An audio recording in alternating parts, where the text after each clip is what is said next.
Lin Fong traversed into a fantastical realm, finding himself as the discarded heir of the Lin family, whose cultivation speed was inherently 100 times slower than that of others. However, as a well-read individual, Lin Fong was all too familiar with such narratives and soon awakened a system for defying the heavens in his cultivation. With each passing second, he could acquire a spirit stone, amounting to over 80,000 spirit stones in a day to elevate his realm.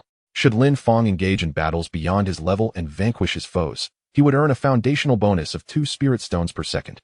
In the grand hall of the Lin family, the esteemed elder Lin Sui proclaimed, "I hereby announce that from this day forth, Lin Fong shall be stripped of his title as heir, which will be passed to Lin Song." He sat upright in the position of the family head, his expression grave, and though his words were unembellished, the oppressive aura emanating from his golden core realm instilled fear. Surrounding him were the elders and kin of the Lin family, who immediately began to murmur among themselves upon hearing the elder's decree. This was long overdue. After the head of the family passed away, we have supported him for so long. Had he not been the son of the former head, he would have been expelled from the Lin family ages ago. Indeed, consuming so many family resources yet failing to even break through to the chi refinement stage, what a waste of space.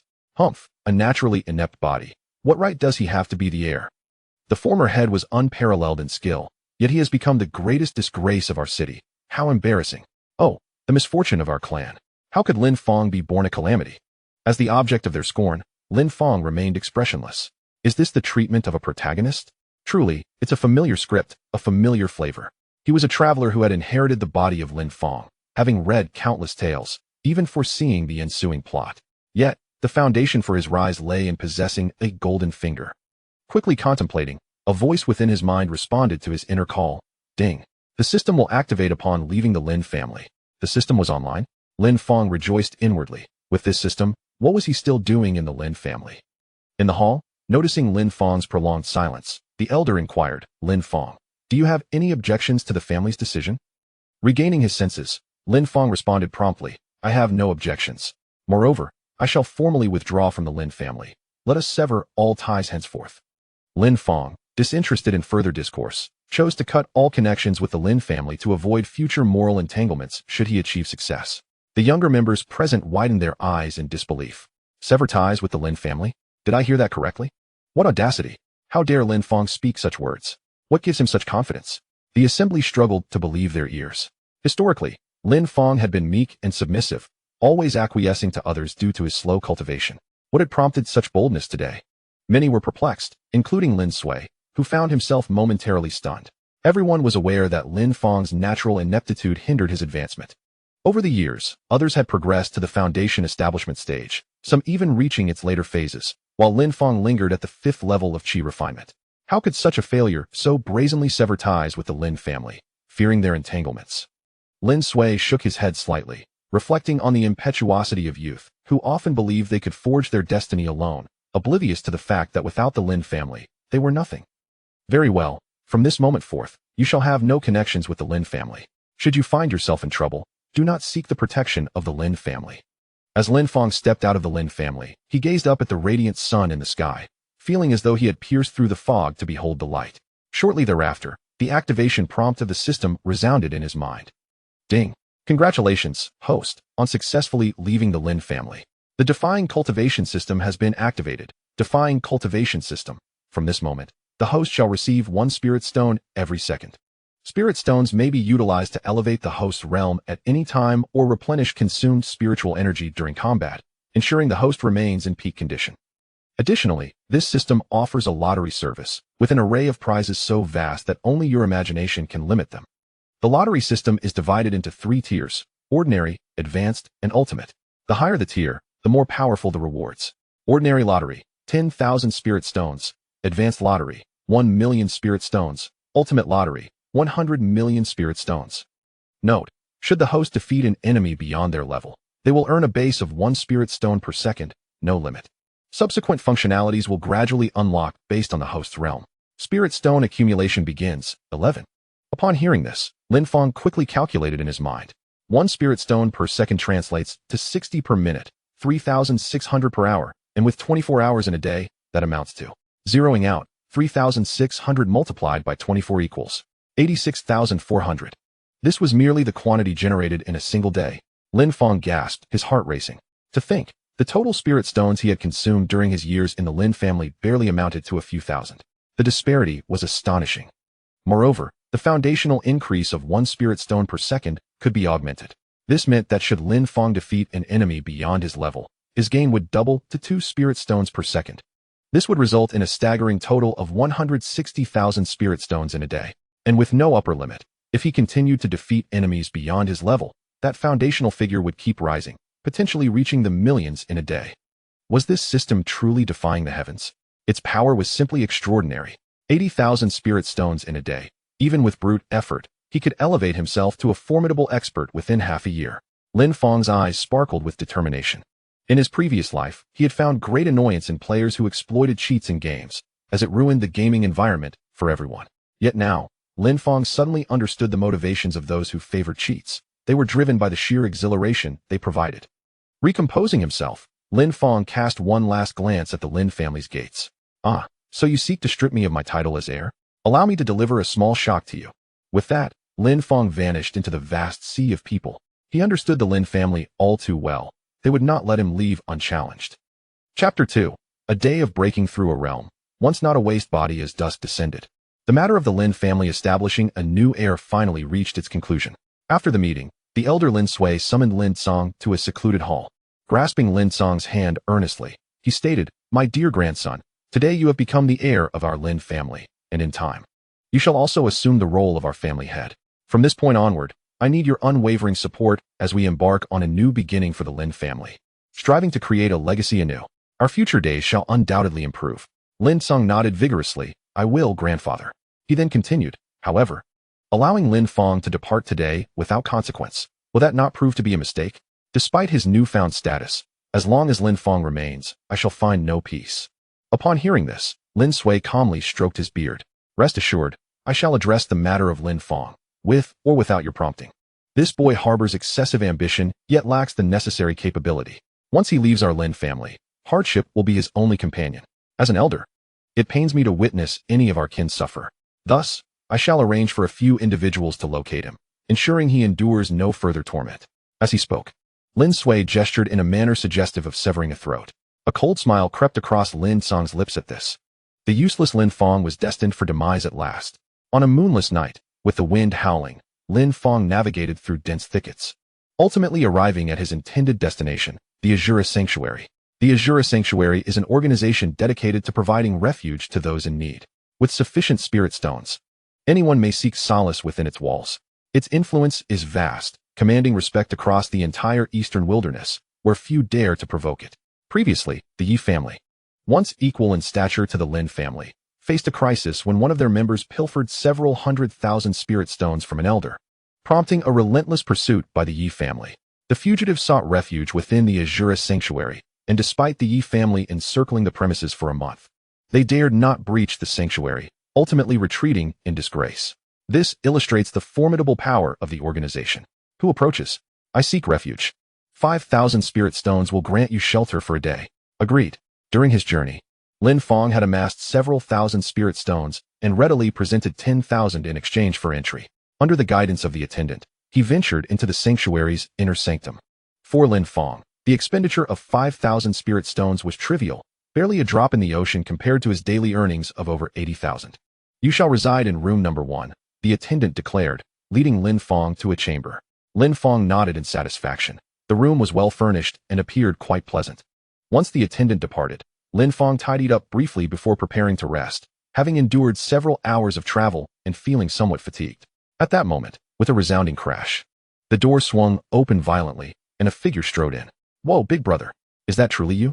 A smile graced Lin Fong's face upon recognizing the silhouette at the door. The visitor was none other than his longtime friend, the second heir of the wilderness city, Yi Wudi, heir of the Yi family. At merely over 20 years of age, Yi Wudi had already cultivated his realm to the 6th level of qi refinement, surpassing Lin Fong by a tier, albeit lagging behind their peers. Thus, he was referred to as the second son of the desolate city, a title slightly less illustrious than that of Lin Fong. Both of them were not favored by the other heirs in the desolate city, which naturally led to their companionship. "What a coincidence! We can meet here," Yi Wudi exclaimed, a mix of excitement and exhilaration evident in his voice. He had initially intended to sneak out at midnight in search of some entertainment, only to unexpectedly encounter Lin Fong being escorted here by the staff. What a remarkable twist of fate. Regaining his composure, Yi Wudi hurriedly voiced his curiosity. Brother, what brings you here? Lin Fong pondered for a moment before responding. The Grand Elder has usurped power, and I have been stripped of my title as heir.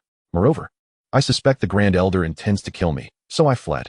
There was little to hide in this matter, and thus he spoke candidly. Upon hearing this, Yi Wudi's eyes widened in astonishment. What? You are being hunted too? What a remarkable coincidence. A month prior, he had also been stripped of his title and had received orders from the elders to be pursued. Lin Fong.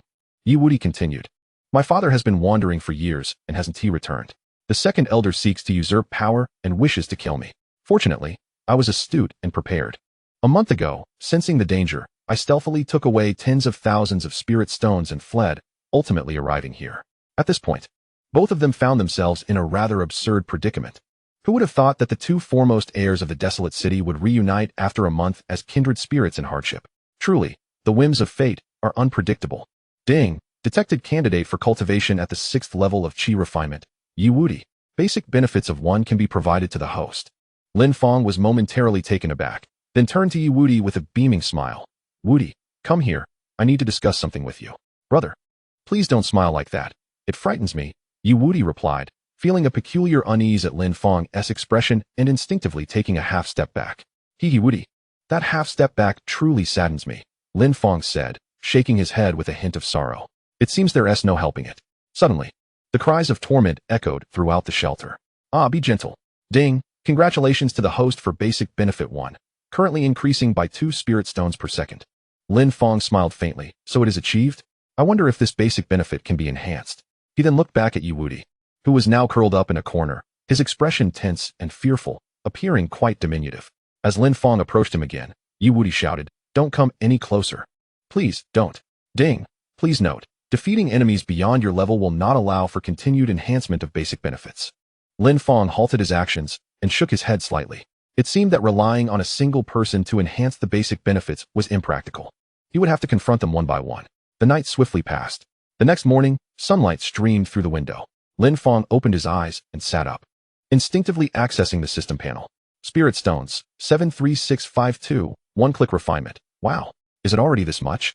Despite having mentally prepared himself, Lin Fong was still taken aback by the sheer number of spirit stones before him. From the moment the activation system was engaged, he had accomplished nothing yet amassed a substantial number of spirit stones. It was more gratifying than passive income. Chapter 3. The Grand Pavilion Master Unopposed? No. I wish to test my limits.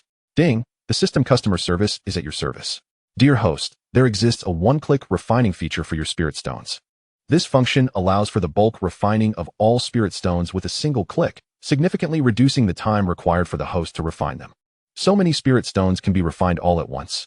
Ding, this feature has been specifically developed for your Forbidden Ruins immortal body, facilitating your large-scale absorption of spiritual energy. Given that your spiritual power and energy far exceed that of your peers by 100-fold, the resources consumed for your cultivation are likewise 100 times greater. Each elevation in cultivation requires a massive amount of spirit stones, and this feature will aid the host in saving time on refining and absorption. No wonder my previous advancements were so sluggish. This was the reason. Lin Fong realized with clarity and then inquired, how many spirit stones do I need to elevate my cultivation? The host is currently at the 5th level of Qi refinement. To advance to the 6th level, you will require 60,000 spirit stones. To progress from the 6th to the 7th level, 70,000 spirit stones are needed, and so forth. Once the host breaks through to the foundation establishment stage, progressing from the 1st to the 2nd level will demand 200,000 spirit stones, and from the 2nd to the 3rd level will require 300,000 spirit stones, with the amounts continually escalating. Lin Fong silently calculated in his mind, and he was instantly taken aback. Does this mean I could break through to the 6th level of Qi refinement today? Just one day to achieve this? Oh, and after the breakthrough, I will have plenty of spirit stones left, allowing me to continue advancing to the 7th level tomorrow and the 8th level the day after. 3 realms in 3 days. Lin Fong was utterly astonished. He had never realized the disparity until now. He recalled how it had taken him half a year to break through once, and that was with immense effort. He sighed in exasperation. There was simply no comparison. By the way, you mentioned I possess the Forbidden Ruins immortal body? What kind of physique is that? Ding. The host's Forbidden Ruins immortal body is currently recognized as the most powerful immortal physique known, regardless of the realm. You can achieve invincibility among your peers and even fight above your level. Presently, you are at the initial awakening stage, with strength exceeding that of your peers by 5-fold, allowing you to battle across 5 realms during the Qi refinement period. Upon your next awakening, this will exceed 10-fold. To battle across 5 realms? Such a high starting point. Lin Fong was astounded. He had not anticipated the sheer prowess of his Forbidden Ruins immortal body. So, as I am at the 5th level of Qi refinement, does that mean I am already invincible in this realm? Incredible. He took a deep breath and then exhaled sharply, his heart racing with excitement. This truly signifies invincibility. With this thought in mind, Lin Fong eagerly clicked the one-click refinement button. In an instant, the panel reflected a deduction of 60,000 spirit stones. Ding, refining in progress. Refinement successful, elevating you to the 6th level of Qi refinement. As the voice resonated in his mind, Lin Fong felt an overwhelming surge of power enveloping his entire being. At the lower abdomen, it felt as though a tidal wave of spiritual energy was surging, washing over the entire body. This energy was remarkably pure, yet fiercely turbulent. If one were to liken the spiritual force of other practitioners in the Qi refinement stage to a gentle stream, then Lin Fong's current spiritual power was akin to an expansive ocean. This exemplified the might of the Forbidden Ruins immortal body. Its cost lay in the slow enhancement requiring vast resources for accumulation. However, its advantages included invincibility among peers and the ability to combat those of higher realms. Promising a bright future, Lin Fong clenched his fist, feeling an inexhaustible strength coursing through him, as if limitless. A casual grip produced a sound akin to the air being violently compressed. This was the power of the extraordinary. The current Lin Fong was worlds apart from his former self, existing on an entirely different level. He even felt as if he had not merely ascended a minor realm, but had instead experienced a monumental leap. The system indicated that he could now contend against opponents 5 tiers above him. Yet as a 6th-layer Qi refiner, he had already transcended the Qi refinement stage. What then? Was the true measure of his strength? Contemplating his hands, Lin Fong was eager to test the extent of his newfound power. Just then, Yi Wudi's voice wafted in from outside the door. Lin bro, come on, let's go to a fun place," he said, pulling Lin Fong's hand and leading him outside. "Let me tell you, Lin bro, although this sanctuary is a bit pricey, the service here is truly exceptional."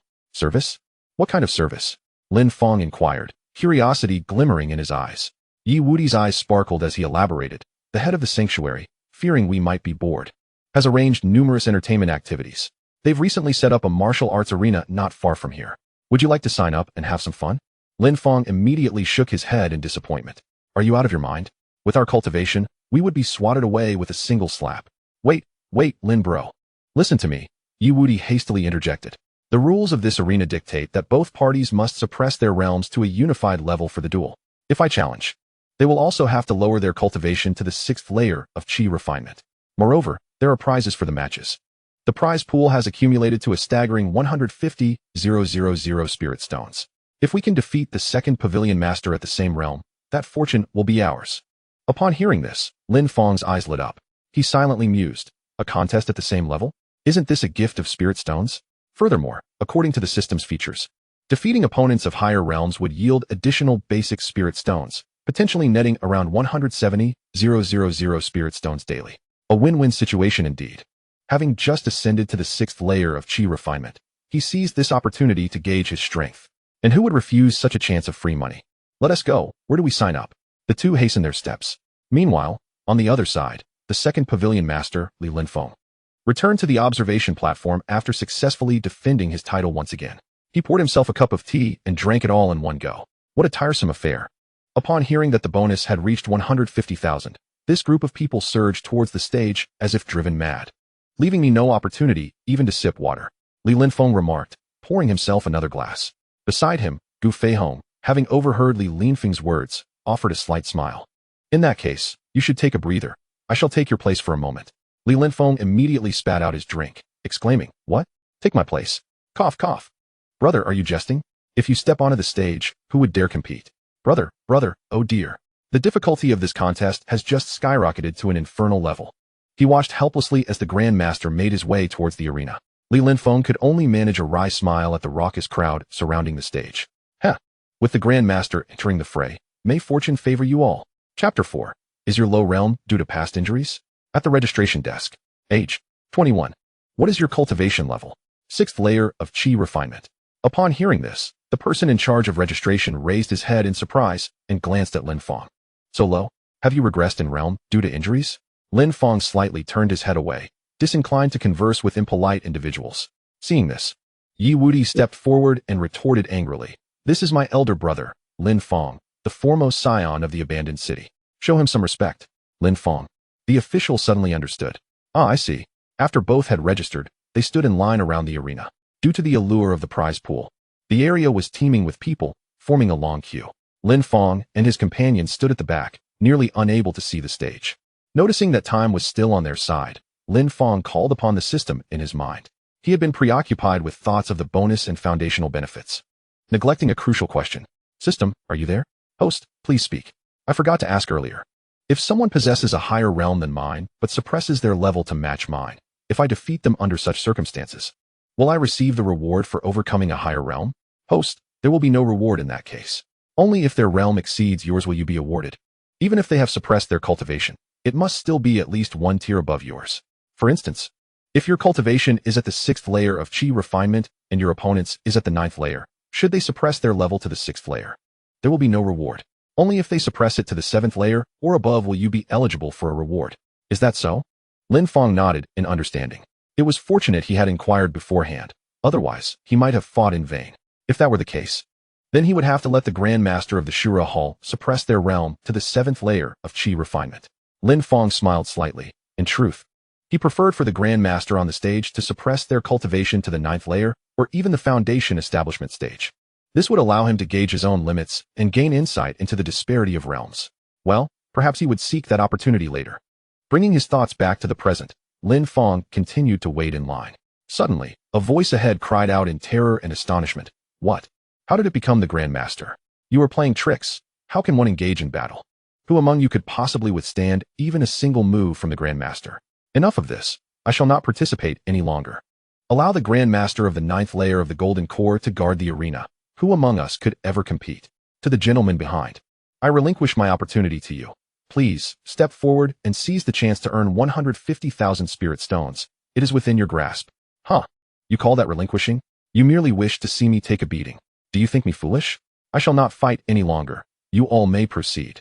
As Gu Feihong made his entrance, the previously chaotic scene instantaneously cooled. A multitude had been clamoring to ascend the platform, creating a ruckus that nearly escalated into violence.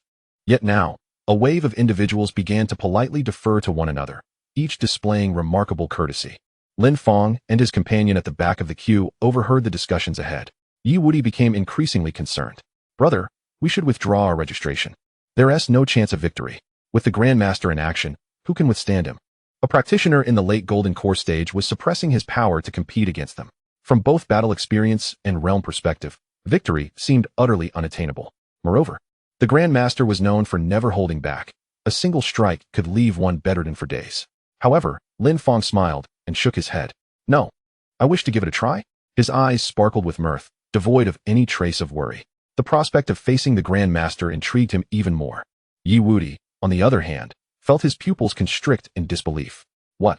You wish to battle the Grandmaster? His voice trembled with incredulity. Surely you jest. How can one even contend with him? This Grandmaster is the very figure who causes our family's strongest elder to hide away in fear. The 9th layer of the Golden Core realm is an invincible presence within this sanctuary, even if one were to suppress their realm. In terms of battle experience and the application of spiritual energy, he could easily overpower everyone present. In such circumstances, who could possibly triumph? Moreover, Yi Wuti's greatest concern was that the Grandmaster never held back in combat. Yet Lin Fong remained unfazed, his demeanor serene.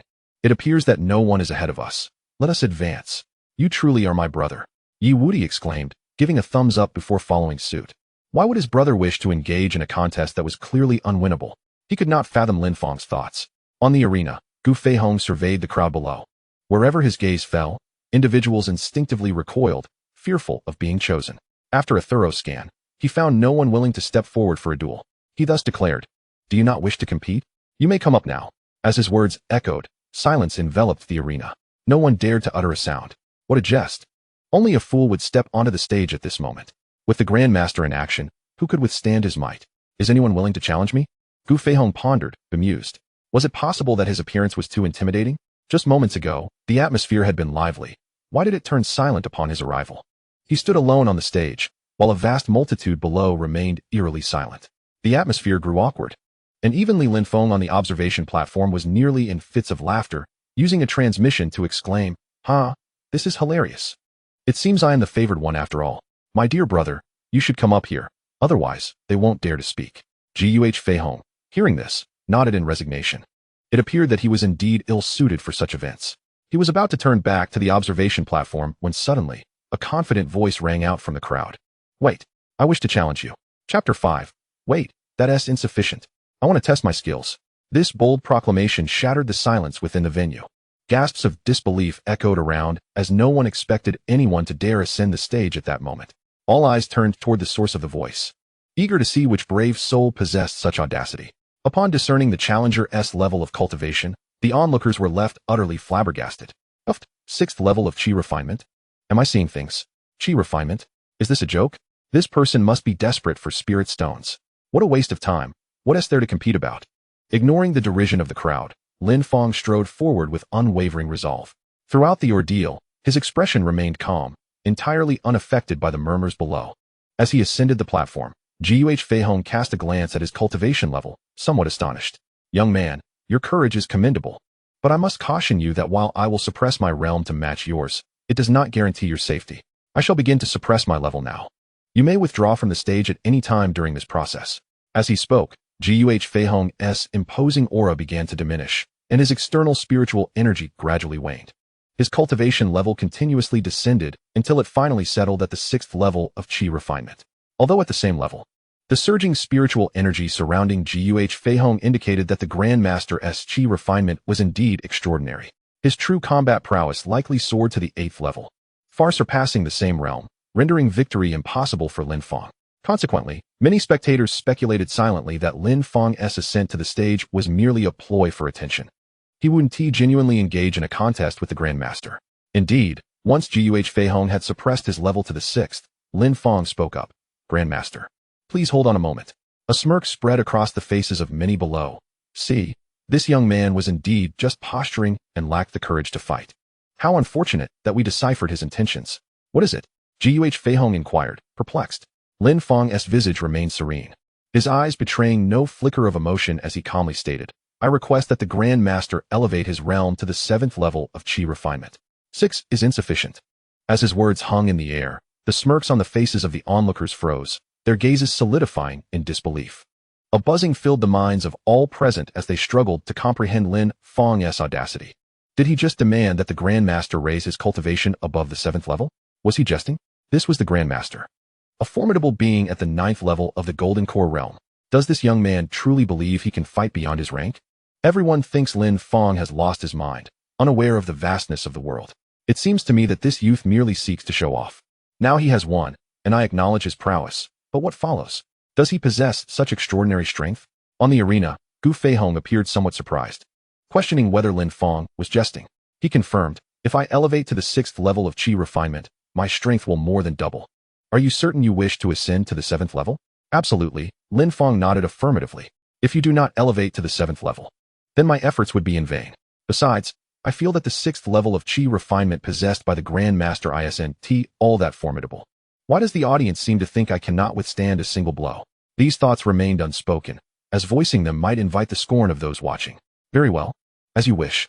Fei Hong's temper flared slightly at Lin Fong's audacity, yet he commenced his ascension. Boom. His spiritual energy surged violently, and the previously subdued aura erupted into a formidable force. The energy began to rise exponentially. Soon, a wave of power, unlike that of the 7th level of chi refinement, extended outward. All present were wide-eyed in disbelief. Is this truly the 7th level of chi refinement? Even the 9th level seems no match for such strength. Indeed, the Grandmaster remains astonishingly powerful. The crowd turned their gazes back to Lin Fong, their expressions transforming into mockery. With such a level of chi refinement, what could he even hope to achieve?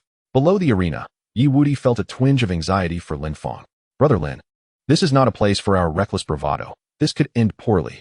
On the arena, after Fei Hong raised his realm to the 7th level, he looked once more at Lin Fong. I have elevated to the 7th level as per your request. Now, shall you reveal your strength?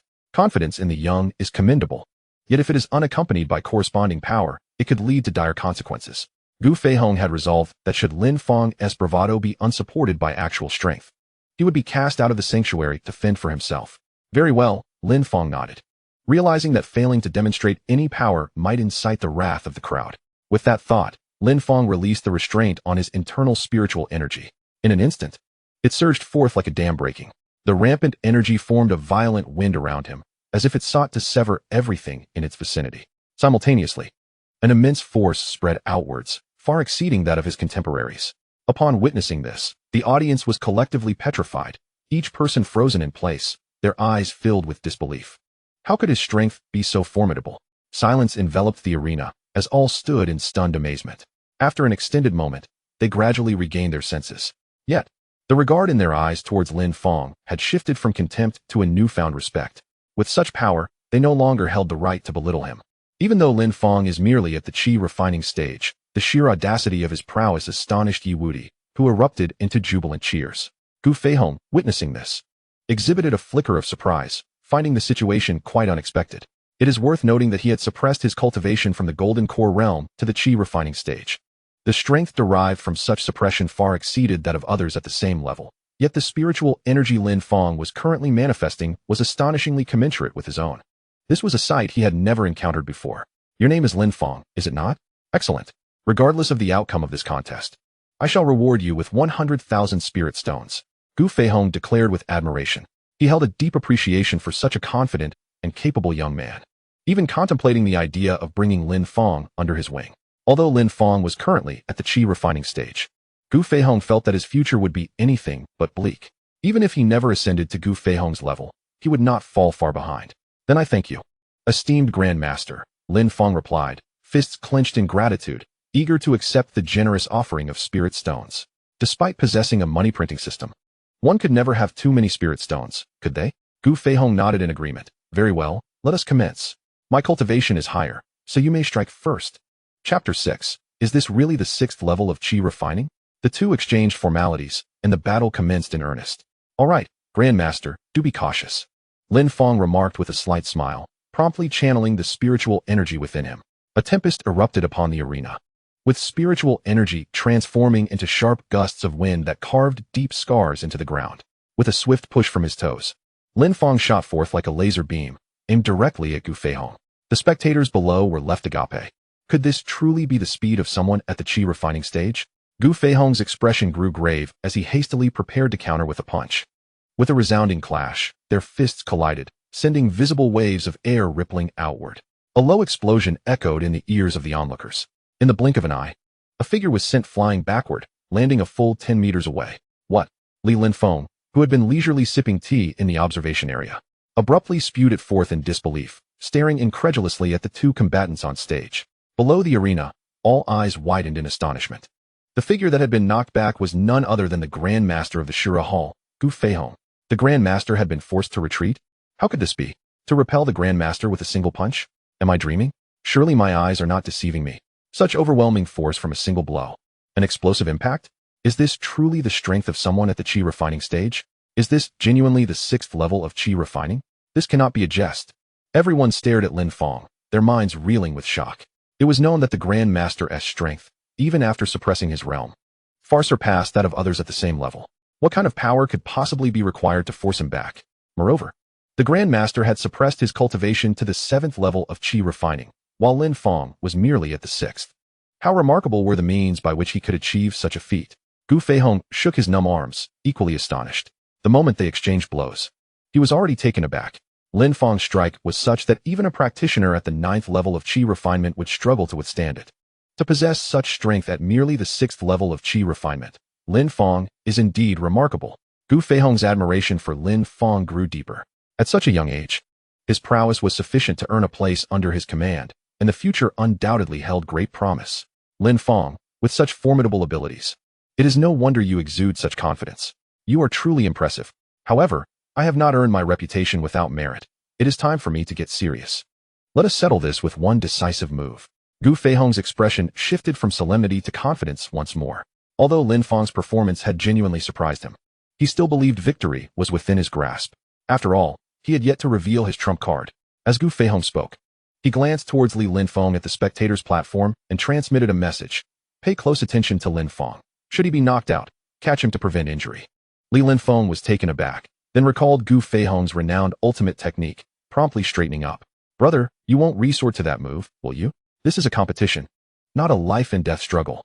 I understand, but Lin Fong's performance warrants the use of that technique, Gu Feihong insisted. Just be ready to catch him after I make my move. Nothing else is required. Lin Fong, upon hearing this, helplessly shrugged in agreement. It was evident that his elder brother had developed an appreciation for Lin Fong's talents and wished to showcase his prowess before him, yet was concerned for Lin Fong's safety. Hence the request to be prepared to catch him. Such thoughtfulness. Below the arena, many remained captivated by the sight of Lin Fong repelling the Grand Pavilion Master. Upon hearing Gu Feihong's words, they quickly regained focus. Could it be that the Grand Pavilion Master had a hidden card? Everyone's eyes lit up, and they turned their full attention to the stage. Today's contest was utterly exhilarating. Given the Grand Pavilion Master's statement, he was likely preparing to employ his signature technique. Indeed, Lin Fong was the first to inspire such seriousness in him. He had every reason to feel pride. This technique, Lin Fong would surely struggle to withstand. Those familiar with Gu Feihong, while they held Lin Fong in high regard, were no longer optimistic about his chances. After all, the Grand Pavilion Master was a formidable figure at the Golden Course stage, possessing numerous hidden cards and strategies. Lin Fong, still too young and inexperienced, lacked such resources. Thus, it seemed he was destined to face defeat this time. Meanwhile, Lin Fong's thoughts were not on the arena. After repelling Gu Feihong, he awaited the system's reward. However, after a prolonged wait, there was no response. He began to suspect a malfunction. System, did I not just defeat Gu Feihong? Why has the reward not been credited? Ding. Dear host, you have only repelled Gu Feihong. This does not constitute a defeat. Defeating an adversary entails two prerequisites: either completely vanquishing the foe when their hidden cards have been revealed, or achieving their demise. Only upon fulfilling one of these conditions can one receive the corresponding reward. Understanding this, Lin nodded in realization. It appeared that the system's tasks were not so easily accomplished. This was fortuitous, as he had only exerted less than 50% of his strength previously. This time, he would unleash his full power. His thoughts returned to the arena, where he regarded his opponent, Gu Feihong, with unwavering confidence. Great leader, please. In the arena, amidst the expectant gazes of the crowd, the battle between the two commenced anew. Gu Feihong nodded in acknowledgement. Then, with a resounding shout, a tempest arose across the arena. Gu Feihong's form became akin to a vortex, drawing the surrounding spiritual energy into a frenzy. In an instant, this energy was entirely absorbed, rendering the arena akin to a vacuum. Even those beneath the platform struggled to breathe, their hearts racing as they beheld the scene above, rendered speechless by the spectacle. A fierce confidence adorned Gu Feihong's visage. With each step he took, cracks appeared in the ground beneath him, spreading like a spider's web within mere moments. Lin Fong, my technique is formidable. Exercise caution and do not overexert yourself, he declared. With that, Gu Feihong clenched his right fist, rapidly condensing his spiritual energy into a tangible force. He then stomped the ground, launching an invincible punch towards Lin Fong like a cannonball. The spectators below were utterly astonished, their hearts trembling at the sight of the spirited great leader. Was this truly the prowess attainable by one at the 7th level of Qi refinement? Yi Wuti could not help but feel a pang of anxiety for Lin Fong. This earth-shattering punch had already transcended the realm of Qi refinement. Could his brother withstand it? On the platform, Lin Fong was fully prepared, channeling all of his spiritual energy. He, too, clenched his fist, and in the next moment, his sleeve shattered from the force. With a sudden surge of power, he met Gu Feihong's fist head-on. Boom. The overwhelming clash of spiritual energies shattered the ground beneath them. As their fists connected, Gu Feihong's confident expression shifted dramatically. In the next instant, a figure was sent flying from the arena, crashing heavily into the crowd below. How is this possible? Lin Fong exclaimed, rising abruptly. The onlookers were astounded, disbelief etched across their faces. The figure that had been sent hurtling was none other than the great leader himself. Lin Fong remained on the platform. The great leader had unleashed his renowned technique, an invincible move, and yet he had been defeated and sent sprawling. This scene elicited collective gasps from the audience, leaving them agape in astonishment. They could hardly believe their eyes, questioning whether they were still ensnared in a dream. Rubbing their eyes vigorously, they looked back towards the platform. Lin Fong was still standing strong. Such a dreamlike occurrence has proven to be true. Everyone was left trembling in shock at this scene. At that moment, beneath the arena, Gu Feihong's heart was tumultuous with astonishment. That previous punch felt to him like an egg striking a rock, utterly failing to make even the slightest impact on Lin Fong. In stark contrast, Lin Fong's punch felt as if a fierce beast had collided with him, rendering him completely defenseless. He could scarcely fathom the strength such a person would possess if they were to cultivate to the Golden Core stage. Would the formidable cultivators at that level be able to withstand a single strike from Lin Fong? This young man is destined to soar to great heights. Gu Feihong's heart was a blend of shock and admiration. Ahem, Lin Fong, you are quite impressive. Currently, you stand alone in your realm as someone who can endure my punch. Your future will undoubtedly rival my own. He rose to his feet, concealing his still trembling right hand behind him, and expressed his admiration. Should you encounter any challenges in your cultivation, feel free to seek my guidance. My realm is slightly higher, and I may possess insights that could benefit you. A talent like Lin Fong is bound to ascend to a level that commands reverence. And Gu Feihong realized he could not retain him. Hence, he sought to forge a connection and cultivate a bond of goodwill. I am most grateful. Lin Fong replied with a respectful gesture. The spectators below snapped back to reality, gazing at the still composed Lin Fong on the stage, filled with envy. This was the guidance of a golden core cultivator, something that could not be purchased with any sum of spirit stones. Now, the grandmaster had broached the subject himself, even hinting at a degree of expectation.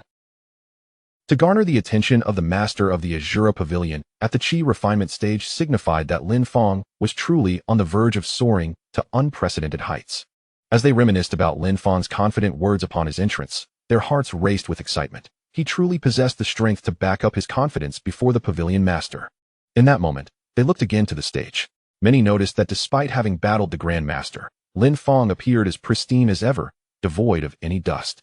His aura remained undisturbed, and his spiritual energy seemed wholly intact, as if he had not exerted himself at all. Moreover, he had not employed any special techniques, merely delivering a straightforward punch. This realization sent another wave of astonishment through the crowd. Could it be that Lin Fong had not even exerted his full strength during his encounter with the grandmaster? Ding! Congratulations, host, for successfully defeating a 7th-layer Qi refinement cultivator. Base reward of 3 spirit stones per second is now activated. The reward had finally arrived, and Lin Fong beamed with joy. From this moment onward, he would earn a foundational income of 3 spirit stones every second. This amounted to over 250,000 in a single day. With his current realm requiring only 70,000 spirit stones to advance, he could potentially ascend 3 layers in a single day. Even upon reaching the foundation establishment stage, the first 2 layers could be breached within a day. Thus, within just 3 to 5 days, he could directly elevate himself to the 3rd layer of the foundation establishment stage. With the additional reward of 250,000 spirit stones from the arena, it was sufficient to elevate his cultivation to the 9th layer of Qi refinement. Lin Fong took a deep breath, not expecting to break through so swiftly. He had only just arrived in this world less than a day ago. How exhilarating. Initially, he had planned to wait until he reached the foundation establishment stage before devising a strategy against the Lin family. Now, however, he could start to contemplate his plans. With these thoughts in mind, Lin Fong descended from the arena, preparing to replenish his depleting spiritual energy. Yet, when he checked his spiritual energy, he was taken aback. He discovered that despite the recent battle, his spiritual energy was still at peak capacity. There had been no depletion whatsoever, as if he had not exerted himself at all. What was going on? Ding! This system possesses an automatic function to replenish the host's spiritual energy. As long as the host's account holds spirit stones, this system will continually restore the consumed energy, ensuring the host remains in optimal condition without concern for energy depletion. Always at full energy? How delightful! Does this mean I can unleash my most powerful moves without ever worrying about running low on energy? Incredible! While others are in normal mode, I am in infinite power mode. This is beyond exhilarating. Lin Fong recalled a time in his previous life, while playing a game, when he encountered a group of hackers. The scene was etched in his memory. One player, upon reaching level 6, unleashed their ultimate ability right from the fountain, barreling through to the enemy base. Another, a barbarian, was virtually unkillable, sustaining through an entire match from level 6. Then there was a jester, whose ultimate ability summoned more clones than minions. Lastly, there was a mushroom-growing character who transformed the entire base into a garden by the end of the game. How could the opposing team possibly win against such odds?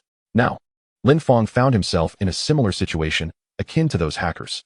Infinite ultimate abilities. He never imagined such a reality could be achieved here. He endeavored to calm his exhilarated heart, yet a smile could not be suppressed on his lips.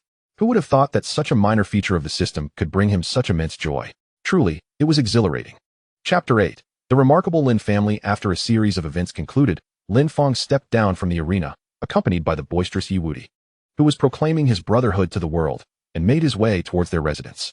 The crowd remained stationary, still processing the spectacle they had just witnessed. Once Lin Fong had departed, the onlookers gazed at his gradually vanishing figure, and it dawned upon them. They had seemingly witnessed the rise of a genius. This realization struck everyone speechless. Indeed, facing the pavilion master at a lower level of cultivation and compelling the master to exert his full strength, ultimately achieving victory with a single strike. Was this not the hallmark of genius? What heights could such a talent attain in the future? What kind of prowess would he possess upon reaching foundation establishment or even the golden core stage? The crowd dared not imagine. At that moment, someone suddenly voiced the doubts that lingered in their minds. How could the Lin family allow a prodigy like Lin Fong to roam freely before he is fully matured? Are they not concerned about the possibility of his untimely demise? Indeed, before a genius has fully blossomed, it is paramount to shield him, minimizing exposure to prevent undue attention from rival families. The Lin family, being a prominent clan in the vicinity, should surely grasp this principle. Moreover, how did Lin Fong end up in this sanctuary? Could it be that he was being pursued, fleeing from a threat, yet seeking refuge here? Upon raising this question, a wave of curiosity swept through the crowd, igniting a multitude of speculations. In that moment, someone recalled the secret news list they had previously perused, which quickly became the topic of discussion. Ah, you are unaware, aren't you? If only you would take the time to read the secret news list instead of being reluctant to spend, one remarked. I just saw it on the list today. Lin Fong was stripped of his title as heir by the Lin family yesterday. What? Stripped? You cannot be serious. The utterance of this statement left everyone astounded, deepening their confusion. Such an extraordinary talent could be dismissed so casually? Is the Lin family truly that eccentric? Or have they an overabundance of prodigies to accommodate? Yet, it does not end there. Not only has Lin Fong been deposed, but the family has also dispatched individuals to hunt him down. This revelation sent a collective gasp through the assembly. A genius, poorly nurtured by his own family, stripped of his title, and pursued relentlessly? Is the Lin family truly at odds with their own prodigy, fearing the rise of their own lineage? After much contemplation, the onlookers expressed their bewilderment at the Lin family's actions, which they could not comprehend. Eventually, upon learning that Lin Fong's deposition was to facilitate the succession of the elder's grandson, peculiar expressions emerged among them. Truly, the Lin family is formidable. If they disregard a talent like Lin Fong, who could possibly surpass them? Now that Lin Fong's prodigious capabilities have begun to manifest, one can only anticipate that he will soon navigate the path to success and swiftly attain the golden core stage. Everyone eagerly speculated about the expressions on the Lin family's faces when Lin Fong achieves that breakthrough. It would undoubtedly be telling. Meanwhile, Lin Sui occupied the patriarch's seat, with Lin Song standing behind him. The two listened intently to reports from below. Searches in the vicinity had yielded no trace of Lin Fong. I suspect he has fled to the Azura sanctuary. This is the only place we have yet to investigate, Lin Song surmised. Very well.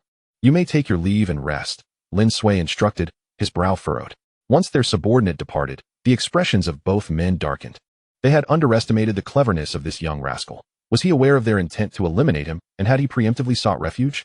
This complicates matters. Eliminating him now would not be straightforward. The influence of the Azura sanctuary rivals their own, making a direct confrontation unfeasible without a valid pretext. Lin Sui's brow knitted tightly, his mind racing with the difficulties at hand. Lin Song spoke. Grandfather, what do you think about us offering some compensation to the sanctuary to expel Lin Fong? We could provide them with 200,000 spirit stones merely to have him ousted. I believe they would be quite amenable to that. Surely, no one would refuse such a sum for a worthless individual, would they? Upon hearing this, Lin Sui's tightly furrowed brows gradually relaxed, a glimmer of brilliance flickering in his eyes. This notion is indeed promising. You shall gather all the family members who have reached the foundation establishment stage, and we shall proceed together.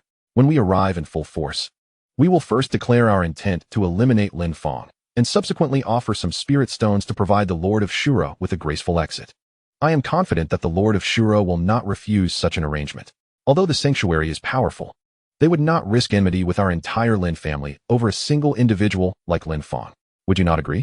The head of the family is indeed wise. Lin Song promptly flattered him. I will gather the family members at once. Lin Song clasped his hands in respect and made his way out of the grand hall, a cold smirk playing on his lips. Lin Fong, oh Lin Fong, your wits may be sharp, yet your fate is sealed. You have only yourself to blame for your lack of ability. After all, you are but a waste. Had you been a genius, we would not dare to approach the sanctuary for your expulsion, but alas, you are merely a failure. Chapter 9, Breaking Through 3 Layers, Foundation Establishment. At the sanctuary, Woody, let us visit the secret news board and see if there are any recent updates regarding the Lin and Yi families. We can commence our planning on how to deal with them. After stepping down from the arena, Lin Fong, accompanied by Yi Wudi, made his way directly to the secret news board of the sanctuary. The board records various incidents, both major and minor, throughout the eastern wasteland. For instance, which prominent family's head has an illegitimate child, or the hidden secrets of certain sections. One merely needs to pay the corresponding spirit stones to acquire such information. Lin Fong scanned the headlines on the secret news board and found them quite captivating. Shocking. The illegitimate child of the royal family resurfaces. What lies behind this? Remarkable. The Lin and Yi families have both changed their heirs, and the reason is rank 10th. The Rising Sun sect repeatedly provokes the second sect. The Battle Heaven sect. What could their intentions be? The announcement board functions akin to trending topics, summarizing these secrets into a single phrase to attract viewers. To delve deeper, one need only unveil the title and approach the responsible party with the corresponding spirit stones. The prices for the secrets range from 10 spirit stones to tens of thousands. However, for Lin Fong, these amounts were but a trifling sum. He currently possessed 200,000 to 300,000 spirit stones, along with a guaranteed daily income of 170,000. Within this sanctuary, he could do as he pleased. Before long, Lin Fong and his companion returned to their quarters, laden with a plethora of secrets, under the astonished gazes of onlookers. After reviewing all the gathered information, Lin Fong finally gleaned 2 pieces of crucial intelligence. One being that the Lin family intends to allow its younger members to enter the Ancestral shrine in 1 month, thereby collectively enhancing their cultivation. In a recent turn of events, the Yi family has clandestinely discovered a vein of spiritual stones in the desolate mountains near the ruined city and is currently engaged in covert excavation. It is apparent that other families remain oblivious to this development. Brother, this news is indeed far from favorable for us. Yi Wudi reflected with a sense of helplessness upon receiving this information. Should the Yi family fully exploit this vein of spiritual stones, they would become increasingly formidable adversaries. Furthermore, the Lin family, if allowed to enter their ancestral rites and enhance their strength, would also grow more powerful. What are we to do? We are not endowed with the ability to confront both families simultaneously. Even dealing with one poses a significant challenge. Yet, Lin Fong smiled subtly. No, this is, in fact, splendid news for us. Upon absorbing the 2 pieces of information, a plan began to form in his mind. He then inquired mysteriously, Wudi, which family do you believe is stronger, the Lin family or the Yi family? After much contemplation, Yi Wudi found it difficult to discern a clear superiority. As both families rank among the 4 great clans of the ruined city, their apparent strengths being relatively equal. Noticing his confusion, Lin Fong continued to elucidate. What if we leverage this vein of spiritual stones to instigate a conflict between the 2 families? The notion of inciting conflict between them struck Yi Wudi as potentially perilous, leading to mutual destruction. As he contemplated this, a glimmer of understanding illuminated his eyes. He finally grasped Lin Fong's intent. When the clam and the snipe vie, it is the fisherman who profits. Brother, you are truly brilliant. How did you conceive of this? Yi Wudi felt an overwhelming admiration. While confronting both families directly would prove insurmountable, inciting them to contend with one another would deplete their strengths to the greatest extent. Which family is marginally stronger? Yi Wudi pondered. It matters not. What is crucial is that they engage in conflict. This is merely my preliminary thought. We must first devise a means to incite their rivalry, Lin Fong stated. Thus, the 2 began to conspire within the confines of their room. The following morning, upon awakening, Lin Fong's first action was to check his spiritual stones. Upon seeing the staggering amount before him, his eyes widened in astonishment. Spiritual stones, 495. 358, 1-click refinement. It was an amount too vast to exhaust. With a rate of 3 stones per second, he could amass 250,000 in a single day, compounded with the 250,000 he had won the previous day. In that moment, Lin Fong found himself in possession of an abundance of spiritual stones, sufficient to achieve a breakthrough into the foundation establishment stage. To advance from the 7th layer of Qi refinement requires 70,000 stones, the 8th layer 80,000, the 9th layer 90,000, and the foundation establishment stage 100,000. The cumulative total for these levels amounts to merely 350,000 spiritual stones, ample for his needs.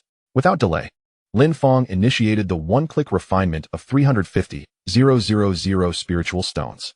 In an instant, an immense and pure surge of spiritual energy was infused into his being, causing his aura to escalate exponentially. Boom. 7th layer of Qi refinement. 8th layer of Qi refinement. 9th layer of Qi refinement. With each ascension in realm, the spiritual energy surrounding Lin Fong intensified wildly. The furniture within the room succumbed to the tumultuous force of the surging spiritual power, shattering into pieces. As Lin Fong ascended to the 9th level of qi refinement, even the very room he occupied began to tremble. At this moment, Lin Fong felt as though he were immersed in an ocean of spiritual energy, a boundless force surging through him, magnified manifold compared to before. A thunderous roar echoed once more, as the spiritual energy within him surged exponentially. Subsequently, a visible wave of spiritual aura emanated from his being, swiftly penetrating the surrounding walls, causing the entire room to shake violently. His aura intensified, reducing everything in his vicinity to dust. A golden light radiated from Lin Fong's eyes. Foundation establishment. What a thrill. With a resounding crash, as Lin Fong opened his eyes after his breakthrough, he barely had time to revel in his achievement before the wooden bed upon which he sat shattered into splinters. The surrounding walls, unable to withstand the force, collapsed with a deafening roar. In an instant, the room was transformed into a heap of rubble, trapping Lin Fong beneath. The commotion attracted considerable attention, particularly from Yi Wudi, who resided nearby. Awakened abruptly, he rushed over to investigate, only to find himself dumbfounded by the devastation. Could it be that the Lin family had come to attack? Simultaneously, Gu Feihong soared over, his brow furrowed in concern. What has transpired? Whose room is this? Yi Wudi quickly responded, Master, this belongs to my elder brother Lin Fong. I am unsure how it suddenly collapsed. Lin Fong. Gu Feihong exclaimed in astonishment, promptly commanding, clear the debris, find Lin Fong.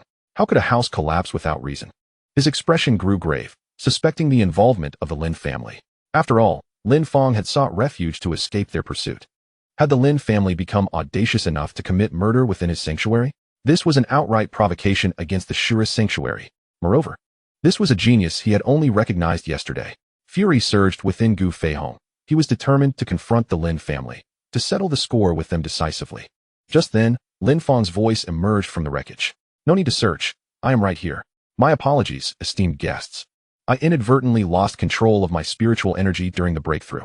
Lin Fong, standing atop the rubble, spoke with a hint of embarrassment. Upon hearing this, the previously anxious Yi Wudi collapsed to the ground, while Gu Feihong, still suspended in midair, nearly lost his balance and fell. Chapter 10. A man capable of defeating the grandmaster in the same realm? You call him useless? You've ascended in rank? Gu Feihong, finally stabilizing himself, gazed at Lin Fong with curiosity. However, upon discerning Lin Fong's newfound realm, he plummeted from the air in shock. Foundation establishment? How is that possible? Gu Feihong's mind reeled, and it took him a considerable moment to regain his composure. Just yesterday, during their duel, Lin Fong had clearly been at the 6th level of qi refinement. There was no way he could have been mistaken. How then had he achieved foundation establishment overnight, leaping 3 minor realms? Even the most brilliant genius cannot achieve this. What could possibly be the explanation? Has he absorbed the spirit stones I gave him? Has he suddenly elevated to the foundation establishment stage? Impossible, absolutely impossible. The moment this thought crossed Gu Feihong's mind, he dismissed it. Ascending from the 6th layer of qi refinement to foundation establishment would require at least 4,000 to 5,000 spirit stones. No one could absorb them all at once. Each individual energy reservoir is limited, capable of absorbing only a handful of spirit stones at a time during the qi refinement phase. Should one attempt to absorb several thousand at once, they would have perished long ago. So what is the truth? Gu Feihong considered inquiring Lin Fong. Yet doing so would intrude upon his private matters and was therefore deemed impolite. Ultimately, he could only interpret Lin Fong's situation as a fortuitous encounter. Whenever one encounters something inexplicable in cultivation, it invariably signifies that another has experienced a stroke of good fortune. This was the wisdom imparted to him by his master. Gu Feihong nodded in agreement. It seemed his master's words indeed held merit. At that moment, a figure rushed forth from the distance, exclaiming, Sect leader, great sect leader. The Lin family has assembled a large force outside our sanctuary, seemingly preparing for battle. Battle? Within the sanctuary, everyone was taken aback by this proclamation. All were aware that the Shura sanctuary ranks among the most formidable powers in the eastern wilderness, and generally, few would dare to provoke it. How audacious for the Lin family to initiate conflict at the sanctuary. As the crowd's gaze shifted to Lin Fong, everything became clear. The Lin family was likely not seeking battle, but rather aiming to capture Lin Fong. This promised to be quite the spectacle. The Lin family had cast Lin Fong out for being a waste. Now, upon discovering he was not only no longer a waste but a genius, one could only imagine their astonishment. A knowing smile spread across the faces of the onlookers. Battle? I am eager to witness just how bold the Lin family truly is to challenge the Shura sanctuary. Gu Feihong's thoughts returned to the present, casting aside his astonishment. He spoke with fervor. Now was the opportune moment to secure Lin Fong's allegiance. Thus, he needed to stand up for Lin Fong. Lin Fong, shall we go and see? Indeed, Lin Fong nodded, equally curious about the Lin family's intentions in this sanctuary. Subsequently, a throng followed Gu Feihong and Lin Fong toward the sanctuary's city gates. Upon reaching the city wall, they looked down upon the gathered Lin family disciples below. A considerable number had arrived, casting a shadowy presence that exuded a sense of oppression. At the base of the wall, upon seeing Gu Feihong, Lin Sui spoke up. Sure, sect leader, long time no see. How have you been? Gu Feihong replied. When have we ever met? My well-being is of no concern to you. He regarded the genius he valued, still being hunted by the Lin family, thus naturally refraining from showing Lin Sui any courtesy. His words left Lin Sui momentarily speechless. Nevertheless, Lin Sui, having cultivated for so long, possessed an unyielding demeanor and chuckled heartily. Ha! The great sect leader certainly has a sense of humor. I have come here to discuss a minor matter with you.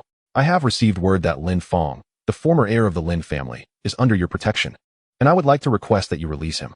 After all, Lin Fong is one of my kin, and it is not ideal for him to remain in your sanctuary. He should return to the Lin family. Lin Sui, adept in the art of language, conveyed the situation without revealing the intent to eliminate Lin Fong. However, Gu Feihong was unrelenting, bluntly clarifying the matter. You from the Lin family intend to capture Lin Fong, do you not? Lin Sui hurriedly corrected. No. We merely wish to bring Lin Fong back home. Gu Feihong retorted. Simply wish to take him home? Does that necessitate such a grand display? Moreover, this is a sanctuary, and many come here seeking refuge for their lives. Must I elaborate on why Lin Fong left the Lin family to seek shelter here? Those atop the city walls heard Gu Feihong's words and wore expressions of scorn. Was it not evident that Lin Fong sought refuge due to the Lin family's pursuit? To claim they were merely here to retrieve him, who would believe such a tale? Lin Sui's intentions were as transparent as the daylight. Feeling somewhat awkward, Lin Sui then spoke plainly. Your knowledge is indeed extensive, great pavilion master. Therefore, I shall be forthright. After being ousted from the Lin family, Lin Fong harbored discontent, pilfered several treasures from our family, and fled to your domain. Thus, we have come today to apprehend him. I hope the great pavilion master might grant me this favor and release Lin Fong.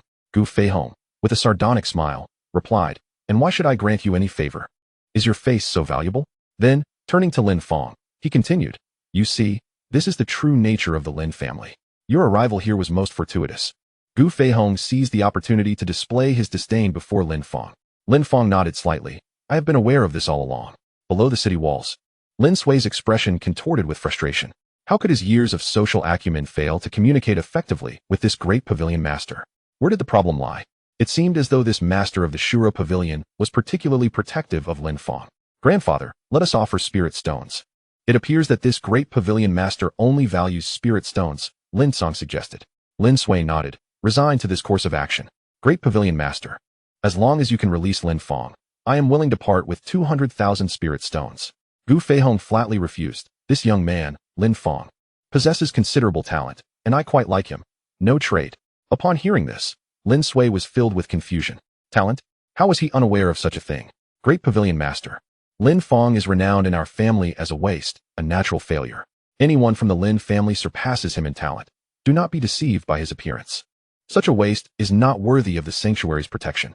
As Lin Sui's words fell, the expressions of all within the sanctuary turned peculiar, torn between laughter and indignation. If Lin Fong were truly a waste, then what were they? Absurdity.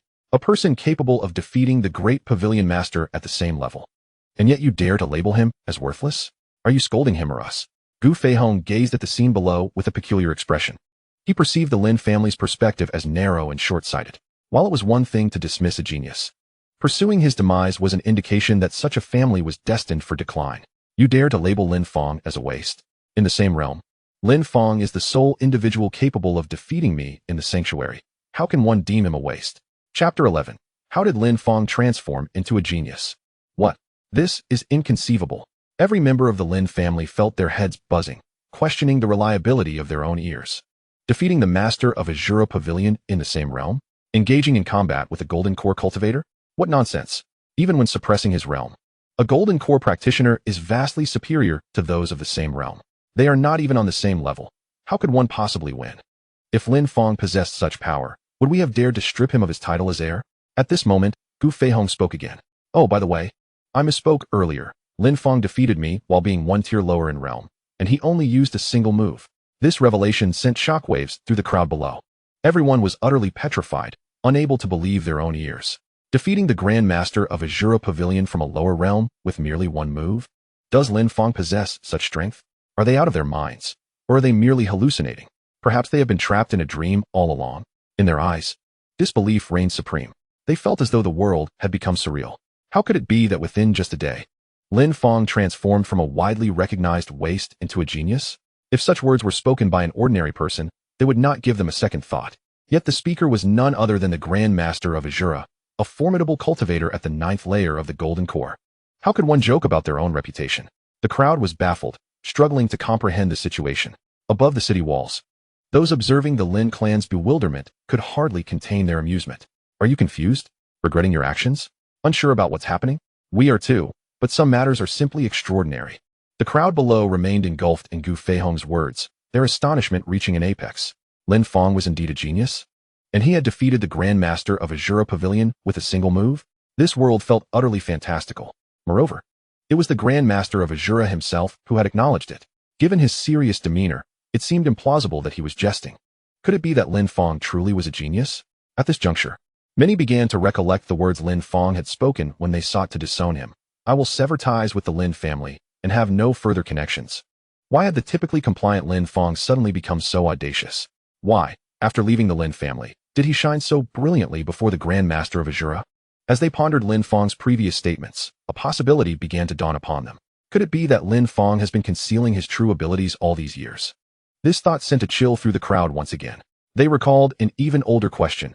How could the previous patriarch, Lin Qingtian, a paragon of cultivation, have produced a son deemed a failure? Such a notion seemed utterly implausible. In this moment, everyone gradually began to believe Gu Feihong's words and to affirm the suspicions that had lingered in their hearts. Lin Fong had always been a prodigy. All these years, he had been shrouded in a veil of pretense regarding his prowess. The perception of him as a naturally inept cultivator with slow progress had merely been an act. Although the reasons behind Lin Fong's concealment remained a mystery, one thing became abundantly clear to all. They had, with their own hands, cast out their family's genius. A genius capable of vanquishing the master of the Shura Pavilion at the same realm. A genius who could restore the Lin family's former glory and even lead them to unprecedented heights. And now, they were pursuing him to the ends of the earth. A profound tremor coursed through the hearts of all Lin family members, drowning them in regret. Observing the stillness below, Gu Feihong, disinterested in further dialogue, declared, I have said all that needs to be said, the hour grows late. Shouldn't you be taking your leave? Your presence here hampers my business endeavors. As he spoke, he unleashed the oppressive aura of his golden core cultivation, which bore down heavily upon the Lin family members. In an instant, they felt as though they were burdened by an immense weight, unable to straighten their backs. Even Lin Sui, who shared the same golden core realm, found it difficult to breathe, internally lamenting their inability to contend with such pressure. Hastily, he led the Lin family disciples away in dismay. Upon their return to the Lin residence, a collective sigh of relief escaped their lips. Lin Sui remained haunted by the earlier encounter. Merely the release of Gu Feihong's oppressive aura had nearly overwhelmed him. The disparity was insurmountable. Noticing that everyone remained somewhat distracted, still reeling from the oppressive force they had just experienced, he quickly encouraged them. Let us put aside thoughts of Lin Fong for now. He possesses little spirit stones and cannot remain there for long. We must concentrate our efforts on preparing for the ancestral rites. Once our strengths have been bolstered, we can chart a new course. He continued, when I ascend to the 9th layer of the Golden Core realm, we will no longer need to fear the Shura sanctuary. Upon hearing this, the others nodded in agreement. Clearly, the ancestral rites took precedence over matters concerning Lin Fong. However, at that moment, a different voice emerged from within the hall. Elder, I believe that Lin Fong is of greater significance than the ancestral rites. If what that great pavilion master said is true, it indicates that Lin Fong is no failure, but rather a genius. Thus, our previous decision to depose the heir was erroneous. Therefore, I contend that our immediate priority should be to apologize to Lin Fong, invite him back, and either reinstate him as the heir or directly elevate him to patriarch. Only Lin Fong can restore the Lin family's former glory. The speaker was Lin Shun, the third elder of the Lin family. Initially, the dismissal of Lin Fong was met with consent, as it was believed to be in the best interest of the Lin family. Lin Fong, born with a frail constitution, was deemed incapable of leading the family. Thus, it was thought prudent for him to remain as a young master within the household.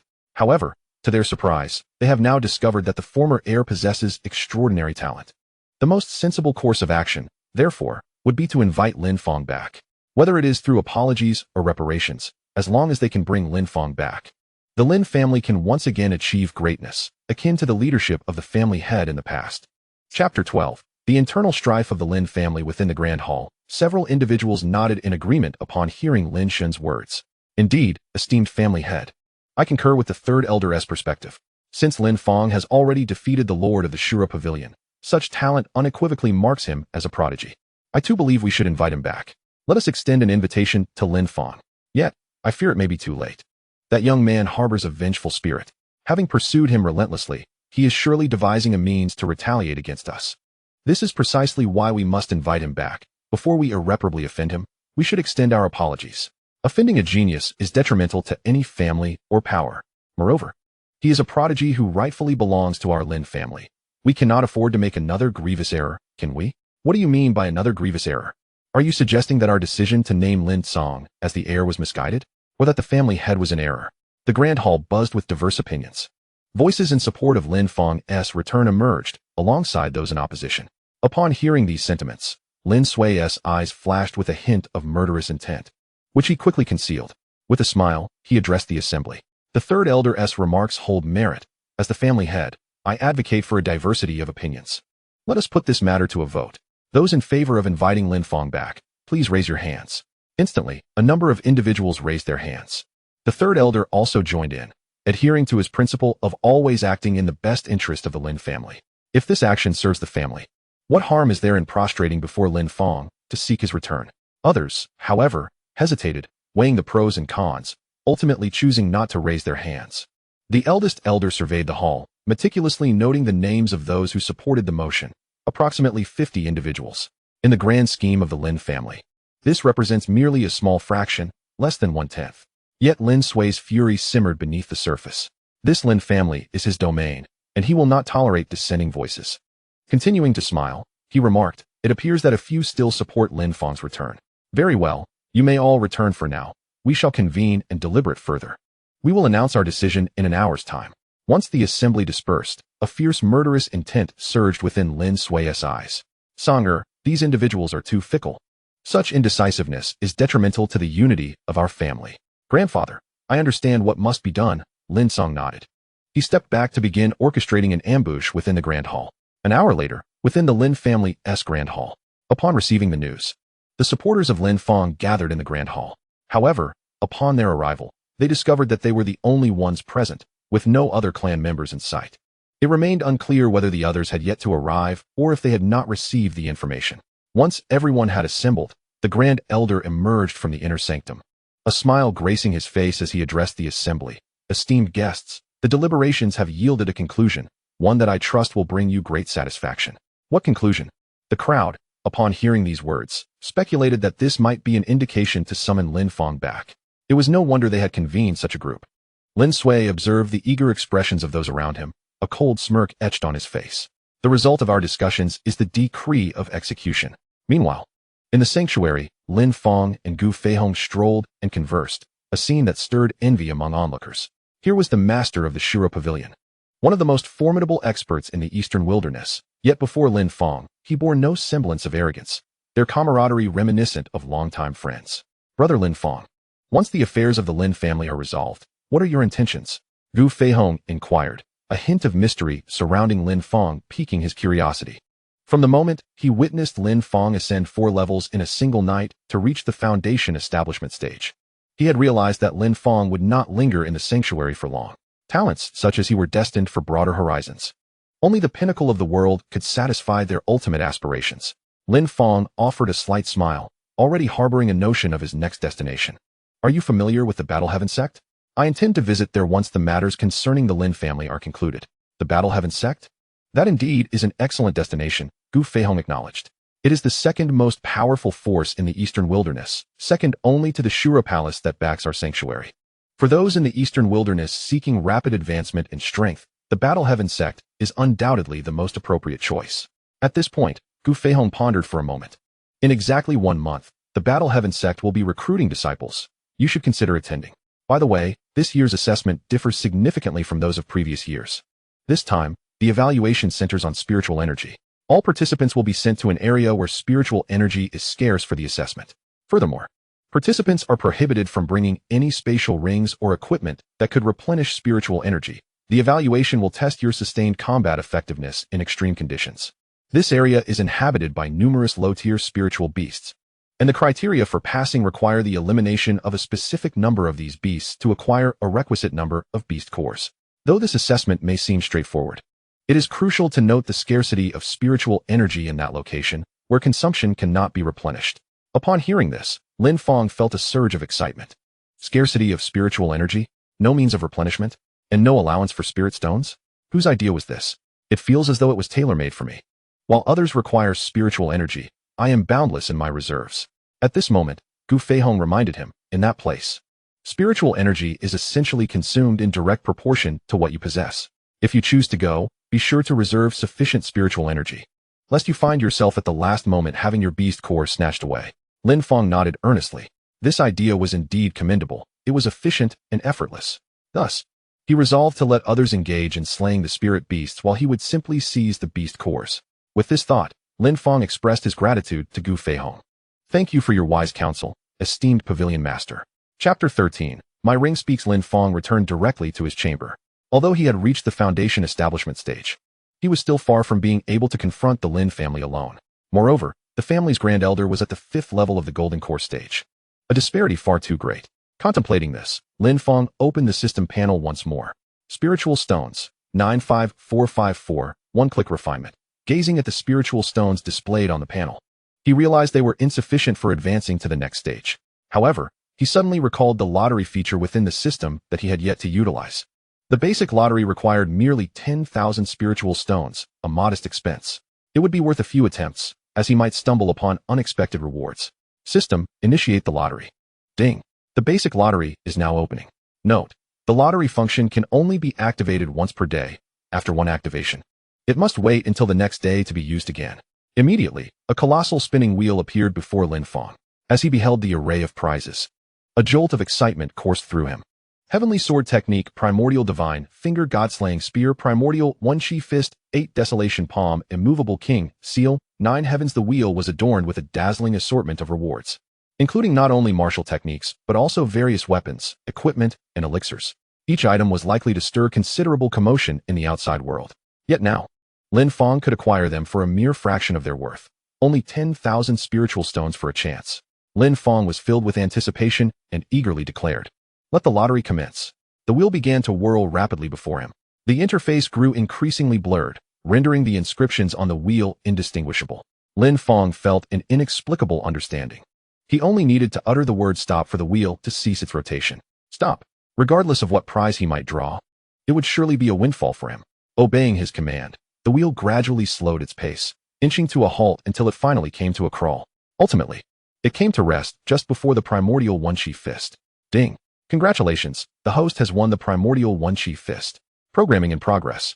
Primordial One Chi Fist? Naturally, Lin Fong was unfamiliar with this technique.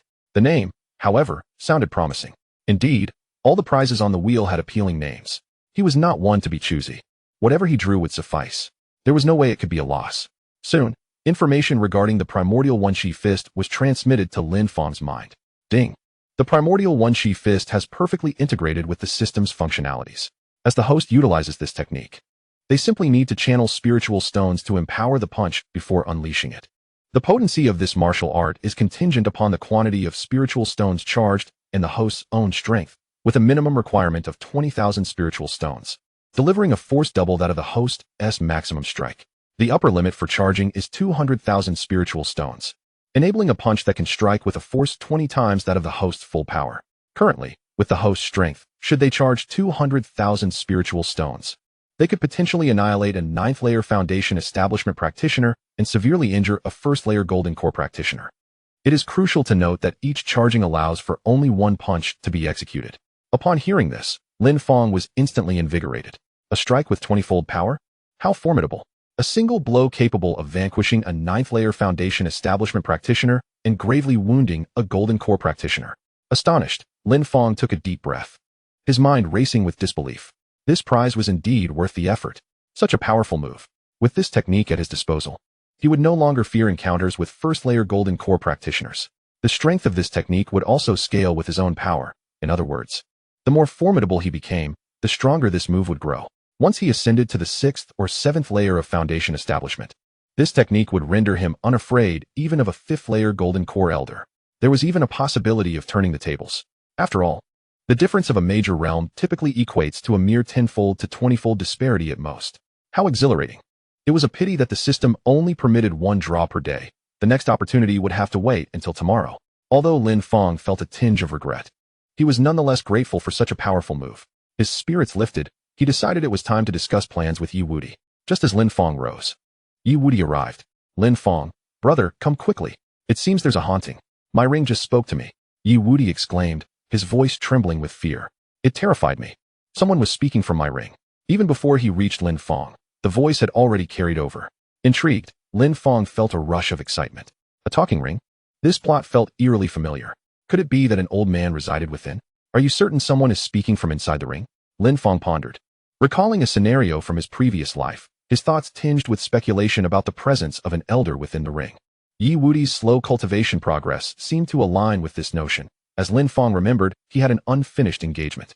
I am certain, there is definitely someone inside the ring. It appears to be a woman expressing gratitude for my spiritual energy over the years, Yi Wudi asserted with conviction. Brother Lin, you must assist me. If there is a female ghost inside, you must subdue her and prevent her from draining my vitality. All right, I understand, Lin Fong casually agreed. He then continued. The entity within your ring is likely the remnant soul of a great cultivator. If my conjecture holds true, your sluggish progress over the years may be linked to this remnant soul. Lin Fong gazed at the ring in Yi Wudi's hand, a smile gracing his lips.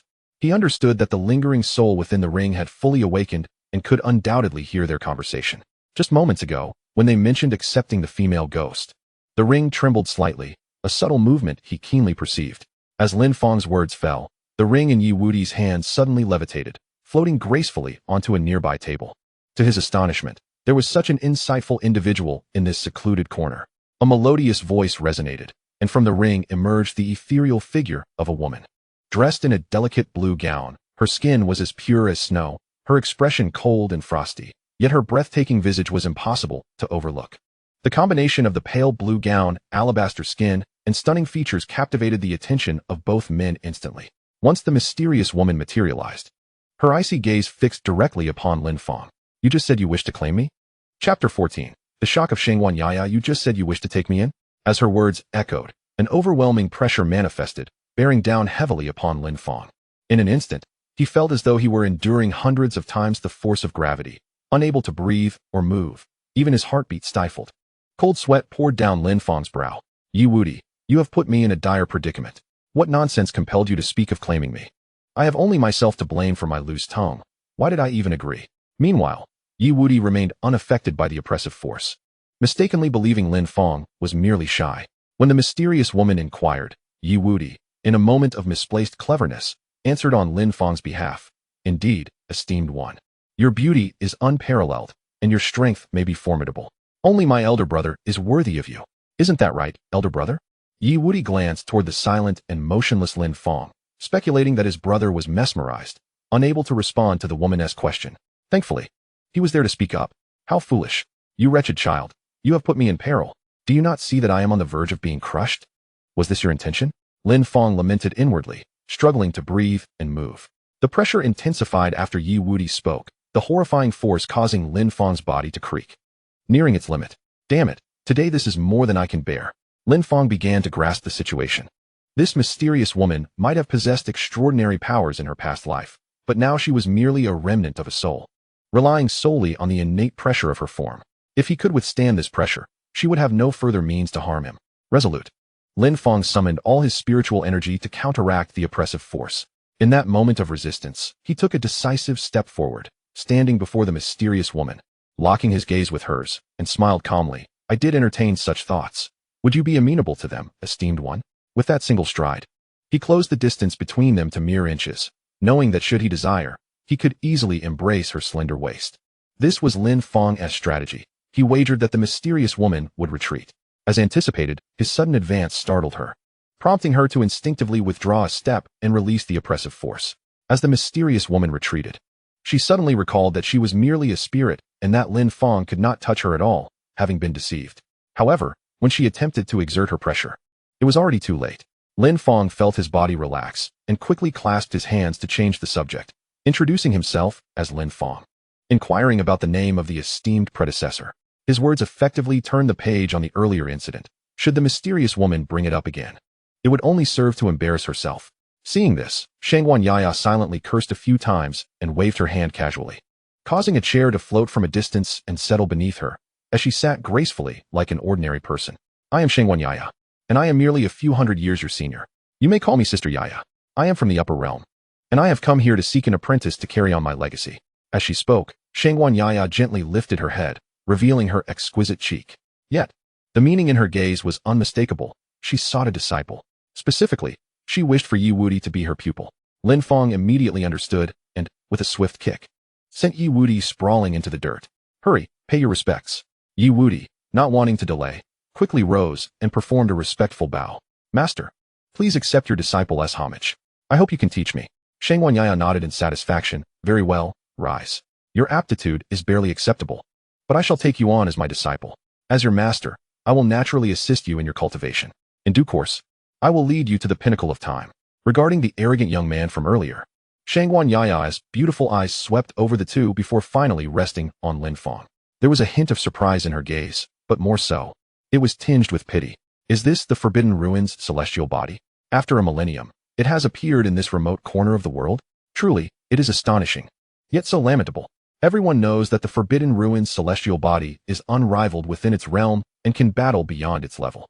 However, the corresponding difficulty in cultivation is 100 or 1,000 times greater than that of ordinary individuals. It requires immense resources, making it the most costly celestial body known to man.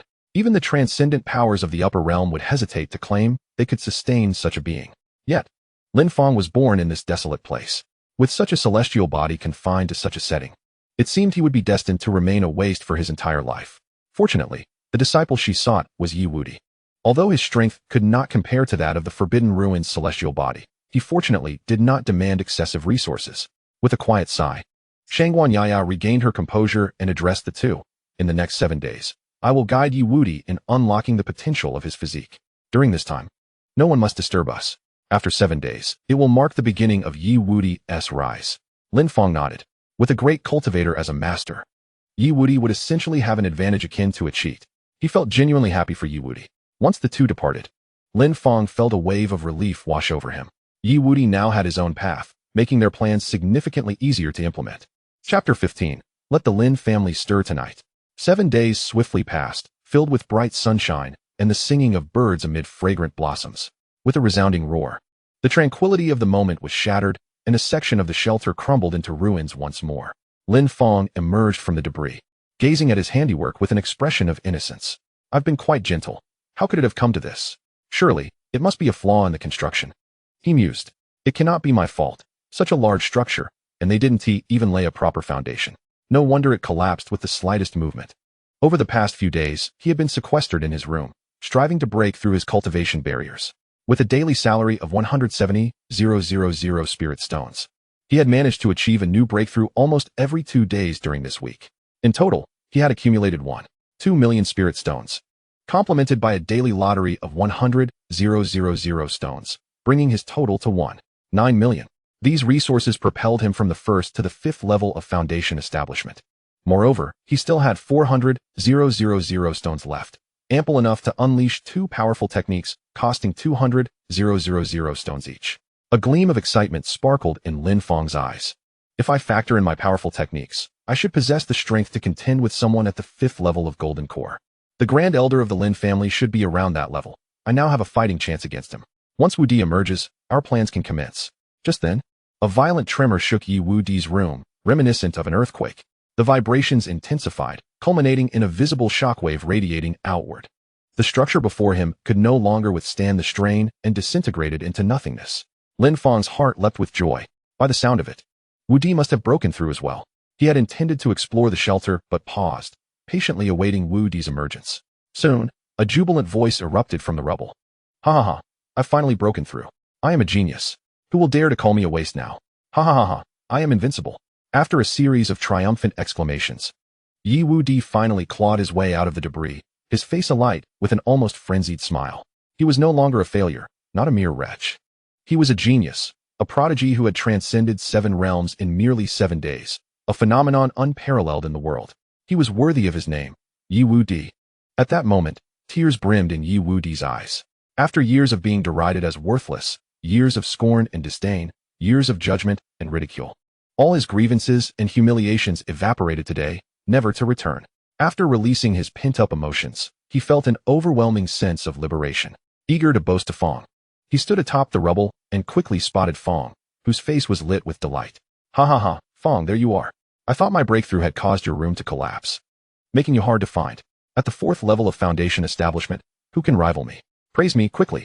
As he spoke, Yi Wudi summoned his spirit energy, striding confidently, fully showcasing the prowess of his newfound 4th level Foundation establishment. A vast reservoir of spiritual energy suffused this space, leaving the onlookers in awe. Meanwhile, Lin Fong wore a broad smile, impressed by the remarkable progress made by Yi Wudi, who had ascended from the 6th level of Qi refinement to the 4th level of Foundation establishment in just 7 days. Witnessing such significant advancement, Lin Fong felt a surge of joy. The 2 prominent heirs of this desolate city had finally embarked on their respective paths. Yi Wudi, brimming with pride, strode confidently to Lin Fong's side and patted his shoulder. From now on, I shall be the one to protect you. When the conflict arises between the Lin and Yi families, you can simply cheer from the sidelines. At that moment, his demeanor exuded arrogance, his tone brimming with self-assurance. Though Shangguan Yaya remained silent within her ring, her fair visage radiated pride. It was a remarkable feat to achieve 7 levels of advancement in merely 7 days. Who else could accomplish such a speed apart from herself? This was merely the initial manifestation of her plans. Greater breakthroughs awaited her. Her thoughts turned to Lin Fong, who had been completely surpassed by Yi Wudi. She pondered how their relationship might evolve from here. However, as she glanced at Lin Fong, her attention was abruptly seized, and she gasped in astonishment. Was that the 5th level of Foundation establishment? Impossible. Surely, she must have misread. Rubbing her eyes vigorously, she looked again. No, she had not erred. It was indeed the 5th level of Foundation establishment. How could this be? With his constitution, such rapid advancement was inconceivable. To elevate from the 1st to the 5th level of Foundation establishment with the Forbidden Ruins celestial body would typically require an astronomical expenditure of spiritual stones, resources he surely did not possess. What on earth was happening? At that moment, she could no longer restrain her astonishment, her mouth agape in shock. Her eyes were wide with disbelief. Then, she recalled that Yi Wudi had mentioned Lin Fong had only recently transitioned from the 6th level of Qi refinement to the 1st level of Foundation establishment. Now, he had leapt from the 1st to the 4th level in under 10 days. The thought left her breathless. 10 days for such a monumental leap. This was the Forbidden Ruins celestial body, a physique that made ascending realms 100-fold, 1,000-fold more arduous than for ordinary individuals. Such a constitution, such a rate of progression, any esteemed figure from the upper realms would be utterly flabbergasted. Even the most exceptional prodigies from the sacred lands could not achieve such rapid breakthroughs. How had Lin Fong accomplished this? What secrets lay within him? Shangguan Yaya scrutinized Lin Fong from every angle, her curiosity piqued to an extraordinary degree. When she returned to her senses and noticed Yi Wudi still reveling in his boastful demeanor, she could only exasperatedly remind him, stop preening.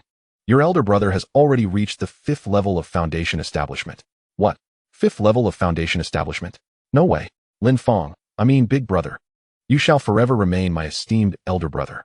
In an instant, Yi Wudi's previously haughty demeanor was extinguished, transforming back into that of Lin Fong's devoted admirer. The rapid shift in expression left Lin Fong astounded. After a bout of playful banter, the two sought refuge in another room, entering under the watchful gaze of the resentful overseer. Now that both of us have reached the mid-stage of Foundation establishment, our plan can officially commence. Tonight, let chaos ensue between the Lin and Yi families. Chapter 16, An Unexpected Delight. Beneath the hazy moonlight, 2 Lin family disciples, returning from their training expedition, traversed the vicinity of the Lin family's domain. Having entered their territory, their vigilance waned to its lowest ebb, engaging in leisurely conversation. Surely, now that they were on familiar ground, they could not be overtaken? Brother, our expedition yielded considerable rewards. One exclaimed, hee. Yet I believe the greatest gain was mastering numerous techniques. The sensation was exhilarating. Unbeknownst to them, danger lurked nearby. Just as their chatter continued, 2 shadows flitted behind them. A chill swept over their necks. Brother, what the who's there? Don't strike my face. I rely on this for a living. In an instant, they were struck down, consciousness fading into darkness. At that moment, Lin Fong and his companion revealed themselves, glancing at the fallen Lin disciples and shaking their heads in dismay at their feebleness. Had they really succumbed so easily? As Lin Fong approached to claim the spiritual stones from their persons, one of the assailants, still clinging to consciousness, shouted with all his might, "Help! Someone is robbing our Lin family's territory." This desperate cry swiftly attracted the attention of the nearby Lin family patrol. Robbing our Lin family? Seeking death. Lin Wang, captain of the patrol, momentarily stunned, quickly rallied his team towards the source of the commotion. This is bad. We must flee. Lin Fong and his companion, upon realizing the gravity of the situation, began to retreat at a leisurely pace, even pausing periodically to allow Lin Wang and his men to catch up. Before long, they arrived at the vicinity of a mine, brilliantly illuminated, as bright as day. At the entrance, a group of disciples clad in Yi family attire busily toiled, pushing carts in and out, while others patrolled the surrounding corners, ensuring that no intruders could breach their domain. The stage is set for a grand performance. A cold smirk graced Lin Fong's face as he and his companion donned the Yi family garb they had prepared in advance, smearing their faces with mining grime and blending seamlessly into the bustling patrol. Moments later, the Lin family patrol arrived. Captivated by the scene before him, Lin Wang momentarily set aside his pursuit of Lin Fong. Is this a spiritual mine? Whose territory is this? In this vicinity, it appears that no one has delineated the family boundaries. Lin Wang gazed at the scene before him, pondering silently. This mineral vein must be surreptitiously mined by some family. I must promptly report this matter to the family head. What splendid news! If I convey this information to the Lin family, surely we shall partake in the bounty. This triumph is entirely my merit. The thought of this success ignited a fervent joy within him, yet he forcefully suppressed it, rallying his companions to prepare for departure. At that moment, two patrolling members of the Yi family spotted their approach and shouted, "Who goes there? Come quickly, someone is encroaching." The alarmed cries drew numerous Yi family members toward their direction, and others from afar began to converge as well. This is dire. We have been discovered. Retreat. Lin Wang immediately realized the gravity of their situation and hurriedly led his group away. They dashed towards the outskirts of the mineral vein. Yet the commotion attracted several nearby Yi family members, who pursued them relentlessly upon spotting these suspicious figures. This spiritual mine had only recently been unearthed by the Yi family, and they were clandestinely excavating it. If these intruders escaped, the news would surely spread like wildfire. Thus, within the confines of this mineral mountain, the Lin family fled desperately while the Yi family pursued with fervor. Due to their unfamiliarity with the terrain, Lin Wang and his companions were ultimately cornered by the Yi family.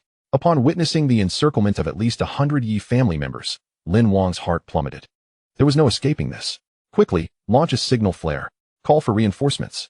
Fire 3. He commanded. The signal flares were standard supplies of the family, used to indicate the urgency of their plight.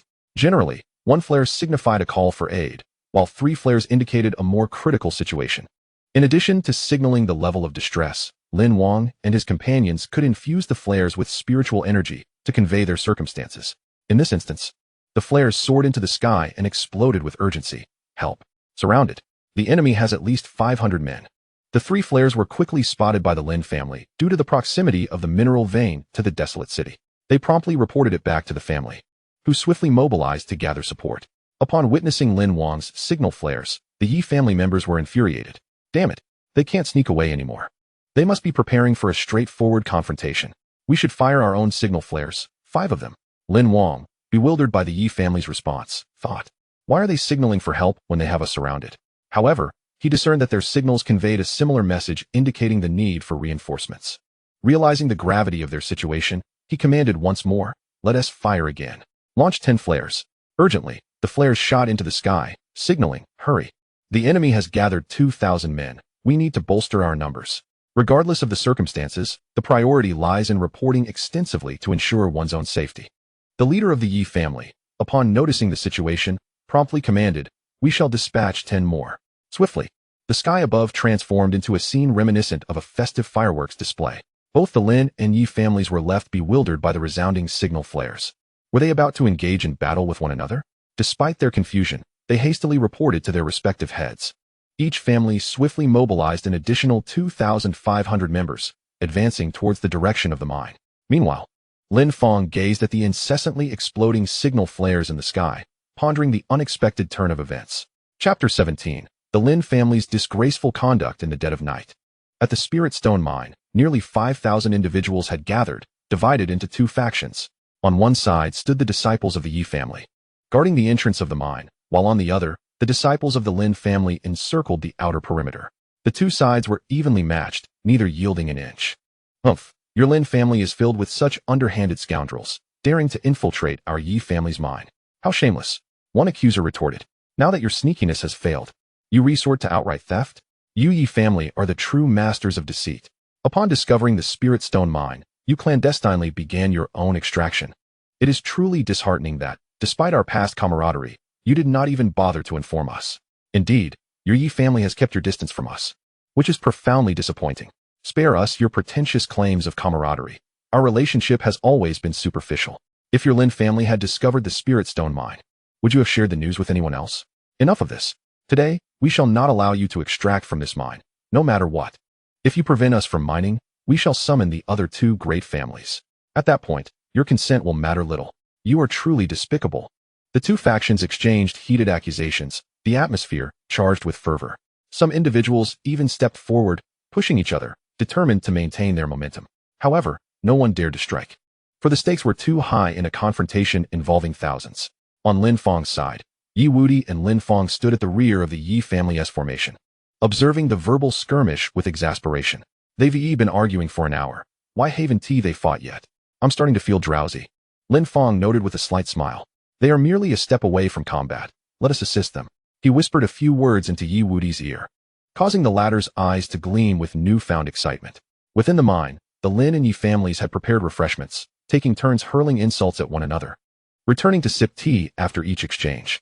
The process was remarkably standardized, resembling an assembly line. Some members of the Lin family had even laid out bedding, seemingly preparing for a protracted confrontation. After all, as long as they remained, the Yi family would be unable to extract resources. This stalemate would inevitably draw the attention of other families, and soon, it would be a contest of endurance. Many from the Yi family observed this and felt a surge of indignation. Such behavior was utterly shameless. However, they found themselves utterly helpless, which only fueled their frustration and intensified their curses, while their shoving grew increasingly violent. At that moment, a sudden shout arose from the back of the Yi family's ranks. Lo and behold, a surprise attack. The Lin family scoundrels are dishonorable, sneaking around to ambush us. The urgency of the situation was underscored by the realization that they were encircled by members of the Lin family. No sooner had this been said than a figure clad in Yi family attire charged from the rear, knocking several individuals aside. This revelation momentarily stunned the elders of the Lin family. How can we be ambushed from behind? There's only the entrance to the mine. How can they encircle us? Behind them lies the mountains. Yet before they could voice their confusion, another cry emerged from within the Yi family ranks. Brothers, I have been gravely wounded in this ambush and can endure no longer. Avenge me. With that, the speaker closed his eyes, succumbing to his injuries. Instantly, a man stepped forth, cradling the injured Yi family member in despair. Alas, dear brother, do not depart. We promise to share wealth and honor, to stand by one another. You cannot leave us. You are the last scion of your branch. Your mother awaits your lineage. The anguished cries of desperation and fury ignited the spirits of all Yi family members, stirring their profound wrath. They had already been robbed of their spiritual stone mine and encircled. Now, they faced the loss of a beloved brother to an underhanded attack. The Lin family had clearly lost all sense of decency. Increasingly, voices of solidarity arose, culminating in a collective fury that propelled the Yi family into action. Charge forth. Let us avenge our fallen kin. They cried. The Lin family's treachery knows no bounds. They have attacked us from behind and slain our brother. Forward. Let us eradicate them. A great clash was imminent. The initial scuffles transformed into a genuine battleground as both sides abandoned restraint. The elders on either side, bewildered, questioned the chaos. What transpired? Who was ambushed? Where are we surrounded? How did we descend into battle? Meanwhile, Lin Fong took advantage of the turmoil, stealthily leading Yi Wudi into the depths of the spiritual mine. These have been excavated and processed. We must seize them all, Lin Fong urged. Before he could finish, Yi Wudi eagerly prepared his spatial ring, swiftly collecting the spiritual stones before him. At that moment, Shangwan Yaya also emerged, absorbing the stones with deft precision. The trio reveled in their clandestine theft, quickly amassing all the processed spiritual stones. As for those that remained unprocessed, they simply lacked the time to extract them, leaving them behind for a future endeavor. We shall return once the Yi family has completed their work. For now, let us explore the Lin family. A gleam of ambition sparkled in Lin Fong's eyes. If all went as anticipated, this skirmish would surely attract the attention of the elders from both families, compelling the elder Lin Sui to emerge. Once he did, Lin Fong could navigate the Lin family territory with ease, facilitating his plans significantly. As long as they can locate the ancestral figure within the lineage, they can intimidate the descendants of the Lin family. First, they must isolate Lin Sui. With this thought in mind, Lin Fong swiftly arrived near the Lin estate and found a concealed spot to hide. At this moment, they needed only to wait. Soon, two signal flares echoed from the direction of the mining area. Whoosh! A battle is erupting in the mining area. Quick assistance needed, head of the family. Please come stabilize the situation. Whoosh! Head of the family, hurry. The mining area is surrounded. The clash has commenced. It is on the verge of collapse. Not long after these signal flares were fired, a figure from the Lin family darted out, heading towards the mining area. Observing this, Lin Fong smiled faintly. Only someone in the mid-golden core stage could possess such speed. It seemed Lin Sui had already departed. He gently nudged the drowsy Yi Wudi. It's time to get to work, rise and shine. Chapter 18. Upon meeting the true self, do not kneel. Within the mining area. Stop. Please, halt your actions. Do not continue fighting. The head of the family is on his way. The only individuals refraining from engagement were the elders from both sides. As the preceding events had unfolded too peculiarly, they sensed an oddity. Inexplicably, a claim arose from the Yi family's ranks that they were ambushed, resulting in a casualty. With the entrance to the spiritual mind behind the Yi family, how could the Lin family have possibly circumnavigated them for an attack? Surely, this was a trap designed to instigate a conflict between the Lin and Yi families. It was plausible that individuals from other families had infiltrated both factions, instigating the recent chaos. Realizing this, the elders hastily attempted to halt the fray. However, the rapid succession of events had rendered their efforts futile. By the time they grasped the situation, the clash had escalated to a fervent intensity, teetering on the brink of annihilation. They were powerless to intervene and could only launch signal flares to alert the head of the family, the sole authority capable of quelling the discord. The two elders stood atop the mining area, observing the fierce conflict below, and exchanged bitter smiles. This night's battle would undoubtedly result in significant losses for both sides. It appeared their positions as elders were now in jeopardy. Meanwhile, after Lin Sui had soared into the distance, Lin Fong made his way directly to the entrance of the Lin estate. Hey Lin Fong, am I dreaming? The foundation building guard at the entrance was initially taken aback upon seeing Lin Fong, but soon his face brightened with a grin. The head of the family had proclaimed that whoever captured Lin Fong would be promoted to leader and rewarded with 10,000 spiritual stones. Originally, he had thought it impossible to encounter him. To his astonishment, Lin Fong had delivered himself right to their doorstep. Huh, what a stroke of fortune, the guard mused. But before he could finish his thoughts, Lin Fong had already approached the entrance. Lin Fong, how dare you return? Just wait until I smack. Before the guard could complete his sentence, darkness enveloped him, and he fell into a slumber akin to that of an infant. Lin Fong, undeterred, continued his stride into the estate without missing a beat. Behind them, Yi Wudi shook his head and remarked, "Ah, the youth is indeed blessed. Able to fall asleep so effortlessly." The two did not linger and, upon entering the Lin family estate, made their way directly toward the ancestral shrine. The night was now deep, and many had already succumbed to slumber, resulting in a path devoid of encounters. Soon, they arrived at the entrance of the shrine. At that moment, a voice suddenly emerged from behind them. Lin Fong, you have indeed come." Several figures stepped forth from behind Lin Fong. Among them was Lin Song, the grandson of Lin Sui, a cold smile adorning his face. When the Lin and Yi families clashed, his grandfather had sensed something amiss, suspecting that the conflict tonight might have been instigated by Lin Fong.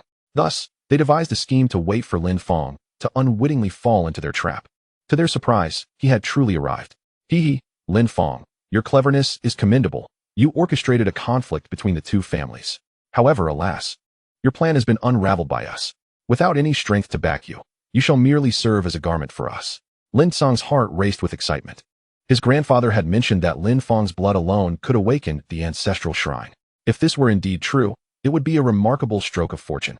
Lin Fong's offering of himself was all too convenient, not only sealing his own fate, but also facilitating their entrance into the shrine, effectively yielding them a double victory. Just as Lin Song reveled in his triumph, a calm voice echoed through the hall. Are you certain? As the words fell, a powerful gale erupted within the chamber. Spiritual energy surged violently, and flashes of lightning illuminated the space. A tremendous aura poured forth from Lin Fong, cascading like a tidal wave. Foundation Establishment Level 5? Several present could not suppress their astonishment. Lin Fong, too, was taken aback, his eyes betraying not only shock but a hint of fear. The rapidity of Lin Fong's breakthrough filled him with trepidation. How swiftly he had advanced. It had only been 10 days since Lin Fong was expelled, and he had left the Lin family at the 5th level of Qi refinement. Now, he had achieved Foundation Establishment Level 5. Was it truly possible for a person to ascend through realms at such a pace? If left unchecked, it would not be long before Lin Fong could indeed topple the Lin family. However, as he contemplated this, Lin Fong exhaled deeply. Thankfully, although Lin Fong had acquired a measure of strength, it was still not formidable enough.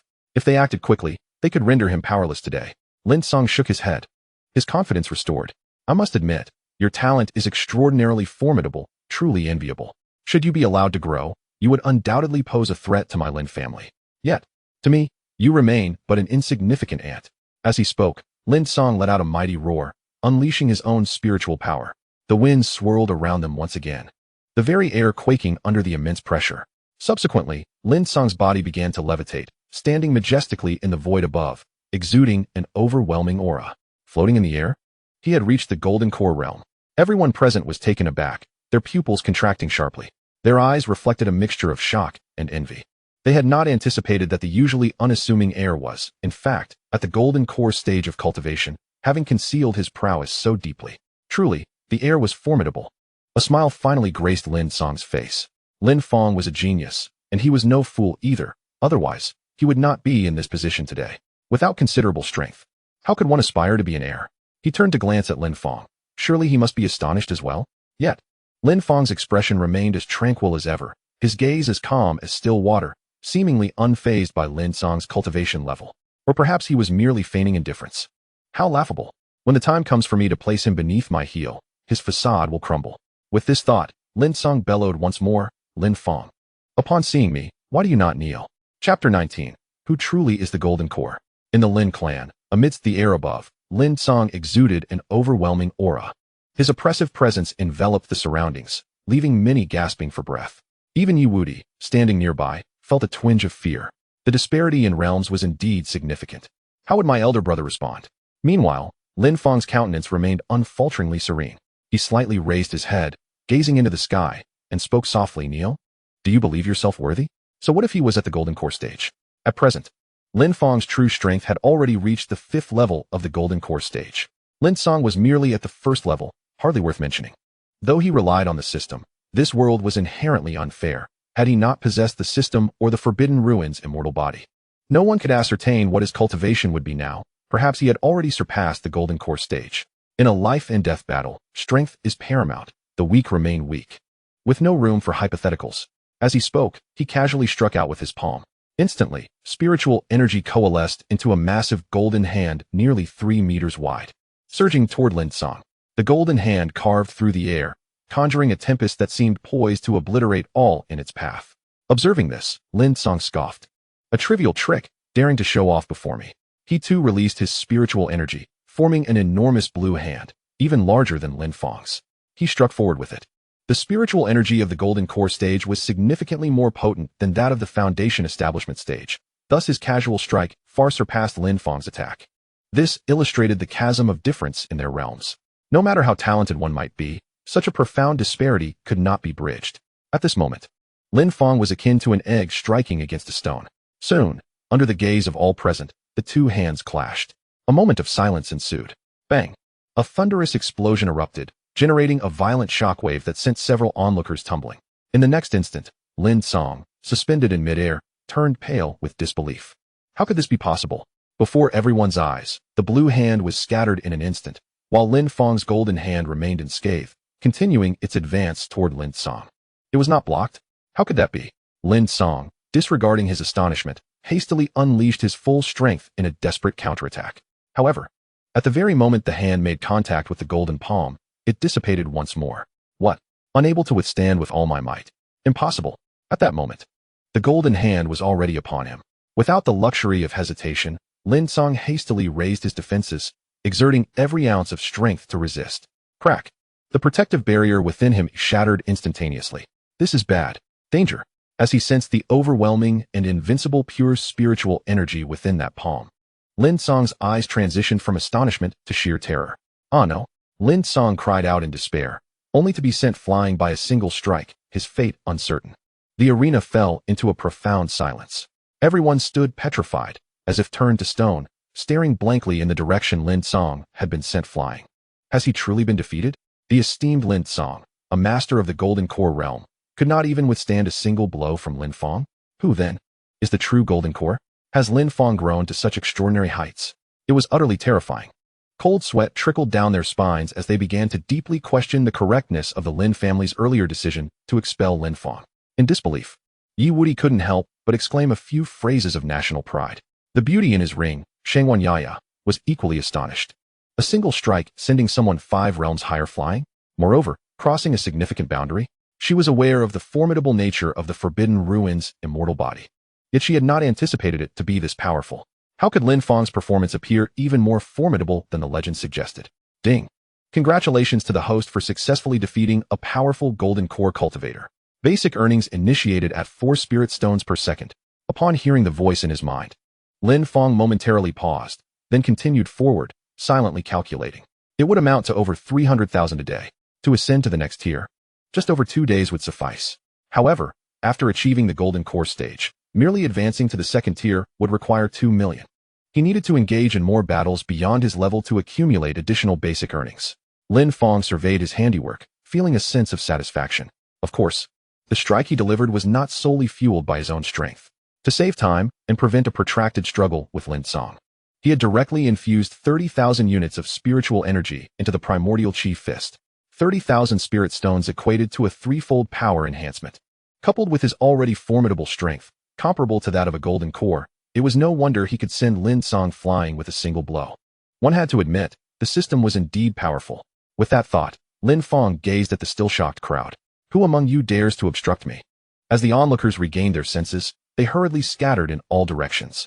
Lin Fong paid them no mind and proceeded directly toward the Ancestral shrine, for with Lin Fong incapacitated, there was little threat of upheaval.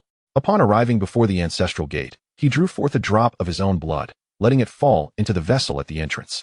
Soon, the drop was completely absorbed, and the heavy doors slowly creaked open. Observing the thickness of the gate, Lin Fong felt a twinge of surprise.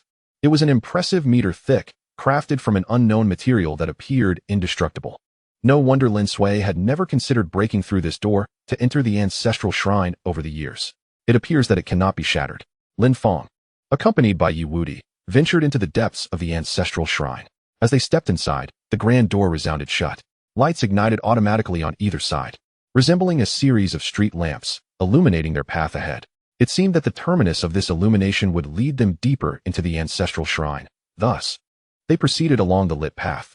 Outside the shrine, several subordinates of Lin Fong began to search in the direction where Lin Fong had been forcefully propelled moments earlier. Reflecting on the recent events, a wave of regret washed over them. Who could have anticipated that within just a few days, their family's seemingly useless heir, Lin Fong, would transform into a prodigy? Not only a prodigy, but he had also ascended from the 5th level of chi refinement to the 5th level of foundation establishment in such a brief span. His strength had surpassed even that of Lin Fong, who was at the 1st level of Golden Core.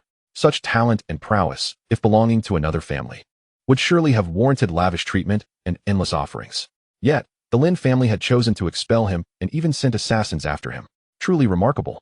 As they contemplated this, they found themselves harboring intense resentment towards the elders who had initially decided to cast Lin Fong out. They shook their heads, letting out a resigned sigh. At this juncture, it was too late for regret. Lin Fong had been grievously offended by them, and there was no turning back. His current strength had already surpassed that of all disciples within the Lin family. It would not be long before even the Grand Elder would be unable to contend with him. When that day arrived, the Lin family would find itself in peril. While they sighed and searched, they soon discovered Lin Fong, wailing amidst the grass. They hurried forward to assist him. "Young master, how are you faring?" Lin Fong felt as if his entire body was shattered, utterly immobilized. "Do not move, you may worsen your condition. Quickly, summon help." His subordinates exchanged glances. Fire a signal flare to notify the family head. Lin Fong has returned, significantly strengthened. The young master is overmatched. Please, family head, provide urgent assistance. Chapter 20. In truth, your father is not dead at the Yi family's spiritual mine. The disciples of both the Lin and Yi families had separated. The recent chaos had subsided. The two factions stood once more at a distance, panting heavily.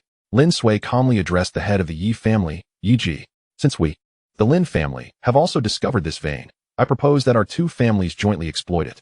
This way, even if the other two prominent families arrive, we shall be able to withstand any challenges. Should only your family undertake the mining, should the other families discover this spiritual mine, it is likely that the Yi family would end up with nothing. Would you not agree? Now that the conflict between the two families had been resolved, it was time to discuss the distribution of the mine. After all, the Lin family was aware of the vein's existence, and the Yi family could no longer monopolize it. His presence here was primarily motivated by this matter. Upon hearing Lin Sui's proposal, Yi Ji furrowed his brow. Despite his reluctance to admit it, Lin Sui's words were indeed rooted in truth. However, the thought of relinquishing half of the spiritual mine to another was something he found profoundly disagreeable. As Lin Sui noticed Yi Ji's hesitation, he was about to exert further pressure and temptation. At that moment, a sudden signal flare shot into the sky, accompanied by a loud explosion. The direction of the flare indicated the Lin family's vicinity. Upon seeing the message conveyed by the flare, the Lin family members were taken aback. What? Lin Fong has defeated the young master? How could that be possible?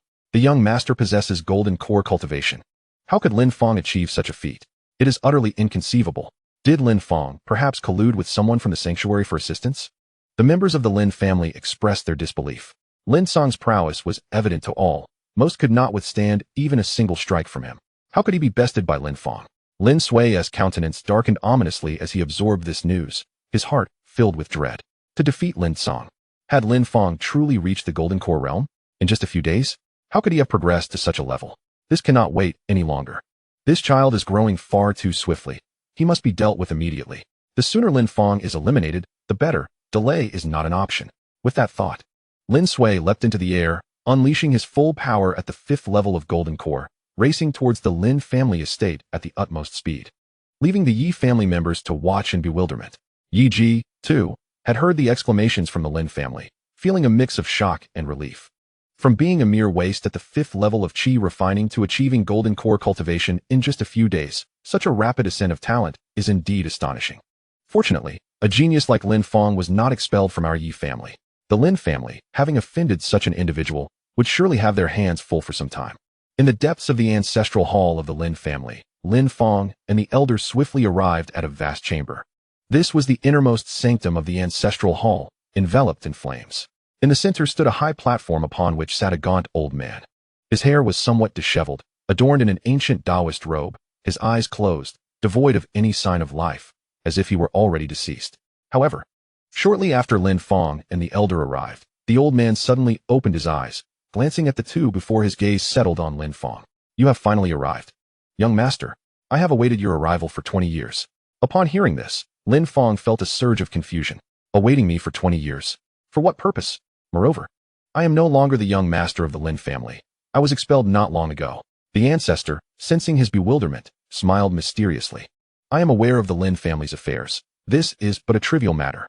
I awaited your arrival here to convey another piece of information. This Lin family is merely a branch. In Zhongzhou City, there exists another Lin family, which is the true Lin family, and you are their young master. You must hasten to elevate your cultivation. The higher your level, the better. Then, you shall proceed to the Zhongzhou Lin family to inherit the position of young master and assist the family head in resolving their troubles. Family head? Lin Fong queried, perplexed. Who is the head of the Zhongzhou Lin family? Could it be my father? Is he not dead? It seemed the elder had perceived Lin Fong's confusion. The ancestral elder of the Lin family explained. The head of the family is indeed your father. He has merely departed from this place temporarily and is not deceased. Upon hearing this, Yi Wudi, standing nearby, could no longer contain his astonishment and exclaimed, What? You have such an identity? The Lin family of Zhongzhou? The name sounds remarkably impressive. Surely it surpasses our desolate city by leaps and bounds. Lin Fong also felt a sense of surprise. His father was alive. The Lin family of Zhongzhou? These few sentences only deepened the enigma within his heart, plunging him into a profound mystery. He yearned to pose further inquiries. Yet the elder of the Lin family seemed reluctant to provide more answers, clearly wishing to keep certain knowledge shrouded. My lord, all your uncertainties will be clarified once you reach Zhongzhou. I hope you can locate the head of the family soon, for this predicament is rather significant, the elder concluded. Lin Fong nodded in acknowledgement, his mind racing with contemplation. How substantial could it be? Could it be that my father's position as head of the family has also been revoked? He shook his head, casting these thoughts aside. At that moment, Yi Wudi suddenly gasped, Oh no, we have lingered here for too long. The Grand Elder of the Lin family may have returned by now. We might not be able to leave. Chapter 21. Who do you intend to kill, traitor? Lin Sui. What of it? I will escort you out shortly, and let us see who dares to act against me. The Ancestral Elder scoffed. I am here. What can he do? Yi Wudi's eyes brightened at this revelation. Indeed, with the Ancestral Elder present, the Grand Elder would not dare to act. Moreover, even if he did, the strength of the Ancestral Elder was evident, and he would easily manage the situation alone. At this juncture, Lin Fong remained silent, yet his thoughts had turned elsewhere. His current cultivation level stood at the 5th layer of foundation establishment. The 2 million spirit stones acquired from the mining expedition that night could elevate him directly to the 8th layer. Coupled with the enhancement from the Hunyuan Ichi Fist, his prowess would be on par with that of Grand Elder Lin Sui. Perhaps it would be prudent to strike tonight. With this thought, Lin Fong stepped forward to assist the Ancestral Elder. Elder, let us venture outside. It is already past midnight. When Lin Sui arrived at the Lin family estate, his subordinates had already carried Lin Song back. At this moment, Lin Song was covered in blood, his bones shattered, appearing utterly limp and devoid of strength, save for the ability to move his head. Witnessing Lin Song's wretched state, Lin Sui was filled with both shock and fury. How did my lord end up like this? Did you not intervene while they were fighting? You merely stood by as he was beaten to such a state by Lin Fong? Anger surged within him. This cadre of inept individuals had proven utterly useless at a critical juncture. It was either one problem or another, and with thousands of family members, Lin Fong was able to toy with them all. You are all worthless. Lin Sui's thunderous roar caused those present to tremble, silencing them in fear. Lin Hai, the leader among them, felt deeply aggrieved. The head of the family spoke. It is not that we do not wish to assist. Rather, everything transpired too swiftly for us to react before the young master was sent flying. One individual voiced his thoughts, emboldening others to chime in. Indeed, the head of the family, Lin Fong, struck the young master down with a single blow. We scarcely had time to comprehend what had occurred. The young master's defeat was astonishingly swift, and Lin Fong's prowess is formidable. What? One strike? How could Lin Fong be so powerful? The anger in Lin Sui's eyes dissipated, transforming into a countenance of incredulity. He was well aware of his grandson's capabilities, possessing the 1st layer of the Golden Core realm. A peerless figure among the younger generation of the entire desolate city. Such strength should not be easily vanquished, let alone in a single blow. Could it be that Lin Fong has ascended to the 2nd layer of the Golden Core? The thought sent a chill down his spine, beads of cold sweat forming on his back. What a rapid ascent. A breakthrough in a day. Can Lin Fong transcend realms at will? Devoid of the need for cultivation resources? Lin Sui was utterly astounded, a hint of trepidation creeping into his heart. To offend such an individual would be tantamount to courting death itself. If Lin Fong were not dealt with promptly, it would not be long before he turned the tables and sought revenge. To what layer has Lin Fong ascended? Lin Sui, regaining his composure, inquired gravely. After some contemplation, Lin Hai and his companions exchanged peculiar glances before responding. To answer the head of the family, Lin Fong's realm should be the 5th layer of foundation establishment. Their expressions were quite odd, having anticipated the reaction Lin Sui would have upon hearing this revelation. Indeed, Lin Sui was taken aback once more. His eyes filled with astonishment and suspicion. 5th layer of foundation establishment. Are you certain? Not the Golden Core realm? Several subordinates nodded in unison. It is not the Golden Core realm. It is undoubtedly the 5th layer of foundation establishment. Gasping, Lin Sui inhaled sharply, his heart racing uncontrollably. The 5th layer of foundation establishment could defeat the 1st layer of Golden Core? That was a 5-layer gap in realms, not to mention a major boundary. How could this be possible? It was well known that his grandson's talent was not inferior to that of any other genius, and he was a formidable opponent among his peers. Yet, he had been vanquished by Lin Fong, who was 5 realms beneath him, in a single strike? Such a notion seemed utterly preposterous and incredibly hard to fathom. Grandfather, we must eliminate Lin Fong at once. We cannot allow him to grow any stronger. At that moment, Lin Song, having regained consciousness, exclaimed with fervor, his eyes ablaze with determination. Lin Sui snapped back to attention. Songer, fear not. Today he shall not survive. Without needing Lin Song to articulate his thoughts, he had already resolved his course of action. This boy must perish today, or he would undoubtedly become a significant threat. You all, take the young master to rest. The rest of you, accompany me to the Ancestral Shrine, Lin Sui commanded with unwavering resolve. Subsequently, one individual carried Lin Song back to the rear courtyard, while the remainder followed Lin Sui to the Ancestral Shrine. Upon returning from the Yi family's spiritual vein, the Lin family disciples, upon learning of the events, hurried to the Ancestral Shrine of the Lin family. Nearly 2,000 individuals amassed, their presence overwhelming. encircling the entire shrine to prevent any chance of opportunity from arising within, only waiting for the appearance of Lin Fong and his companions. After everyone had gathered, they were all utterly shocked by the news they had just heard. Have you heard? Lin Fong defeated the heir with a single strike. Indeed, I heard about it. What on earth happened? Has Lin Fong reached the golden core stage? Alas, I suddenly feel that it was a mistake to drive Lin Fong away. You only just realized? I knew after that day at the shelter. Oh, come on. Why didn't you raise your hand to support Lin Fong that day? Huh. Raise my hand. Look. Are those who raised their hands still here? You truly are clever. The murmurs among the crowd were not loud, but as a golden core cultivator, Lin Sui could naturally hear them. Listening to the vacillating words of this group, his heart seethed with rage. They had not yet faced defeat, yet they were already considering escape routes. These individuals were utterly unreliable. He finally understood why Lin Fong chose to leave the Lin family. Taking them along was nothing short of a burden. However, this was a critical moment, and he needed to bolster their morale. He declared loudly, I trust you have all heard about Lin Fong's victory over the heir. How could a mere foundation establishment cultivator possibly defeat a golden core cultivator? I suspect he simply resorted to some unscrupulous means. Those who disregard the rules of the martial world, even if they possess some talent, will ultimately become a menace when they venture outside. Therefore, today I shall kill him. Whoever aids him shall meet their demise. As Lin Sui uttered his final words, the oppressive aura of his golden core stage enveloped the ancestral hall, causing all present to feel a jolt of trepidation, instantly dispelling their earlier thoughts. Such formidable strength made it evident that Lin Fong would find it exceedingly difficult to prevail. Just then, the doors of the ancestral hall slowly creaked open, and an ancient voice resonated throughout the space. You, son thief, whom do you intend to kill? Chapter 22. The ancestor sealed, unable to intervene? Son thief, whom do you claim you will kill? The voice at the entrance of the ancestral hall interrupted the thoughts of all present. Everyone quickly turned their gaze toward the source of the sound, only to be taken aback. Those who had entered the ancestral hall to enhance their strength recognized the individual before them immediately. It was the ancestor of the Lin family, who had resided within the ancestral hall since their birth. And now, Lin Fong had summoned the ancestor to support him. What were they to do now?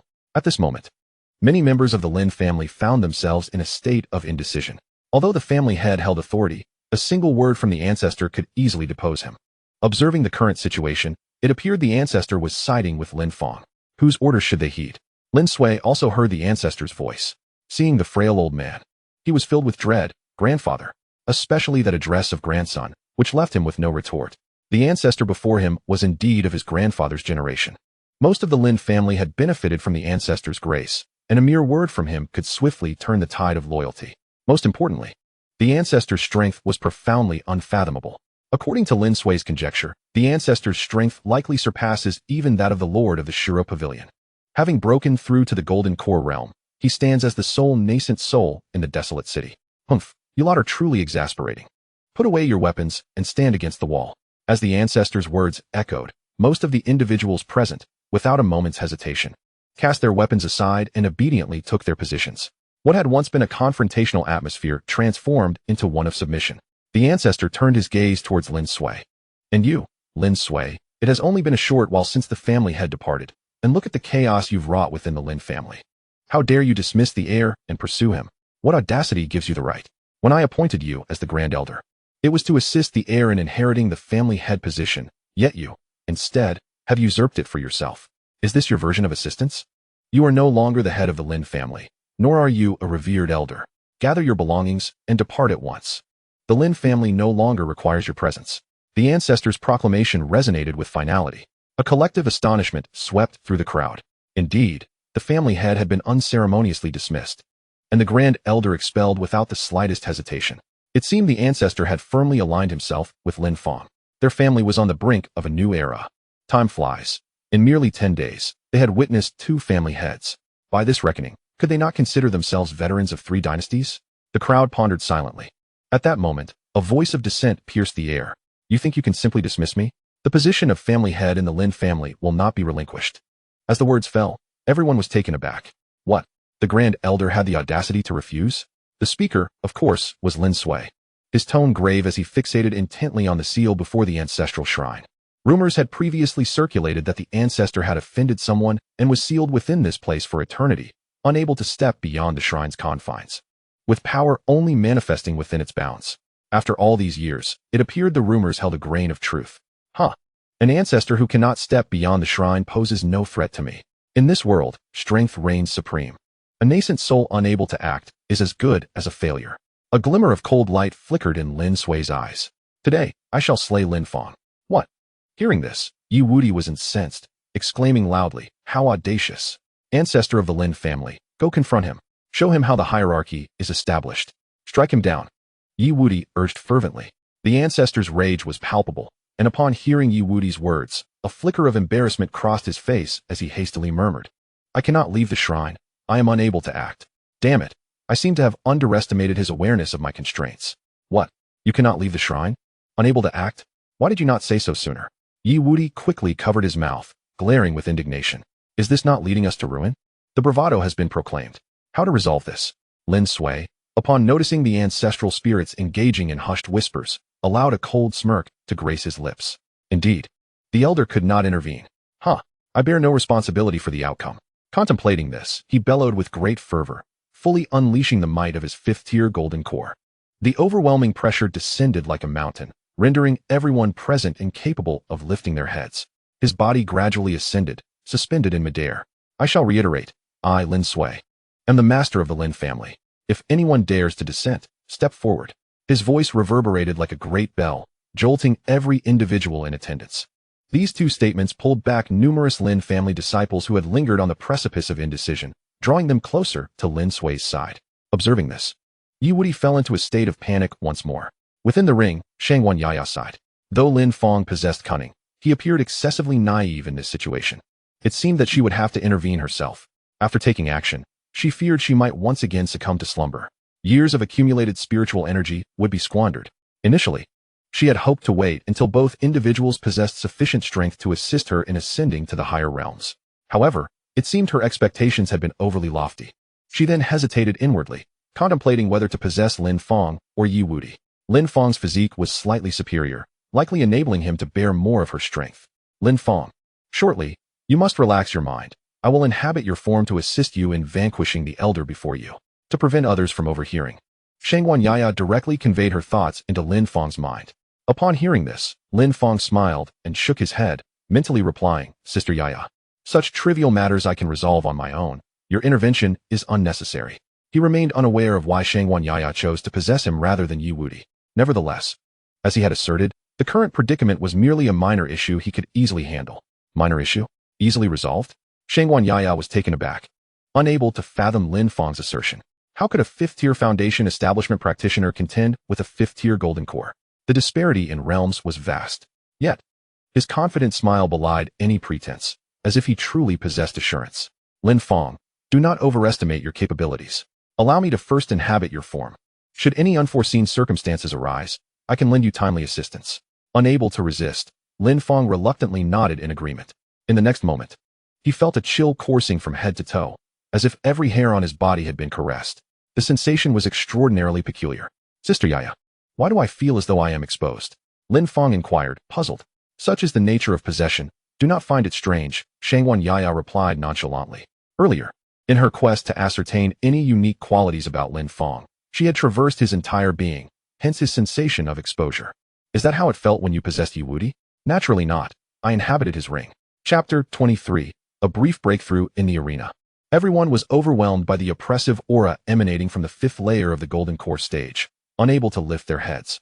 In midair, Lin Sui exuded an imposing presence, causing the atmosphere to become tumultuous. At this moment, the Lin family disciples were once again filled with uncertainty. Given the circumstances, was the ancestor not going to intervene? The ancestor of the Lin family was equally astonished, taken aback by Lin Sui's audacity. Had he truly become so arrogant? If he were able to emerge, a mere hand would suffice to crush Lin Sui. Yet, the awkward reality was that he had been sealed here due to a conflict with the family head concerning the matriarch. Now, even the chosen one could not free him. What was to be done? The ancestor was in a state of acute anxiety. Family head, what do you call this predicament? If he wished to escape, there was but one way. If the chosen one were to reach the Golden Core stage, his blood could unlock the seal. However, the current dilemma was that the chosen one was only at the fifth layer of the foundation establishment stage, a considerable distance from the Golden Core stage. This gap, it seemed, could not be bridged in fewer than several years. Moreover, it was said that the chosen one's physique made each elevation of rank 100 times more arduous than for others. Even he could not assist the Chosen One in attaining the Golden Core stage instantly. Chosen One, I have failed to consider adequately. How about you remain here with me for a few years? We shall wait until you reach the Golden Core stage before you venture out. This was the only solution the Ancestor could conceive. The seal of the ancestral spirits was immensely potent. The Golden Core stage could not harm it in the slightest. Thus, as long as Lin Sui remained within the ancestral spirits, they were utterly powerless against him. Should Lin Sui dare to enter the ancestral spirits, he could strike without hesitation. While the current situation posed challenges, it was not perilous. Ancestor, there is no need. The most pressing issue you have resolved for me. Leave Lin Sui to me. Lin Fong's greatest concern was not Lin Sui, but rather the numerous disciples and elders of the Lin family. Although their strength was mediocre, their numbers were overwhelming, making it impossible for him to eliminate them all. Had Lin Sui initially allowed these individuals to besiege him, he would have truly been at a loss. However, now that Lin Sui had only a few supporters left, the situation became manageable. Leave Lin Sui to you. He is at the 5th layer of the Golden Core stage. Chosen One, do not overestimate yourself. There is no shame in retreating for a time. The Ancestor hastily advised. The disparity in their realms was too vast. No matter how talented or unique one's physique, it could not compensate for such a gulf. Before he could finish his statement, Lin Fong had already stepped forward, his expression calm, his gaze confident, and his stride resolute. Without a hint of hesitation, he proclaimed, Lin Sui, you are disrespectful to your elders, disregarding the Ancestor's teachings, daring to proclaim yourself as the family head. Today, I shall come forth on behalf of the Ancestor to slay you. As soon as the words left his lips, a wave of astonishment swept through the crowd. Lin Sui responded with a derisive laugh. Ha ha ha, to represent the Ancestor in slaying me? With just your 5th layer of foundation establishment? His tone was brimming with arrogance. In the absence of the patriarch, the Lin family regards him as the unparalleled strongest, unmatched by any rival. As for Lin Fong, though he possesses remarkable talent and has attained considerable strength, he remains leagues away from the 5th level of the Golden Core stage, akin to an insurmountable chasm. He is scarcely even qualified to be his opponent. The notion of Lin Fong attempting to defeat him is akin to a fool's dream. The others present shared an incredulous sentiment, questioning their own hearing. Had Lin Fong lost his senses? To contemplate battling at the 5th level of foundation establishment against a Golden Core? Surely, he had succumbed to madness. Would it not be wiser for him to remain in the ancestral shrine rather than seeking to showcase his abilities at this moment? A once promising genius, yet regrettably lacking in common sense. Alas, it appears our family head shall not be replaced anytime soon. No one harbored hope for Lin Fong, as the disparity between him and Lin Sui was undeniable. If only Lin Fong's realm were a bit higher, perhaps victory could be within reach. But as it stands, hope seems distant. In response to the murmurs, Lin Fong merely smiled. The gap in realms is too vast, is it? Very well, I shall make a simple breakthrough. As soon as he uttered these words, Lin Sui let out a cold laugh. Only now does he think to break through? It is too late. Can a last-minute effort yield any results? Each breakthrough typically requires several hours, if not a couple of days. Does Lin Fong truly believe he would afford him such time? This notion is exceedingly naive. The onlookers shook their heads in disapproval. With such a mindset, it is fortunate Lin Fong is not their family head, otherwise, they would be in dire straits. Ding. 370,000 spirit stones. Would you like to refine them all at once? Lin Fong wasted no time. As the crowd mocked and sneered, he accessed the system panel. Over 300,000 stones, sufficient for him to directly ascend to the 9th level of foundation establishment. With the power of the 9th level combined with the primordial unity fist, he should be more than capable. Refining at once. As Lin Fong's words fell, the system panel promptly consumed 300,000 spirit stones. Spirit stones refining in progress, refining successful, elevating host cultivation. In the next moment, Lin Fong felt an unprecedented surge of immense spiritual energy coursing through his entire being. This energy was formidable, endless, and far more substantial than any previous enhancement he had experienced, and significantly purer as well. Suddenly, a resounding roar echoed within him. His aura surged dramatically, radiating throughout the arena. The spiritual energy even exuded a faint pressure. What? He truly broke through? Just like that? The entire assembly was left agape in astonishment. A breakthrough in a single breath. This was astonishingly swift. Lin Sui, too, was nearly knocked from the air in shock, hastily stabilizing himself, utterly taken aback. He had initially presumed Lin Fong was employing some clever ruse to escape. To his surprise, Lin Fong had been entirely forthright, achieving such a rapid breakthrough. Indeed, geniuses defy conventional reasoning. However, even if Lin Fong were to reach the 6th level of foundation establishment, what significance would it hold? In the eyes of someone at the 5th level of the Golden Core, There is little distinction between the 5th and 6th levels of foundation establishment. They are hardly worth mentioning. With this thought, Lin Sui immediately spoke. Even if you break through to the 6th level of foundation establishment, it remains inconsequential to me. The crowd began to recall this notion and gradually emerged from their astonishment. Meanwhile, Lin Fong silently mouthed 2 words with a smile. Trust the ball. In the next moment, Lin Fong's aura surged once more, filling every corner of the arena. A terrifying whirlwind swept through the space, and the overwhelming spiritual power surged like a deluge, causing a ripple of disturbance.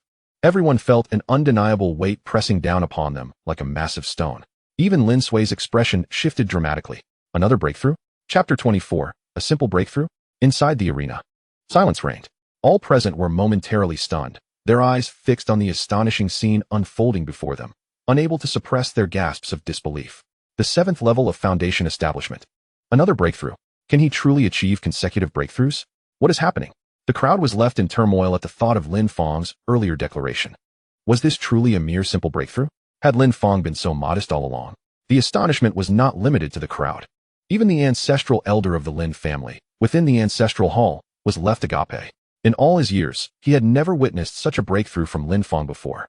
Not only had he ascended to the 6th level of foundation establishment, but he had also managed to break through again.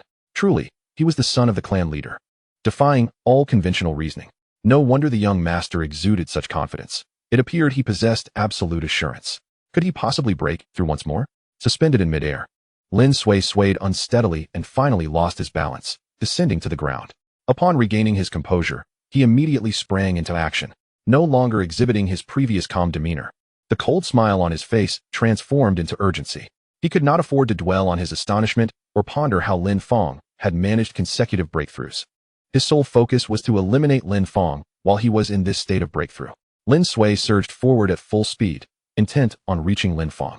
He could not allow him to continue breaking through. Who knew how far he might ascend? If Lin Fong truly reached the Golden Core realm, all would be lost. This child was far too monstrous. He could not be allowed to live. Good heavens, this rascal disregards martial ethics. Lin Fong, quickly evade. The only one who had regained his senses, Yi Wudi, saw Lin Sui charge toward Lin Fong and hastily called out. During a breakthrough, a cultivator is at their most vulnerable, as they must concentrate entirely on their ascent, leaving them unable to defend themselves. At this moment, they would be akin to a defenseless fledgling. If Lin Sui struck now, Lin Fong would be utterly defenseless. As his words fell, Lin Sui had already reached Lin Fong. A cold smile etched on his face. Lin Fong, you are far too arrogant, exposing your flaws before my eyes. This time, you are doomed. In a moment of contemplation, he struck with force. This blow utilized a staggering 80% of his strength, sufficient to reduce Lin Fong to mere fragments. The crowd was jolted back to reality by the cries of Yi Wudi, and as they witnessed the scene unfold, they collectively inhaled sharply. It was over, during a breakthrough.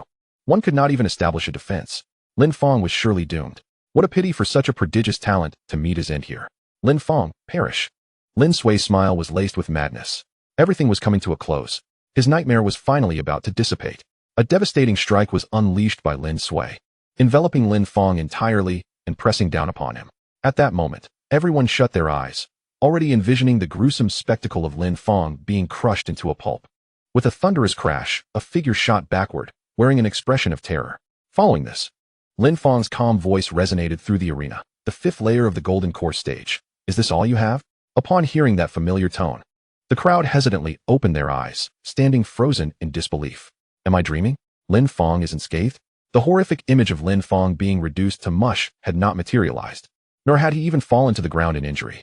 The Lin Fong before them appeared pristine, his hair meticulously arranged, breathing steadily, and his expression serene.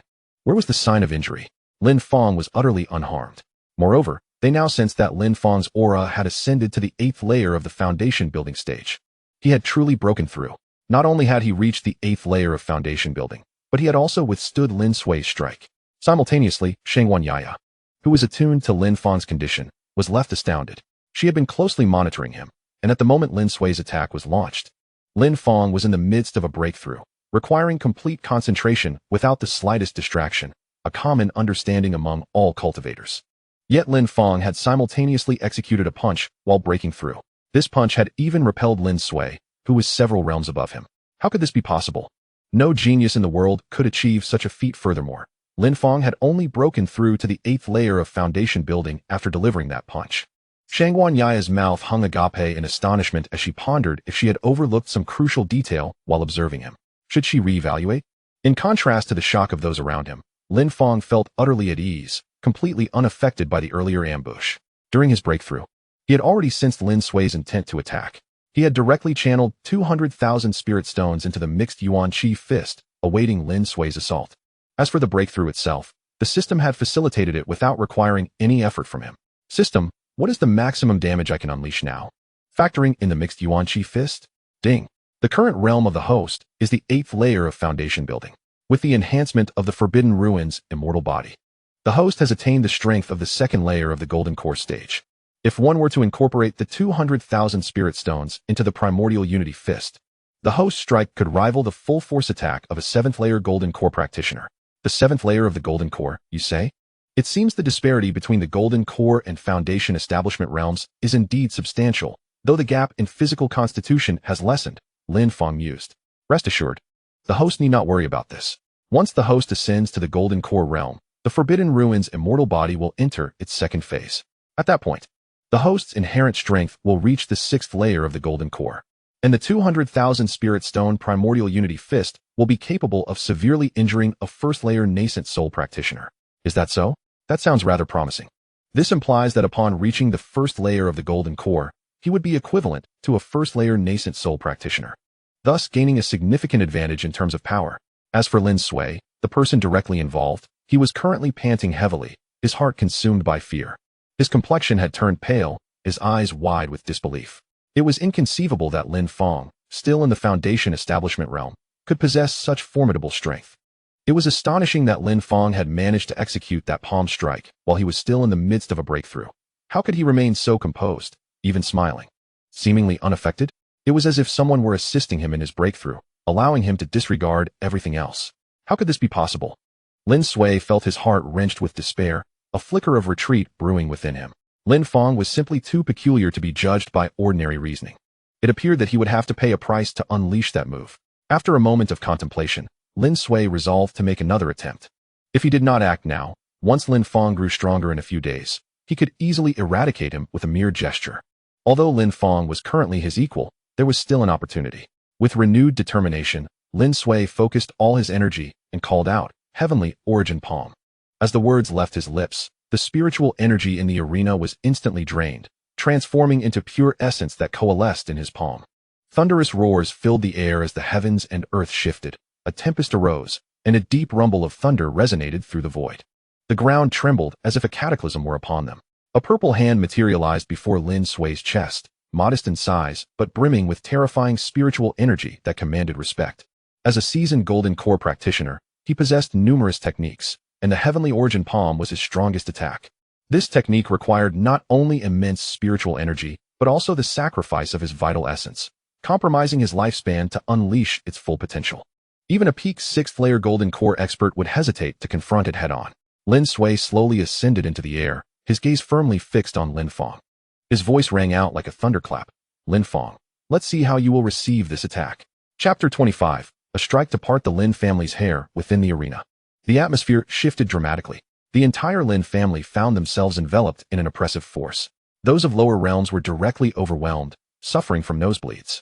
The terror of this technique was so profound that all Lin family disciples trembled uncontrollably, retreating in fear. They gazed at Lin Sui, floating high above, their breaths becoming labored. Was this truly the extent of the family head's power? It was utterly terrifying. It felt as though the heavens were collapsing and the earth was shattering. I was on the verge of succumbing. I could no longer lift my head. The technique exhibited by Lin Sui at this moment appeared invincible to the onlookers. There was no one present capable of withstanding it. It was not that they underestimated Lin Fong, but rather that a Golden Core expert was inherently formidable. Moreover, the head of the family clearly wielded a terrifying secret technique. If Lin Fong possessed such a technique, the outcome would indeed be uncertain. However, as it stands, Lin Fong appeared to be lacking. Without sufficient means and hidden cards, one could only conclude that his experience was insufficient. Within the Ancestral Hall, the elder furrowed his brow and spoke cautiously. "This move is exceedingly powerful, surpassing the 6th level of the Golden Core. The young master is in peril. He must evade." "The 6th level of the Golden Core? My goodness." Yi Wudi gasped in astonishment upon hearing this. He hastily shouted to Lin Fong, "Brother, that old dog Lin Sui's move has exceeded the 6th level of the golden core. You must be cautious." Lin Fong, upon hearing this, calmly nodded. Subsequently, he inquired in his heart, "Sister Yiya, can this move be countered at the 7th level of the golden core?" Shangguan Yiya was taken aback. Surely the 7th level can withstand it. His move is at most the pinnacle of the 6th level. Do you want me to take control of your body? Lin Fong shook his head. If he were merely at the 6th level of the golden core, then it would not be an issue. As luck would have it, I happen to possess the strength of the 7th level. The 7th level? You? Shangguan Yiya was utterly incredulous. Who would believe that an 8th layer foundation establishment cultivator claimed to have the strength of the 7th level of the golden core? In the face of the doubts resonating within him, Lin Fong remained silent. He opened the system panel visible only to himself and inputted 200,000 spiritual stones behind the Hunyuan Qi fist. What magnitude of power would 20 times the strength yield? A glimmer of eagerness danced upon Lin Fong's face. At that moment, Lin Sui's Tianyuan palm had also fully coalesced. Lin Fong, meet your doom. Observing Lin Fong accumulating power for his punch, a cold smile crept upon Lin Sui's face. This move of mine is at least 50% stronger than the last. What do you have to counter it? Following this, the devastating strike hurtled directly towards Lin Fong. This time, there would be no unexpected turn of events. Lin Fong was doomed. Ding. Hunyuan Qi fist charging complete. The host may unleash their full power. Upon hearing the prompt in his mind, Lin Fong gathered his strength. His aura surged 20-fold in an instant, reaching an unprecedented terror. The spiritual force emanated a tremendous pressure, akin to a colossal mountain pressing down upon the gathered crowd. It caused more than half of the attendees to kneel involuntarily. They gazed at Lin Fong with expressions of sheer terror. At that moment, the weight of Lin Fong's presence was even more formidable than that of the family head. The entire world trembled, and everyone distinctly felt the ground quaking violently beneath them. Lin Fong's fist, as if made of solid substance, surged forth with an unstoppable momentum, obliterating all in its path. Everything it touched was reduced to dust, akin to cataclysmic destruction. The clash of fists provoked a cataclysmic explosion, accompanied by a powerful shockwave. Many of the Lin family's younger members were sent flying. Witnessing this, the crowd hastily retreated. In the next moment, Lin Fong's fist shattered the palm imprint conjured by Lin Sui, continuing its unstoppable momentum forward. Wherever it passed, destruction reigned, seemingly unaffected by the earlier clash. What? Lin Sui's eyes widened in horror, his expression shifting dramatically. Fear surged within him, prompting a frantic retreat. Yet, at that moment, the fist's radiance was upon him. No. A cry of sheer terror erupted. In the next instant, explosions and thunderous roars echoed incessantly. It took several breaths before the cacophony diminished to a distant murmur. At this juncture, the crowd had retreated to the edge of the Lin family's courtyard. Once Lin Fong's fist vanished and the dust settled, they cautiously peeked out. However, a mere glance left them frozen in disbelief. Their eyes widened in astonishment, disbelief coursing through their bodies, rendering them tremulous. Lin Fong's punch had carved a 3-meter wide, 1,000-meter-long chasm through the entire Lin estate. The Lin family was now split in two, as if Lin Fong had deftly parted it down the middle. This single blow had shattered the land within 1,000 meters into fragments. Everyone was in a state of utter shock, trembling uncontrollably. Yi Wudi and the Elder were equally dumbfounded. Could this truly be the destructive power of the foundation-building realm? Was this a dream? One punch had cleaved their entire Lin family apart. They recognized Lin Fong's strength, but never anticipated it to be so formidable, almost inconceivable, bordering on monstrous. As the most direct witness to this spectacle, Shangguan Yiya felt an even greater intensity of shock within her heart. In the instant Lin Fong unleashed his punch, she distinctly sensed the oppressive force and spiritual energy surpassing that of a 7th-layer golden core cultivator. This punch was at least the product of a full-powered strike from someone at that level. Yet Lin Fong was merely at the 8th layer of foundation building. The disparity between them was at least several dozen times. How could he wield such power? Did he possess some extraordinary secret technique? But what technique could be so potent as to surpass a previous strength by dozens of times? Her mind was filled with incredulity. Before her, Lin Fong had created too many miracles and harbored too many secrets of curiosity. Not bad, he mused, gazing at his creation, a flicker of surprise igniting within him. Truly, the Hunyuan Ichi fist was formidable. It was merely unfortunate that it had been evaded. Lin Fong smiled upwards into the sky, where a figure stood suspended in mid-air, Lin Sui. Now, with disheveled hair and labored breaths, Lin Sui's clothes were tattered, and one of his arms was severed. Gazing down at the chasm wrought by Lin Fong's fist, an overwhelming sense of dread filled his heart. Lin Fong's strike was astonishingly powerful. Had he not evaded in time, it could have cost him his life. Even so, he was left severely injured, having sacrificed an arm to escape. This was merely Lin Fong at the 8th level of Foundation establishment. If he were to break through to the Golden Core stage, would there be any rivals left for him? To dominate an entire realm alone? In that moment, Lin Sui comprehended fully the gravity of his actions, realizing the genius he had unwittingly driven to opposition. He reflected on the past, pondering what might have transpired had he not expelled Lin Fong from the Lin family. If only he had held on a few more days, allowing Lin Fong to mature. Would their clan have emerged from the desolate city to become the most formidable family in the eastern wilderness? Despite his reluctance to accept it, he already knew the answer in his heart. It was highly probable. In fact, as long as Lin Fong did not meet an untimely end, it was inevitable. Chapter 26. Can the ancestor emerge from the ancestral rite? The Lin family ancestral rite. Ding! Congratulations to the host for defeating an enemy beyond their level. Earning basic rewards of 1, with the current rate of 5 spirit stones per second. Lin Fong stood with his hands clasped behind his back. Clad in white as pure as snow, his eyes deep and tranquil. He appeared utterly unfazed by the vast chasm before him. Calmly, he spoke. I have merely made a slight move, yet you have reached your limit. Suspended in midair, Lin Sui was drenched in cold sweat, consumed by remorse and fear. At that moment, he found himself with no path of retreat, forced to engage Lin Fong in a fight to the bitter end. Gradually, he suppressed his astonishment and spoke with composure. Lin Fong, you are indeed a genius. Your strength has escalated to a level beyond my capability to contend with. I must admit, if you were to grow for even a single day longer, I could not withstand a single strike from you. However, it is unfortunate that you remain in the Foundation establishment stage while I am at the Golden Core stage. Apart from the disparity in our realms, there exists a significant difference in our spiritual power. Just now, with the same move, I still possessed 50% of my spiritual energy. Conversely, your punch, so formidable, must have consumed a considerable amount of your energy, hence you could not possibly execute it a second time, could you? Therefore, you are now at my mercy.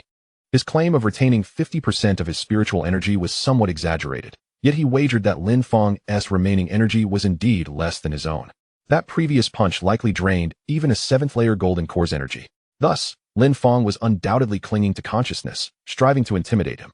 At that moment, the atmosphere in the arena suddenly shifted, a surge of spiritual energy flooding the Lin family estate. A confident voice resonated throughout. Do I appear to be lacking in spiritual energy? Upon hearing this, the crowd quickly turned towards the source of the voice, their expressions turning to disbelief. Lin Fong emanated an abundance of spiritual energy, overflowing without a hint of depletion. There were no signs of battle upon him. Witnessing this, everyone gasped in astonishment. Lin Fong's spiritual energy surged rapidly, the surrounding air quivering, the immense aura from before still palpable, the pressure as formidable as ever. They truly felt that Lin Fong had not utilized a trace of spiritual energy. He was in a state of complete fullness. How could this be possible? Am I dreaming? No, it was a reality. Lin Fong's aura was steady and immense, showing no signs of depletion. His spiritual energy was indeed abundant. Such a powerful punch. Yet he had expended no energy at all. Everyone was astounded. Lin Sui, too, was filled with disbelief. However, the confidence radiating from Lin Fong left no doubt that he could unleash that terrifying punch once more. Lin Sui's mind raced, and in an instant, he made his decision. Flee. This young man was far too peculiar. Engaging him in battle was unwise. It was best to escape first and deal with the rest later. Without a moment's hesitation, he turned and erupted forth with unprecedented speed, transforming into a streak of light as he sped away into the distance. Elder Ancestor, the Lin clan is now in your hands. Lin Fong pursued the direction in which Lin Sui had fled, seizing the opportunity while he was gravely injured to eliminate him and eradicate future threats. The spectators atop the surrounding walls had yet to regain their senses, all lost in recollection of that earth-shattering scene. At the 8th level of Foundation establishment, a single punch had cleaved the vast Lin clan in two. One punch had forced Lin Sui, at the 5th level of Golden Core, to retreat in serious injury. Even the clan leader could not withstand a single blow. It was said that geniuses were different from ordinary individuals, and now they finally understood the truth. It was not merely a difference, they were worlds apart. A celestial being juxtaposed against mere mortals, overwhelmingly powerful and utterly incredulous. Only at this moment did they comprehend the caliber of the prodigy they had expelled from the Lin family. The remaining elders of the Lin clan were now engulfed in regret, lamenting their earlier decision to cast Lin Fong out. We were truly foolish to have expelled Lin Fong from the clan. I am nothing but a fool, a genius like Lin Fong, and I even pursued him? In less than half a month, he has ascended a full realm. If he had 3 to 4 months, I can hardly imagine the heights he would attain. Alas, they had been blind, misled, and only now did they realize the magnitude of their error, a grave mistake indeed. The expressions on the faces of the elders were filled with bitterness, their hearts burdened with anguish. Their current state felt akin to the clarity that follows an intense moment, as if an enlightening smoke had cleared their minds. At that moment, from the ancestral hall, a soft sigh echoed. Now you regret it? It is too late. As the words fell, the elder ancestor of the Lin clan leisurely emerged from the ancestral hall. Upon witnessing this, the entire Lin clan was left dumbfounded. The elder could emerge? What was happening? Everyone was utterly bewildered. This was no longer the Lin clan of their past, but rather the Lin clan belonging to the esteemed heir, Lin Fong. Since Lin Fong had already distanced himself from the family, they were left to fend for themselves. After leaving behind a final remark, the elder's figure flickered and vanished from sight. The onlookers were left in shock, astonished by this ability to disappear in an instant. Overwhelmed by despair, they felt their legs weaken, sinking to their knees, consumed by regret. In the chamber of the heir, Lin Fong lay limply on the bed, his heart brimming with uncontainable fury, a cold expression etched upon his face as he muttered to himself. How could I, a golden core cultivator, be outmatched by a mere foundation establishment practitioner? What is happening? Did you not assure me that mastering your secret technique would render me invincible? How is it that I cannot even contend with Lin Fong? No sooner had he spoken than a voice resonated from within him. And you dare question this? Do you even comprehend Lin Fong's physique? He possesses the Forbidden Ruins celestial body, the most unparalleled constitution in existence. If a typical golden core cultivator were to take a single blow from him, they would undoubtedly be reduced to ashes. Your cultivation of my secret technique allows you to withstand one of his punches and merely sustain severe injury. Does that not attest to the might of my method? The Forbidden Ruins celestial body? Is that truly the case? Lin Fong furrowed his brow slightly, then continued to inquire, what now? Can my body still recover? The mysterious voice within responded, do not worry. Recovery is indeed possible. That is a relief, Lin Fong exclaimed with great joy. At that moment, an aged voice echoed ominously. Recovery? I believe that is unnecessary. You two should simply vanish. With that proclamation, the figure of the Lin family ancestor materialized before him. Ancestor, you can emerge? How is this possible? Were you not sealed? The Lin family ancestor smirked contemptuously. Did you truly believe that I was the one who disseminated that information? To conspire with the remnants of external enemies, you truly have audacity. As his words fell, he pointed a finger, and in an instant, Lin Fong was engulfed in searing flames, the remnants of his soul incinerated alongside him. Chapter 27. The Saint of the Shura Palace. Lin Sui fled ahead. With Lin Fong hot on his heels, the two raced towards the shelter. The sun gradually ascended, casting its golden rays upon the earth. Outside the shelter, Gu Feihong was instructing his subordinates to prepare for the arrival of the saint. They had received word the previous day that the Saint of the Shura Palace was making a visit. Although the purpose of this unexpected journey to their remote shelter remained unclear, Gu Feihong, as the leader of the Shura Pavilion, was resolved to extend a warm welcome. Everyone, swiftly prepare everything. The saint may be upon us shortly. Gu Feihong found it challenging to assess the saint's character, given his own standing. He held little rank within the Shura Palace and had minimal interactions with the saint. The only accounts he had heard from the elders within the palace suggested that the saint was unpredictable and difficult to fathom, requiring utmost caution in dealings with him. With these thoughts in mind, Gu Feihong steeled himself, ensuring that every detail was meticulously arranged, leaving no room for criticism. Once everything was in place, the saint of the Shura Palace finally arrived. A few guards had already taken their positions for vigilance. In the next moment, two magnificent snow dragon steeds, drawing an opulent carriage, appeared in the sight of the assembly. The saint has arrived. Let us hasten to greet him. Gu Feihong urged his compatriots to rally their spirits. And he, along with Lin Fong, proceeded to bow before the snow dragon steeds. Just then, a figure suddenly soared through the sky above. It was precisely Lin Sui, gravely injured and in disarray, whose disheveled appearance bore testament to his plight. Upon sighting the gates of the sanctuary ahead, a spark of joy ignited within his heart. At last, he had arrived. As long as he reached this refuge, Lin Fong would surely refrain from making a move against him. A mere 100 meters remained, a distance so close, hope shimmered before him. An ecstatic smile broke across Lin Sui's face, as he felt an unprecedented warmth and optimism emanating from the sanctuary. Who goes there? Gu Feihong swiftly intervened. In a heartbeat, he ascended into the sky, intercepting Lin Sui mid-flight. Lin Sui hastily halted his aerial escape, plummeting to the ground, and cried out desperately, I beseech the sanctuary to spare my life. I am willing to offer spirit stones in exchange. Not a chance. Gu Feihong instantly rebuffed him. Although curiosity stirred within him regarding Lin Sui's unfortunate state, his own pressing matters took precedence. The arrival of the Holy Sun could not be marred by even the slightest misstep. Moreover, Gu Feihong held no affection for Lin Sui. His demise would be preferable. Despair enveloped Lin Sui as he shouted once more, "I possess millions of spirit stones within my ring, alongside countless cultivation resources. Furthermore, I am privy to the location of a spirit stone vein. Whoever saves my life shall receive all of this." Upon hearing this, Gu Feihong was prepared to dismiss him without a second thought. Just then, a youthful voice emanated from within the luxurious carriage of the snow dragon's steed. "Hand over the items to me and stay near my party." Without hesitation, Lin Sui removed the ring from his finger and presented it to the attendant by the carriage. It was evident that the individual within held a prestigious status.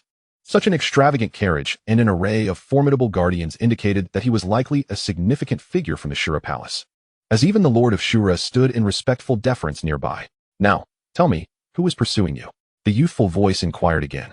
Lin Sui promptly clasped his hands in respect and replied, "A traitor from the Lin family has inexplicably acquired demonic powers, greatly enhancing his strength, coupled with a surprise attack.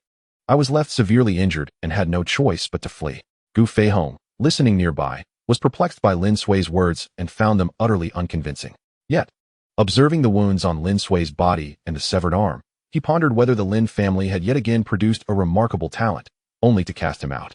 At that moment, Lin Fong and Yi Wudi caught up, halting as they spotted Lin Sui and Gu Feihong. "I must trouble the Grand Lord to hand Lin Sui over to me," Lin Fong stated, "and I assure you, there will be ample reward in return. After all, this sanctuary had once offered him shelter, and it would be somewhat inappropriate to act against him here." Lin Fong was willing to extend this courtesy. Although he was puzzled by Lin Sui's alliance with Gu Feihong and the identity of the occupants within the carriage. "Lin Fong, did you inflict these injuries upon Lin Sui?" Gu Feihong's heart stirred with a premonition upon seeing Lin Fong, yet he hesitated to fully believe it. "Indeed, this matter concerns my enmity with Lin Sui, and it is imperative that I resolve it today. I must trouble the Grand Lord once more," Lin Fong reiterated. Gu Feihong, upon hearing this, found himself in a quandary. Earlier, the Holy Sun had already promised to protect Lin Sui. If he were to hand Lin Sui over to Lin Fong at this moment, it would be tantamount to defying the Holy Sun's word. Despite his admiration for Lin Fong, he harbored a desire to assist him, which placed him in a predicament. "Young man, I have already granted protection to this individual. You may withdraw." The voice of the Holy Sun resonated once more from within the protective vehicle, his tone devoid of any fervor, as though issuing a trivial command. Upon hearing the Holy Sun's words, Lin Sui erupted into raucous laughter. "Ha ha ha, Lin Fong. Did you ever imagine that the sanctuary that once sheltered you would now come to protect me? Here I stand, inviting you to take my life. Do you dare to approach?" He then added, "Oh, I almost forgot to mention, upon discovering your talent, many from the Lin family sought to support you in inheriting the family legacy. Guess what happened? They all perished at my hands. Their bodies were later discarded on the mountain for the wolves. I presume only a pile of bones remains now." Lin Sui's face was twisted with madness, each word intended to provoke Lin Fong. Allowing Lin Fong to retreat was not an option. The subordinates of the Holy Sun were formidable, and with the Lord of Shura present, such an opportunity could not be squandered. Ideally, a conflict would ensue between the two parties, leading to Lin Fong's demise or, at the very least, his incapacitation. The more he entertained these thoughts, the more deranged Lin Sui appeared, his features contorted beyond recognition. Meanwhile, Lin Fong maintained his composure, his expression serene and devoid of any tumult. He understood Lin Sui's attempts at provocation, yet in his eyes, Lin Sui was already a dead man. "I apologize, esteemed lord, but Lin Sui must perish today." Lin Fong disregarded the Holy Sun's words and addressed Gu Feihong directly. He then stepped past Gu Feihong, advancing towards Lin Sui with deliberate strides. "Stop him," the Holy Sun commanded, prompting the 4 guards beside the carriage to spring into action, surrounding Lin Fong. "Boy, if you retreat now, we might spare your life. Heed the words of our Holy Sun, do not be foolish." Chapter 28. Lin Sui must die today, as I say. Before the sanctuary, one of the Holy Sun's 4 subordinates leaped to encircle Lin Fong. All were at the 6th level of the Golden Core realm, surpassing Lin Sui, who was at the 5th level, by a significant margin. Furthermore, having trained within the Shura Hall, their martial techniques far exceeded Lin Sui's capabilities. Thus, from a standpoint of strength, each of the 4 was far superior to Lin Sui. The leader, Qiu Gan, noticed Lin Fong's unwavering advance and warned, "Boy, abandon any thoughts of our Holy Sun's protected individual. Retreat now, and we may spare your life. Should you take another step forward, we will be compelled to act. As he spoke, the four had effectively enclosed Lin Fong, obstructing his line of sight. At this, Lin Fong finally raised his gaze, locking his eyes onto the snow dragon carriage. He spoke slowly. Are you certain you wish to protect Lin Sui? As his words echoed, silence enveloped the snow dragon's steed. As if dismissing the question entirely, the four guards, upon hearing this, exchanged knowing smirks. Was this man foolish? The Holy Sun had already declared his intent to protect Lin Sui, yet he dared to inquire again? Did he believe he could snatch him away from their grasp? Such thoughts were nothing but the ravings of a madman. The Azura Hall had always acted without regard for others' opinions. Ha ha ha, Lin Fong, I stand here, come and kill me. I implore you, hurry and end my life. I wish to be free of this existence. Lin Sui had completely lost his sanity, with nothing left to his name. He only yearned to witness Lin Fong's demise, continuously provoking him. After a prolonged silence, Lin Fong received no response from the Holy Sun. He nodded to himself, concluding that the Holy Sun was indeed resolute in his decision to safeguard Lin Sui. Should any unforeseen events occur, they would bear the consequences. He promptly accessed the system panel, noting he had approximately 500,000 spirit stones, sufficient to unleash 2 strikes. Primordial Unity Fist, recharge 20,000 spirit stones, activate. Primordial Unity Fist recharge successful, initiating. As Lin Fong prepared, he released the suppression of his spiritual energy. In an instant, the venue was suffused with an overwhelming force of spiritual power. Winds howled, and flashes of lightning flickered. A subtle pressure emanated from the spiritual energy, enveloping everyone present. This formidable surge astonished all. 8th layer of foundation establishment? How could such immense spiritual power exist? This transcended the foundation establishment realm, reaching the level of golden core spiritual energy. How extraordinarily powerful. Everyone was taken aback, realizing that despite Lin Fong's seemingly low cultivation level, his strength was formidable. The tumult of spiritual energy left Shogun and the others in a state of shock. Yet, after their astonishment, disdain returned to their faces. They had to concede that this individual possessed a measure of strength. However, such prowess was still trivial in their eyes. Anyone among them could easily vanquish Lin Fong without requiring a second strike. Seeing this, Shogun and his companions unleashed their own colossal spiritual energy and pressure, bearing down upon Lin Fong. The spiritual energy in the venue was immediately drained, leaving everyone gasping for breath. Even those observing from the city walls felt as if a massive boulder pressed upon them, rendering them immobile. They too proclaimed, "We have vowed to protect Lin Sui. You shall not harm him."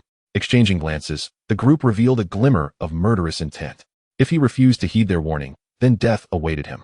At the city walls, gathered at the entrance of the sanctuary, all were captivated by the intense scene unfolding before them.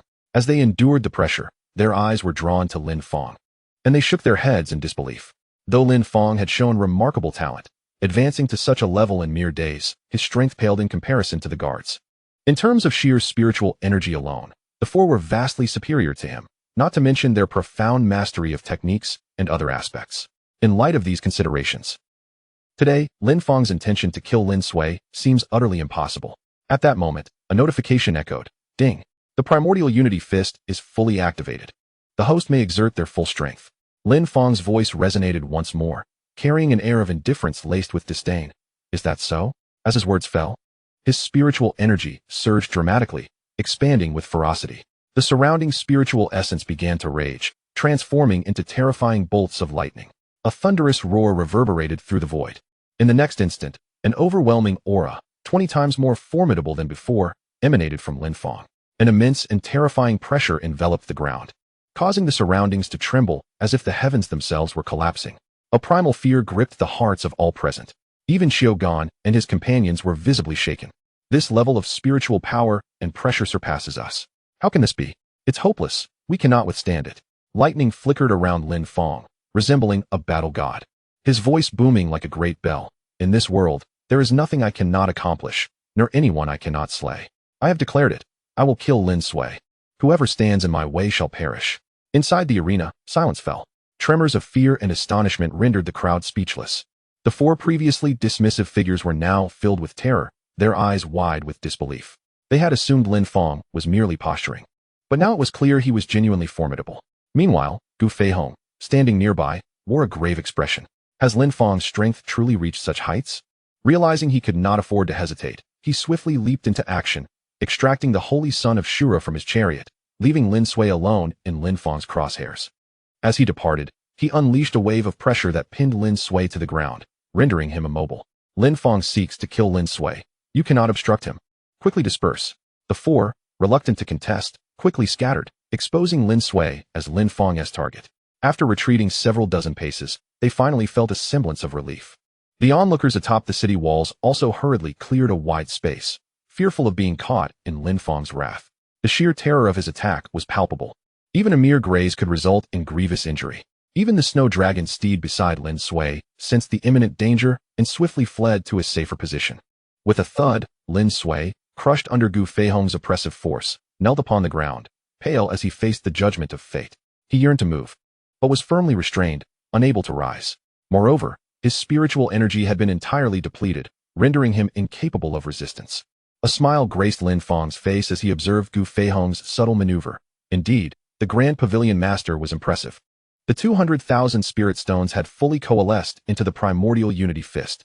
With a single punch, he aimed at the kneeling Lin Sui. This strike possessed the power to obliterate all in its path, reducing everything to mere dust. The spectators watched in trepidation as the unstoppable force surged forward, directly striking Lin Sui, who knelt before the threshold, awaiting his reckoning. A scream of utter terror erupted, only to be silenced in an instant. Lin Sui vanished entirely within the devastating radiance of that obliterating punch. This time, not a trace of ash remained. The four members of Chiogan observed this spectacle, their eyelids twitching violently. Such an overwhelming strike. Thankfully, they had refrained from foolishly attempting to intervene. Otherwise, they might have fared no better than Lin Sui. Chapter 29. The system's minor functions, unraveling mystical arts. As the terrifying pressure subsided, everyone exhaled a collective sigh of relief. The weight they had just endured was intolerable, leaving them gasping for breath. Once they regained their composure, they gazed once more at the enormous chasm on the ground, their hearts still trembling in shock. The ground, composed of solid stone, was not easily damaged even by those at the golden core stage.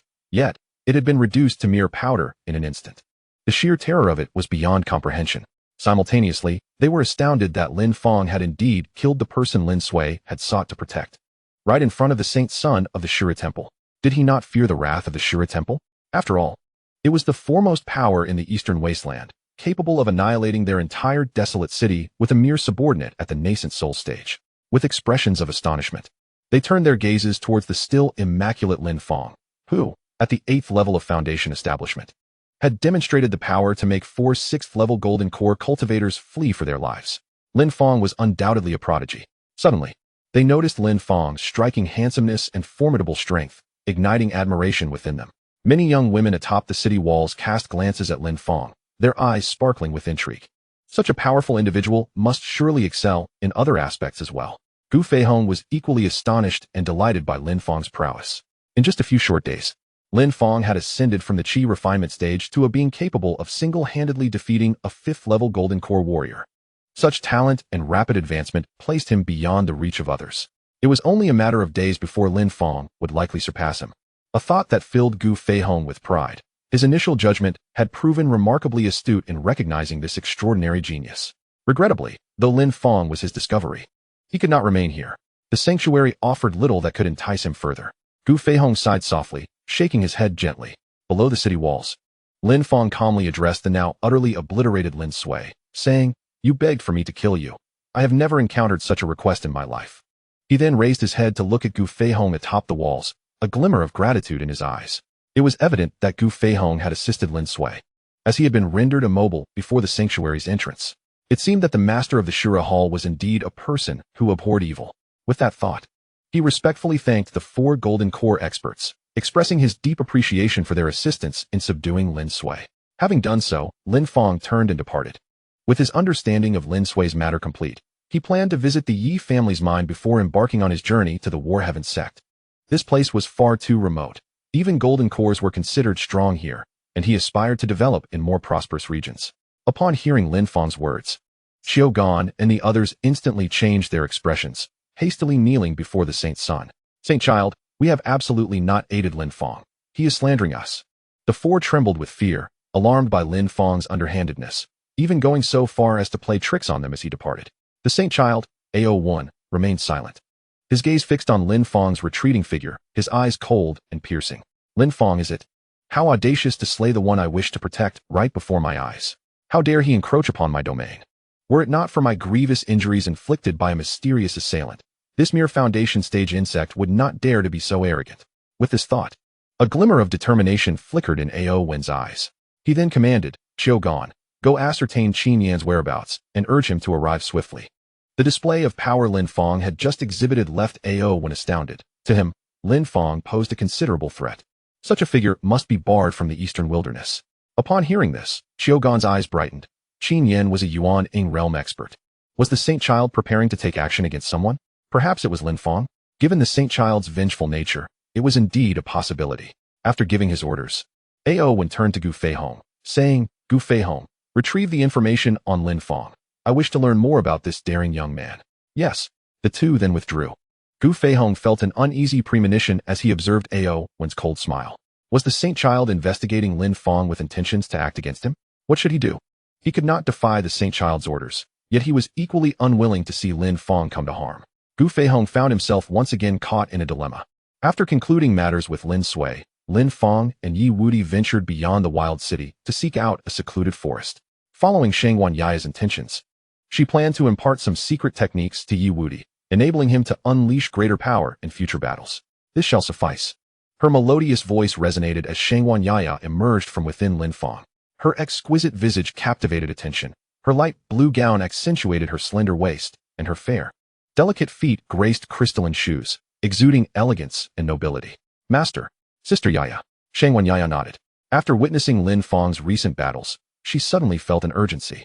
If she did not swiftly assist Yi Wudi in enhancing his strength, it would not be long before her disciple was left trailing behind. If a master's disciple could not surpass those without a master, it would reflect poorly upon her as a mentor. Contemplating this, Shangwan Yaya directly approached the two. With a gesture into the void, a segment of a technique was transmitted into Yi Wudi's mind. Wudi, this is the incantation for the Qing Xian heart method. Memorize it first. Once you begin cultivating this heart method, you will continuously absorb spiritual energy, elevating your cultivation. Yi Wudi nodded, subsequently finding a stone to sit upon as he began to familiarize himself with the technique. Shangwan Yaya then turned her attention towards Lin Fong. Lin Fong, I believe that with your innate talent, those of equal standing may soon pale in comparison to you. You will likely find yourself engaged in battles across realms. During the pursuit of Lin Sui, I realized that your efforts were somewhat strenuous, considering he is nearly a full realm above you, making it quite challenging to catch up. How about I teach you a technique to enhance your speed? Shangwan Yaya spoke earnestly. Although she is the mentor of Yi Wudi, it seems that Yi Wudi pays more heed to Lin Fong's words. Thus, she must cultivate a favorable relationship with Lin Fong. Furthermore, in her quest for vengeance and to restore her body, Lin Fong's assistance may prove invaluable. Therefore, while Lin Fong has yet to fully mature, offering him a slight advantage is undoubtedly a wise investment. Lin Fong graciously accepted. Then I must thank you, Yaya. Indeed, what you stated holds true. While my strength surpasses that of others in the same realm, and with the Hunyuan Ichi fist, I can contend with those a full realm above me. The disparity in other aspects remains a considerable advantage for them. Very well, let us commence. Shangwan Yaya uttered esoteric phrases, then extended her delicate fingers to touch Lin Fong's forehead. In the next moment, a scene of speed training was transmitted into Lin Fong's mind. Within this vision, Shangwan Yaya, dressed in a sleek and fitted attire, continuously demonstrated the technique before him. Lin Fong attentively observed it several times. Ding! Secret technique nebula flash acquired. Would you like to unlock and learn it? 200,000 spirit stones required for immediate entry into this technique. Upon hearing the voice of the system in his mind, Lin Fong was momentarily taken aback. Unlock and learn? I can gain entry for just 200,000 spirit stones? Is that truly possible? This function is astonishing. Does this imply that in the future, with a mere expenditure of spirit stones, I could directly learn the skills of others? Henceforth, should I encounter formidable techniques, I can simply present them to the system, spend a few spirit stones, and learn them at the push of a button. How exhilarating. The one-click refining function, along with the automatic replenishment of spiritual power, combined with this one-click learning feature. How many more hidden functionalities does this system possess? Lin Fong, how do you feel if you master my secret technique? To others, your speed will appear akin to instantaneous movement, significantly enhancing your velocity. Given your talent, you should be able to grasp it within 3 months at most. Shangwan Yaya's lips curled upward slightly. She held great confidence in her secret technique.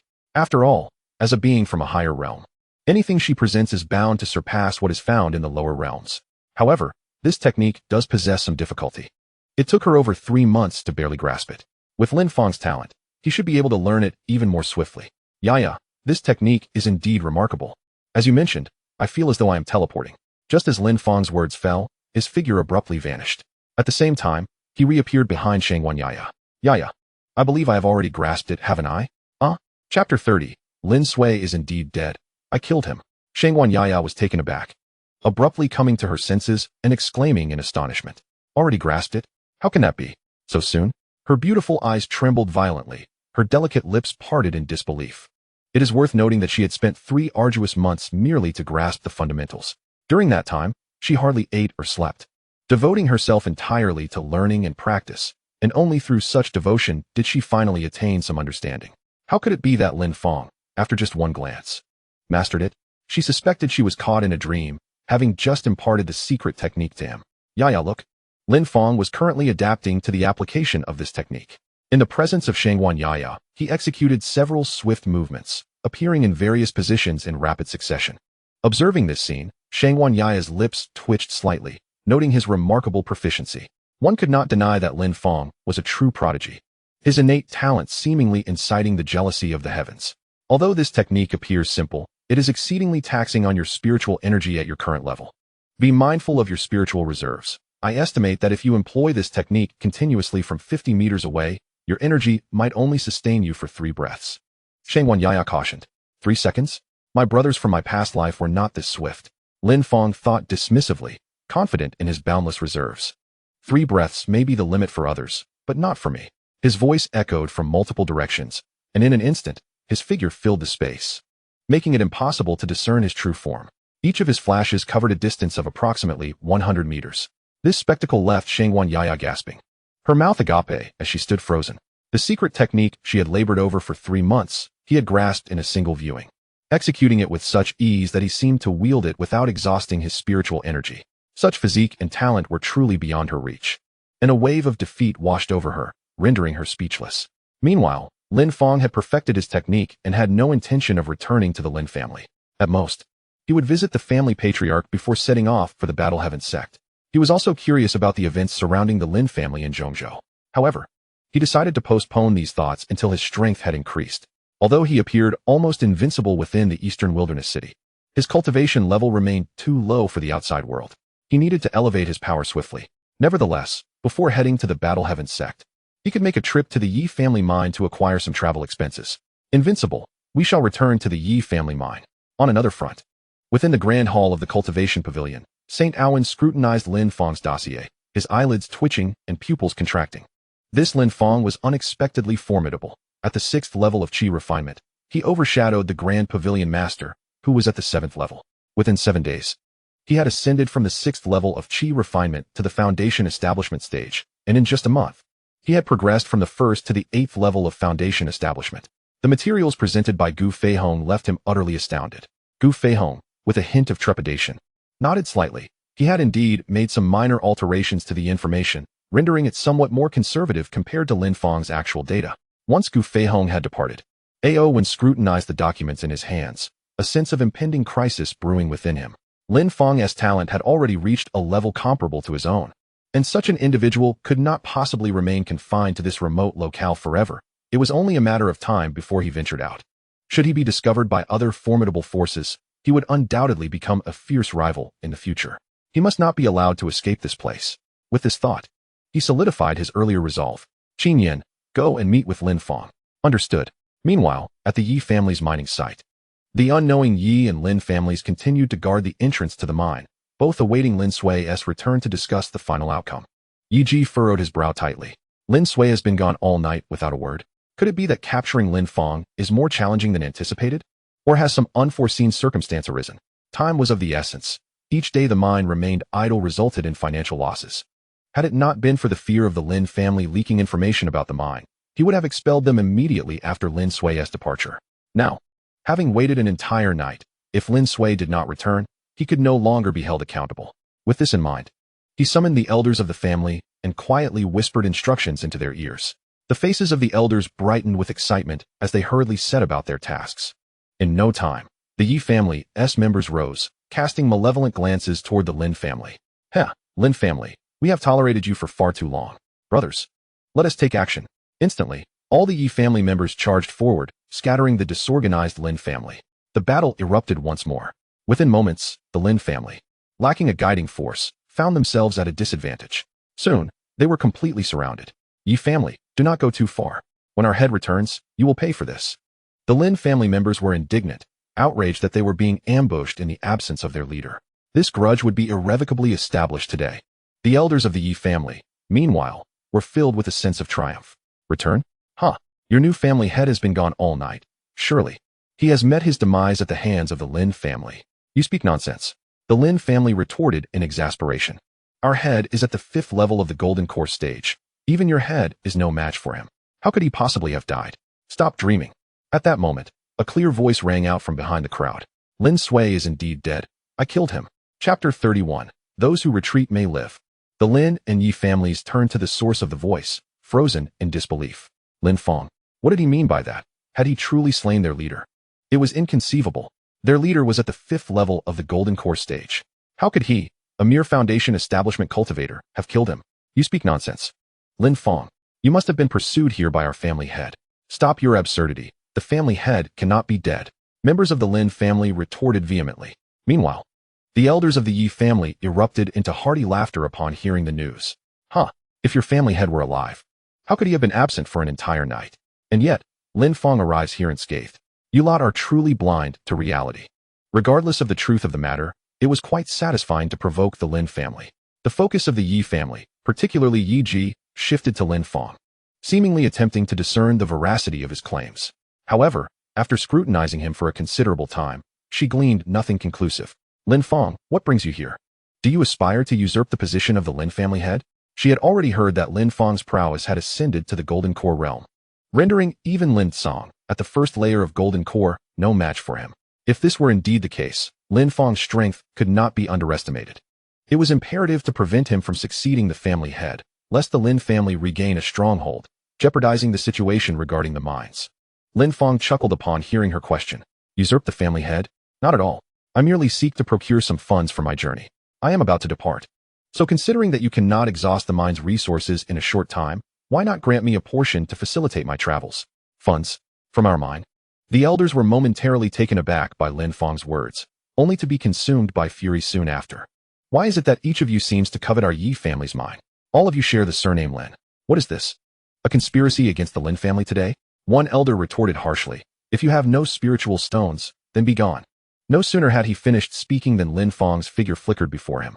Before the elder could comprehend the situation, Lin Fong delivered a powerful punch. Boom. A tremendous cloud of dust enveloped the area. In the blink of an eye, the Yi elder was sent flying, his fate uncertain. The audience was left astounded by the display. A single punch? Even Yi Ji was momentarily stunned. What kind of agility was this? And the force behind that punch, was it casual or full strength?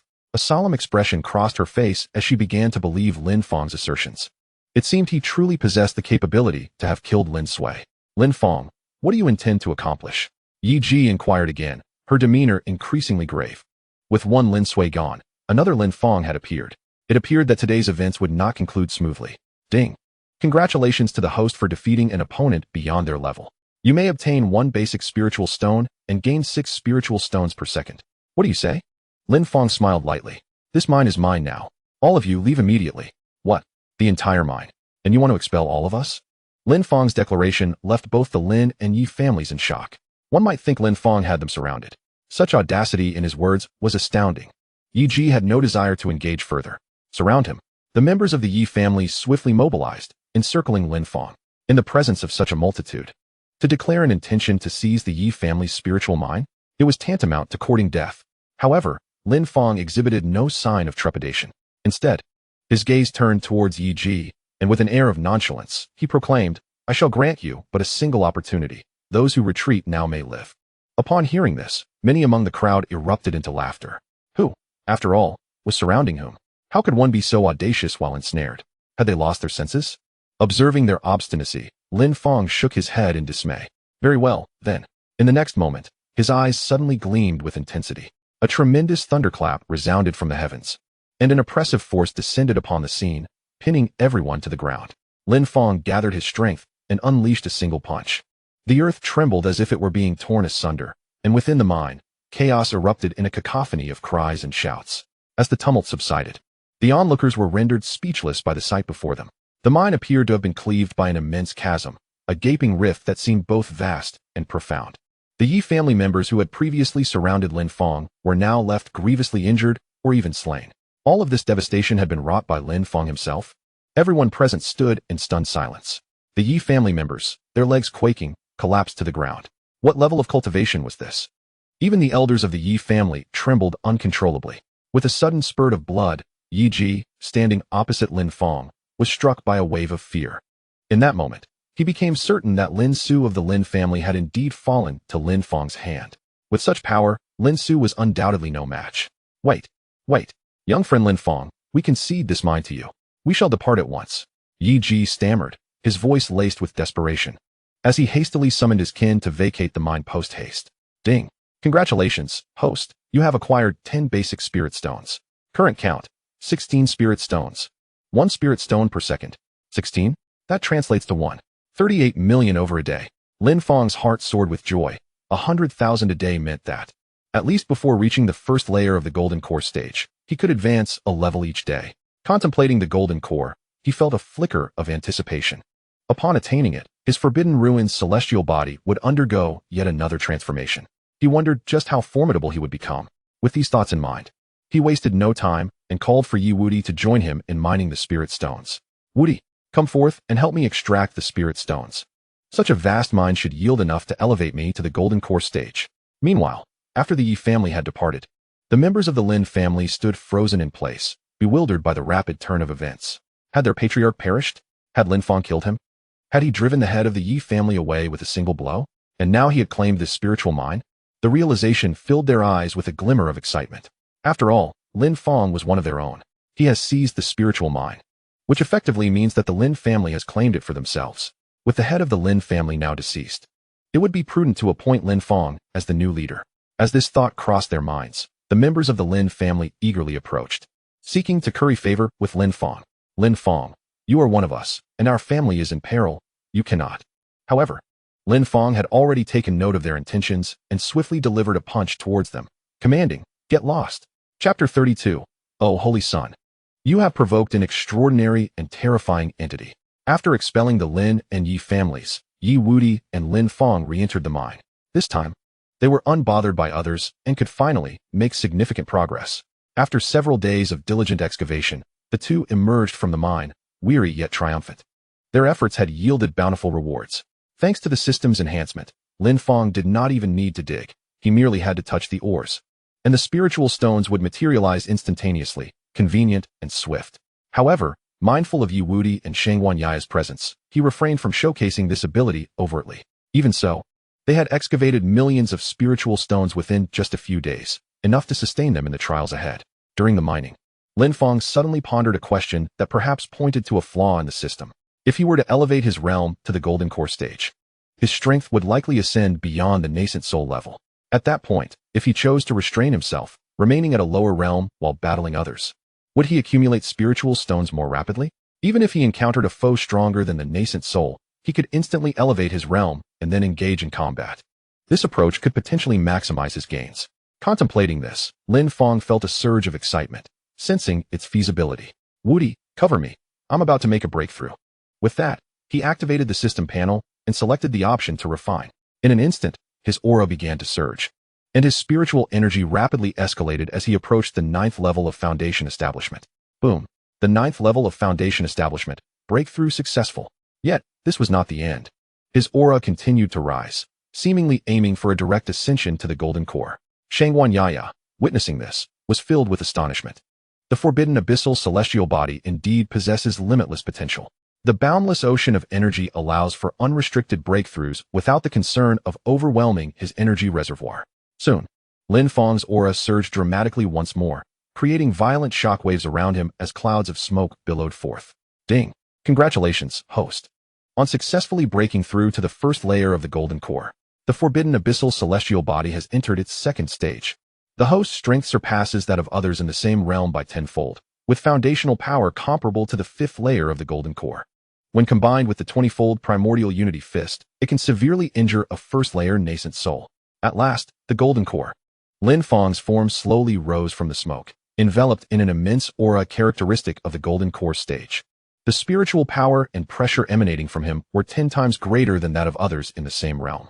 Yi Wuti watched in awe, filled with admiration. His brother's strength had once again surged to new heights. I too must hasten my pace, lest I fall behind my elder brother. At that moment, a voice interrupted their attention. Hee, I have finally found you. Is this all you possess at the golden core stage? Such a feeble sensation. Who are you? Yi Wuti instantly reacted, becoming alert. Me? Qin Yin sneered contemptuously. I am, of course, the one sent to eliminate you. As his words fell, an overwhelming pressure descended. The sky above the entire mine shifted ominously, and a faint thunder rumbled in the void. Spiritual energy intertwined, morphing into a terrifying lightning dragon that circled ominously above the Lin family. He struck with swiftness. The formidable lightning dragon, crackling with electricity, surged towards Lin Fong. In an instant, it reached Lin Fong, exploding with a deafening boom. Upon looking again, the figures of Lin Fong and his companion had vanished without a trace. Qin Yin was momentarily stunned. What kind of movement technique is this? Are you from the Azura Temple? Lin Fong's voice resonated from behind Qin Yin. Qin Yin froze, every hair on his body standing on end, and he quickly ascended into the sky. A surge of shock coursed through him. What kind of speed was this? Just moments ago, he had watched his lightning dragon strike Lin Fong, and now, Lin Fong appeared behind him unscathed. This velocity was beyond his comprehension. A solemn expression emerged in Qin Yan's eyes. Just the speed of Lin Fong was enough to instill fear. It seemed the rumors the Holy Sun received were indeed true. Lin Fong possessed remarkable skills. With this thought, a sense of caution settled within Qin Yan. Our esteemed Holy Sun desires your life. Do you understand? As he spoke, Qin Yan's aura shifted dramatically. The lightning dragon coiled around him, and a terrifying thunder resonated through the void. An overwhelming force descended, and in an instant, hundreds of lightning dragons, each several dozen meters long, manifested in the sky, swirling ominously and enveloping the entire mine. A dreadful tempest erupted within the area, shaking the ground, while the surrounding spiritual energy was violently shattered. With a mere gesture, Qin Yin commanded the lightning dragons, which seemed to come alive, darting towards Lin Fong with remarkable speed. They swiftly reached Lin Fong's position. Boom, boom, boom. In an instant, 5 craters, each over 10 meters deep, were blasted into the ground. As the dust settled, Lin Fong reemerged in sight, looking pristine and immaculate, not a single thread of his attire disturbed. What kind of movement technique is this? How is he so formidable? I cannot even discern his form. At this rate, my lightning dragons will exhaust themselves without ever striking him. Qin Yin furrowed his brow tightly, not expecting that a mere foundation establishment cultivator could prove so troublesome. He waved his hand again, commanding all the lightning dragons in the sky to cease their circling and dive downward. Hundreds of lightning dragons obscured the entire sky, their terrifying might surging towards Lin Fong below. Qin Yin chuckled coldly to himself. This time, I shall see how you evade. With the might of hundreds of lightning dragons charging downwards, the oppressive force caused several buildings to collapse. The scene resembled an apocalyptic event. With a thunderous roar, the thunder dragon surged forward upon spotting Lin Fong, accelerating suddenly and crashing into him. In an instant, explosions erupted around him, resonating throughout the venue with deafening sounds. The ground trembled incessantly, causing the surrounding buildings of the Lin family estate to collapse. The shockwaves from the hundreds of explosive thunder dragons swept through the crowd, sending everyone flying. In the next moment, a colossal mushroom cloud slowly ascended, leaving behind a massive crater hundreds of meters deep in the valley of the mine.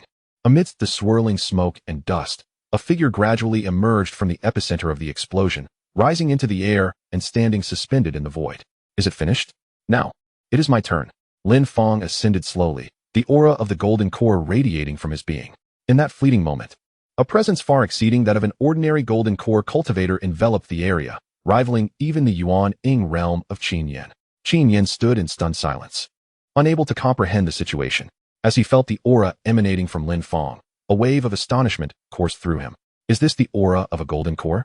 Can a golden core possess such immense spiritual energy? His expression grew grave, tinged with a hint of trepidation. Lin Fong was simply too peculiar, his strength terrifyingly surpassing that of his peers. Such a figure was undoubtedly a prodigy. It was unfathomable to consider what would happen if he advanced further. Who among the younger generation of the Eastern Wilderness could possibly contend with him? No wonder the Holy Sun was so intent on eliminating him. Realizing this, Qin Yin could not afford to hesitate. He gathered his spiritual energy once more and unleashed his full power.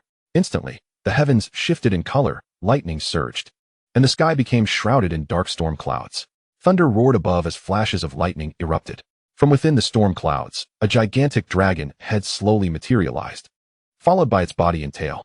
This thunder dragon measured several hundred meters in length, its head alone as large as a grand hall of the Lin family. With just a few movements in the sky, it stirred the air violently, shattering the surrounding mountains and stones. No one dared to overlook the terror of this thunder dragon. Lin Fong, today I must slay you. Qin Yan's voice thundered from the heavens, resonating as if it emanated from the very jaws of the thunder dragon itself. At that moment, he appeared to be one with the thunder dragon, granting it a semblance of life, able to soar freely and strike at will. I share the same intention. You must die today, Lin Fong declared as he ascended to match Qin Yan's altitude. With these words, his spiritual power surged exponentially. The earth quaked and the heavens trembled, unleashing a fierce gale throughout the mine. Concurrently, a magnificent golden dragon materialized behind him, vividly brought to life by his spiritual energy. The dragon's whiskers and scales were clearly discernible. The mere emergence of its head instilled profound awe in all present. The immense aura and pressure radiating from the golden dragon generated a trace of dragon might, resembling a true dragon. Qin Yan even perceived a flicker of disdain in the golden dragon's eyes, as if it regarded his thunder dragon with contempt. How is this possible? Startled by his own thoughts, he felt a jolt in his eyelids, his heart racing with trepidation. How could the power of the golden core condense such a formidable golden dragon? This was impossible. Ignoring his shock, Qin Yan charged directly at Lin Fong the moment his thunder dragon took form. The golden dragon beside Lin Fong, sensing the imminent conflict, launched itself forth without needing any command. As it moved, it casually flicked its tail, unleashing a surge of spiritual power that obliterated the surrounding space. The two dragons collided with astonishing speed. A brilliant explosion of golden and thunderous light erupted in the sky, creating a violent shockwave that rippled outward. In the next instant, the thunder dragon controlled by Qin Yan emitted a terrified roar before shattering into fragments. His entire dragon body was utterly destroyed. What? How could this be? Qin Yan was stunned, unable to comprehend the scene before him. How could a mere technique conjured by a nascent soul practitioner be bested by a golden core? With no time to ponder, the golden dragon barreled toward him. A catastrophic explosion ensued, sending shockwaves throughout the entire mine. A colossal mushroom cloud rose abruptly into the sky. Even dozens of miles away in the desolate city, many felt the intense tremor. As the mushroom cloud gradually dissipated and the dust settled, Qin Yan's battered form emerged from the depths of the vast crater. At that moment, he had forgotten the pain of his shattered body, his eyes filled with astonishment. His technique, one that he had taken great pride in, had not lasted even a breath before being annihilated. It was crucial to note that he was a powerful nascent soul cultivator, possessing a significant advantage in spiritual power over Lin Fong, who was merely a step below him in cultivation. Yet, this was his most cherished secret skill, renowned even among peers in the eastern wilderness. How could it be that Lin Fong, a mere golden core, could not withstand a single attack? At this moment, despair consumed Qin Yan, his heart heavy as ash. Oh, Saint's son, you have provoked a peerless and terrifying existence. Chapter 33.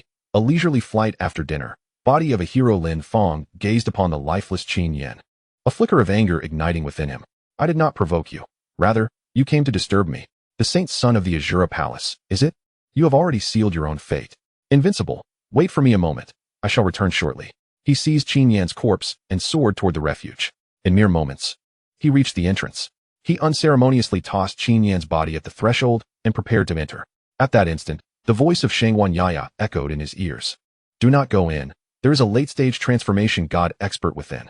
Lin Fong halted, realizing that conversing with the grandmaster was no longer an option. Shaking his head, he set off again toward the Yi family's mine. After Lin Fong departed, the heavens above the refuge suddenly tore open, and a figure emerged from the rift. It was none other than the ancestral elder of the Lin family, who had vanished earlier. He glanced at the severely injured Ao, when within the refuge, and chuckled softly, sensing that the family head's plans had seemingly encountered a flaw. After Lin Fong and Yi Wudi departed from the mine, they made a detour to the Lin family. Upon learning that the family's elder had vanished, Lin Fong promptly took his leave. It became evident that the Lin family was far more complex than it initially appeared. This elder likely harbored other identities. Unencumbered by attachments, the two set forth towards the direction of the Zhantian sect. After nearly 20 days of arduous travel, Lin Fong and Yi Wudi finally arrived at the Zhantian sect just before the enrollment began. Standing at the foot of the mountain, they gazed at the lengthy queue winding its way uphill. The throngs of people were indeed impressive. Truly, as the second most prestigious sect, it lived up to its reputation. Brother, this place is certainly far more bustling than our desolate city. Golden Core practitioners are a common sight along the way, something our city could never compare to.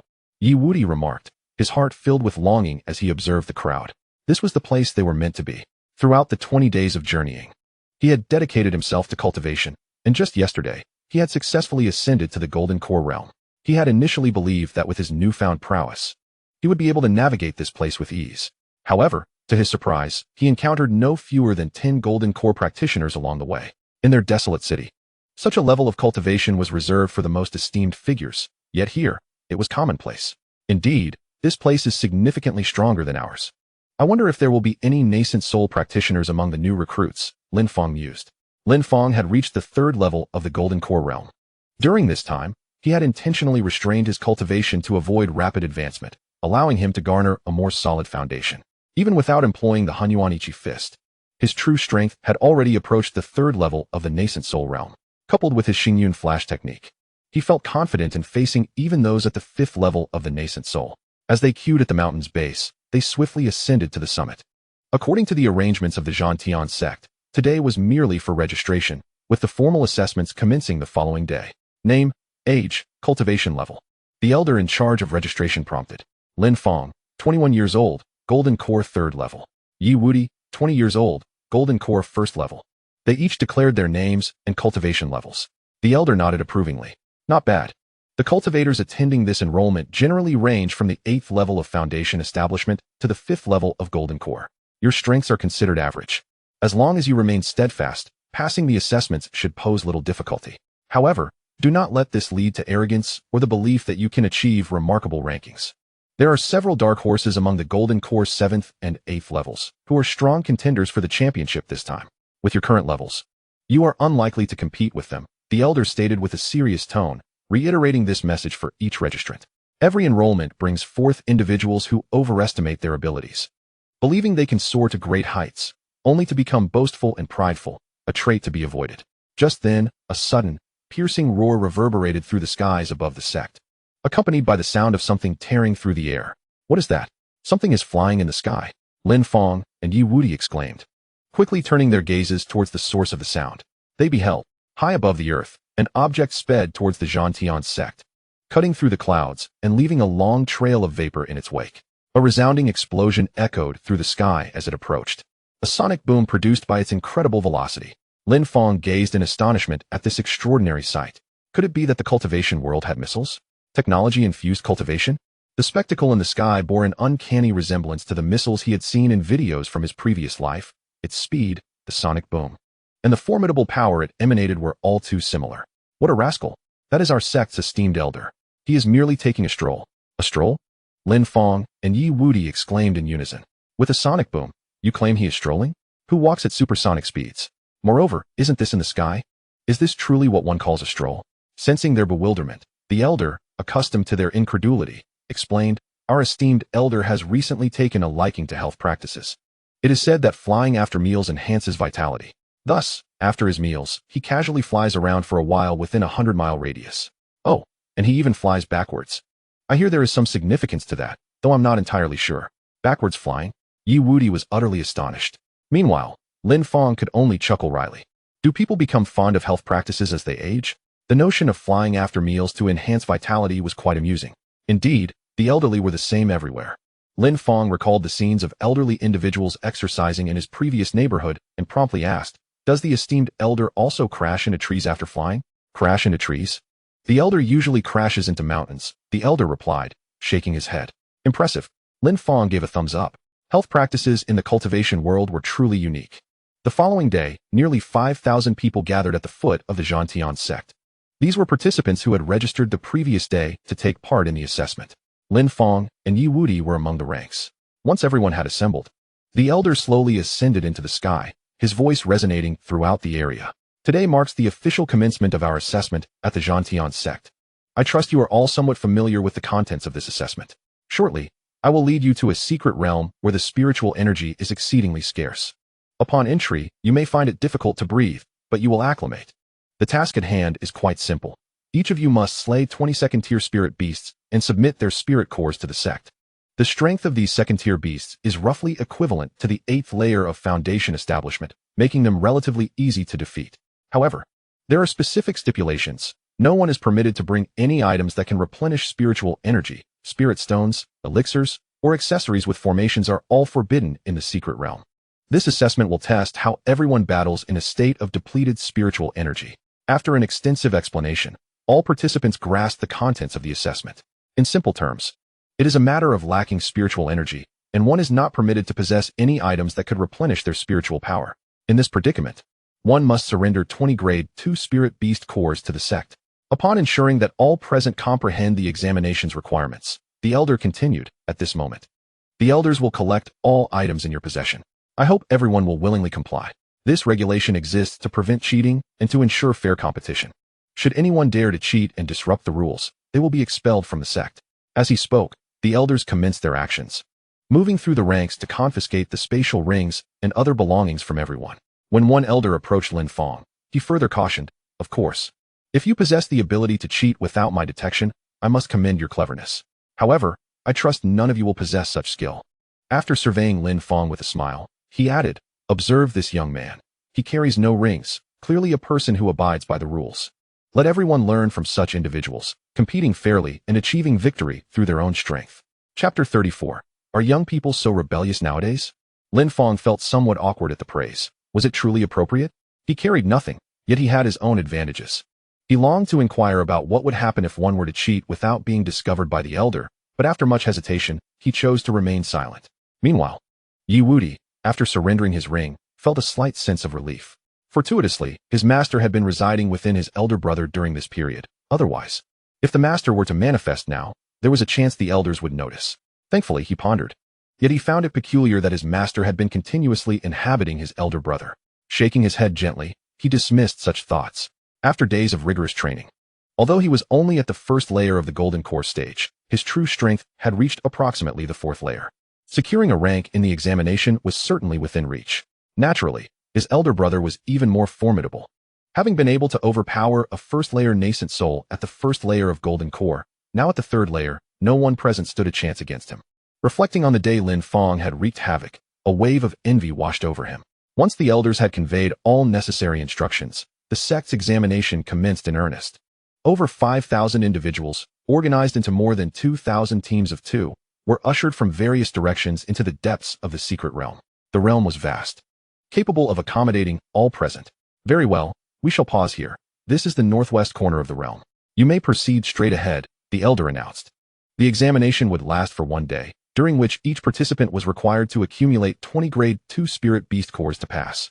Should anyone collect more than 100 cores, they would be rewarded with special bonuses, comprising certain esoteric texts of our sect, which would be immensely beneficial at your current stage. Indeed, it is essential to avoid venturing to the very heart of the secret realm, as it harbors 3rd-tier spirit beasts, which pose significant danger. Upon hearing this, Lin's eyes sparkled with intrigue, prompting an inquiry within his mind. System, if I cross the boundary and slay a 3rd-tier spirit beast, will it augment my foundational earnings? Indeed, host. Any entity, be it human or spirit beast, with a higher realm than yours can enhance your foundational earnings, the system replied. Lin nodded appreciatively. Elder Wong, how is the spirit core of a 3rd-tier spirit beast accounted for? Elder Wong, whose surname was revealed during their journey, felt a twitch of his eyelid.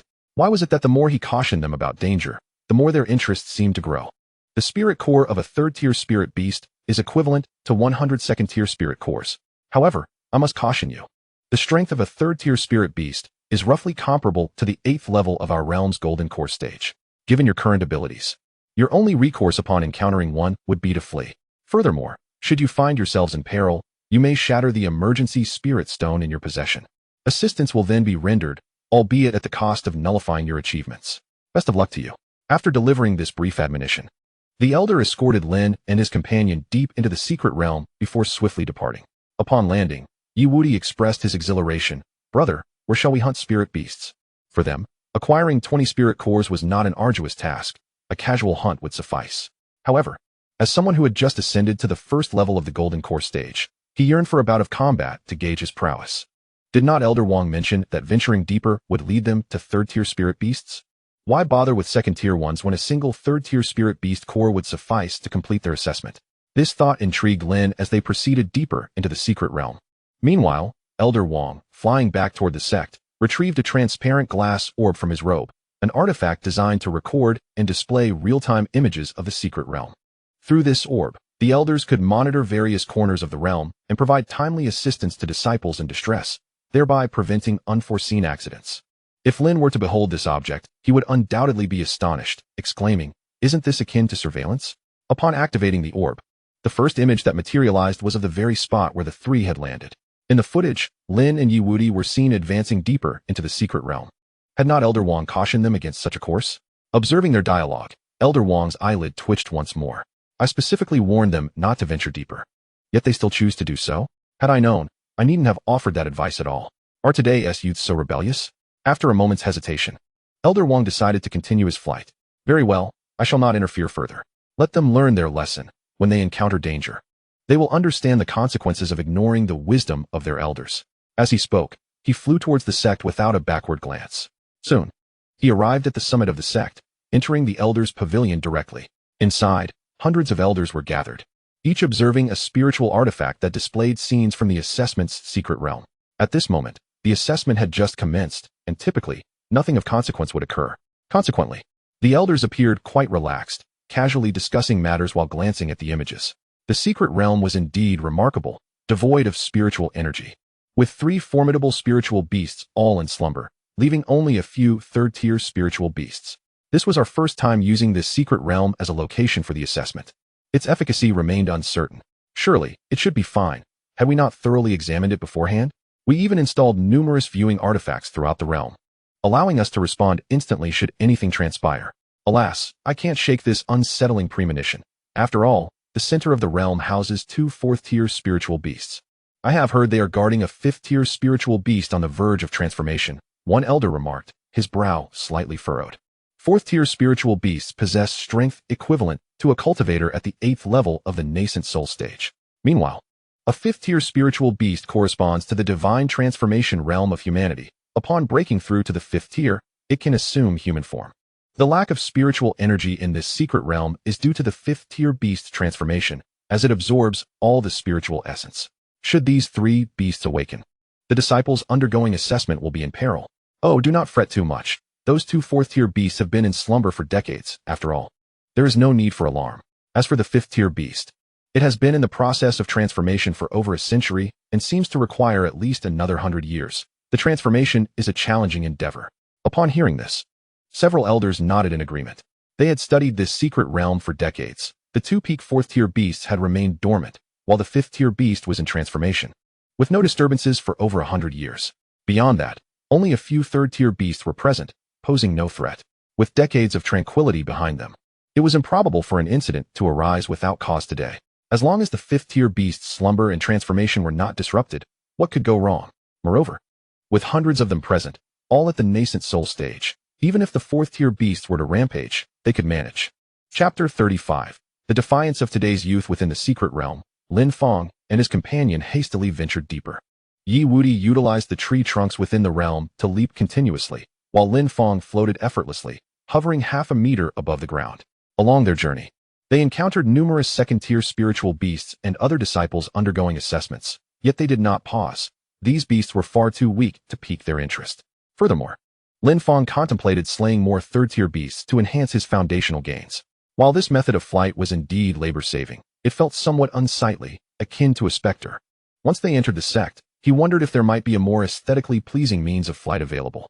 Indeed, one could delve into the art of swordsmanship. Such a pursuit possesses an undeniable allure, Lin pondered to himself.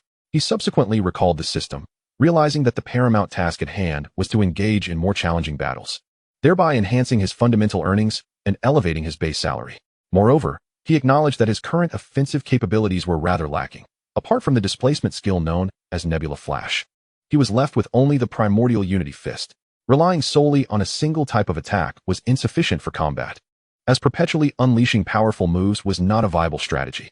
Although his prowess in battle was formidable, he remained acutely aware of impending danger, particularly when confronted by opponents of a higher tier. Thus, it became evident that he required supplementary techniques to better facilitate his ascendance in combat. Naturally, Lin contemplated the prospect of acquiring diverse skills upon entering the Sword Heaven sect, thereby enriching his repertoire.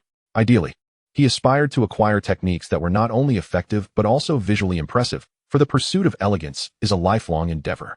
As he mused, a colossal beast emerged before them, towering at 5 meters in height, with limbs as robust as tree trunks, instilling a profound sense of dread. Brother, it is a level 3 spirit beast. The explosive bear, Yi Wudi, swiftly summoned his internal spiritual energy, concentrating intently. Lin's form descended gracefully to the ground, his countenance serene. To his astonishment, it was not just one, but 2 level 3 spirit beasts. Behind them, another spirit beast appeared, effectively blocking their retreat. These 2 explosive bears, each exceeding 5 meters in height, surrounded Lin and Yi, preventing any escape. Lin observed the situation with a mix of curiosity and admiration. Quite clever of them to encircle us, he remarked. Meanwhile, within the elder pavilion of the Sword Heaven sect, a sense of urgency arose. Alas, some disciples undergoing assessment have ventured deep into the secret realm, encountering 2 level 3 spirit beasts, the elders noted with alarm.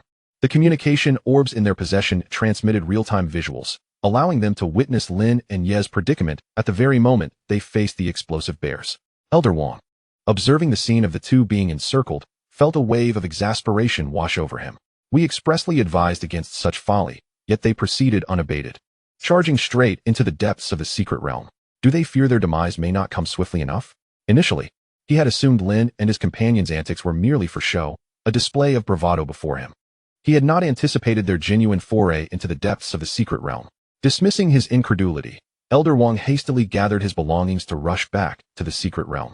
Knowing that the distance from the sect would require some time to traverse, he could only hope that the explosive bears were not overly ravenous, allowing Lin and Yi a modicum of time to endure.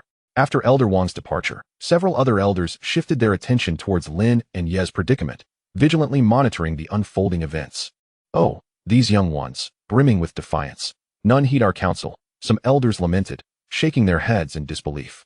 The level 3 explosive bears possessed strength comparable to that of a human at the 8th layer of the Golden Core realm, and now Lin and Yi faced not 1, but 2 of them.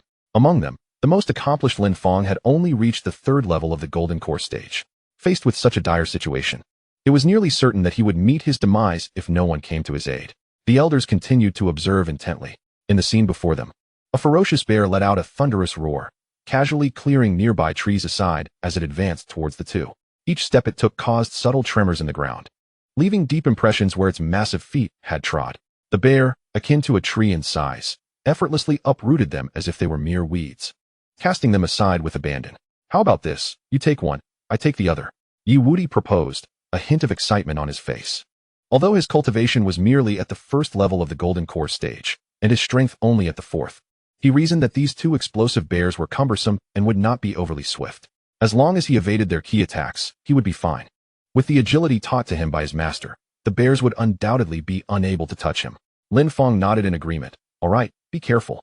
Once I deal with this spirit beast, I will come to assist you. The 2 swiftly made their decision and separated. Yi Wudi nimbly leaped between the trees, drawing the bear's attention. With a furious roar, the explosive bear charged after him. Yi Wudi moved with remarkable speed, and no matter how hard the bear pursued, it could not catch him, not even brushing against his attire. The elders observed this exchange, nodding in approval.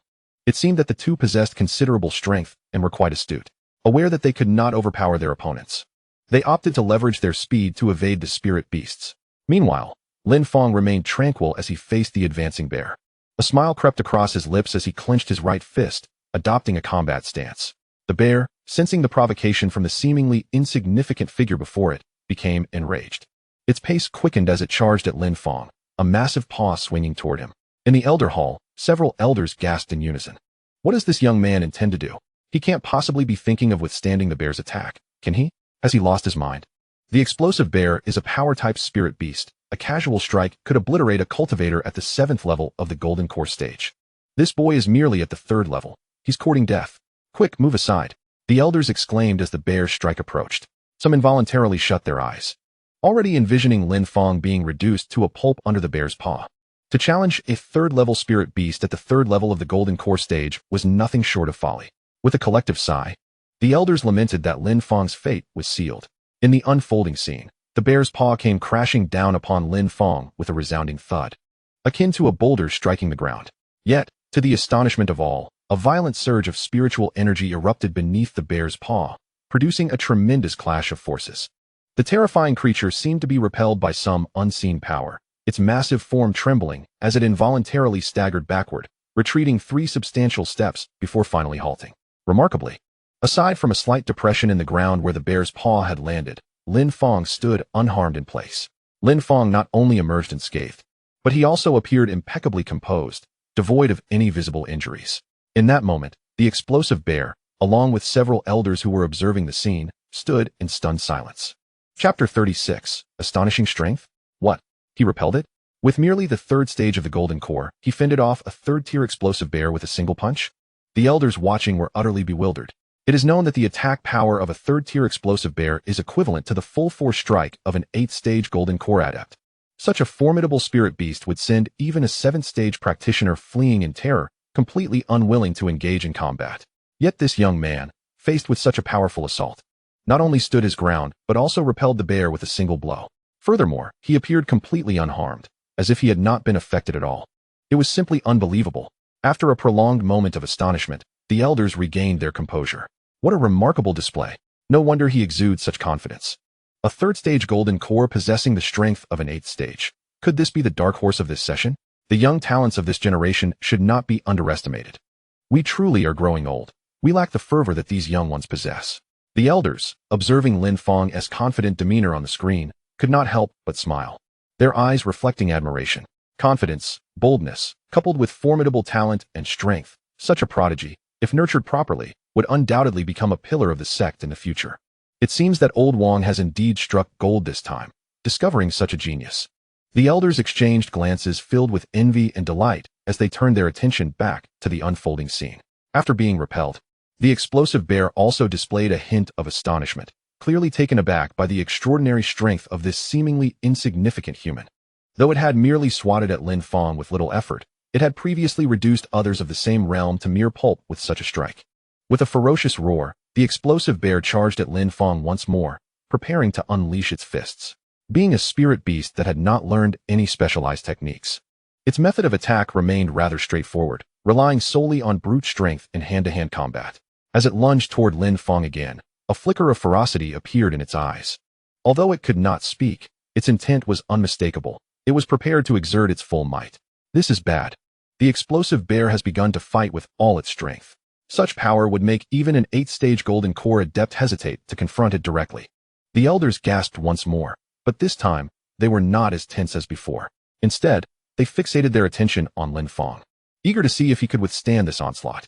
Simultaneously, they resolved within their hearts that if Lin Fong could endure this strike, they would make every effort to secure him after the assessment concluded.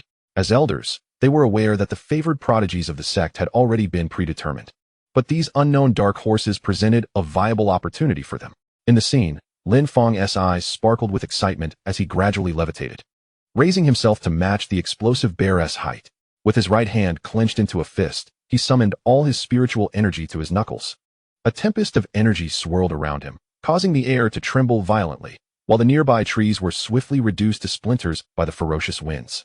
A brilliant radiance emanated from his fist as he unleashed a mighty blow towards the charging explosive bear. Just moments ago, the bear had merely swatted at him. Yet he too had delivered a casual strike in response. Upon the collision of their fists, a shockwave erupted, sending ripples of force radiating outward. The impact was so tremendous that every tree within a 50-meter radius was uprooted. The once dimly lit realm was suddenly illuminated. Simultaneously, the expression on the explosive bear's face transformed dramatically. The diminutive human before it appeared to morph into a colossal mountain, barreling towards it. In the next instant, the bear's massive body was sent hurtling through the air, crashing violently against a boulder 100 meters away, which was even larger than itself, shattering into countless fragments. With a pained roar, the explosive bear exhibited a flicker of fear in its eyes. Lin Fong's punch had inflicted such unbearable agony that it felt as if its very bones were shattered. Had it truly been sent flying by a single strike? The observing elders stood dumbfounded, having anticipated that the best outcome would be Lin Fong merely enduring the bear's assault, possibly suffering only minor injuries. They could hardly fathom that Lin Fong had actually managed to send it flying. Judging by its anguished cries, it was evident that the bear had sustained severe injuries. Such prowess was indeed rare among other third-tier spiritual beasts of the same rank. Was this truly a third layer of the golden core? The elders remained rooted in place, astonished. Meanwhile, Lin Fong, having sent the explosive bear reeling, did not hesitate to execute the nebula flash, appearing instantly before the bear once more. He unleashed another devastating punch. The bear let out another agonized roar, its eyes now filled with terror. Lin Fong paid no heed to its plight and continued his relentless assault. The resounding booms echoed through the air as the bear's massive form was pummeled into submission, ultimately reduced to a state of utter defeat. With a final strike that crushed its skull, Lin Fong extracted the third-tier spiritual core from within. He then turned and soared towards Yi Wudi's direction, leaving the elders, who had been transfixed by the spectacle, enveloped in a profound silence, staring at the now lifeless bear. After a considerable time, one elder finally regained his composure, expressing a sense of awe. His name is Lin Fong, is it not? With such remarkable talent and strength, he is poised to be a dark horse in this assessment. Even if he does not claim first place, securing a spot in the top 10 seems highly probable. Indeed, compared to Qin Shiran and Li Yu from their respective clans, the only difference lies in their realms. If Lin Fong were at the 8th layer of the golden core like them, it would be difficult to predict the outcome of a confrontation. Yet, in regard to Qin Shiran, he might prove to be formidable. That young man was indeed terrifying. Having the capability to defeat a second-layer nascent soul practitioner at the 8th layer of the golden core, showcasing truly exceptional skills. This was indeed my oversight. The offspring of these families possess numerous means, and fighting beyond their level is merely an everyday occurrence for them. Compared to them, Lin Fong may not measure up, as his cultivation realm is considerably lower and his abilities less varied. Nevertheless, for a first-tier loose cultivator to reach such a level through innate talent is already remarkable. Such a talent, I must secure. What do you mean by must secure? Have I spoken? Do not compete with me. Do you not already have someone you favor? Leave one for me. That is out of the question. How about we exchange my pick for yours? Do you take me for a fool? Although Lin Fong may not rival those from esteemed families, he stands unmatched by anyone else. Securing a place among the top 10 in this assessment is undoubtedly within his grasp. Such a genius is coveted by many, leading several elders to fervently vie for his attention. Many are secretly devising plans to cultivate a favorable impression on Lin Fong after the assessment concludes, hoping he will lean towards their side when the time comes to choose a mentor. Meanwhile, Lin Fong remains blissfully unaware that he has become the object of such fierce competition among the elders. After vanquishing the explosive bear, he quickly made his way to Yi Wudi. At this moment, Yi Wudi was nimbly leaping between trees. Whenever the distance increased, he would swiftly launch an attack. Utilizing his agility and speed, he relentlessly battered the explosive bear, leaving it bruised and furious. The bear's roars echoed its pent-up rage. It could discern that this minuscule human was toying with it. Yet, its reason was limited, despite recognizing the mockery. It could not contain its fury and launched attack after attack against Yi Wudi. Although Yi Wudi continued to toy with the explosive bear, a growing sense of worry was evident in his eyes. With each successive strike, the bear bore numerous wounds, yet remained lively, indicating that Yi Wudi was unable to penetrate its defenses, inflicting only superficial damage. Furthermore, his spiritual energy was dwindling, and his evasive maneuvers were becoming increasingly taxing. It would not be long before he could no longer endure. Lost in such thoughts, a misstep caused him to land directly on the ground while leaping between the trees. This blunder left him completely exposed to the bear's onslaught. Just as he aimed to leap back onto the trees, the explosive bear, fueled by its boundless rage, charged towards him. With a colossal paw enveloped in a powerful gust, it shattered the tree in front of him and unleashed all its might upon Yi Wudi. His countenance changed drastically. If that paw struck him, he would be gravely injured, if not killed. Attempting to retreat was already too late, and the path ahead was blocked. This predicament was dire. Yi Wudi hastily summoned all his spiritual energy to form a defensive barrier, bracing himself for the impending blow. Just as the explosive bear's paw descended, time seemed to slow. Lin Fong's figure flashed before Yi Wudi, a smile gracing his face. You've worked hard. I've arrived. His countenance radiated an unwavering confidence as he turned his back to the explosive bear, raising a single hand with ease. Boom. The massive bear paw, larger than a human, descended with a thunderous crash, shaking the ground thrice around them. Yet, this formidable strike, potent enough to reduce a 7th-level golden core cultivator to pulp, abruptly halted against Lin Fong's form. Yi Wudi gazed in awe at Lin Fong, who effortlessly held the bear's paw aloft, unscathed and smiling. Let me deal with this explosive bear first, Lin Fong said with a slight grin. He grasped the bear's paw and, with a gentle yet decisive flick, sent the colossal creature soaring through the air, crashing violently in the distance. In an instant, Lin Fong activated his nebula flash, appearing above the explosive bear. With a powerful kick, he struck the creature's head. Silence enveloped the moment. Boom. A tremendous surge of energy erupted from the point of impact, shattering the bear's skull and sending shockwaves outward. The forceful torrent, mingled with white dust, obliterated all trees within a kilometer, leaving the land barren. Simultaneously, the massive body of the explosive bear collapsed, lifeless. Ding. Basic reward. 1. Meanwhile, Elder Wong, en route to rescue Lin Fong, stumbled upon this astonishing scene. He stood frozen, dumbfounded, as disbelief washed over him. How can he be so powerful? Chapter 37. The Fury of a Level 4 Spirit Beast. Where has Sister Xiao Wu gone? Elder Wong was astounded. He had witnessed Lin Fong, a mere 3rd-level golden core cultivator, unleash the might of an 8th-level cultivator in a single blow, obliterating a 3rd-level spirit beast.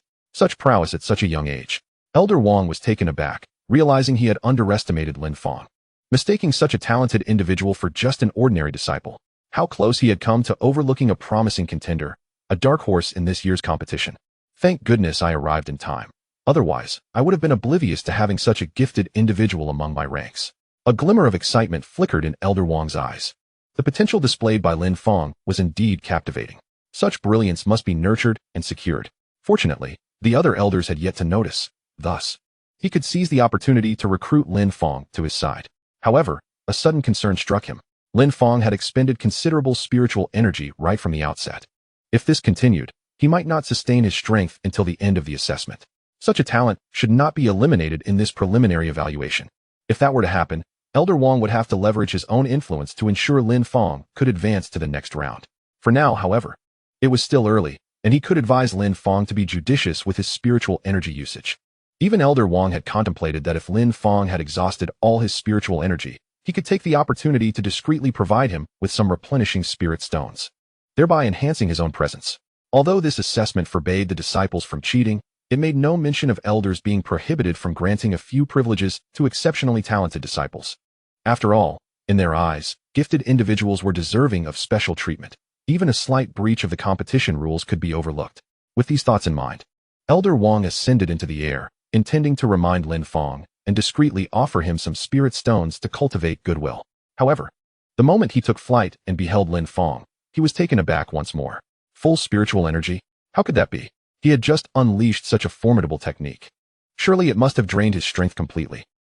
It was even possible he had employed a powerful secret technique that consumed spiritual energy. There should be no way he had not expended any at all. What was going on? Elder Wong scrutinized Lin Fong for quite some time, but ultimately discerned nothing amiss. Yet, he soon found solace in the thought that perhaps Lin Fong had encountered some fortuitous event. This was the only explanation that made sense. Every genius possessed their own secrets. And this was hardly surprising. After all, within the War Heaven sect, one frequently encountered prodigies of all kinds. Bizarre occurrences were always possible. Such a talent might indeed shine in the assessment, becoming the dark horse of this generation, and he must seize this opportunity. With these exhilarating thoughts, Elder Wong turned and departed.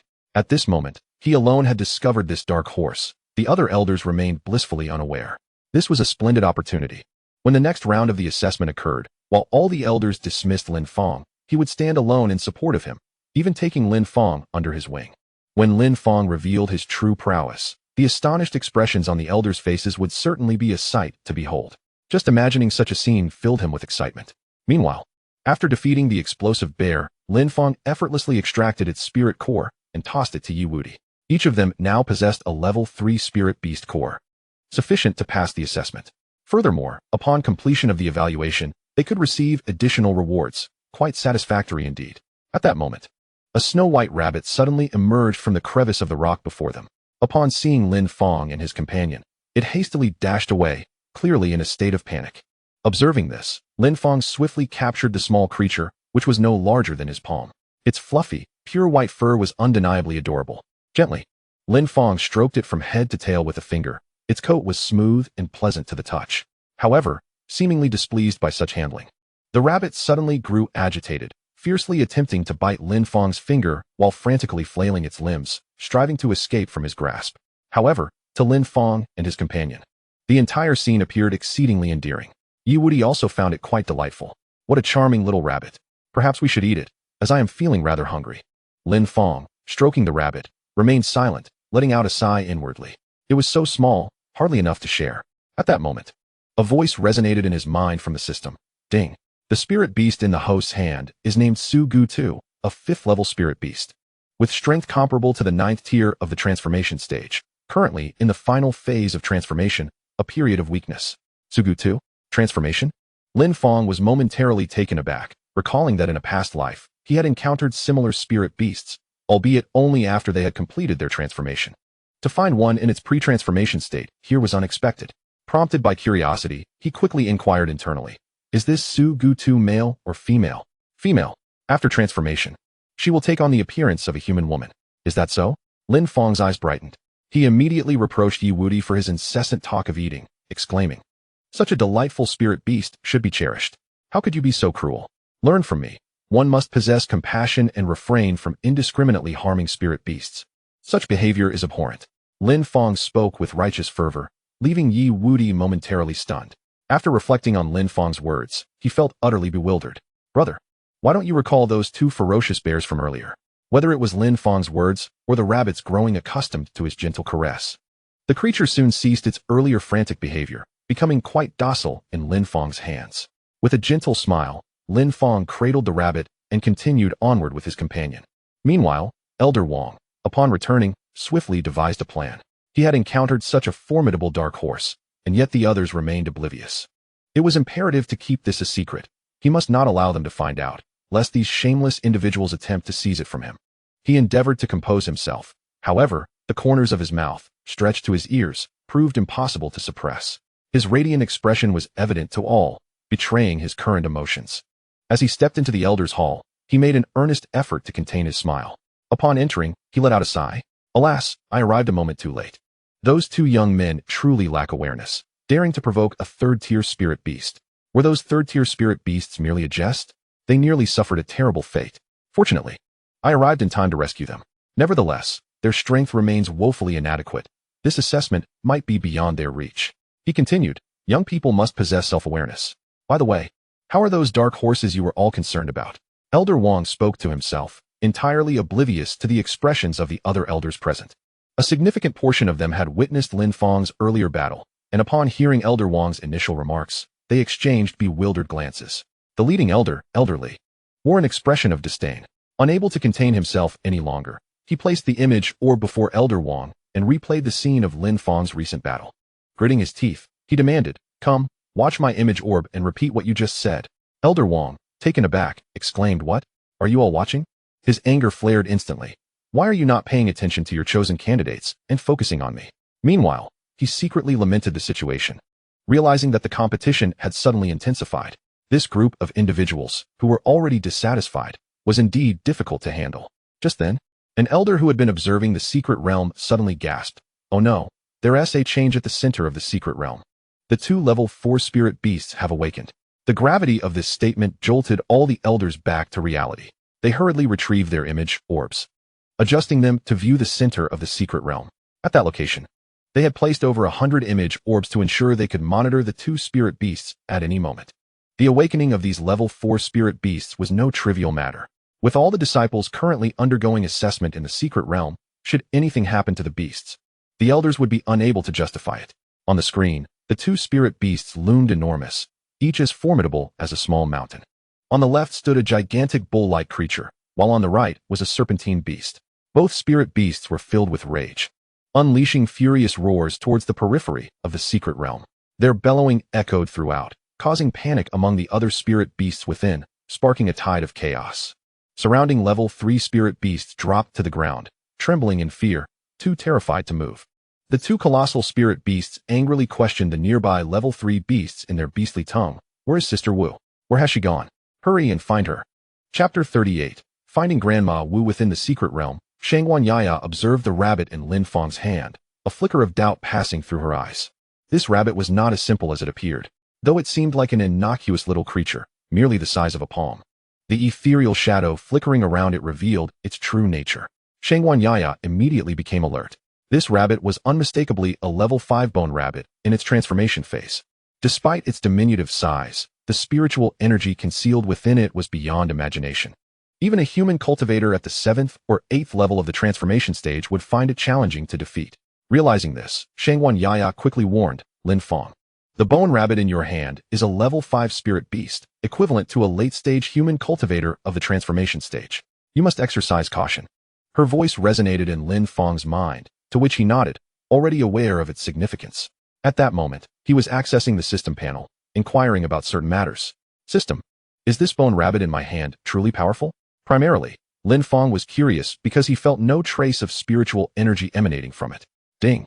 The bone rabbit in the host's possession, at its peak, is equivalent to a human cultivator at the 9th level of the transformation stage, nearing the refinement stage. The ordinary transformation stage cultivator finds themselves in a desperate flight when encountering her, and once locked onto, escape becomes impossible. The Yugu rabbit possesses an innate speed that approaches instantaneous movement. Oh, is this the peak period? Is she not at her peak now? Lin Fong noted a particular point mentioned by the system and promptly inquired again. Indeed, host. Currently, the Yugu rabbit is in the most critical phase of its transformation stage. During this time, all of its spiritual energy is devoted to its metamorphosis, rendering it quite vulnerable. Thus, at this moment, it is merely an ordinary rabbit. Of course, should the Yugu rabbit encounter danger, it can suspend its transformation and release its powers anew. Lin Fong nodded. Can it be tamed then? A 5th-level spirit beast possesses intelligence comparable to that of humans and cannot be tamed. However, the host can offer their own blood for it to consume, which would foster a dependency on the host. The host physique is known to be the most powerful in the world, and your blood holds a formidable allure for all spirit beasts. By providing her with your blood, she will gradually develop affection and reliance on you, ultimately becoming submissive. Without hesitation, Lin Fong pierced his finger, allowing a drop of blood to collect at his fingertip. There was no helping it. His compassion compelled him. With that thought, he extended his finger towards the Yugu rabbit. Initially bewildered, the Yugu rabbit's eyes brightened upon sensing Lin Fong's blood.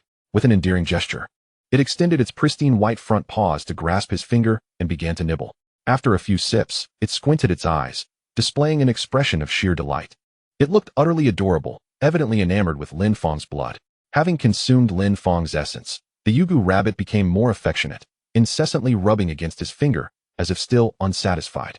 Shangwan Yayao observed in disbelief, but soon came to terms with it. The blood of a celestial body, such as the forbidden void celestial body, holds immense attraction for all spirit beasts. Hence, the Yugu rabbit's reaction was entirely expected. At that moment, a series of roars echoed throughout the secret realm, shaking the very heavens and drawing the attention of all beings and spirit beasts within. The spirit beasts, initially engaged in battle with humans, scattered in panic upon hearing the roar, akin to startled birds. It was as if a great migration was underway, with all creatures hastening toward the center of the realm. Even the celestial birds in the sky flew toward the epicenter. In but a moment, all spirit beasts on the periphery of the secret realm had vanished. What is happening? An earthquake? Yi Wudi and his companion found themselves deep within the secret realm, nearing the central area. Upon hearing the colossal roar, they felt the ground tremble violently, the quaking intensifying. This is bad, a spirit beast upheaval. Lin Fong sensed the anomaly and swiftly pulled Yi Wudi into the air. Before long, they witnessed thousands of various spirit beasts surging past beneath them. With a thunderous rumble, all the spirit beasts rushed towards the center, like an avalanche or a mudslide. Densely packed and unstoppable, a multitude of spirit beasts swarmed relentlessly, seemingly boundless. Both Lin Fong and his companion were profoundly astonished. At this moment, the Sugu rabbit nestled in Lin Fong's grasp, exhibiting a surprisingly human-like gesture, gently tapped its forehead. This was troublesome. How could the little cow and little snake awaken from their slumber at such a critical juncture? What should be done? Little Wu's heart was a tempest of uncertainty. The essence of the individual before her was immensely beneficial. After merely a few sips, she felt her transformation advancing significantly, perhaps achieving full metamorphosis in the coming years. Furthermore, continued consumption of his essence would undoubtedly enhance her transformation further. This realization made her reluctant to part from Lin Fong. However, if she did not leave now, the little cow and little snake would likely cause a ruckus, potentially inciting a conflict between spirit beasts and humans. Not far from this secret realm lay a sect, inhabited by several formidable elders. The little cow and little snake would be at a disadvantage. Little Wu's mind was a chaotic tangle. How could they be discovered so soon after awakening to play? In the air above, Yi Wudi gazed down at the still dense throng of spirit beasts, his heart echoing with astonishment. When would this cease? How had they not noticed the presence of so many spirit beasts moments ago? Lin Fong, however, gradually shifted his gaze to the little Wu in his hands. If his conjecture held true, the recent upheaval among the spirit beasts must be linked to the Sugu rabbit he held. Yet, he was uncertain about the identity of the fearsome beast that had just roared with such terror. From the sheer intensity of that roar, Lin Fong sensed a pressure akin to that of an 8th-layer Yuanying. If he was not mistaken, he would struggle to contend with it. Gently, Lin Fong caressed the Sugu rabbit from head to tail. He could not help but marvel at its exquisite texture. Soft and smooth, it captivated him utterly. Unbeknownst to Lin Fong and his companion, a 3rd-tier spirit bird had taken notice of the Sugu rabbit perched above them. Upon confirming its position, the spirit bird swiftly soared toward the heart of the secret realm. I've located little Wu's grandmother. I found her, to the northwest of the center. To the northwest of the center. Meanwhile, in the elder pavilion, all present elders immediately grasped the gravity of the situation upon witnessing the unfolding scene. This is dire. The spirit beasts are in upheaval. The 2 4th-tier spirit beasts appear enraged. Elders below the 6th layer of Yuanying, hurry to rescue the people. The rest, follow me to the center of the secret realm. The lead elderly swiftly devised a plan and issued commands. The awakening of these 2 spirit beasts was no trivial matter. They had sensed an ominous portent when the 2 4th-tier beasts stirred. One was a 4th-tier Haiqing Shuling Niu, its strength comparable to that of an 8th-layer Yuanying, and indeed, even stronger. The physical prowess of the Haiqing Shuling Niu was formidable. Even a 9th-layer Yuanying would hesitate to confront it directly. The other, a red-eyed blue-tailed snake, was also a 4th-tier spirit beast, a paragon among venomous serpents. Few below the 7th-layer Yuanying could withstand its venom for even a moment. If these 2 spirit beasts were to unleash their fury, it would spell calamity for all humans within the secret realm. Presently, upon awakening, they are bellowing ferociously, and the magnitude of their roars indicates anything but merriment. Should they commence an assault on the disciples within the realm, the consequences are beyond imagination. At this moment, no one is contemplating the aftermath. The Elder Pavilion has been divided into 2 factions. One team is dispatched to rescue the disciples trapped in the secret realm during the sect examination, while the other ventures to the heart of the realm to pacify the enraged spirit beasts. Everyone sets forth without delay. Old Wang, your cultivation level is comparatively lower. Ensure that you bring those children back safely. And remember, I have high hopes for Lin Fong. Do not allow him to come to harm, one elder remarks. I too have faith in Lin Fong. I entrust him to you, another elder adds. Before departing, several elders specifically admonish Elder Wang. Their cultivation levels are higher, enabling them to confront the 2-tier 4 spirit beasts at the center of the secret realm, while Elder Wang, with his lesser cultivation, is tasked with the rescue of the disciples. Upon hearing this, Elder Wang inwardly curses, thinking, what do you mean by that? He is the one I have chosen. However, with urgency pressing upon them, he refrains from further protest. Atop the summit of the Battle Sky sect, numerous disciples gaze skyward as the 2 teams of elders ascend, transforming into streaks of colorful light that streak across the sky. At the center of the secret realm, what did you say?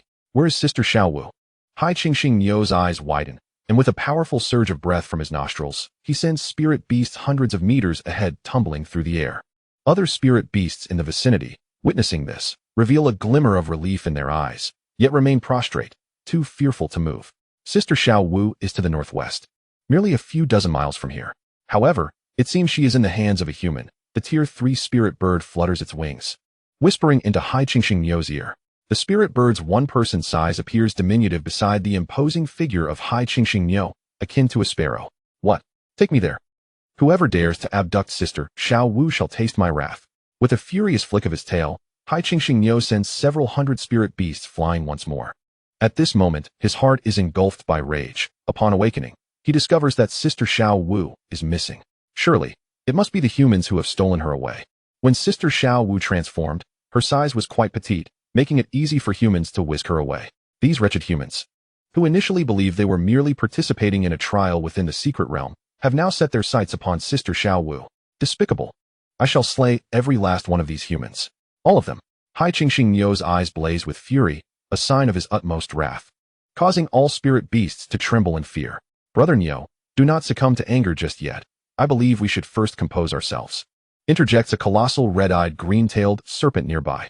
Its eyes, slit and crimson, exude an aura of sinister peculiarity. Sister Xiaowu instructed us before her transformation to refrain from indiscriminately slaughtering humans. Otherwise, we would incite their collective wrath. The current circumstances surrounding Sister Xiaowu remain unclear. We do not know whether she has been abducted or has willingly allied with a human. It would be unwise to act rashly with violence. As for the humans here, we shall disregard them for now and focus on locating Sister Xiaowu. The crimson-eyed, azure-tailed serpent exhibited a more composed demeanor, advising from the side. With a hiss, the azure bull exhaled a torrent of scorching air, its previously vibrant eyes gradually dimming. Very well, I shall heed your counsel. Three-legged bird, lead us forth. The three-legged bird responded promptly, swiftly taking flight towards Lin Fang's direction. Two colossal fourth-tier spirit beasts began their gallop towards the northwest, their immense forms causing tremors with each stride. What would be a journey of dozens of miles appeared to them as merely a few hundred steps, and they would soon arrive. Sister Xiaowu, where are you? Can you hear my voice? The azure bull bellowed as they traversed, its voice echoing throughout the secret realm. Yet, no response came, intensifying its agitation. A searing gust erupted from its massive nostrils, uprooting the surrounding flora. At that moment, a melodious and clear female voice resonated within the minds of the azure bull and the crimson-eyed serpent. Little bull, little snake, what are you up to? Instantly, both beasts brightened, halting their advance to scan their surroundings. Sister Xiaowu, we are searching for you. After we awakened, we found you missing and feared for your safety. Unable to communicate through sound transmission, they resorted to loud shouts to converse. Following their calls, Xiaowu's voice soon replied, "There's no need to search for me. I am unharmed. Please instruct the other spirit beasts to return and ensure they do not attack humans. If any high-ranking humans arrive, warn them not to attempt trials here in the future." The two beasts nodded in understanding. The azure bull inquired further, "Sister Xiaowu, I heard you are near a human. Is that true?" "Yes," Xiaowu affirmed. "The aura emanating from this human is quite soothing and beneficial for my transformation. I intend to stay by his side for a while longer until I have fully transformed." Immediately, the azure bull grew alert. "Sister Xiaowu, humans can be treacherous. Staying near them is perilous." "There's no need for concern," Xiaowu reassured them. "This human is kind and never indiscriminately slaughters spirit beasts. You should return home." The crimson-eyed serpent, with an unusual gleam in its eyes, interjected, "Sister Xiaowu, is this human male?" "Indeed," Xiaowu confirmed. "A male?" the azure bull exclaimed. "Sister Xiaowu is so beautiful. Once she transforms into human form, she will undoubtedly be a stunning beauty. This human must have ulterior motives." The azure bull, filled with fury, declared, "Sister, quickly distance yourself from this human. He clearly covets your beauty and desires your form." Chapter 40. The persuasive azure bull within the secret realm. The azure bull unleashed waves of heat from its nostrils, its roars resounding repeatedly. "Sister, he clearly longs for your beauty. He is lusting after your form." The young human undoubtedly harbors desires for Sister Xiaowu's beauty, undoubtedly lusting after her form. What are the odds of encountering Sister Xiaowu so fortuitously? It is a scheme devised by mankind, aimed at compelling Sister Xiaowu to bear his offspring. We must thwart this human's conspiracy. In that moment, the sea blue bull became quite earnest. The crimson-eyed green-tailed serpent, too, bore a grave expression. According to their records of spirit beasts, many humans cultivate relationships with spirit beasts before they take form. Thus, upon transformation, the spirit beasts will inevitably follow them. Males become servants, while females are often taken into the human harem. Such precedents are countless. Now, Sister Xiaowu, still in her untransformed state, has inexplicably attracted the attention of a human. This is not a favorable omen. Given Sister Xiaowu's beauty, should this human not act once she transforms, it would indeed be peculiar. Caution is warranted. How could it be? I have yet to take form. How could he desire my body? Could he possibly foresee my transformation and raise me in advance? Xiaowu found herself at a loss for words. During the transformation of spirit beasts, neither their spiritual power nor any other aspects reveal any traces. To others, she merely appears as a weak rabbit, posing no threat whatsoever. It is impossible for ordinary individuals to discern that she is a spirit beast on the verge of transformation. Thus, there is no cause for concern. Moreover, she is in need of this human's essence, effectively taking advantage of him. Why does the young bull speak as if she has suffered a great loss? You need not worry, everything is fine. Once I transform, I will be somewhat weakened and will require time to restore my spiritual power, perfectly coinciding with my stay by his side. You need not fret for me, Xiaowu declared emphatically. The sea blue bull wished to say more, but was halted by the crimson-eyed green-tailed serpent. After a brief exchange, the two beasts resignedly turned and made their way back toward the heart of the secret realm. Meanwhile, Lin Fong remained oblivious to the conversation between Xiaowu and the two spirit beasts. After hovering in the air for quite some time, he noted the cessation of the previous violent tremors, and the beast tide quickly subsided. Lin Fong's gaze fell upon the soft-boned rabbit in his hand, his eyes reflecting profound significance. If his deductions were accurate, the recent beast tide must have been quelled by this very rabbit. It seems this soft-boned rabbit is rather reliant on him, refusing to escape his grasp. It appears the essence he had previously fed her has borne fruit, prompting her reluctance to depart. Given this, he would not be remiss to nurture her further. Once the soft-boned rabbit regains her strength and reaches the 9th level of the divine transformation stage, she will serve as a significant ally in the future. Lin Fong shook his head, deciding to leave future matters for another day. With the beast tide quelled, he descended to the ground alongside Yu Wudi, and the two made their way toward the outskirts of the secret realm. As it stands, it appears that the assessment within the secret realm is likely to be halted shortly. After all, with the emergence of the beast tide, the elders will probably come forth to suspend the examination for safety reasons. While making their way to the outskirts, Lin Fong and his companions encountered 3 level 3 spirit beasts that incessantly provoked them. Reluctantly, Lin Fong was compelled to eliminate them. Congratulations, host. You have defeated 3 level 3 spirit beasts. Base reward, 3. Currently, you can earn 10 spirit stones per second. Listening to the system's announcement, a wave of relief washed over Lin Fong. Earning 10 spirit stones per second translates to over 860,000 in a day, with continued effort. Reaching 1,000,000 in a day seems attainable. With a faint smile, he led Yu Wudi and the others back to the location where they had initially entered the secret realm, awaiting the arrival of the elders. Meanwhile, the elders arrived at the secret realm, their hearts brimming with anxiety. They were preoccupied with thoughts on how to address the beast tide and rescue the disciples undergoing the assessment.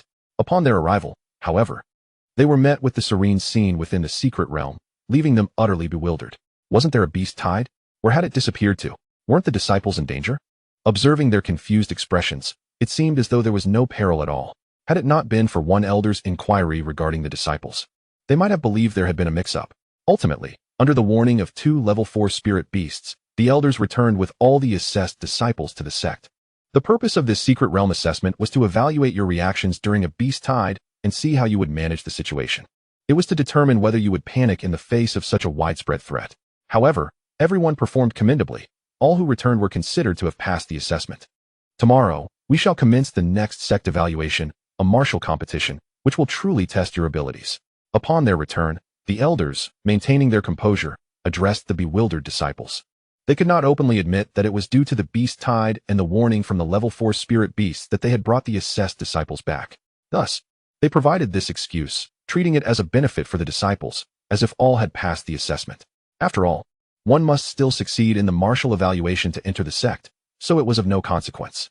The disciples nodded in understanding, albeit with lingering skepticism towards the elders' claims. However, as the matter was now behind them, they chose not to voice their doubts.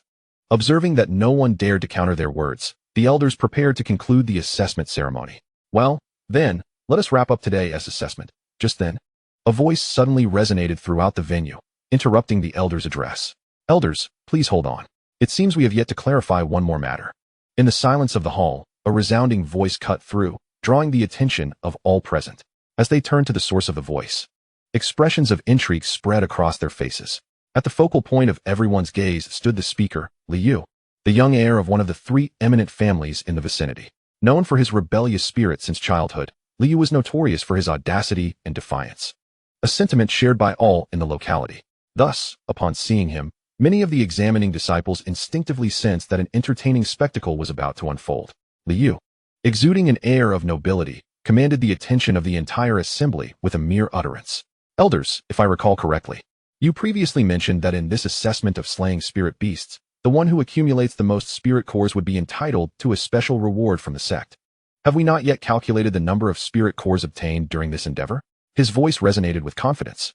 Excuse me, but I happen to possess a 3rd-tier spirit core. Indeed, it appears the elders did mention that, someone chimed in. However, has this assessment not been suspended? How will that be accounted for?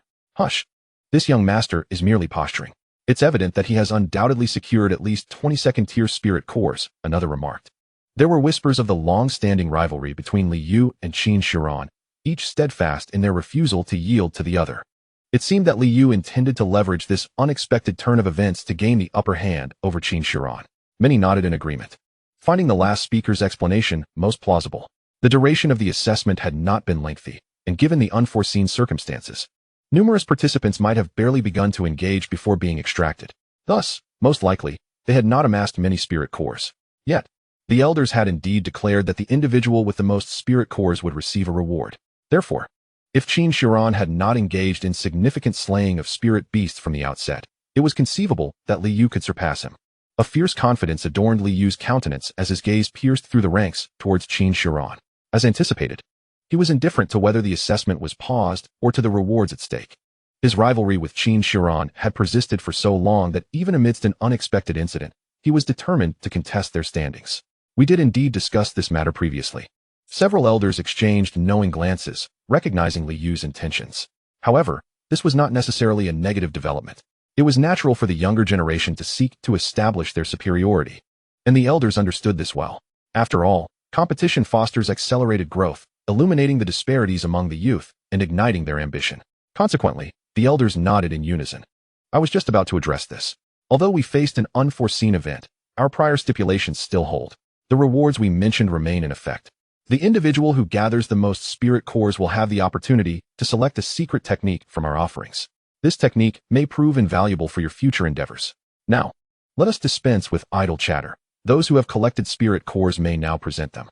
The elders present in the arena immediately commenced their calculations regarding the number of spiritual cores acquired during the assessment. Observing the situation, the participants dutifully presented their spiritual cores collected within the secret realm. Elder Wang, I have obtained 15 cores. I have 7. I possess only 3. The incident occurred unexpectedly, and as I was the last to enter, I had limited time, resulting in my minimal acquisition.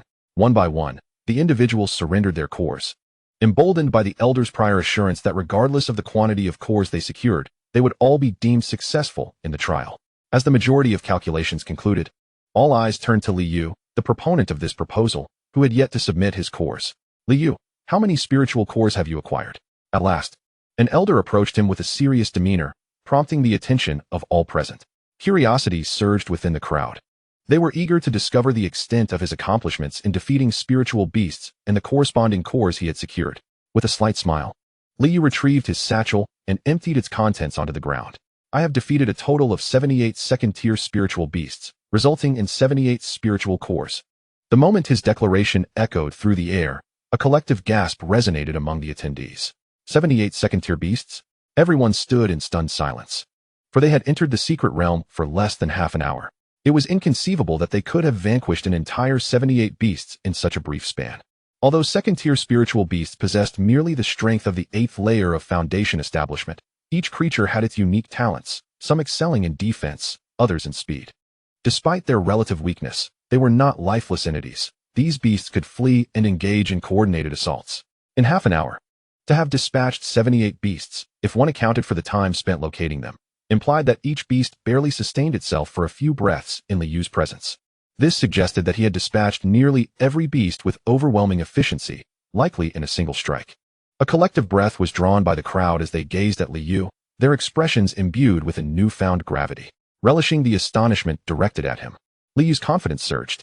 He then stepped forward to Qin Shiran, boldly inquiring, Qin Shiran, might I inquire how many spiritual cores you have acquired this time? As the crowd regained their composure, their curiosity shifted toward Qin Shiran, eager to glean the gossip surrounding the accomplishments of the prominent families. Would his tally surpass that of Li Yu?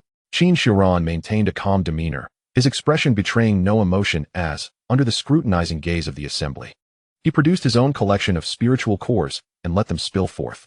The crowd erupted in a cacophony of astonishment before he even uttered a word. Merely observing the number of spirit cores, it became evident to all that Qin Shiran was likely to succumb to Li Yu this time. The quantity of spirit cores he produced appeared significantly less than that of Li Yu, totaling no more than 20. Indeed, after revealing his spirit cores, Qin Shiran spoke softly. I have acquired 21 spirit cores. No sooner had the words left his lips than a surge of overwhelming joy illuminated Li Yu's gaze. This time, victory is mine. A hint of disappointment flickered in the eyes of everyone present, including the elders, who seemed somewhat astonished. Only 21 spirit beasts slain? That cannot be right. At that moment, Qin Shiran spoke again. I recall an elder mentioning that slaying a third-tier spirit beast yields a third-tier spirit core, which is equivalent to 100 second-tier spirit cores, correct? Apologies, but among these 21 spirit cores, I happen to possess one from a third-tier spirit beast. A smile gradually appeared on Qin Shiran's lips. Who ultimately triumphs is yet to be determined. Chapter 42. Did you slay these 4 third-tier spirit beasts? Within the arena, many listeners were struck with astonishment upon hearing Qin Shiran's words. A third-tier spirit beast? That is akin to a formidable opponent at the 8th level of the Golden Core stage. I assent it? Has Qin Shiran truly managed this feat in a mere half hour? Noting his steady aura, it seemed he had not exerted excessive effort in vanquishing the third-tier beast. To us, a third-tier spirit beast is something we would never dare confront. The challenge far surpasses that of a second-tier spirit beast. Furthermore, he had already slain 20 second-tier spirit beasts, sufficient for the sect's assessment. This was merely half an hour. It appeared that the sect's evaluation posed no challenge for them. If we adhere to the Elder's assertions, then the champion of this assessment is undoubtedly Qin Shiran. Among the assembled crowd, gasps of admiration arose. In half an hour, he had dispatched 20 second-tier spirit beasts and 1 third-tier spirit beast. Such prowess was truly extraordinary. The third-tier spirit beast particularly prompted many to shake their heads in disbelief. For them, even if tasked with slaying 100 second-tier spirit beasts, given adequate time, they might accomplish it. However, to defeat a third-tier spirit beast, only those above the 8th level of the Golden Core stage stand a chance. Most would find it insurmountable, and even a few who might succeed would find it a tremendous challenge. It was merely a stroke of luck to encounter a third-tier spirit beast. I encountered none along my path. Had I done so, I too could have slain it with little effort. Li Yu's expression darkened. At that moment, he could discern from the conversations around him and the expressions of the elders that everyone believed Qin Shiran was victorious. Yet, he was the one who had slain the most spirit beasts. The strength of a third-tier spirit beast posed no difference to him compared to a second-tier one. Were he to encounter one, he too would prevail. Qin Shiran had merely employed a trick to secure his win. How could this possibly be deemed a victory for Qin Shiran? He felt an overwhelming sense of unwillingness. Upon hearing Li Yu's words, several elders furrowed their brows slightly. After all, it had been previously established that a third-tier spirit beast could be equated to 100 second-tier spirit cores. This was a consensus they had reached. Slaying a third-tier spirit beast was, in essence, a privilege granted to those who possessed confidence in their own abilities. Anyone with self-assurance could venture forth to hunt third-tier spirit beasts, a point they had made clear before anyone entered the secret realm. If one chose not to do so, they had no cause to blame others. Li Yu lamented his misfortune in not encountering a third-tier spirit beast, yet in cultivation, luck is also a facet of strength. To be inferior to others is simply a reality one must accept. At that moment, an elder proclaimed, "I announce that Qin Shiran has gathered a total of 120 spirit cores." Upon hearing this, Li Yu's expression darkened immediately, and with a cold huff, he turned and left. Qin Shiran, however, smiled slightly, awaiting the elders to reveal the final results. It seemed that this time, only he had acquired third-tier spirit cores. Even if others had the capability to slay them, half an hour was hardly sufficient. It appeared that once again, no one could rival him in this sect's assessment. How utterly mundane. After a moment of astonishment, the crowd revealed envious expressions. It appeared that the contest among the chosen ones had concluded with Qin Shiran emerging victorious. Their struggles were beyond the reach of the rest of them. Indeed, they were too formidable. The third-tier spirit beasts, which would send them fleeing, seemed hardly worth mentioning to such individuals. The disparity between them was vast. Soon, the collection of spirit cores was nearing its conclusion, and many had already tuned out the subsequent calculations. It was evident that no one could surpass Qin Shiran's tally of 120 spirit cores. Thus, everyone firmly concluded that once more, Qin Shiran had secured first place. Suddenly, an exclamation rang out from an elder in the hall. "For third-tier spirit cores? You defeated 4 third-tier spirit beasts?" The elder tasked with the counting gazed at the spirit cores in Lin Fang's hands, unable to suppress his astonishment. His eyes were filled with shock. Slaying 4 third-tier spirit beasts? Every individual present was taken aback. Even the smiling Qin Shiran was momentarily stunned. To vanquish 4 third-tier spirit beasts in such a short span. Could this individual be the dark horse of this assessment? Was he from the Wang family? Or perhaps the Zhang family? Or was he a hidden prodigy from a nearby clan? Li Yu too was taken aback. All gazes turned towards the source of the voice. As the crowd focused on Lin Fong, their astonishment grew once more upon perceiving his cultivation level. The 3rd layer of the Golden Core stage? Impossible. A 3rd-layer Golden Core cultivator defeating third-tier spirit beasts of the 8th layer? And he had slain 4? What a jest. Upon the initial sight of Lin Fong, everyone collectively inhaled a breath of spiritual energy, overwhelmed by a mixture of shock and astonishment. Could it truly be that he had traversed 5 realms to vanquish spirit beasts? And within such a brief span, he had succeeded in slaying 4? It seemed utterly absurd. Surely, one could not conceal their true level of cultivation? With my own prowess at the 8th level of the Golden Core, I perceived him as merely a 3rd-level Golden Core practitioner. I could not have misjudged. Unless he possessed some clandestine technique of concealment. This was preposterous. He had only 4 spirit cores, all from third-level spirit beasts. Did this youth intend from the outset to confront third-level spirit beasts directly upon entering the secret realm? What immense confidence must one possess to act thus? The onlookers found it increasingly difficult to believe. If their earlier astonishment at Qin Shiran's defeat of a third-level spirit beast was significant, now they were engulfed in disbelief. After all, Qin Shiran wielded the cultivation of an 8th-level golden core and hailed from a prestigious family, making such feats entirely feasible. Yet, this young man before them was merely at the 3rd level of the golden core, having consecutively dispatched 4 third-level spirit beasts. Such a claim strained credulity. Qin Shiran and Li Yu exchanged glances, each perceiving the other's skepticism. They too found it hard to accept that Lin Fong was the true slayer of these 4 spirit beasts. If their assumptions were correct, Lin Fong must have employed some form of trickery. To eliminate 4 third-level spirit beasts in such a short duration would undoubtedly require significant effort, even from them. Yet Lin Fong's demeanor suggested tranquility, devoid of any signs of battle. This was indeed suspect. Li Yu, being straightforward, turned directly to Lin Fong and voiced his doubts. Did you truly slay these 4 third-level spirit beasts? The previously hushed gathering echoed with Li Yu's assertive inquiry. He scrutinized Lin Fong's countenance, seeking any indication of guilt. However, after a prolonged gaze, he found none. Both he and Qin Shiran remained doubtful regarding Lin Fong's capabilities. Had Lin Fong belonged to a prominent family like theirs, his assertions might carry a modicum of credibility. Yet, devoid of any familial backing in this vicinity, his accomplishments seemed highly questionable. Without such nurturing, it was almost impossible for anyone to distinguish themselves markedly from the masses. Upon hearing Li Yu's words, the others also redirected their skeptical gazes toward Lin Fong. If their earlier feelings had been merely doubts, they now began to entertain profound skepticism. The notion that a 3rd-level practitioner could defeat a spirit beast comparable to an 8th level seemed implausible. This young man did not appear to be one who concealed his cultivation level. There must be some underlying mystery. Had he resorted to dubious methods to secure victory in this assessment? I concur. As a 5th-level golden core practitioner, I would flee from a 3rd-level spirit beast. How could he, as a mere 3rd level, possibly triumph over one? If it truly involved some form of manipulation, that would indeed be intriguing. The astonishment within the crowd transformed into skepticism the moment Li Yu posed this question. Many felt that Lin Fong, given his cultivation level, could not possibly possess such strength. There must be some underlying reason unknown to others. The elder responsible for assessing Lin Fong's spiritual cores also grew serious at this moment. If Lin Fong indeed resorted to some means, as others suggested, the implications would be significant. Perhaps even the elder who conducted the search prior to entry would share in the responsibility. What is your name? Lin Fong. Lin Fong. Explain the matter of these 4 third-tier spiritual cores. Did you slay the 3rd-tier spirit beast yourself? The elder's gaze bore a hint of scrutiny, and his expression turned grave. Such actions that undermine the sect's examination place the responsibility on all elders to intervene and grant them the authority to expel the individual from the sect, barring future admission. Lin Fong surveyed the skeptical gazes surrounding him, maintaining a calm demeanor. He replied nonchalantly, I killed them. It was merely a few 3rd-tier spirit beasts. Is such a fuss truly warranted? If I were to mention that I also possess a 5th-tier spirit beast, would you faint from shock? He actually admitted it. At the utterance of Lin Fong's words, a cold smirk spread across every face in the crowd.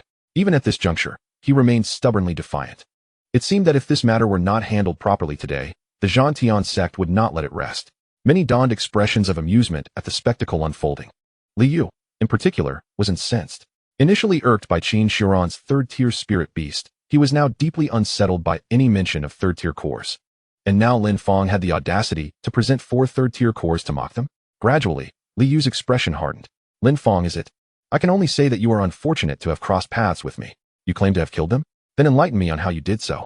What techniques or secret arts did you employ? Li Yu was determined to press for answers. Very well, since you assert that you are the one responsible for their demise. Clarify precisely how you accomplished it. If you cannot provide a satisfactory explanation, I shall ensure you are thrown to the foot of the sect's mountain. The crowd erupted in cold laughter, eager to witness Lin Fong's response. However, before Lin Fong could speak, Yi Wudi interjected, What are you all doing with this interrogation?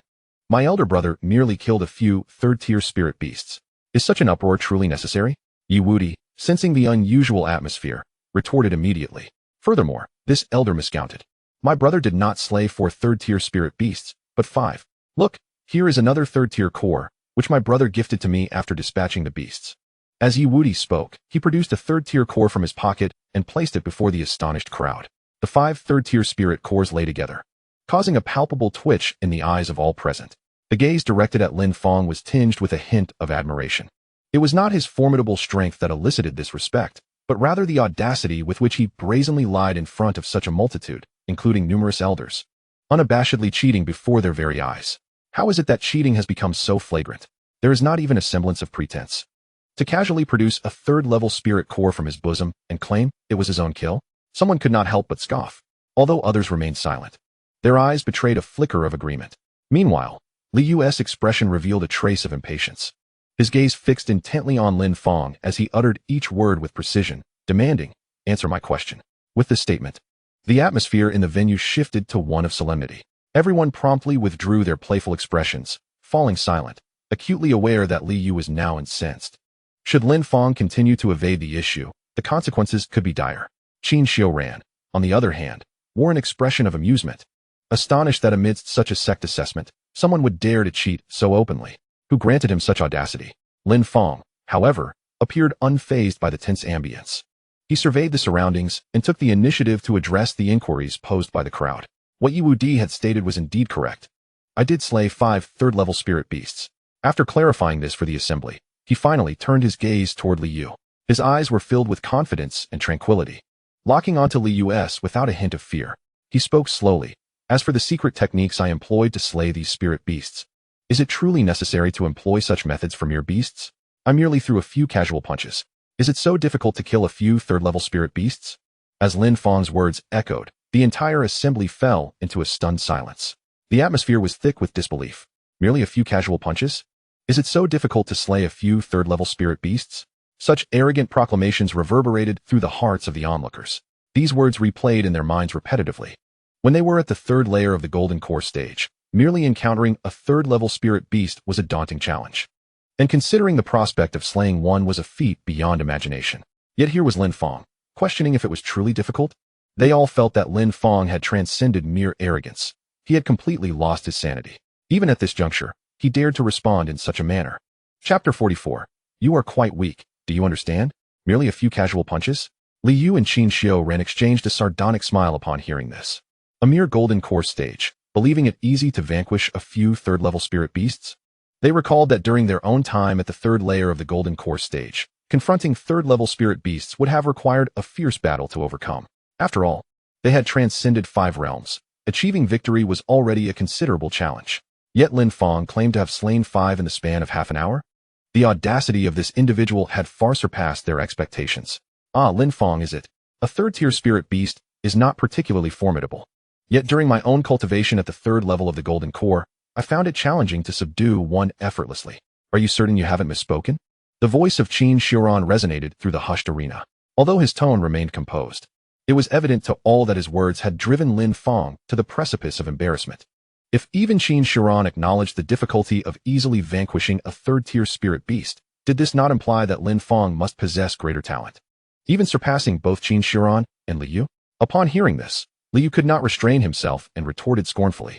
To slay a third-tier spirit beast at the third level of the Golden Core is beyond my capabilities as well. Are you suggesting, then, that you are superior to both of us? His words ignited palpable tension in the room. The onlookers exchanged glances, shaking their heads in disbelief. Li Yu's inquiry had effectively cornered Lin Fong, leaving him with no graceful way to respond. Among those present, apart from Qin Xiuran, Li Yu possessed the strongest prowess. Both of their strengths eclipsed that of everyone else in attendance. With both pressing him simultaneously, how could Lin Fong possibly navigate this predicament? The atmosphere within the arena thickened, charged with complexity. Silence enveloped the crowd as they turned their attention to Lin Fong. His earlier proclamation had inadvertently offended the heirs of 2 prominent families. It was uncertain how he would extricate himself from this quagmire. Should he fail to articulate a convincing explanation, it was likely that Li Yu would take action. The spectators wore expressions of cold amusement, while Lin Fong himself remained remarkably unruffled. Turning to Li Yu, he responded to the earlier query. I genuinely believe you are inferior to me. You have reached the third level of the Golden Core and yet cannot defeat even an 8th level spirit beast. Does that not indicate your inferiority? Must we repeatedly confirm this? Lin Fong preferred to be forthright. Inferiority is inferiority, and feigning surprise at the obvious was unnecessary. His declaration left the audience astounded. Even Qin Xiuran was momentarily taken aback, unable to fathom the extent of Lin Fong's arrogance. He shook his head in dismay. lamenting that Lin Fong had been offered a chance to retreat gracefully, but had chosen instead to remain obstinate. Liu, on the other hand, was seething with fury. Could you repeat that? Despite understanding Lin Fong's implication, he felt compelled to seek clarification. Was he truly so hard of hearing at such a tender age? Let me reiterate. I meant to convey that you are rather weak. Do you comprehend? Lin Fong stepped forward, addressing Liu directly. His voice rang out clear and bold, echoing throughout the arena. Every eye was fixed upon him, and the crowd stood frozen in disbelief. Had Lin Fong truly lost his senses? They were aware of his arrogance, but they had not anticipated such audacity, approaching Liu and boldly labeling him weak. His words were akin to a slap in the face to Liu. Surrounding Lin Fong, many individuals promptly regained their senses and retreated to avoid being splattered with blood should a confrontation ensue. This is the first time I, Liu, have encountered someone even more arrogant than myself after enduring such lengthy taunts. After a brief moment of astonishment, Liu finally comprehended the situation and erupted into laughter. However, once the laughter subsided, his expression transformed abruptly, his gaze imbued with murderous intent. At that moment, he was eager to ascertain who had bestowed such audacity upon Lin Fong, enabling him to speak so boldly before him. In an instant, a formidable surge of spiritual energy erupted from Liu, creating a tremendous clash of air currents around him. The immense aura and pressure of his 8th-level golden core enveloped the area, weighing heavily upon all present. Liu's heart burned with fury, exclaiming, "Congratulations! You have successfully provoked my wrath. I am genuinely curious whether your arrogance stems from ignorance." His voice resonated like thunder, causing everyone to shudder and hastily retreat to the periphery to avoid collateral damage. Meanwhile, Lin Fong maintained a calm facade, though excitement surged within him. After such lengthy discourse, the moment to engage in battle had finally arrived. Why were these scions of noble families so deaf to reason, requiring him to repeat himself time and again? Next time he encountered such pretentious individuals, he would not hesitate to strike them down. With this thought, Lin Fong prepared to unleash the suppressed spiritual energy within him.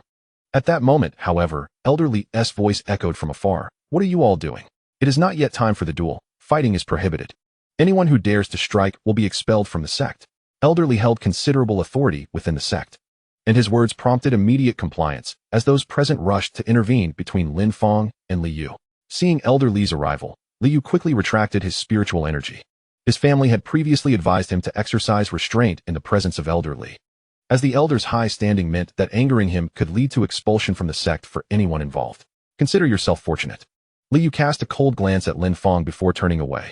"What is going on here?" Elder Li inquired of the nearby elder. "Elder Li, it is as follows. This young man named Lin Fong claimed he could effortlessly slay a 3rd-level spirit beast with just a few punches. Most astonishingly, he has already killed 5 3rd-level spirit beasts in a mere half-hour," the elder explained, detailing Lin Fong's acquisition of 5 spirit cores. Upon witnessing Elder Li's arrival, the expressions of those present turned once more to eager anticipation, curious to see how Lin Fong would maintain his facade. With Elder Li present, it was hard to believe that Lin Fong could continue to boast of easily defeating a 3rd-level spirit beast or slaying 5 within half an hour. The bravado was bound to be shattered before Elder Li. After listening, Elder Li nodded thoughtfully, his gaze reflecting a hint of contemplation. The claims made by the elder before him struck him as somewhat incredible. The 3rd layer of the golden elixir. How could it possibly wield such terrifying power? After pondering for a moment, he spoke. If Lin Fong truly killed 5 3rd-level spirit beasts, then the recording orb should have captured that event. In that case, let us directly consult the recording orb. Chapter 45. Blocking the 3rd-level spirit beast. The audience stunned the recording orb? At the mention of this by the elder, Lin Fong's gaze was filled with a hint of perplexity. This was the first time he had heard of such a spirit artifact, and was unaware of its purpose. Noticing Lin Fong's confusion, Shangguan Yaya's voice resonated in his mind. The recording orb can vividly replay events that have previously occurred. The secret realm you explored earlier contains numerous recording orbs, nearly in every corner. The scenes of your battles should have been documented. Upon hearing this, Lin Fong suddenly understood. Wasn't this akin to a surveillance camera? Who would have imagined such devices existed in this world? How fascinating. Yet, he wondered about the principles behind this spirit artifact. He hoped to acquire a few to experiment with someday. This was his first encounter with a spirit artifact that bore an uncanny resemblance to items from his previous life, and he was genuinely amazed. Suddenly, a troubling thought crossed his mind. Had he brought back the 5th-level spirit beast from the secret realm? He wondered if that moment had been recorded. Would anyone discern that the rabbit in his possession was a 5th-level spirit beast? In an instant, a flicker of anxiety crossed his eyes. This unease did not escape the notice of Qin Shiran and Li Yu, who exchanged knowing smirks. Why was Lin Fong anxious? Surely, it was because he had been spinning lies, and upon hearing of the recording orb, he felt a twinge of panic, a guilty conscience. Pretentious behavior in front of them would come at a significant cost, one that could lead to lifelong regret. Elder, please retrieve the recording orb and commence playback of the scenes from the secret realm, Li Yu eagerly interjected. Elderly nodded in response. After glancing at Lin Fong, he produced the recording orb from his robes. This orb was capable of displaying footage captured from any corner of the secret realm, and with a simple search, he could locate the scene of Lin Fong's battle. As the image from the recording orb was quite small, Elderly amplified it 100-fold using his spiritual energy, presenting it for all to see. The audience was instantly captivated. This would surely lead to Lin Fong's humiliation. The scene soon materialized, depicting the moment Elder Wang led Lin Fong into the secret realm. After they landed, Elder Wang proceeded to explain the conditions of the realm as usual, warning them not to venture into the depths where third-level spirit beasts lurked. Everything appeared quite normal. All who entered the secret realm had experienced such scenes. The Elder's admonitions were tiresome, and many found them difficult to bear. After a prolonged period of anticipation, Elder Wang finally concluded his discourse. Once all matters were addressed, he ascended into the sky, leaving the two individuals behind. In the scene that unfolded, after the Elder's departure, Yi Wudi inquired, "Brother, which direction shall we take now?" Lin Fong's subsequent response left everyone present momentarily stunned. With a slight smile, Lin Fong declared, "Since Elder Wang has mentioned that there are third-tier spirit beasts deep within the secret realm, we shall venture into its depths." What? He truly dares to go? The crowd gazed at Lin Fong in disbelief. "Humph, merely putting on an act," scoffed Li Yu from the side. From the outset, he had discerned that Lin Fong was skilled in pretense. Thus, even in this scene, he remained skeptical of Lin Fong's words. His mind raced with speculation. Was it possible that Lin Fong was aware of their presence before the reflective sphere and deliberately made such a statement? If that were the case, it seemed plausible. Clearly, he had done considerable preparation for today's charade. The onlookers continued to observe the unfolding events. In the scene, after the Elder's departure, the two proceeded directly into the depths of the secret realm, unperturbed by others who had vanquished second-tier spirit beasts, solely focused on advancing further. Qin Shiran noted that Lin Fong had been utilizing his spiritual energy to fly ever since entering the secret realm. He shook his head slightly. It was foolish not to conserve energy in such a place. To maintain appearances at the expense of such energy was a rather excessive performance, albeit somewhat overdone. The scene progressed. Lin Fong and Yi Wudi continued deeper into the secret realm. As they advanced, the surrounding crowd diminished until they found themselves in an increasingly desolate area, with only the two of them remaining. Observing this, the onlookers were taken aback. Did they dare to forge ahead? Were they courting death? The further they ventured towards the heart of the secret realm, the greater the disparity in the power of the spirit beasts. At their current position, even second-tier spirit beasts were a rarity, and continuing further would surely lead them to encounter a multitude of third-tier spirit beasts. Indeed, as the crowd pondered this, two third-tier spirit beasts materialized before Lin Fong and Yi Wudi. Simultaneously, another spirit beast emerged behind them. The moment they laid eyes on these two formidable creatures, the hearts of all present skipped a beat. The third-tier explosive bear. This was a paragon among third-tier spirit beasts, known for its immense strength and formidable defense, making it exceedingly difficult to defeat. If Lin Fong encountered these two spirit beasts, fleeing would likely be his only recourse. Two third-tier explosive bears. Lin Fong, are these among the few spirit beasts you claim to have slain? Li Yu wore a cold smile. At last, we have encountered third-tier spirit beasts, two at once, no less. Under such circumstances, not even someone at the third level of the Golden Core stage could hope to confront them. Escape would be the only option. What follows next? The scene of your escape is about to be unveiled, isn't it? Just wait and see how you maintain your facade. He has already summoned his inner spiritual energy, and once Lin Fong and his companion begin their flight on screen, he will undoubtedly spring into action and incapacitate this individual. At that moment, no one will dare to utter a word. Lin Fong, having heard Li Yu's derisive remarks, merely shook his head slightly and replied calmly, "Ignorance." As his words echoed, a spiritual beast within the frame finally lost its patience. With a deafening roar, it lunged towards Lin Fong, striking out with a massive paw aimed directly at him. Witnessing this, everyone gasped in shock, instinctively recoiling and shutting their eyes tightly. Could they not evade? They would be reduced to mere pulp. Yet Lin Fong remained unfazed, his expression serene as he extended his fist to meet the colossal paw. With a thunderous crash akin to a boulder striking the earth, a violent surge of spiritual energy erupted beneath the beast's enormous paw, resulting in a cacophony of colliding forces. The terrifying creature trembled, involuntarily retreating 3 significant steps before finally coming to a halt. Lin Fong, however, remained steadfast, his demeanor unshaken. Had he truly blocked it? At that moment, the entire audience was left in a state of astonished disbelief, their hearts racing with exhilaration. Chapter 46. The 2 old silver coins and their lack of martial ethics in the Elder Pavilion. Elder Wang emerged after organizing the details of the recent assessment. This time, the outer sect elders of the Zhantian sect had divided into 2 groups. One group, led by Elder Li, was responsible for overseeing matters before and after the assessment, particularly concerning disciple misconduct and subsequent actions. Meanwhile, Elder Wang's team was tasked with exploring the secret realm and ensuring the safety of the disciples within. Given the current turmoil in the secret realm, they could hardly evade accountability, which had kept them preoccupied until now. Finally finished, he thought to check on his prized disciple, Lin Fong. Elder Wang gazed skyward, his lips twitching uncontrollably, although he had faced some repercussions due to the assessment. The unexpected acquisition of Lin Fong filled him with uncontainable excitement, bringing immense satisfaction to his heart. As for your prized disciple, he is evidently mine. Do not attempt to usurp him. It is undoubtedly my right. How shameless can you be? At that moment, 2 other elders emerged from the pavilion, the very same ones who had previously recognized Lin Fong's potential. They promptly chimed in, much to Elder Wang's dismay, as he felt his eyelids twitch in irritation. Lin Fong was clearly someone I had long since acknowledged. How could they be so brazen? These old foxes have lost all sense of decorum.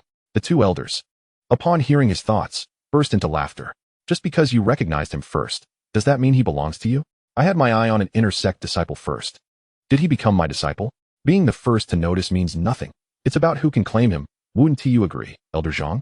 Indeed. Ha ha ha. Enough of this. I must be off.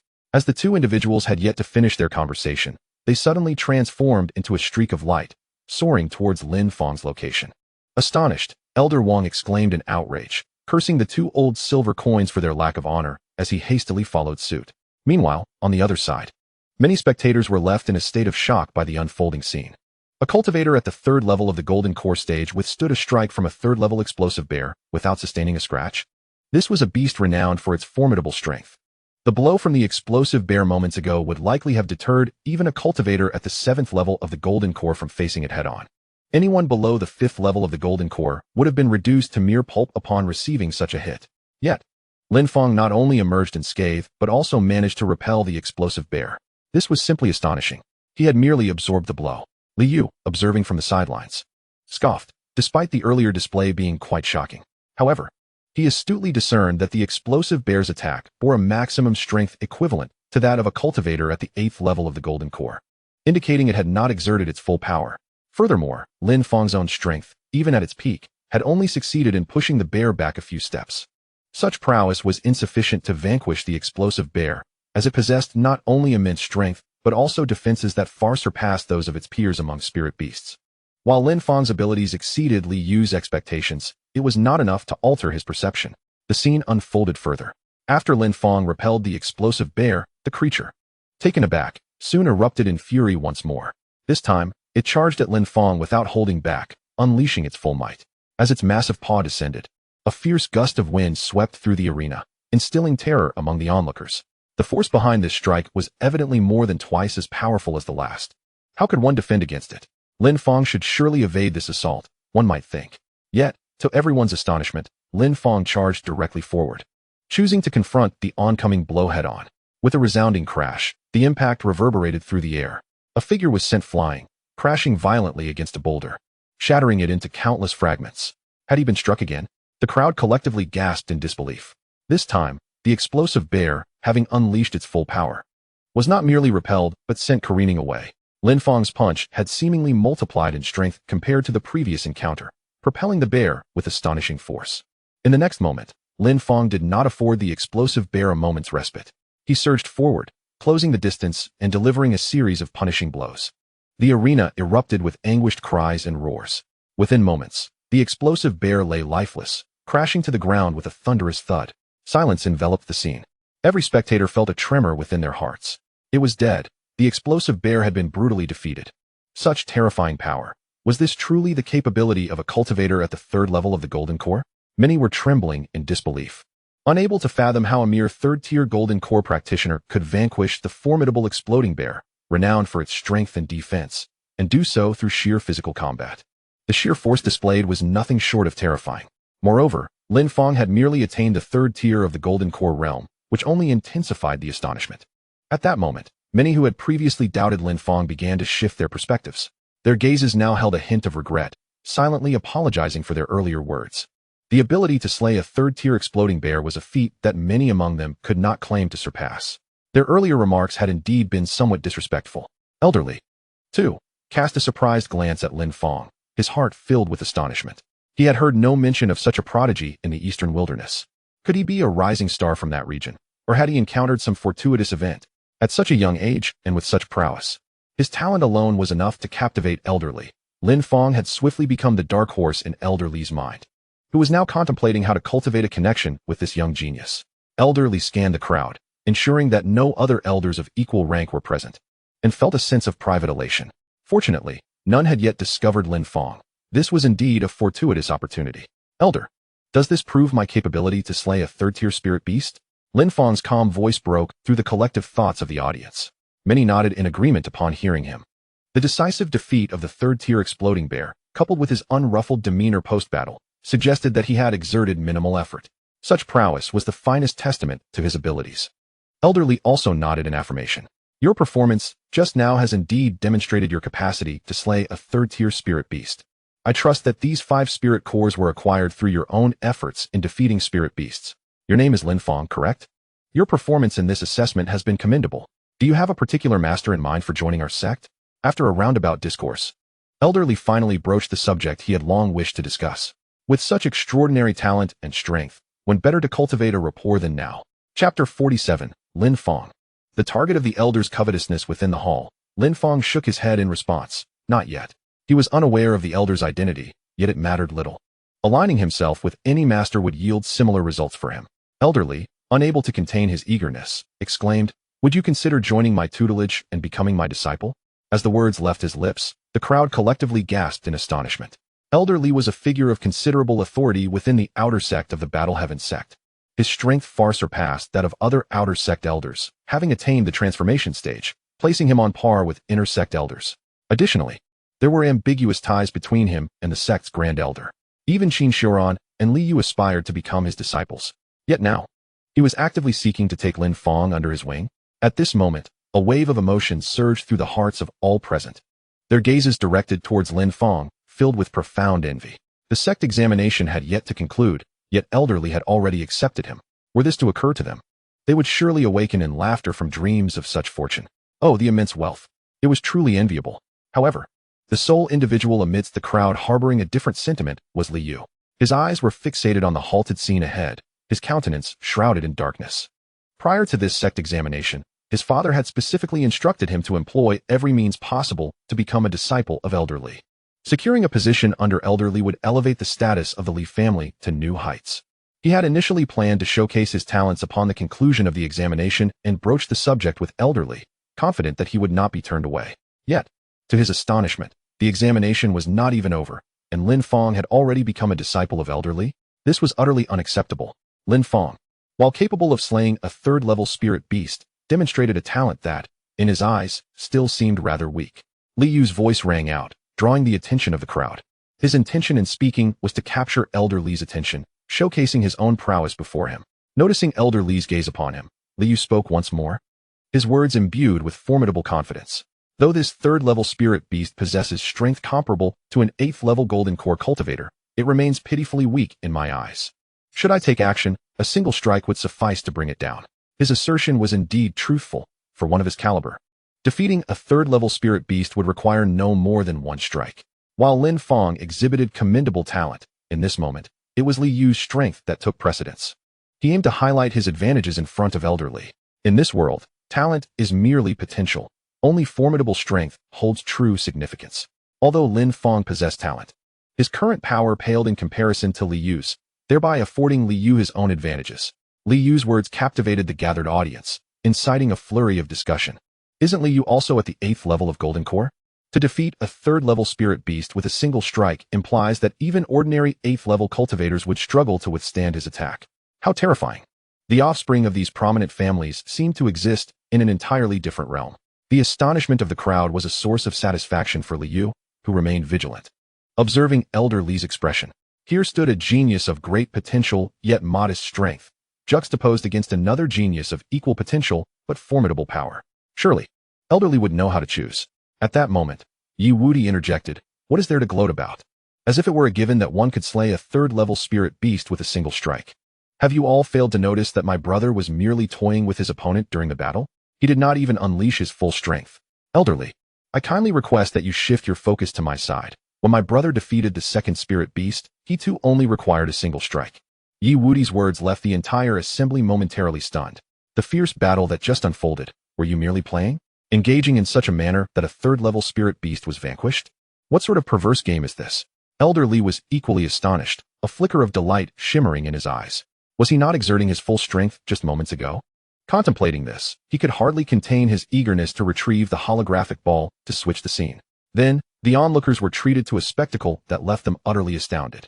In the footage, Lin Fong raised his hand with a gentle motion, effortlessly blocking the full force of the third-level violent bear strike. He then seized the bear's paw and hurled it away with a single throw. Following this, he swiftly appeared before the bear and delivered a powerful kick. In an instant, a formidable gust of wind swept through, toppling trees within a 1,000-meter radius. The bear's massive head was obliterated by Lin Fong's kick. At this sight, all present were rendered speechless, their eyes quivering with disbelief. Had he truly slain a third-level spirit beast with a single kick? Moreover, it appeared that Lin Fong had expended minimal spiritual energy, remaining effortlessly composed. Just how formidable was Lin Fong's prowess? The crowd was filled with astonishment. Elder Li, on the other hand, seemed to have uncovered a great treasure. His demeanor shed all pretense as he stepped forward, grasping Lin Fong's hand. "Lin Fong, I wish for you to become my disciple. Would you be inclined to accept?" Such a prodigy had ignited his eagerness to have him as a pupil. Just then, a voice echoed from afar. "Lin Fong, do not." The crowd turned towards the source of the voice and beheld several streaks of light soaring through the sky. In mere moments, the 3 beams of light landed directly before Lin Fong and Elder Li. It was Elder Wang and his companions. As they touched down, still regaining their footing, they immediately interjected. "Lin Fong, do not agree. Old Li knows nothing but talismans.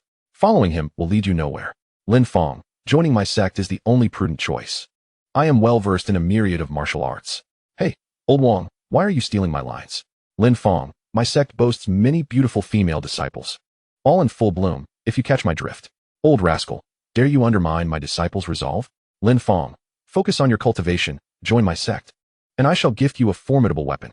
What say you?" Upon the arrival of the 3 elders, each spoke in turn, leaving the audience in utter shock. They had never witnessed such a scene where several elders vied for a single disciple. Envy and jealousy coursed through the crowd, with Liu feeling the most envious. Watching the elders compete for Lin Fong, his expression darkened, and anger surged within him. This should have been my honor, my moment to be coveted by the elders. Lin Fong is crossing the line. It seems that tomorrow's assessment shall not spare you. A glimmer of malice flickered in his eyes.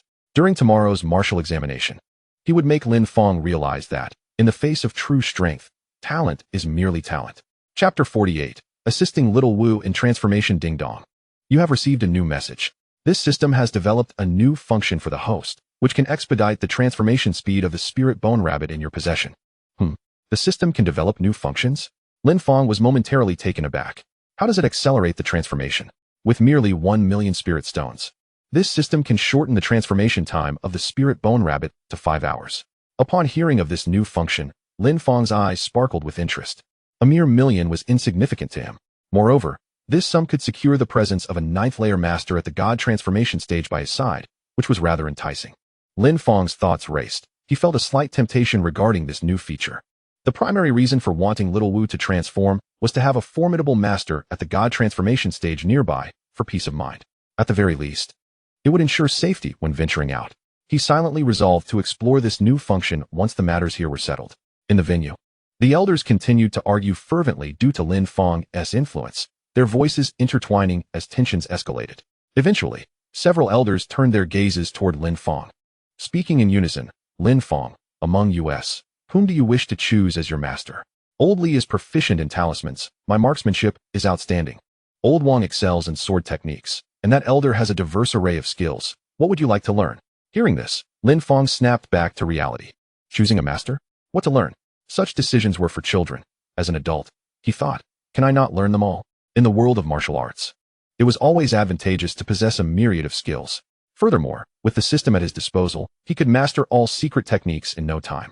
Instead of fretting over which one to choose, he might as well strive to learn them all. Learn them all. The elders exchanged glances, taken aback. This Lin Fong was certainly unconventional. Lin Fong, on the path of cultivation, one must avoid the folly of being greedy. Mastering one or two skills is sufficient. Attempting to learn everything will only scatter your focus, making it difficult to excel in any. Elderly advised earnestly. Lin Fong confidently waved his hand. No worries. I am young and my teeth are strong. I can chew through it all. The elders persisted. Think it over. You have secured the championship in the sect's assessment. We can reward you with one primary secret technique. Which would you like to learn? Is there a technique for sword control? Sword control? Why would you want to learn that? The elders pondered, puzzled. In their eyes, sword control seemed ostentatious. It appeared grand, yet offered little practicality. They believed that since one could already fly, adding a sword to the mix was a waste of spiritual energy. The others present shared their confusion as well. Based on Lin Fong's demeanor, he did not seem to be a sword cultivator. Why the interest in sword control? With a smile, Lin Fong confidently replied, naturally. It is because it looks impressive. He already possessed formidable secret techniques, nearly unparalleled in their power. Thus, the specific skill mattered less than the necessity of maintaining an impressive appearance. Once he mastered sword control, each outing would be a display of grandeur. Whether it was powerful or not was inconsequential. Looking impressive was a lifelong endeavor. Amidst the gathering, many were left astounded, their jaws metaphorically dropping to the floor. With a mixture of laughter and disbelief, they mused that they had expected some profound rationale, only to discover it was merely due to his handsome appearance. Indeed, the thought processes of geniuses diverge greatly from those of ordinary individuals, and their every utterance and action can be bewildering. I, however, surmise that Lin Fong's words may not reflect his true intentions. His pursuit of swordsmanship likely harbors ulterior motives that he prefers to keep concealed. I share your sentiment. Given Lin Fong's exceptional talent, it is improbable that his interest in swordsmanship is solely predicated on his looks. After a flurry of discussions, Elder Wang, a master of sword techniques, produced a tome of secret arts from within his robes and presented it to Lin Fong. This tome contains numerous sword techniques and methods, including the sword mastery you wish to learn. You may study it at your leisure, and should you encounter any difficulties, do not hesitate to seek my guidance. I shall be more than willing to assist you, Elder Wang earnestly advised. His gaze shimmered with the shrewdness of one who has navigated life's complexities for many years. This tome encapsulates the culmination of his lifelong learning, replete with a plethora of sword techniques that Lin Fong would undoubtedly find captivating. However, these techniques encompass numerous pathways, making it implausible for a single individual to master them all. As long as he remains interested and seeks my counsel periodically, this disciple shall surely be secured. This, indeed, encapsulates the adage of not being able to catch a wolf without first parting with the child. Soon enough, the first assessment of the sect reached a gratifying conclusion. Under the guidance of the elders, all participants returned to the entrance of the sect. As they were not yet disciples of the sect, they would be residing at the foot of the mountain for the following days. Naturally, Lin Fong and Yi Wudi descended the mountain as well. They secured accommodations at a hotel, each occupying a separate room. Upon entering his chamber, Lin Fong retrieved the spirit bone rabbit, placing it before him with a solemn expression. I wonder if you can hear my words. I am aware that you are a fifth-tier spirit beast within the secret realm, possessing formidable strength, and currently at a crucial stage of transformation. If my conjecture is accurate, your metamorphosis will require an additional century. During this century, you will be unable to engage in combat, as all your spiritual energy must be devoted to your transformation. I possess a secret technique that could expedite your transformation. Would you be interested in trying it? However, I do have certain stipulations. After articulating his proposal, Lin Fong awaited the spirit bone rabbit's response in silence. He was confident that the creature could hear him, though uncertain whether it could articulate a reply. After a considerable pause, a melodious voice resonated within the room. What are your requirements? The voice was remarkably clear and enchanting, revealing itself as that of the spirit bone rabbit. It seemed she was somewhat intrigued. Lin Fong responded promptly. My stipulation is that once I assist you in completing your transformation, you must remain by my side. I lack powerful allies, and once you have transformed, your strength should rival that of a 9th-level deity. I require your protection in times of peril. Of course, under normal circumstances, your intervention will not be necessary. After listening to Lin Fong's words, she once again fell into deep contemplation. Lin Fong spoke of a secret technique that could enable early transformation, a notion she was somewhat skeptical about. However, After consuming 2 drops of Lin Fong's blood today, she undeniably experienced numerous benefits, which lent him a modicum of credibility. After much deliberation, Xiao Wu also voiced her request. I too have a request. I need to consume a drop of your blood daily. Chapter 49. Xiao Wu successfully transforms daily consumption of a drop of my blood? Certainly, Lin Fong replied with a nod, having held on to this for 2 lifetimes. He had an abundance of it. Moreover, he had previously inquired with the system, which informed him that his constitution was exceptional. His blood far more vigorous than that of an average person, condensing at an accelerated rate, nearly infinite in quantity. Thus, 1 drop a day was hardly significant. He could easily provide a bowl if necessary. You agreed? Xiao Wu was somewhat taken aback, initially expecting Lin Fong to ponder the request for a while. After all, blood is a precious essence derived from the body. She did not anticipate such a swift agreement. At the same time, she felt a swell of emotion, realizing how much Lin Fong valued her. At that moment, Lin Fong spoke again. It's merely blood. Once you transform, even without you asking, I will provide it for you every day. Xiao Wu was even more touched. Thank you, Lin Fong. Lin Fong waved his hand dismissively. What is there to thank? It's my duty. By the way, I still do not know your name. My name is Wu Er, the Wu from dancing. Lin Fong nodded. Wu Er, a lovely name. Just needs a surname. He began to piece together that the world he inhabited was likely not singular, but rather a fusion of multiple realms. The name Xiao Wu was one he recognized all too well. To encounter it here was quite surprising. He wondered if he would meet other remarkable individuals in the future. Returning to the matter at hand, he said, All right, Xiao Wu, let us commence. This evening, I shall assist you in achieving your transformation. This evening? Lin Fong's words had barely left his lips when both Xiao Wu and Shangguan Yaya gasped in unison, their eyes fixed on him in disbelief. The consensus among all was that a 5th-level spirit beast typically required hundreds of years to transform. Xiao Wu had only recently completed her 1st century of transformation. To fully achieve her metamorphosis, she would need at least another 1 to 200 years. How could it possibly be accomplished in a single night? Impossible. Absolutely impossible.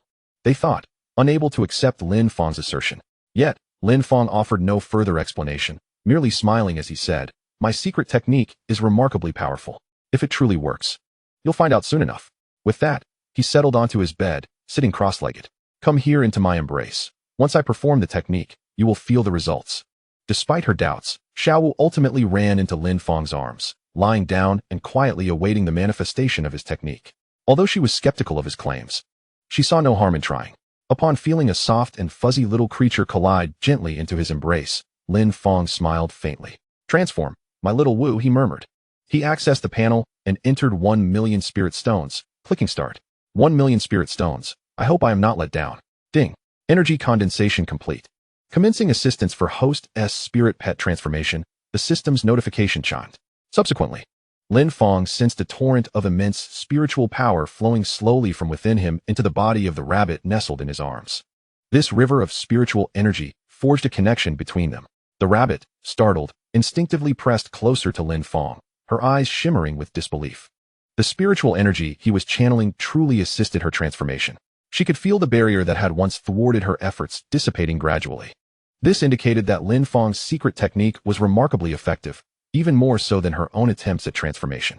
Joy surged within Xiao Wu's heart. Perhaps Lin Fong could indeed help her break through the barrier and successfully transform within a single night. To conserve energy, she succumbed to slumber, relinquishing her body entirely to Lin Fong, allowing him to guide her as he wished. As Lin Fong entrusted everything to the system, he stifled a yawn and began to meditate. Before long, the sound of soft snoring filled the air. Lin Fong had drifted into a deep sleep. Meanwhile, Shangguan Yaya looked on in bewilderment at the sleeping Lin Fong. Wasn't he supposed to be aiding Xiao Wu's transformation? How could he possibly be sleeping? Upon sensing the connection of spiritual energy between the two, she was once again taken aback. He truly was assisting Xiao Wu's transformation? The baffling part was that Lin Fong had already fallen asleep. How could he still facilitate her transformation? Multitasking? Even the most talented individual could not possibly manage such a feat sleeping while transmitting spiritual energy. Shangguan Yaya grappled with the collapse of her worldview countless times, ultimately attributing it all to Lin Fong's extraordinary talent. Such a genius was indeed rare in this world. Gazing at the peacefully slumbering Lin Fong, her heart brimmed with joy. It seemed she had stumbled upon a treasure. She vowed to cherish this opportunity, for Lin Fong might one day ascend to unattainable heights. She hoped to remain by his side when that time came, a glimmer of anticipation lighting up her beautiful eyes. She then returned to explore Lin Fong's body once more, applying her experience to meticulously examine every detail of him, a body she had scrutinized countless times before. The following day, Lin Fong was no longer in a meditative pose. Instead, he lay comfortably in bed, relishing his sweet dreams. Once his pleasant dreams had concluded, he gradually began to awaken. Feeling something pressing down on him, he reached out to touch it. Had the rabbit in his arms somehow grown larger? It seems to have become even softer than before, as if it were truly devoid of substance. There is no fur now, making it even smoother. What could be the reason for this? At this moment, Lin Fong's mind had not yet fully awakened. With bleary eyes, he slowly lifted his gaze. Upon opening his eyes, he beheld a small head adorned with a cascade of hair. Has the transformation succeeded? Lin Fong, slightly more alert now, looked down again and noticed several delightful sights. Unsure, he took another glance. He sat upright, and the fully transformed figure of Xiao Wu was entirely revealed before him. Her skin was translucent and exquisite, soft and delectable. Her slender waist delicate enough to be grasped, akin to a fine willow, and her small face with its exquisite nose was irresistibly enchanting. Am I still dreaming? Lin Fong felt a twinge of confusion. He reached out to pinch her. At that moment, Xiao Wu also stirred awake. Sitting before Lin Fong, she straightened up and rubbed her eyes with her dainty hands. Once she regained her composure, she slowly opened her eyes, revealing her innocent and pure gaze, which appeared irresistibly alluring. This adorable and charming demeanor left Lin Fong utterly mesmerized. He would swear to the system that his intention in helping Xiao Wu transform was solely to have a skilled companion by his side, devoid of any lecherous thoughts. Yet now, those thoughts had surfaced. After rubbing her eyes, Xiao Wu curiously inspected her petite hands. Her 5 slender fingers opened and closed. And then she flicked her delicate arms. She turned her head to observe her surroundings, embodying the innocence of a newborn, entirely unfamiliar, yet curious about everything. It seemed she was adapting to her new body and was quite intrigued by it. Meanwhile, Lin Fong remained in a daze, his eyes fixated on Xiao Wu. It is well known that in this fantastical realm, spirit beasts do not wear clothing prior to their transformation, nor do they ever wear any. This is a consensus among all. Thus, after transforming, they naturally find themselves completely unclothed. Lin Fong watched as Xiao Wu joyfully admired her own body, nodding in satisfaction. Truly, the world of fantasy is indeed meticulous. Lin Fong, have I successfully transformed? Xiao Wu asked, her curiosity piqued as this was her first time taking on a human form. Uncertain if she had fully achieved her transformation, she turned to Lin Fong for confirmation. Hearing her, Lin Fong pondered carefully before responding with utmost seriousness. Come closer to me, so I can examine you closely. Xiao Wu complied with Lin Fong's request and stepped in front of him. His expression was grave, conveying a sense of earnestness that inspired trust in her. Please turn around slowly so I can discern whether you possess human characteristics. All right, Xiao Wu replied as she began to turn before him. Given her unfamiliarity with the situation, she placed her complete trust in Lin Fong. She was exceedingly obedient. Thus, for the next half hour, they continued. Xiao Wu, following Lin Fong's instructions, performed a number of actions, though a sense of confusion lingered within her. Questioning the meaning behind Lin Fong's requests, she believed that he must have his reasons for such directives. Lost in thought, she mused, from my observations just now, it appears you have completely transformed into a human. You possess all the characteristics of humanity, and your transformation is remarkably well executed. Lin Fong remarked earnestly. Upon hearing this, Xiao Wu's heart swelled with joy, and she rushed forward to embrace Lin Fong. Thank you, Lin Fong, she expressed, deeply moved. He had dedicated an entire night to perfecting her transformation, achieving such an exquisite result, and confirming her success. Lin Fong was truly wonderful. She pondered silently.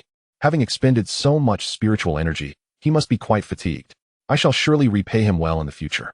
Meanwhile, Shengwan Yaya observed the scene before her, shaking her head in silent disbelief. Poor child, she thought, completely exposed and yet expressing gratitude. No wonder those 2 fourth-tier spirit beasts were so protective back in the secret realm. Another soul has fallen into Lin Fong's grasp. Returning to the moment, Xiao Wu gazed at Lin Fong with eyes full of gratitude, only to suddenly freeze. Lin Fong, why are you bleeding? Are you injured?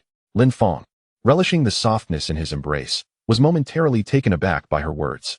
At that instant, he felt warmth trickling from his nose and quickly covered it.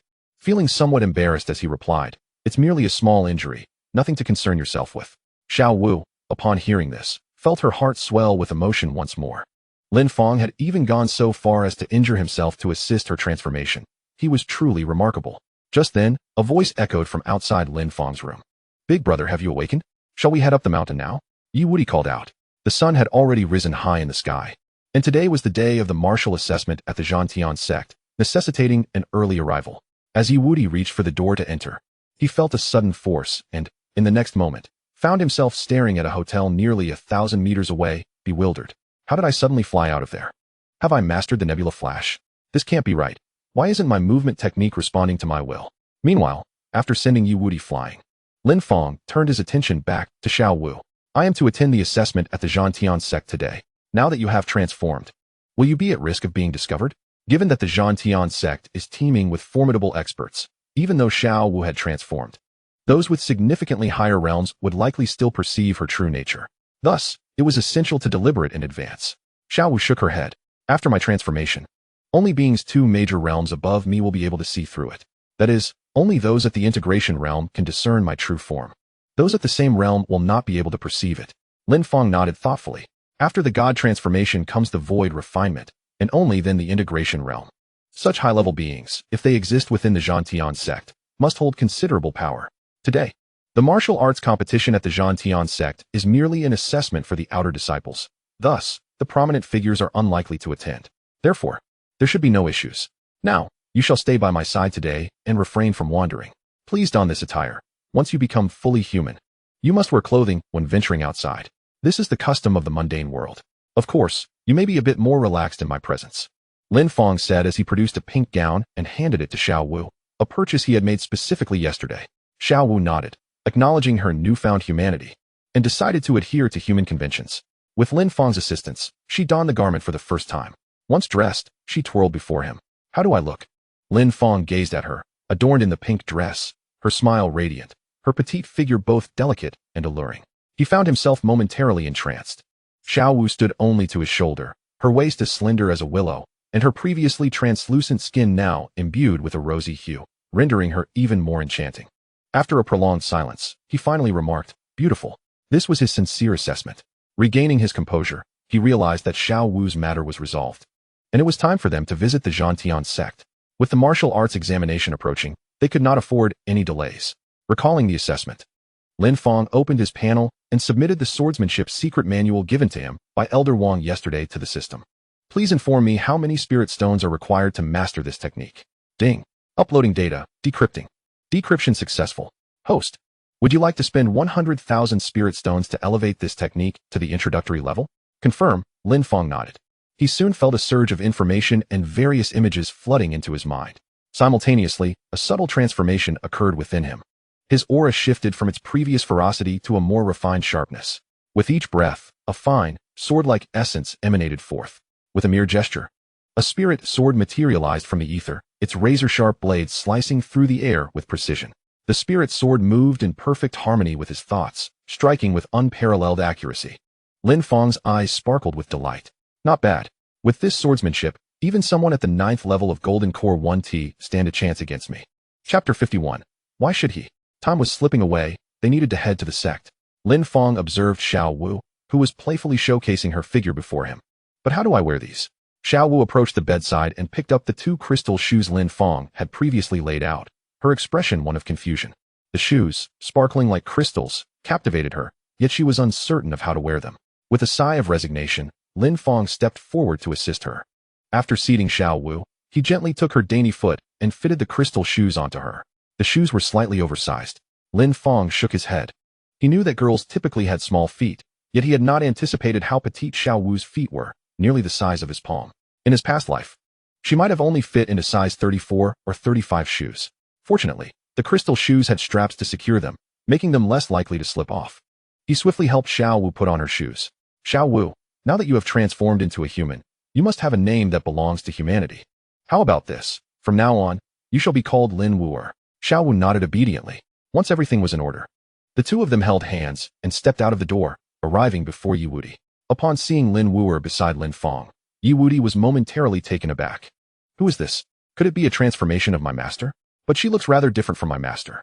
In his limited memories, his master had always had a regal demeanor, while the girl before him appeared to embody a more youthful, innocent charm, entirely unlike his master.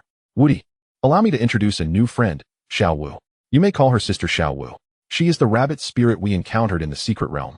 At that time, she was in the process of transformation, but she has now fully completed the metamorphosis and taken on her current form. Lin Fong sensed Yi Wudi's confusion and offered a brief explanation. That rabbit spirit?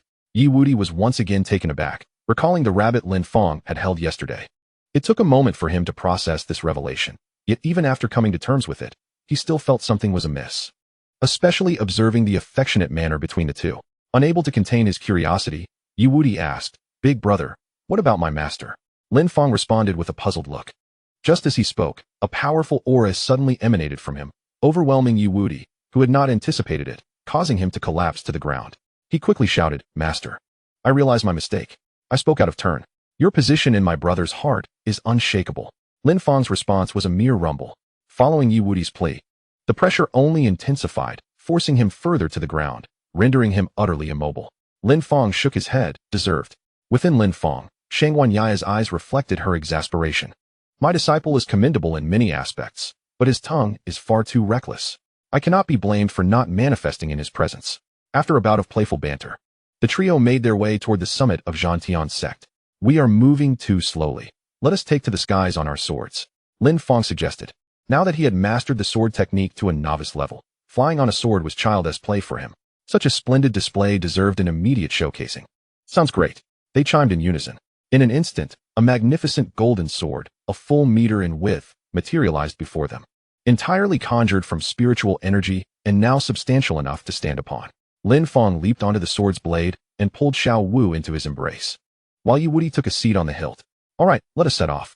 The great sword began to ascend slowly, and upon reaching a sufficient altitude, it accelerated dramatically, shooting forth like a golden streak of light. The martial arena of Zhantian sect resembled a grand stadium, encircled by colossal stones arranged in a perfect circle. In the center of the arena lies the competition stage, encircled by tiered seating that ensures every spectator has an unobstructed view of the proceedings. At this moment, the stands are filled to capacity, not only with disciples participating in the assessment, but also with esteemed elders from various sects and idly curious outer disciples. The crowd has swelled to over 10,000. Look, who is that making such a grand entrance? Riding a sword? Whose spiritual sword is that? It's magnificent. Behold, the sword is devouring the locusts. As Lin Fong and his companions soar into the arena on their swords, they instantly provoke a chorus of astonished gasps, drawing the attention of many onlookers who gaze upon them with envy. Who are these striking figures? Why had no one else thought to make such a flamboyant entrance? The trio swiftly approaches the elder responsible for drawing the lot. Lin Fong receives the number 666, while Yi Wudi acquires number 527. Once their numbers are called during the competition, they will ascend the stage to engage in combat. The matches are determined by a drawing process, with each participant assigned a unique number. 2 numbers are drawn simultaneously. Whoever's number is called steps forward to compete. Those who triumph in the bouts will earn the title of sect disciple, followed by further ranking competitions where they may spar at will. After securing their numbers, Lin Fong and Yi Wudi lead Xiao Wu to the spectator seats. The moment they enter, they captivate the attention of countless eyes. However, the audience is not fixated on Lin Fong or Yi Wudi, but rather on the enchanting Xiao Wu. Though she is clad simply, her radiance eclipses that of all the other female disciples present. How exquisite, so perfect, is this truly the visage of humanity? She is nothing short of a celestial being. Such a fairy should not be tethered to the mundane world. Oh, this marks the 275th enchanting maiden I wish to protect. The crowd is awash with admiration. Their gaze is fixed, fearing they might lose sight of her at any moment. Yet, the sheer volume of attention makes Xiao Wu, experiencing such a multitude of humans for the first time, feel a tinge of anxiety. She instinctively leans closer to Lin Fong, grasping his arm tightly and pressing herself against him. The sensation is soft and inviting, prompting Lin Fong to marvel at the unexpected joys of this moment. Realizing that not wearing undergarments may not be such a misfortune after all, this chain of actions from Xiao Wu, viewed by the crowd, seemingly freezes time. The smiles that once adorned countless faces fade into disbelief and despondence, shattering their spirits into fragments. Why does he deserve this? This fortuitous fellow evokes a deep envy within many, as they silently curse him, their mood plummeting to an all-time low. They glare at Lin Fong with gritted teeth, inwardly praying that they must be siblings, certainly not romantic partners. Chapter 52. Xiao Wu, do you desire the essence of my blood? In the spectator area, the audience regards Lin Fong with a mixture of ire and resentment. Why does he deserve such fortune? What merits does one possess to win the favor of this ethereal maiden? What stroke of fortune has befallen Lin Fong? In an instant, Lin Fong became the object of disdain for the majority of the men present. At that moment, a figure, self-proclaimed as charming and debonair, approached Lin Fong. Without acknowledging him, he turned directly to Xiao Wu and said, "Greetings, I am Qin Shiran of the Qin family from the Eastern Wilderness. May I invite you to sit with me?" Qin Shiran's face radiated pride, and his tone was exceedingly casual, as if it were only fitting for Xiao Wu to comply with his request. "Look, it's Qin Shiran." Many had already been focused on Xiao Wu, naturally taking notice of Qin Shiran's approach. He was a favored contender for victory in this competition, rumored to possess strength rivaling that of the nascent Soul Realm at the 8th level of the Golden Core stage. His extraordinary talent instilled in him an unwavering confidence regarding his status and abilities. Although he had encountered Lin Fong the previous day and acknowledged his commendable strength and talent, he still regarded him as rather ordinary. Such a beautiful woman, of course, should be by the side of the strongest genius. However, after Qin Shiran finished speaking, both Xiao Wu and Lin Fong completely ignored him, engrossed in whispered conversation. It seemed as if his words had not even registered with them. Qin Shiran's expression turned awkward as he turned his attention back to Lin Fong.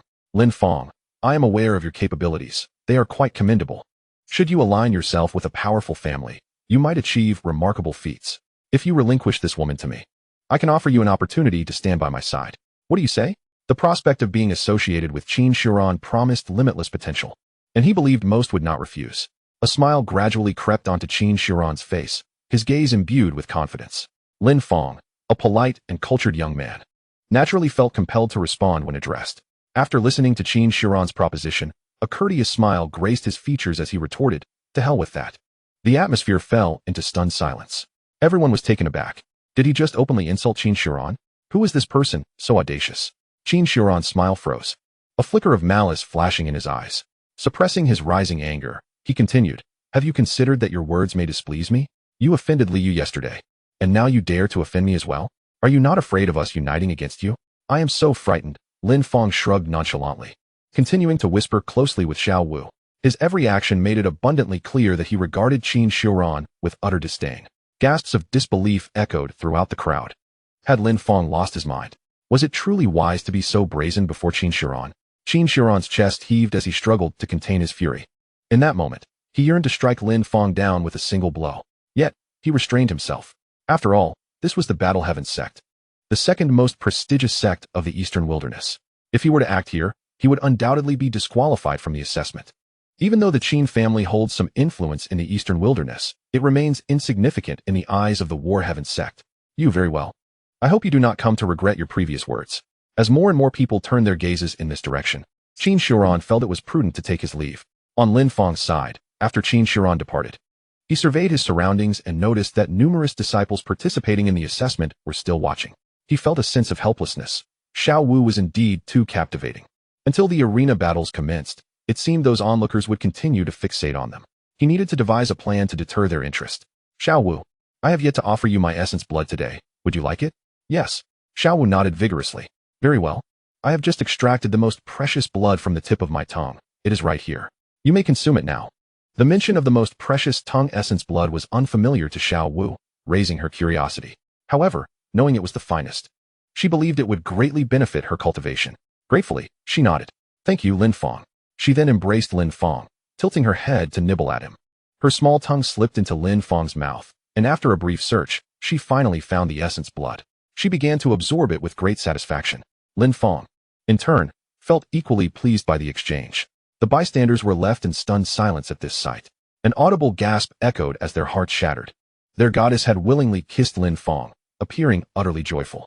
All their prayers and fantasies were crushed in that moment. Crack. Many individuals bit down so hard in disbelief that their teeth shattered, spitting out fragments. After a moment of intimate exchange, Lin Fong and Xiao Wu reluctantly parted. With a newfound sensation coursing through her, Xiao Wu displayed a look of contentment. The tongue essence blood was indeed remarkable. Just a single drop had shaken her bottleneck. If she were to obtain more, she could elevate to the void refinement realm in no time. "Lin Fong, may I possibly absorb your tongue essence blood every 3 days?" "No, every 10 days. Xiao Wu asked bashfully after contemplating her request.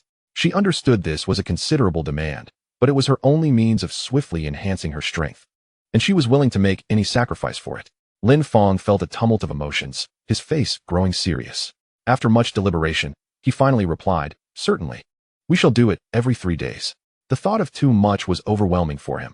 He had nearly lost control just moments ago. Meanwhile, upon returning, Qin Shiran had witnessed the earlier scene. His expression darkened to an extreme. In his heart, he harbored intense hatred for Lin Fong, believing that the entire ordeal was deliberately orchestrated for his viewing. At that moment, Lin Fong had secured a spot on his list of enemies. He constantly devised plans in his heart. Since Lin Fong failed to recognize the gravity of the situation, he would have to resort to more forceful measures.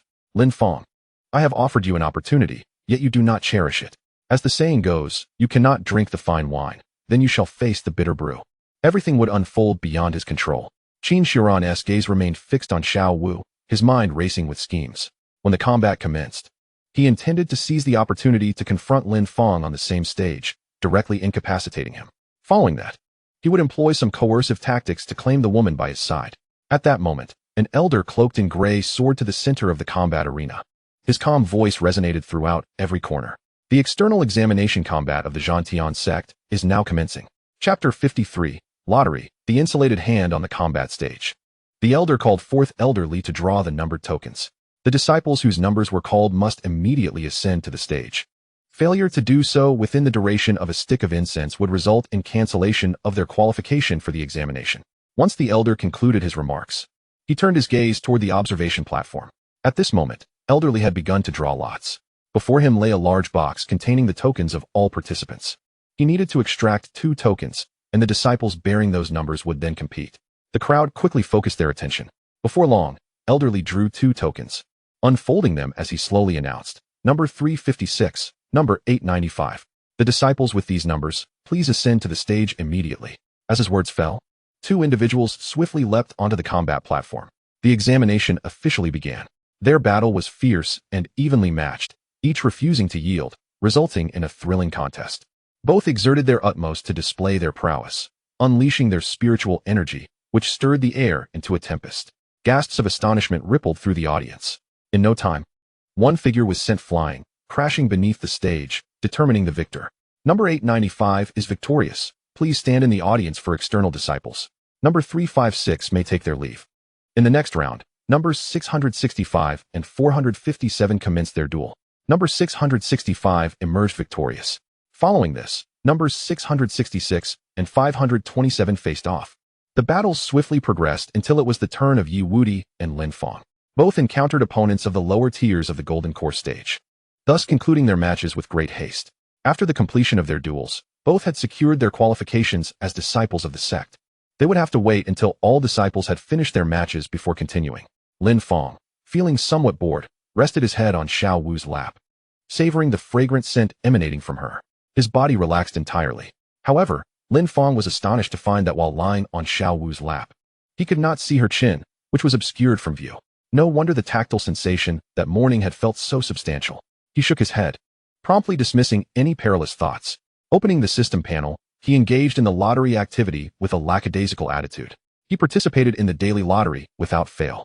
However, it seemed that since the time he had won the 20-fold primordial fist, no other secret arts had emerged. Whether the timing was not yet right or for some other reason remained a mystery.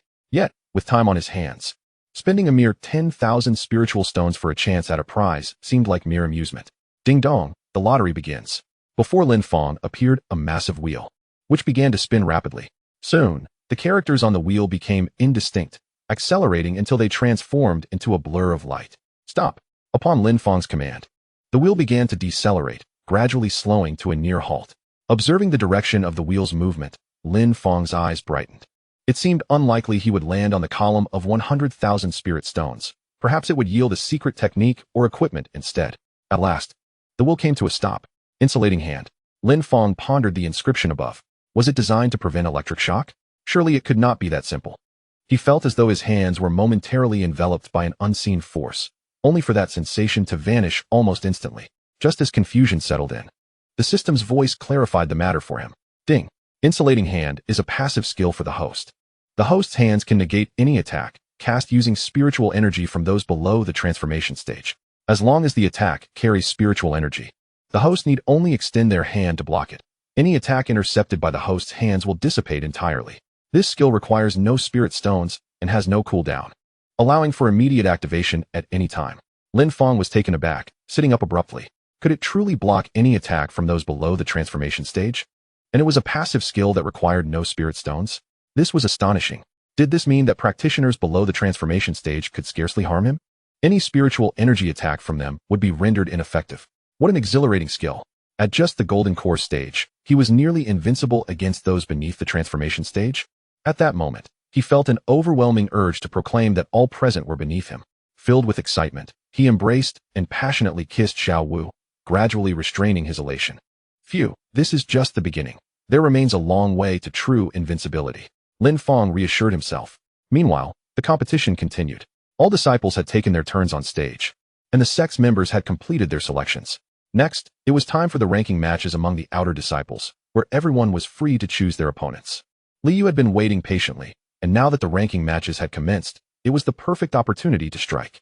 He turned to a companion beside him and instructed, Li Fong, go ahead and incapacitate Yi Wudi. Let him understand the consequences of crossing me. Li Fong nodded and stepped forward, making his way to the competition platform. As he ascended, gasps of surprise rippled through the crowd, many recognizing him. Ah, this is Li Fong, the foremost disciple under Li Yu. Why is he the first to step up? Is he making such a bold move right from the start? Who will he challenge? Many were well aware of Li Feng's prowess. Like Li Yu, he too possessed an 8th-layer golden core cultivation. Yet his true combat strength had already surpassed that of a 9th-layer golden core, rendering him nearly invincible below the nascent soul stage. With such a formidable opponent entering the fray, it was clear that misfortune awaited whoever he chose to face. After Li Fong ascended the stage, his gaze swept across the crowd, ultimately fixing on Yi Wudi. You come forth. Number 527. Yi Wudi felt a pang of confusion at being singled out. Why had he been chosen when there was no enmity between them? Nevertheless, he composed himself and stepped onto the platform. With a grave expression, he recognized the formidable opponent before him, who appeared to be a whole realm above his own cultivation. Winning this match seemed an arduous task. However, he had already secured his place in the sect, so a loss would bear little consequence. Very well, both sides are in position. The contest begins. As the two ascended the stage, the elder promptly announced the commencement of the duel. Lin Fong sensed an unusual tension in the air. There was something amiss in Li Feng's gaze, an unsettling feeling that gnawed at him. He glanced at Qin Shiran, who remained unresponsive, before shifting his attention to Li Yu. At that moment, Li Yu wore a cold smirk, locking eyes with Lin Fong and silently conveying a provocative message. Yi Wudi, you shall be crippled. Next, it will be your turn. Chapter 54. What request could Xiao Wu ever refuse? The instant Lin Fong met Li Yu's gaze, he discerned that Li Fong was indeed a pawn in his scheme. A conspiracy was afoot. Did they intend to incapacitate Yi Wudi? Lin Fong's expression hardened as he leaned down to Xiao Wu and said, I will need to take the stage shortly. Remain here and do not move. As he spoke, he gently stroked the soft head of Xiao Wu nestled against him. Xiao Wu obediently nodded, savoring Lin Fong's affectionate gesture. She pressed her head against his chest, nuzzling affectionately as if utterly reliant on him. The sweet fragrance enveloped Lin Fong's senses, stirring a sense of bewilderment within him. Was she exceedingly docile? Previously, before her transformation, though Xiao Wu had been gentle, she had not shown such intimacy. Moreover, she was a formidable spirit beast with centuries of existence. Why did she behave like a young girl in his presence? When he had drawn her close during the lottery, she had not resisted. What could be the cause of this? System, I feel that Xiao Wu's demeanor has become excessively affectionate since her transformation. What is the reason behind this? Ding. Dear host, this system's spiritual pet evolution function utilizes your spiritual stones to facilitate the transformation of spirit beasts. As the transformation employed your spiritual stones, it essentially harnessed your spiritual energy to aid the spirit beast's metamorphosis. Thus, her body is infused with your spiritual essence, creating a profound affinity towards you. Furthermore, due to the nurturing with your essence blood, her dependency on you has significantly increased. Consequently, she naturally exhibits unwavering compliance, both psychologically and subconsciously, aligning with your wishes and unable to refuse your requests. Is there truly such an explanation? Lin Fong was somewhat taken aback. He had not anticipated that this 1,000,000 spirit stones would yield such unexpected rewards. He pondered that if he encountered formidable spirit beasts in the future, assisting them in their transformation or nurturing them with his essence blood could potentially allow him to amass a legion of spirit beasts. What could she possibly refuse? Indeed, Lin Fong felt a surge of astonishment but dared not inquire further. Shaking his head, he hastily dismissed certain fanciful thoughts from his mind and focused intently on the arena. Presently, Yi Wudi was still engaged in combat. How could he afford to entertain such distractions? He would contemplate those matters later. Upon the martial arts platform, The battle appeared to be exceedingly fierce. Yi Wudi continued his relentless assault, eliciting gasps of astonishment from the onlookers. Despite being merely at the first layer of the Golden Core realm, he astonishingly unleashed power akin to that of a fourth or fifth layer practitioner. What a prodigy this was! On Lin Fong's side, however, he discerned an unusual nuance. Although it seemed Yi Wudi was perpetually on the offensive, while Lin Fong was passively enduring the blows. A closer examination of their auras revealed a different reality. Yi Wudi's energy was becoming increasingly chaotic, whereas Lin Fong remained unscathed, his demeanor unchanged. Wearing a smirk that suggested he was merely toying with Yi Wudi. After a brief interlude, Yi Wudi finally ceased his onslaught, retreating a few steps to stabilize his energy. Contemplating. After such a prolonged engagement, his opponent remained entirely unharmed, unable to inflict any substantial damage. The disparity in their realms was insurmountable. It seemed he had no choice but to concede. Haha, are you exhausted? I haven't even begun to fight, and yet you appear so fatigued. Pathetic, truly pathetic. Since you're tired, it's my turn to strike. A cold smile crept across Lin Fang's face, his eyes glinting with a dangerous light. Battling someone so weak was utterly tedious, a sheer bore. He had merely been playing with Yi Wudi until now, with Yi Wudi's pause. It was time to bring the bout to a close. With that thought, Lin Fong unleashed a tremendous surge of energy, of force magnitudes greater than before, overwhelming the arena. The audience gasped in astonishment. After such a prolonged struggle, Lin Fong had yet to reveal his true strength? Unbelievable. How could a practitioner at the 8th layer of the Golden Core possess such formidable prowess? I doubt even a 9th layer practitioner could contend with him. The gap between Yi Wudi and Lin Fong was vast, as if separated by an unfathomable chasm. As Lin Fang's immense pressure descended upon Yi Wudi, a muffled groan escaped his lips, his expression instantly darkening. He attempted to shift his feet, only to find himself utterly immobilized, his body completely restrained. And that was not the end of it. After locking his pressure onto Yi Wudi, Lin Fong made another move. Summoning a spirit sword forged from his spiritual energy before him, the sword emanated a chilling aura, signaling to all that even an 8th layer Golden Core expert would dare not confront this strike head-on. The spirit sword rapidly took form. Lin Fong, with a cold smile, flicked his finger, and the spirit sword immediately shot forth, aimed directly at Yi Wudi's Qi. The Qi is the reservoir of spiritual energy for cultivators, capable of expanding and growing with practice.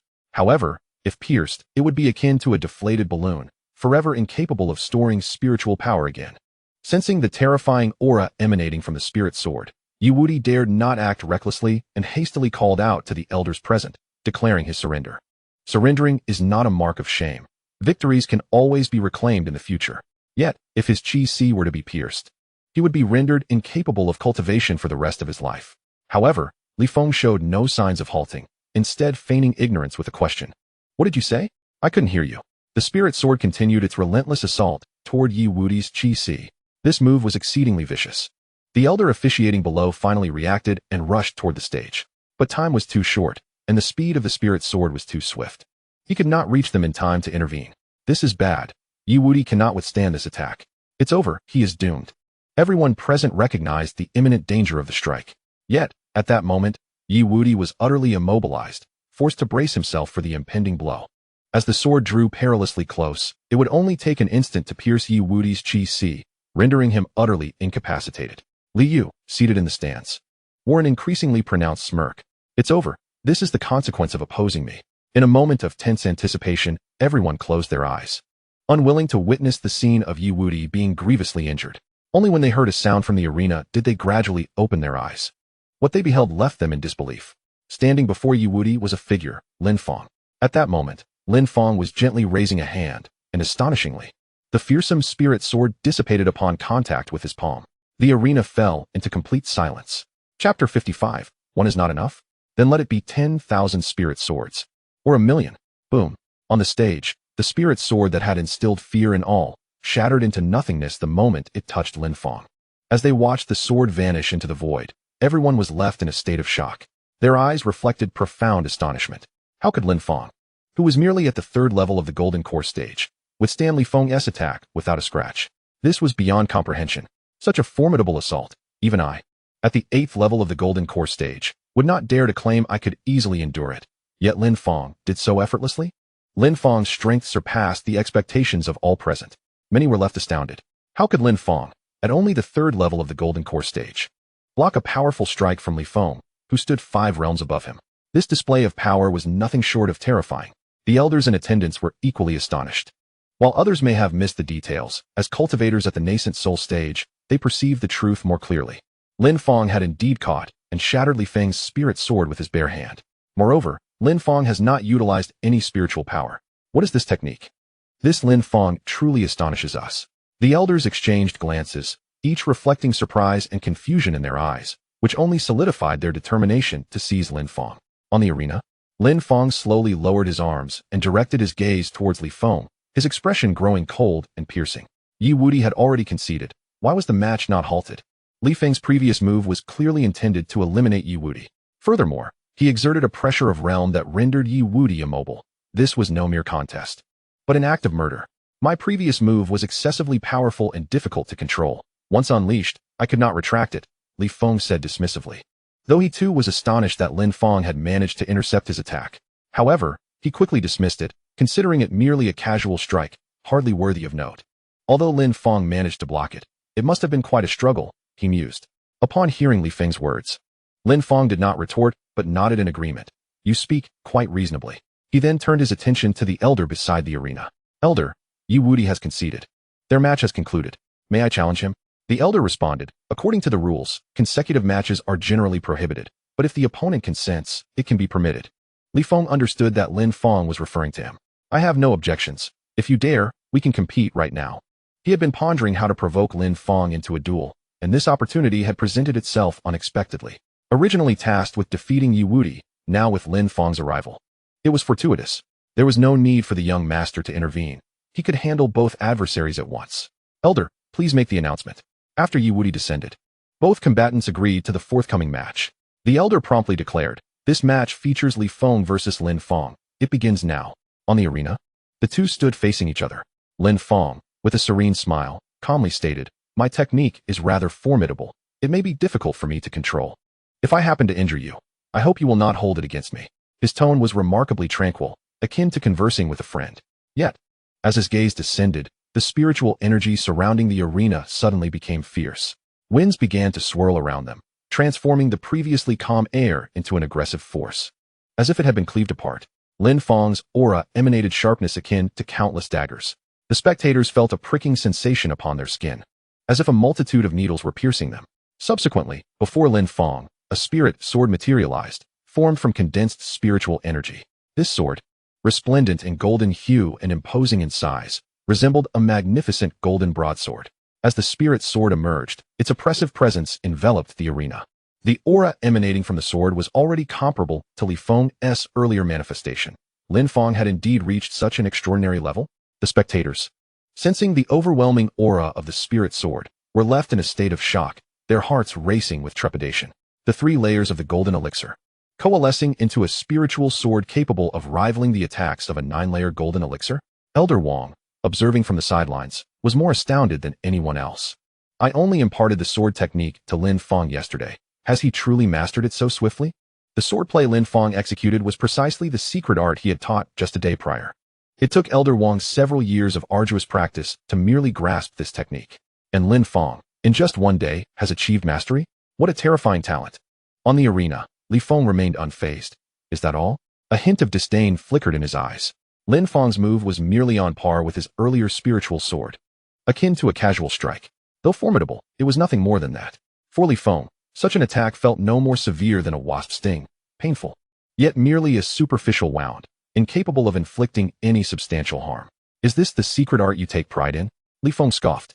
Lin Fong, however, paid no heed to his words. The spiritual energy surrounding him continued to surge, and the spiritual sword remained in the process of formation. The atmosphere in the arena grew increasingly intense. Once again, from in front of Lin Fong, another spiritual sword materialized. This time, 10 identical spiritual swords coalesced, each radiating an aura and power that matched the previous sword. Upon their emergence, even those at the 8th layer of the golden elixir felt a slight sting on their skin, causing the crowd to collectively gasp in astonishment, their hearts gripped by fear. Oh, such an attack, I could dismantle with ease. What use is there in having quantity if the quality is lacking? Lin Fong remained dismissive, convinced that such an attack posed no threat to him, easily crushable as one would a mere ant. Is that so? Lin Fong's calm voice resonated throughout the arena. If 10 swords are insufficient, Then let there be 1,000 spiritual swords. 100,000. 1,000,000. As his words fell, countless fierce auras began to swirl around him. Subsequently, hundreds of spiritual swords simultaneously materialized from various angles of the arena, blanketing the stage in the blink of an eye with nearly 1,000 swords. The multitude of swords continued to proliferate, with each of the 10 directions simultaneously conjuring another 1,000 spiritual swords. The entire arena was engulfed in a tempest of spiritual energy, the sky above the stage darkening under the sheer volume of swords. In an instant, over 10,000 spiritual swords formed, each imbued with an utterly terrifying presence. The cumulative aura from these thousands of swords sent shivers down the spines of all present, each individual acutely aware of the imminent threat looming over them. At this moment, silence enveloped the arena, and every face transformed in shock. A tranquil voice echoed once more. And now, Chapter 56. Liu, come forth. On the arena, the count of spiritual swords continued to escalate, as Lin Fang's spiritual energy seemed inexhaustible, relentlessly forging more swords. At this point, the sky was entirely shrouded by a multitude of spiritual swords, akin to a river of celestial waters cascading across the expanse. Tens of thousands of spiritual swords appeared in the sky, so densely packed that the color of the heavens was rendered invisible. A monumental pressure descended upon the crowd, akin to the very earth collapsing, leaving everyone utterly defenseless. All present felt the overwhelming weight of an immense mountain pressing down upon them. The sheer number of swords was so great that the sensation of sharp pain was replaced by an almost suffocating difficulty to breathe. Countless individuals were gripped by terror, even though they were not standing upon the arena. Nevertheless, the terrifying aura emanating from the multitude of spiritual swords instilled a profound sense of crisis within them. Even seated below, shielded by barriers, they felt no sense of safety. I can hardly draw breath. How many swords could this possibly entail? Good heavens! How can one defend against this?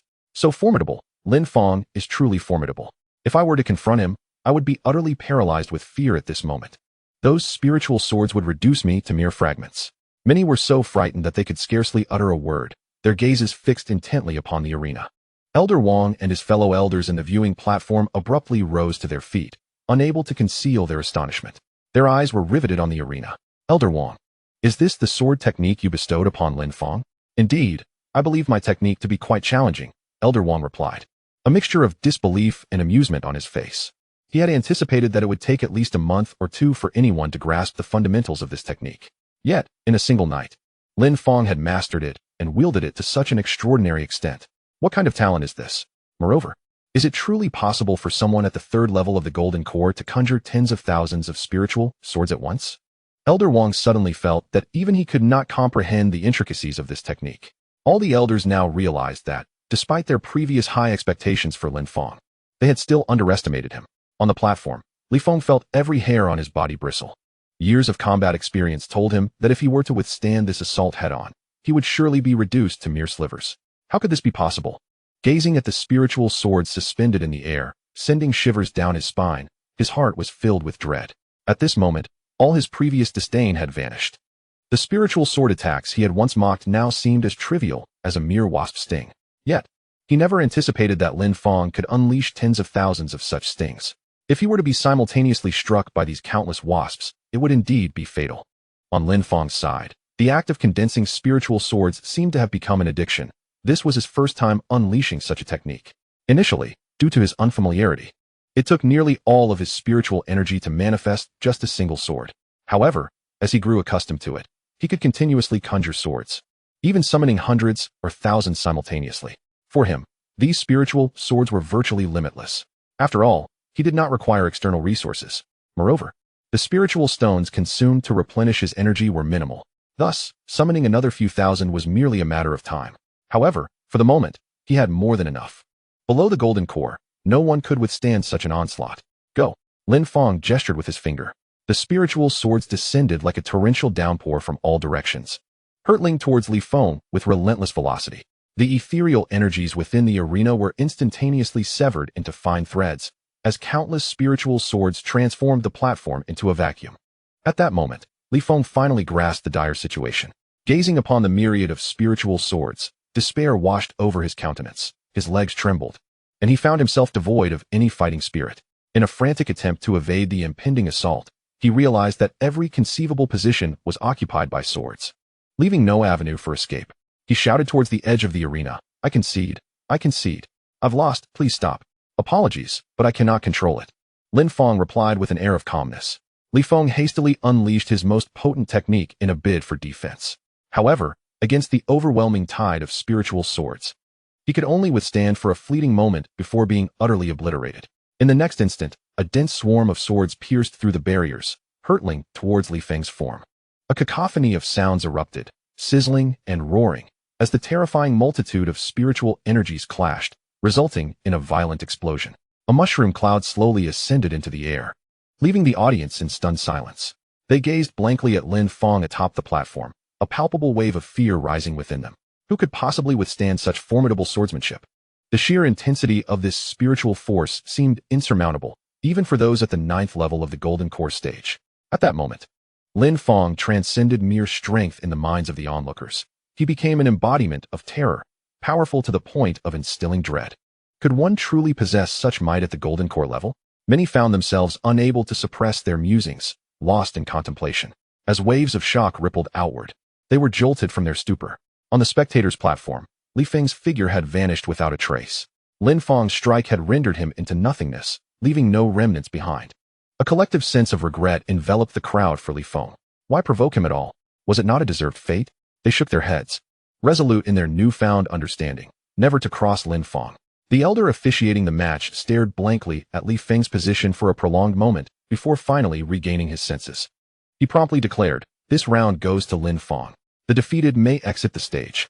As those words fell, the audience's eyes widened in disbelief. "He's gone. How can we exit?" Unrivaled, Yi Wudi could not contain his astonishment. "My brother is simply invincible, astonishingly formidable." At that moment, Lin Fong appeared to radiate a dazzling brilliance from the stands. Yi Wudi resolved then and there to cease his grievances over his brother's pursuit of a concubine. With such strength, even his own master might falter against Lin Fong. It would be prudent to seek allies for support. In the audience, Liu fixated on the solitary platform, lost in thought for an extended period. A seething anger brewed within him. How dare Lin Fong slay a member of the Li family? He had initially believed that Lin Fong alone could handle Lin Fong and his companion. Was he now being compelled to intervene? Ding. Congratulations to the host for achieving a victory against a superior foe. Reward. Basic benefits 1. The system notification chimed. Lin Fong offered a slight smile atop the platform. Suddenly, he realized that his system could only grow by incessantly provoking trouble and seeking formidable opponents to defeat. Though this method was exhausting, the pace of improvement was undeniably swift. Had Lin Fong never engaged in battles beyond his level, his spirit stones would likely still be accumulating at the rate of 1 per second. It was likely that after more than a month, he would have merely reached the initial stage of foundation establishment. Reflecting on this, Lin Fong gradually shifted his gaze toward Liu below the stage. It was time to address the matter concerning Liu. Liu, come up here. Chapter 57. Kneel and call me Grandpa. I might consider sparing you, Liu. Come up here. Lin Fong's voice thundered across the arena, startling everyone present. They were taken aback once more. Did Lin Fong intend to continue? After such an intense battle, surely his spiritual energy must be nearly depleted. How could he possibly have the strength to fight again? Moreover, his opponent was none other than Liu, whose prowess surpassed even that of Lin Fong. The crowd began to assess Lin Fong's spiritual energy, only to be astounded to discover that, following such a powerful strike, his energy remained remarkably abundant. What was going on? Was he some sort of perpetual motion machine? Did he not require spiritual energy to engage in combat? Endless astonishment and unresolvable confusion flooded the minds of the spectators, leaving them momentarily dazed. On the spectators' platform, Liu's expression turned grim, his heart seething with rage. How dare he command me to come up? Is he seeking death? A fierce glint of murderous intent flashed in his eyes as he leaped into the air, unleashing his spiritual energy like a cannonball, shaking the very ground as he soared toward the center of the arena. Upon landing, he stirred a tumult of spiritual energy, causing the surrounding area to tremble slightly, with even the stone ground beneath him showing signs of cracking. Such an entrance was nothing short of dramatic, drawing the attention of all present. On the stage, Liu faced Lin Fong, his eyes filled with utter disdain. As you wish, I am now thoroughly provoked. But have you considered how this will end? The gap between us far exceeds your imagination. What gives you the confidence to believe you are worthy of battling me? Do you know that the Lin Fong you so painstakingly defeated could easily fall to me with a mere flick of my wrist? Liu's words dripped with unwavering confidence and defiance. Lin Fong chuckled lightly in response. Painstakingly? You overestimate yourself. That was merely a casual move on my part. I intended to toy with Lin Fong, but inadvertently ended up defeating him. Lin Fong spoke the truth. The spirit sword was simply a technique he had acquired just yesterday. Something he had chosen to experiment with today. In comparison to his fusion chi fist, it was indeed just a casual strike. However, Liu evidently found this hard to believe. Given the extensive time and spiritual energy he had expended to unleash such a torrential rain of swords, how could it possibly be a mere casual attack? Considering his prior knowledge of Lin Fong's tendency to boast, it was unsurprising that he would utter such claims. Liu continued, "Say whatever you wish. I shall grant you another opportunity. As long as you kneel before me and bow your head in submission, I might consider sparing your life. Should you persuade your companion to serve me, I would even entertain the notion of allowing you to remain by my side, potentially taking Lin Fang's position in the future." The words of Liu carried an air of condescension. Had Lin Fong been alone, he would have dispatched him without a second thought. However, the enchanting presence of the petite and delicate Xiao Wu accompanying Lin Fong was utterly captivating, igniting within him a desire for destruction. Thus, if Lin Fong were willing to offer her, he could afford to be magnanimous, granting Lin Fong a chance to live and soar to great heights. "If you kneel before me and call me grandfather, I might consider merely crippling your cultivation," Lin Fong stated calmly. The proclamation sent shockwaves through the crowd. For Lin Fong to demand that Liu kneel and call him grandfather, had he lost his senses? Such audacity seemed utterly inappropriate. Nonetheless, Liu's words were indeed infuriating. Demanding another's companion was intolerable to any man. Was Lin Fong truly prepared to unleash his wrath for the sake of a woman? Regrettably, Liu was not Lin Fong. This time, Lin Fong might find himself in a precarious situation. The onlookers were taken aback. For those familiar with Liu understood his formidable strength, which towered over others like a chasm. Though still uninitiated into the outer sect, he had already surpassed most outer sect disciples in strength, likely ranking among the top 10 out of tens of thousands. This was merely his surface power. Should he possess hidden trump cards, his standing would surely rise even higher. Although Lin Fong had performed admirably thus far, it appeared insufficient before Liu. "Indeed, your arrogance knows no bounds. I can only hope you do not regret your words after I make my move." Liu seethed, unable to contain his fury. Why must this insignificant clown prance about before him? Such hubris was intolerable. He would soon demonstrate the vast chasm that lay between them. A surge of spiritual energy erupted from him, shattering the air around, as an overwhelming pressure enveloped the arena, sending tremors throughout. The violent energy radiated forth, seemingly capable of obliterating everything. "Huh!" Liu bellowed. Instantly, the skies darkened, coalescing into a colossal fist formed from pure spiritual energy, large enough to encompass half the arena. The mere appearance of this fist instilled a sense of immense pressure throughout the venue, rendering the atmosphere stifling. All present felt as though they bore the weight of mountains upon their heads, unable to lift their gazes. "You have no idea how weak you truly are. I proclaimed during our time in the secret realm that I could end you with a single strike." Liu radiated an air of divinity, his expression brimming with unbridled arrogance and confidence. He had never regarded Lin Fong as a threat. A single punch would reduce him to mere pulp. Would Lin Fong be able to withstand this blow? The unfolding events drew the attention of the elders seated at the observation platform, who exchanged glances of concern. Although Lin Fong possesses unrivaled strength beneath the Golden Core realm, facing such a formidable opponent as Liu, he should be unable to withstand the onslaught, should he? The elders exchanged glances, each perceiving a hint of anxiety in the other's eyes. They were prepared to intervene at a moment's notice to rescue Lin Fong. In the audience, a mocking demeanor prevailed. Arrogance always incurs a price, and this time, there would be no surprises. Qin Shuran observed the stage with a cold smirk, harboring no pity for Lin Fong. In fact, he eagerly anticipated witnessing Lin Fong being crushed into a pulp. With a thunderous crash, a colossal spiritual fist descended upon Lin Fong on the arena, its force akin to the very heavens collapsing. Such momentum seemed capable of annihilating everything in its path. The Golden Core cultivators present felt an overwhelming sense of helplessness in the face of this earth-shattering blow. Who could possibly withstand such a powerful strike? In the blink of an eye, the giant fist struck the arena with tremendous force, enveloping Lin Fong entirely. The violent impact sent tremors through the entire competition venue, causing the platform to sink several feet under the weight of the blow. A massive cloud of dust billowed into the air like a mushroom cloud. Everyone's eyelids twitched with apprehension. Surely Lin Fong would meet the same fate as Lin Fong, reduced to nothingness? All eyes were fixed on Lin Fong's position on the stage, already envisioning the horrific scene that would unfold when the dust settled. Yet, amidst the swirling smoke, a calm voice emerged. "Is that all?" As everyone fretted over whether Lin Fong would be obliterated by the potent attack, the tranquil voice echoed from within the haze. Moments later, a powerful gust surged forth, dissipating the smoke enveloping the arena. Lin Fong's striking figure emerged, immaculate and unscathed. To the astonishment of the crowd, he stood there. His white robe perfectly pristine, his long black hair billowing freely in the wind, exhibiting no signs of injury whatsoever. The onlookers were left dumbfounded. How could this be? Such an attack, capable of injuring even a first-layer Yuan Ying, should have left Lin Fong in dire straits. Am I dreaming? The audience collectively gasped in disbelief, unable to trust their own eyes. They knew that Li Yu's punch had carried a cataclysmic force, one that the Golden Core realm could not hope to withstand. Even a 9th-layer Golden Core cultivator would struggle to survive such a blow. Logically, Lin Fong, at the 3rd layer of the Golden Core, should have been utterly annihilated. No matter how strong or fortified his defenses, he ought to have suffered injuries.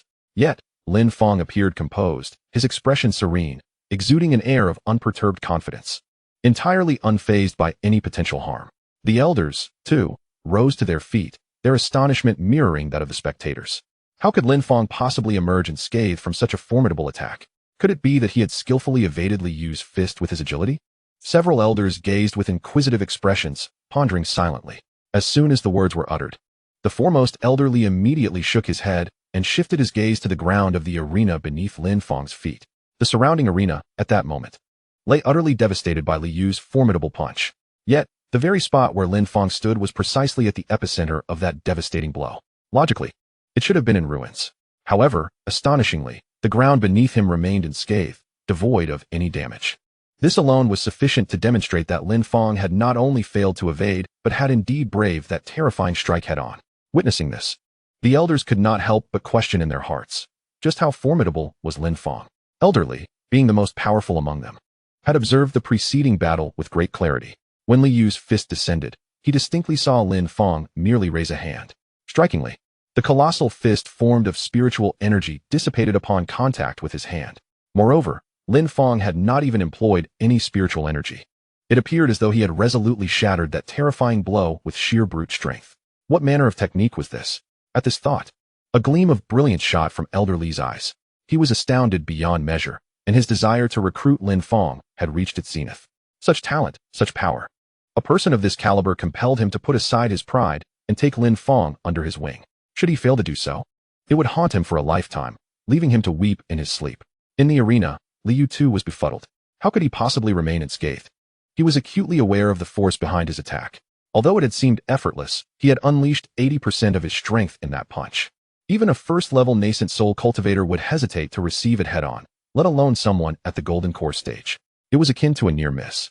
A brush with death. There was no way Lin Fong could have emerged unscathed. I told you, you are too weak, Lin Fong remarked, gently shaking his head and offering a calm assessment. Such an attack, even if you were to attempt it 100 times, would yield the same result. It cannot harm me.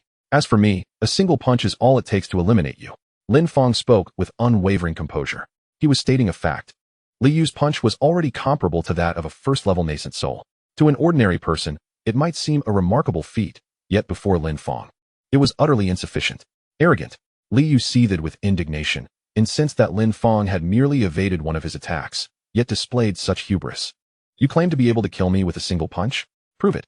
His face was a mask of defiance, utterly disbelieving of Lin Fong's words. He had never encountered a 3rd-level Golden Core cultivator so brazenly audacious before him. The onlookers were not deaf. They too had heard Lin Fong's declaration and felt a twinge of disbelief. Despite witnessing Lin Fong withstand the blow, they still considered his words somewhat boastful. Li Yu's prowess is comparable to that of a 2nd-layer nascent soul, a realm distinctly separate from the Golden Core stage. While the means by which Lin Fong evaded his assault remain a mystery, to suggest that he could vanquish Li Yu with a single blow seems rather far-fetched. As some formidable practitioners of the late Golden Core stage thoughtfully analyzed, they harbored considerable skepticism towards Lin Fong's claims. Indeed, while Lin Fong possesses remarkable strength, Li Yu is equally fearsome. It is worth noting that during his own Golden Core 8th layer, he had already slain a 1st-layer nascent soul expert. Such strength is truly astonishing, which explains Li Yu's unwavering confidence. Given these circumstances, it appears quite challenging for Lin Fong to emerge victorious.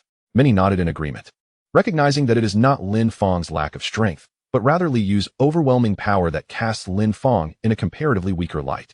A sense of regret permeated the crowd. Brilliance is often overshadowed by the emergence of even greater brilliance. Meanwhile, Yi Wudi, upon hearing the crowd's discourse, wore an expression of disdain. Is it truly the case that one must be at the 8th layer of golden core to slay a first-layer nascent soul? How feeble! My elder brother, upon his ascension to golden core, had already dispatched a nascent soul expert. That nascent soul was not particularly formidable. My brother's punch was enough to crush him, Yi Wudi declared with derision. Astonishment swept through the audience at his words.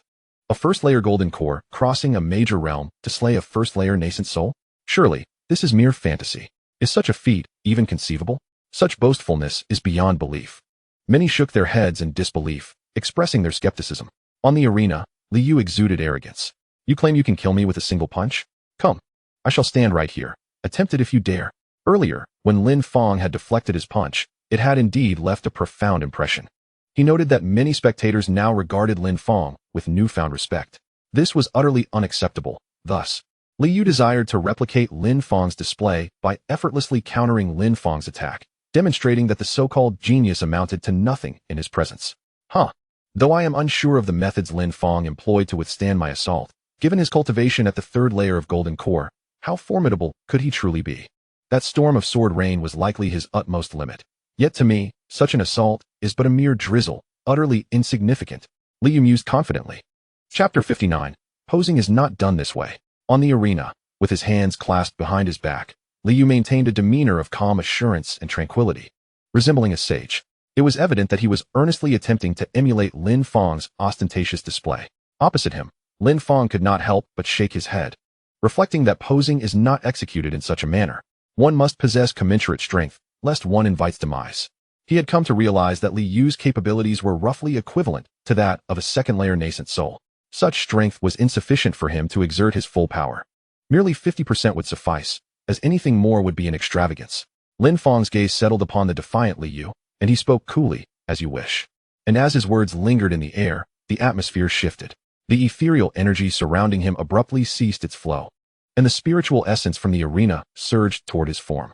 Suddenly, a violent shockwave erupted from the platform, dispersing the energy throughout the entire battleground. A column of light, forged from spiritual power, ascended skyward, piercing the very heavens. The clouds above were torn asunder, and a resounding thunder echoed ominously, casting a shadow over the sky. The spectators instinctively gazed upward, their faces etched with terror. Could the sky be collapsing? The ethereal birds above plummeted to the ground, and the heavens appeared to be descending upon them, as if heralding a cataclysm. Soon after, an overwhelming and terrifying pressure enveloped the arena. In an instant, the protective barriers shattered, bending the onlookers under its might. The lower-ranked disciples began to bleed from their noses and mouths, unable to withstand the crushing weight. The dreadful atmosphere, akin to a natural disaster, instilled a deep-seated fear within all present, even among a few lower-ranking elders who felt an inkling of this immense pressure.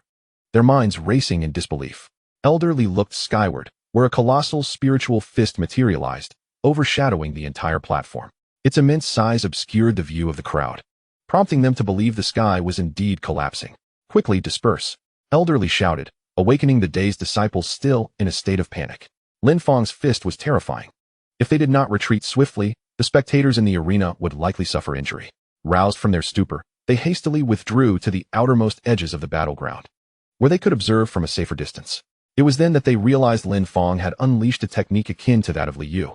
Though Lin Fong's strike was even more potent and fearsome, overwhelming the audience, the colossal spiritual fist, now fully formed, descended upon the platform with tremendous pressure. The closest section of the audience, unable to bear the burden, collapsed under the weight. On the platform, Liu felt the power emanating from the enormous fist above, his expression shifting dramatically, eyes wide with astonishment. How could you possibly be this strong? Lin Fong's punch exceeded all his expectations. Not daring to underestimate the situation, he summoned his mightiest technique to counter it. Radiating golden spiritual energy, he exerted all his strength, causing the surrounding arena to tremble as he launched a powerful punch toward the heavens. Crushing fist ascend, he bellowed, sending forth his strongest strike into the sky. The two fists collided with a cataclysmic force, generating a thunderous explosion that resonated in the ears of the crowd, many of whom were left with bleeding eardrums. Following this, a visible white shock wave emanated from the point of impact, spreading outward like a tidal wave, propelling the audience off their feet. Everyone swiftly steadied themselves in midair, continuing to gaze upwards.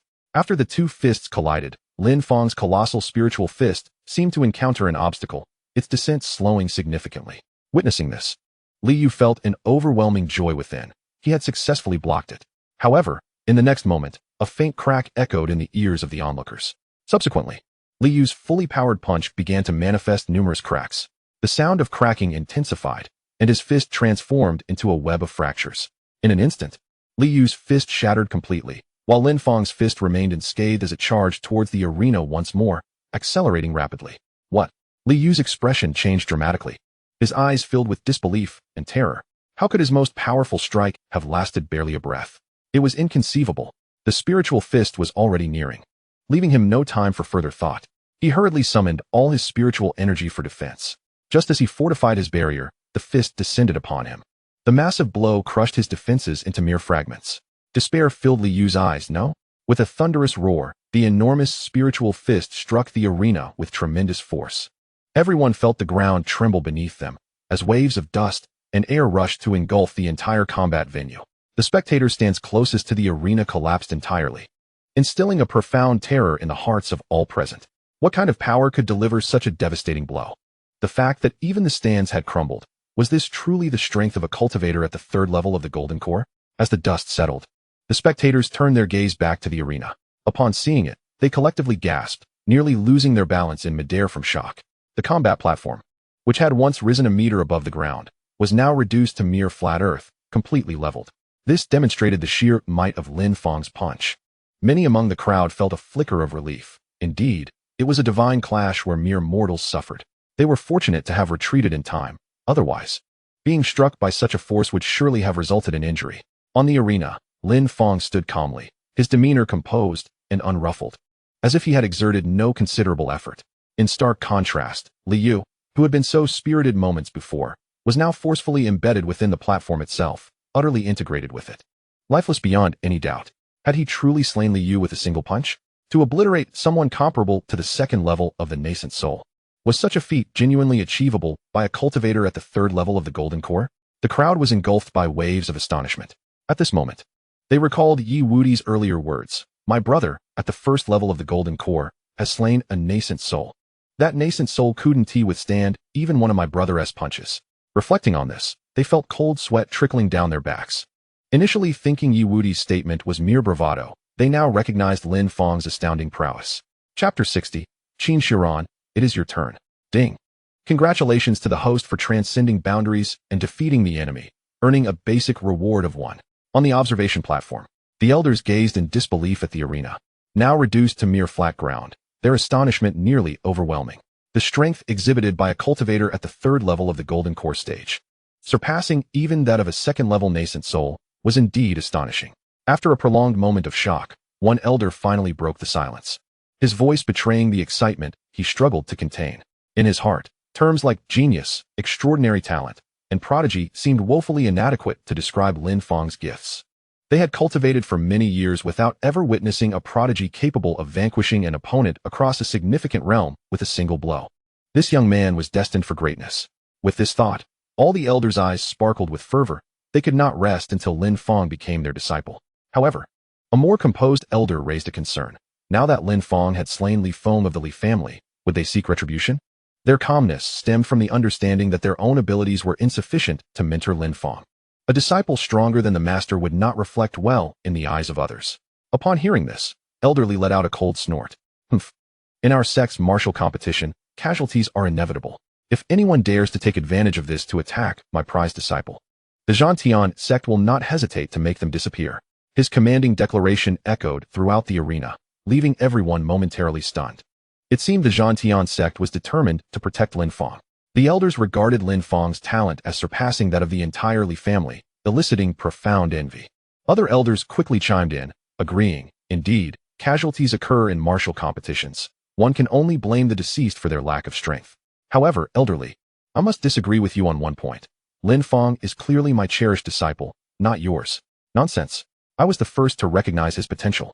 Clearly, he is my disciple, you shameless old fellows.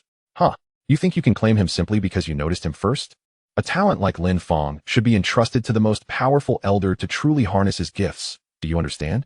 Are you implying that my strength is lacking? Do you dare to challenge me? Who is afraid? I would let you use one hand, and you still wouldn't prevail. On the viewing platform, As the elders continued their escalating quarrel, each grew increasingly agitated, rolling up their sleeves and preparing for a confrontation. Other elders rushed to mediate, creating quite a ruckus. The audience watched, their hearts swelling with a bittersweet sensation. Even before officially entering the sect, the elders were already vying for Lin Fang's favor. From this moment forth, it seemed Lin Fang was destined to soar to great heights. Was this the treatment afforded to a genius? Not an ounce of envy stirred within them, only admiration. At that moment, Lin Fang stood in the center of the arena, radiating an almost blinding brilliance. Everyone silently concluded that he was bound for significant achievements. Perhaps even to become a figure of prominence within the Zhantian sect, his name echoing throughout the eastern wilderness. Just then, Lin Fang's voice resonated once more across the arena. Qin Shiran, it is your turn. He slowly shifted his gaze toward the audience, addressing Qin Shiran with a calm demeanor. Whether it be Qin Shiran or Li Yu, having already made enemies of them, it is inevitable that retribution will follow. Thus, it is wise to eliminate them while the opportunity presents itself. Some matters require an all-or-nothing approach. From the moment Lin Fang arrived in this world, he understood this principle. Consequently, he dealt decisively with both Lin Sui and Lin Song, ensuring that such individuals would not linger, for they might one day turn against him. Thus, a thorough eradication was imperative. However, Lin Fang harbored a singular regret. He never had the chance to eliminate the Saint Son of the Shura Palace. After vanquishing Qin Yan of the Shura Palace, he intended to dispatch the Saint Son as well, but was cautioned by Shangguan Yaya that the Saint Son possessed the cultivation of the transformation stage, and given Lin Fang's prior realm and strength, such an attempt would be tantamount to suicide. Therefore, he had to abandon that course. Within the arena, Lin Fang's voice resonated, prompting immediate gasps of astonishment. Is there more to come? 3 consecutive battles? And each opponent stronger than the last? Good heavens, I could never manage 3 fights in a row at Chunfeng Garden. Was Lin Fang truly an inexhaustible machine, showing no signs of fatigue? The spectators initially believed that the contest would conclude here, yet to their astonishment, he intended to continue. They recalled the 3 adversaries Lin Fang had faced: Li Fong, Li Yu, and Qin Shiran. Li Fong had toyed with Yi Wudi before falling to Lin Fang, while Li Yu bore a grudge against him. As for Qin Shiran, he had provoked Lin Fang's beloved. Each of these individuals had crossed Lin Fang, and this realization filled the onlookers with caution. It was clear that one should avoid provoking Lin Fang in the future. At that moment, several streaks of light streaked across the sky, descending swiftly into the arena. Following this, an oppressive aura of transformation stage cultivation enveloped the venue. Except for Elder Li, all other elders and disciples felt varying degrees of pressure. The crowd gasped in surprise. Such a force could only belong to a nascent soul or transformation stage cultivator. Was the head of a clan arriving?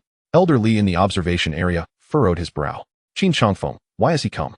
The newcomer was none other than Qin Changfeng, the patriarch of the Qin family and father to Qin Shiran, accompanied by several elders of the Qin clan, all of whom possessed transformation stage prowess.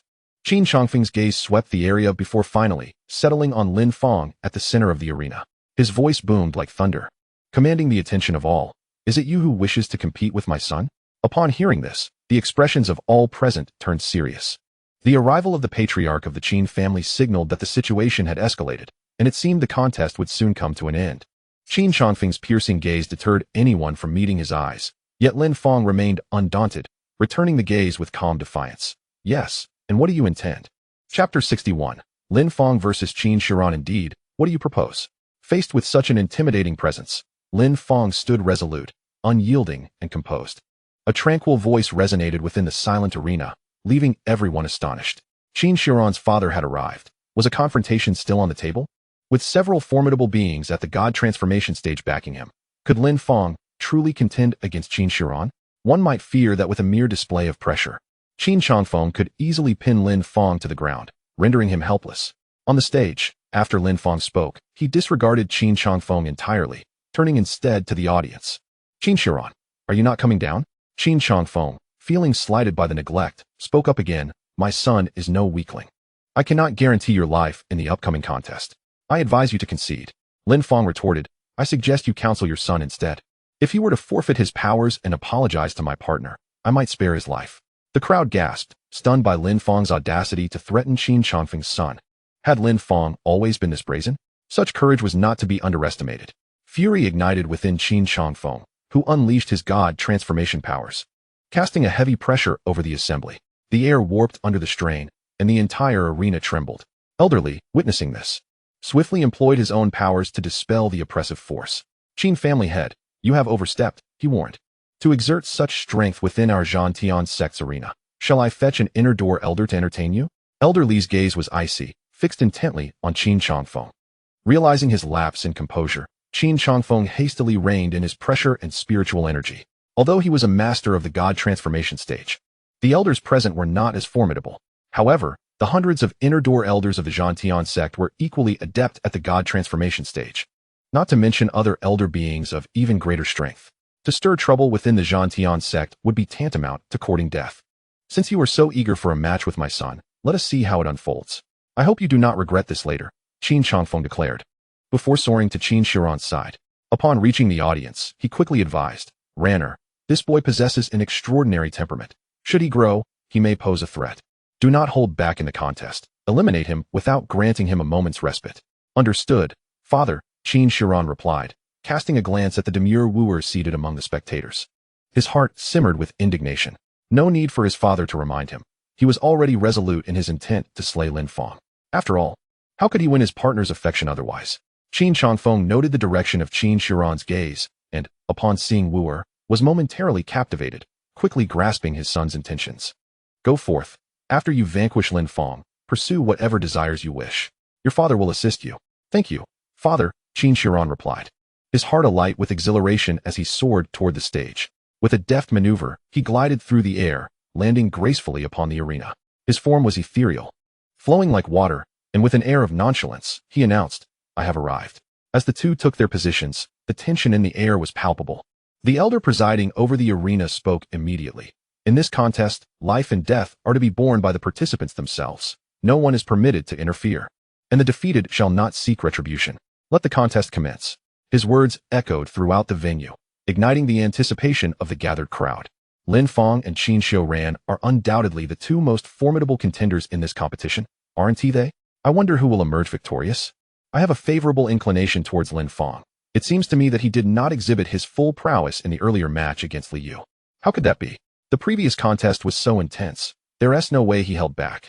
I would wager on Qin Shiran, as he is a 9th level golden core cultivator, a tier above Li Yu, and his innate talent far surpasses that of Li Yu. I fear Lin Fong may not be his match. I concur. Qin Shiran has previously slain a 2nd level nascent soul cultivator at his current 9th level golden core stage. Such power is beyond imagination. The spectators gazed at the two combatants on the arena, engaging in speculation. Yet, the majority favored Qin Shiran, as his strength was evident to all, and he held a significant advantage in cultivation level over Lin Fong. The disparity in realms was vast, and talent alone could scarcely bridge such a gap. On the opposite side of the stands, Qin Changfeng and several elders observed with keen interest. Go forth and demonstrate your strength to the elders of the Battle Heaven sect. Let them understand that not everyone is worthy to contest against you. The elders of the Qin family beamed with satisfaction. Our heir possesses extraordinary talent and strength that far exceeds the ordinary. His opponents are woefully inadequate. I doubt they can withstand even a single strike from him. Indeed, the mere pressure he exerts could leave them prostrate and unable to rise. What worth is there in discussing techniques with such individuals? They exchanged remarks, their judgments of the impending match already formed, seemingly aware of the outcome. No surprises were anticipated. In the arena, Lin Fong and Qin Shiran exchanged calm gazes, neither making the first move. After a prolonged silence, Qin Shiran suddenly chuckled. Lin Fong, do you not wish to reconsider what I mentioned from the audience? I merely desire your Dao companion to serve me. You would sacrifice one companion, yet gain immeasurable benefits. You could choose from the maidens of the Qin family at your leisure. What do you say? Lin Fong let out a soft sigh. Very well. I retract my previous statement. Even if you were to forfeit your cultivation and grovel for forgiveness, I would still be compelled to end your life. With that, he launched into action. Golden spiritual energy surged forth like a tidal wave. In an instant, the sky darkened, the earth trembled, and an overwhelming aura of power radiated outward. A fearsome gale swept through the venue, obliterating all spiritual energy. A shudder resonated within the souls of all present. Lin Fong remained as formidable as ever, as though the earlier battle had scarcely drained his spiritual reserves. Boom! A golden fist radiance erupted from Lin Fong, akin to a golden cannonball, hurtling towards Qin Shiran upon the arena. The might of this strike was astonishing. In contrast, Qin Shiran wore a cold smirk, dismissing Lin Fong's primordial unity fist with utter disdain.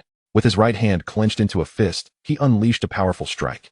A thunderous collision erupted as their fists met, generating a fierce explosion and waves of shock across the arena.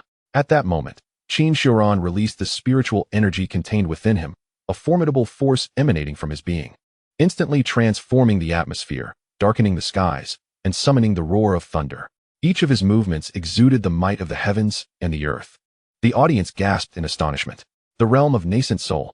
Chapter 62. The Qin Family's Break, with Lin Fong. In the stands, the spectators were utterly astounded. Good heavens!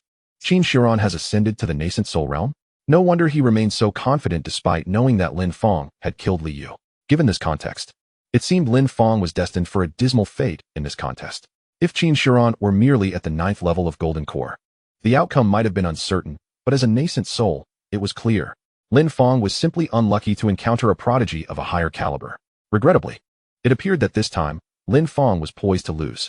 At the moment Qin Shiran showcased his strength, the outcome was evident to all. The clash between a nascent soul prodigy and a 3rd-level Golden Core genius. Who could possibly emerge victorious? It was all too apparent. In the stands, Qin Changfeng finally revealed a smile, and several elders shone with delight. Who would have thought that our heir would be of the nascent soul realm? The young man from the Li family has long ceased to be worthy of our heir's attention, let alone a mere 3rd-level Golden Core youth. Members of the Qin family exchanged glances with the audience and the elders, their eyes reflecting astonishment. Witnessing such a display, their smiles grew even more radiant. With a single strike, they had astonished everyone. This was the true heir of the Qin family, Qin Shiran. Upon the arena, Qin Shiran was enveloped in a golden aura, his voice resonating like thunder. I have been offering you opportunities, yet you have persistently turned a blind eye. Now, do you comprehend the chasm that exists between us? You must have exerted yourself to the utmost just now, correct? Meanwhile, I have only utilized 50% of my power. Were I to unleash my full strength, even a 4th-level nascent soul would find me a worthy opponent. Qin Shiran's tone shifted from calm to brazen. Had he still been at the 9th level of Golden Core, he might have struggled to subdue Lin Fong today. However, fortuitously, he had successfully ascended to the nascent soul realm just the night before. This elevation brought about a qualitative transformation in his abilities, rendering them incomparable to before. Thus, upon witnessing Lin Fong's act of killing Li Yu, he remained composed, bolstered by his unwavering confidence in his own strength. Let me demonstrate just how vast our disparity truly is, he declared, and with that, Qin Shiran made his move. Sparks of lightning flickered around him, golden light swirling in his palm as he struck towards Lin Fong. Boom! As the attack was unleashed, the sky erupted with a thunderous roar, akin to a thunder dragon charging towards Lin Fong. This seemingly simple palm strike caused the entire arena to collapse in an instant. The thunder dragon surged toward Lin Fong, carving a deep chasm wherever it passed. The arena floor, impervious even to a 9th-level Golden Core, was effortlessly obliterated. He has attained the realm of Yuan-ing, where each movement he makes can summon the forces of heaven and earth. This stands in stark contrast to the tumultuous manipulation of spiritual energy characteristic of the Golden Core stage. Before the Golden Core, he embodies the very essence of the cosmos. All eyes are fixed upon the arena, witnessing the fluctuations of spiritual power emanating from Qin Shiran with an overwhelming sense of awe. It appears that Lin Fong may be on the verge of defeat. The Yuan-ing realm has mastered the art of condensing and wielding spiritual energy. Although the spectacle may not possess the sheer destructive force of the Golden Core, the purity of the energy is unparalleled. Akin to transforming a raw piece of iron into a razor-sharp blade, more lethal and precise. This single strike could annihilate a Yuan-ing practitioner of the 3rd layer, who stands a full realm above Qin Shiran. A wave of cold sweat washes over the onlookers. Yet, Lin Fong, confronted with the terrifying energy of the Thunder Dragon, remains unperturbed. Like before, he clenches his fist, summoning the surging spiritual power, and then unleashes it with vigor. The Hunyuan Fist, worth 100,000 spiritual stones, is set into motion. In an instant, fists collide, golden light erupts, and arcs of lightning burst forth. The searing brilliance clashes violently in the void, producing a cacophony of piercing sounds. Many in the audience feel their eardrums rupture, blood spilling forth. Crack! The unstoppable Thunder Dragon shatters into dust in an instant. In the next moment, the outcome is clear. A figure is violently thrown from the stage, crashing heavily to the ground. Simultaneously, everyone in attendance rises abruptly, frozen in disbelief. What? Qin Shiran was repelled? How could this be? That previous strike from Qin Shiran should have been unendurable even for a 3rd-layer Yuan-ing. Yet it is he who has been sent flying? The crowd is astounded, their eyes reflecting incredulity as they grapple with the reality before them. The one thrown back is indeed Qin Shiran, while Lin Fong stands resolutely upon the stage, immovable as a statue, steadfast as Mount Tai. How is this possible? Several elders of the Qin family and Qin Changfeng rise in shock, their eyes wide with disbelief. How could Lin Fong, possessing merely the cultivation of the third layer of the golden core, have the power to send the air flying? It is known that Qin Shiran is of the Yuaning realm and can fight above his level, even against a fourth layer Yuaning. Such strength. And yet Lin Fong has managed to inflict injury? Could it be that the third layer golden core Lin Fong has already attained the might to rival a fourth layer Yuaning? What a terrifying talent this is. A glimmer of coldness crosses Qin Changfeng's gaze. It seems he must intervene today. Upon landing, a wave of sweetness surges in Qin Shiran's throat, and he cannot suppress the flow of blood from his mouth. Gritting through the excruciating pain, he forces his broken arm back into place. At this moment, a look of incredulity finally dawns upon his face. He has sustained injuries, and they are severe. Was it truly just Lin Fong's simple punch that caused this? He had unleashed 80% of his strength moments ago. And yet the Thunder Dragon was obliterated in an instant by Lin Fong. Does this not imply that Lin Fong's current strength surpasses his own? How can this be? He is of the Yuaning realm. Lin Fong is merely a fledgling golden core, lowering oneself by 7 realms. How could he possibly be gravely injured by another? Qin Shiran's expression gradually contorted into one of ferocity, unable to fathom the events that had just transpired. Lin Fong must perish today? Though he bore injuries that might hinder his ability to confront Lin Fong, the members of the Qin family were present. Qin Shiran's countenance had fully morphed into a mask of rage as he directed his gaze toward the audience, specifically at a few members of the Qin family. Suddenly, the hitherto silent arena reverberated with the voice of Qin Changfeng. Ranner, it is enough. You should withdraw and recuperate. I shall take care of what follows.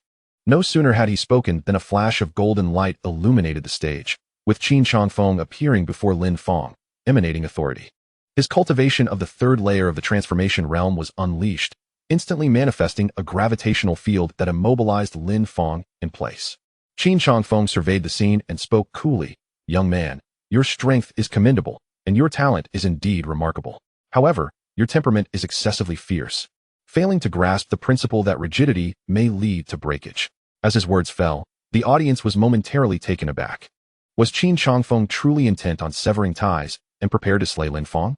In the arena, Qin Changfeng's oppressive aura enveloped every corner, suppressing all present, including the esteemed elders. Elderly, incensed, exclaimed, Qin Changfeng, what are you doing?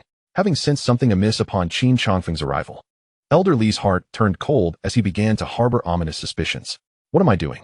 Naturally, I am here to kill, Qin Changfeng unabashedly declared, his demeanor now entirely transformed. He had not come merely to observe the disciples' duel, but to fulfill a mission bestowed upon him by the Shura Hall. Esteemed elders, I must trouble you. Qin Changfeng addressed the elders of the Qin family with a hint of deference, his tone resembling one addressing individuals of significant authority rather than his own family elders. As his words dissipated, 5 elders simultaneously ascended, swiftly dispersing to the 5 corners of the competition arena. They united their spiritual energy to form an impenetrable barrier that enveloped the area.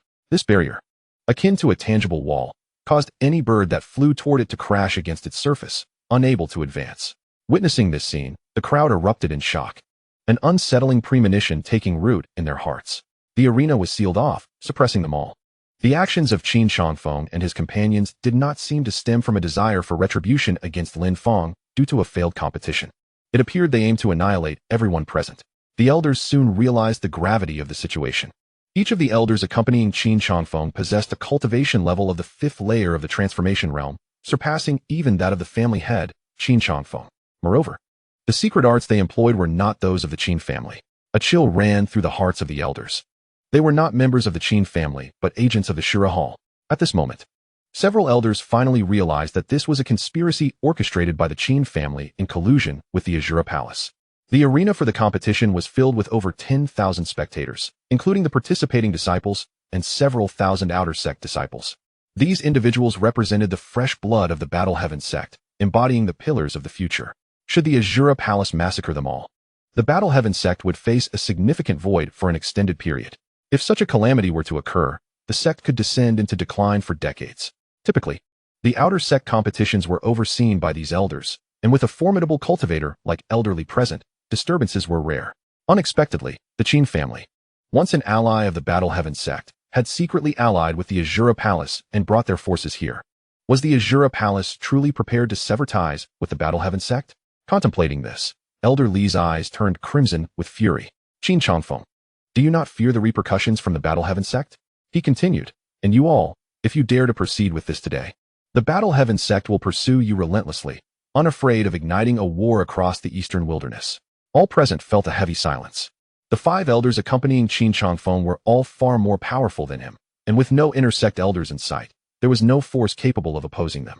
Elder Li's heart sank into despair. He found himself in an insurmountable predicament. On the arena, Qin Shiran approached Lin Fong, his demeanor devoid of the previous elegance and filled instead with unrestrained madness. After all, everyone here was destined to die soon, so he chose to drop the pretense. Hee. Lin Fong, should I say you are fortunate or unfortunate? Just as you are on the verge of claiming victory, you will be suddenly slain, while your partner shall be mine to enjoy. It must be said, fate is capricious, and some matters are simply beyond our control. An ancient saying warns that a genius should conceal their brilliance until they have matured. Why did you not heed this advice? You were simply too ostentatious. But perhaps it is for the best. At least I have discovered your partner. Such a delectable fairy. I shall indulge in her thoroughly. By the way, remember in your next life to be reborn into a family with a solid background. Otherwise, even the greatest talent is futile, and you will still meet your demise at my hands. For reasons unknown, Qin Shiran had never been one for lengthy monologues before. Yet, at this moment before Lin Fong, he could not restrain himself, compelled by an overwhelming urge to express his thoughts. The more Lin Fong appeared unfazed, the more exhilarated he became. If he did not voice these sentiments now, he would miss the opportunity. After finishing his tirade, Qin Shiran felt a surge of satisfaction within. Regrettably, the furious and helpless reaction he had envisioned from Lin Fong did not materialize. Lin Fong remained composed, seemingly unperturbed by the perilous situation. Once Qin Shiran concluded his remarks, Lin Fong suddenly spoke. Indeed, fate is unpredictable. Life is rife with fluctuations. I hope that when the Qin family meets its end, you will not be crushed by the blow. I have made my decision. Today, we shall first eradicate the Qin family. The words of Lin Fong echoed in the ears of everyone present, leaving them in a state of astonishment and speechlessness. Brother, at such a critical moment, must you remain so defiant? While we all await our fate with resignation, you insist on being different. Annihilate the Qin family? Save you? Let me see you attempt that. Even as death approaches, your arrogance is astonishing. One wonders who has granted you such audacity. Father, eliminate him. The anticipated moment of Lin Fong's breakdown did not arrive, and Qin Shiran grew increasingly exasperated. This man was far too stubborn. He no longer wished to waste time. Qin Changfeng nodded, and after Qin Shiran stepped aside, he immediately struck Lin Fong with a powerful palm. In an instant, the heavens and the earth shifted, storms brewed, and a thunderous dragon took form, its runes flickering between his hands, even warping the very fabric of space. Feeling the terrifying spiritual power contained within that palm, every onlooker was gripped by terror. This casual strike was incomparably more powerful than Qin Shiran's full-force attack. It was likely that even a 9th-layer nascent soul cultivator would be reduced to ashes beneath such a blow. Such was the formidable might of a transformation god stage expert. Even a casual strike was beyond the capacity of anyone to withstand. Elder Li and the other elders, witnessing the scene, shouted in furious protest. No, Qin Changfeng, how dare you? In this lifetime, I shall kill you. The thunderous dragon surged forth, carrying immense force, and charged towards Lin Fong. The crowd instinctively closed their eyes. Who could possibly withstand the strike of a transformation god stage expert? They could already envision Lin Fong being obliterated into ash. This time, there would be no unexpected turn of events. Qin Shiran's face was alight with frenzied excitement. In the next moment, a golden flash of lightning streaked across the arena. In the blink of an eye, it appeared before Lin Fong, revealing none other than the previously seated Xiao Wu. With a gentle lift of her small hand, a burst of golden light erupted, instantly shattering the thunderous dragon. At this sight, the entire venue fell into a profound silence. Was this truly a transformation god stage expert? Everyone stood frozen in place, staring at the unfolding scene, their eyes wide with shock. That thunderous dragon, which even a 9th-layer nascent soul cultivator could not withstand, had been so effortlessly destroyed. There was no doubt she was a transformation god stage expert, and astonishingly, she was Lin Fong's quiet companion. What was initially thought to be Lin Fong's remarkable strength and talent now paled in comparison to that of his partner. The crowd rubbed their eyes vigorously, struggling to comprehend the reality before them. Elder Li and the others remained stunned, a glimmer of hope flickering in their eyes. Would Lin Fong's companion be able to withstand the 5 from the Azura Hall? Opposite Qin Changfeng, after shattering the dragon, Xiao Wu approached Lin Fong, casually waving her hand to free him from his restraints. She then lifted her small head, eagerly awaiting Lin Fong's praise. For this adorable little one, Lin Fong was certainly generous, bestowing a tender kiss upon her lips and affectionately stroking the smooth hair atop her head. A devoted wife, deserving of reward. Just now, did you miss me? Indeed. As Wu nestled against Lin Fong's arm, she affectionately murmured. This scene left the onlookers utterly astonished. Meanwhile, Lin Fong continued to display their affection, leaning close to Wu's ear and inquiring, "Do you believe you can defeat the individuals before you?" Wu surveyed the group, nodding with assurance. "They are rather weak." "Excellent. Then eliminate them all, 6 in total. I shall reward you with 6 delicate kisses, the kind that involve our lips meeting." Upon hearing this, Wu's eyes brightened, and she nodded vigorously. To her, those kisses were akin to precious blood. Slaying 6 feeble opponents would earn her 6 drops of essence, an extraordinary bargain. Conversely, Qin Shiran's expression darkened ominously.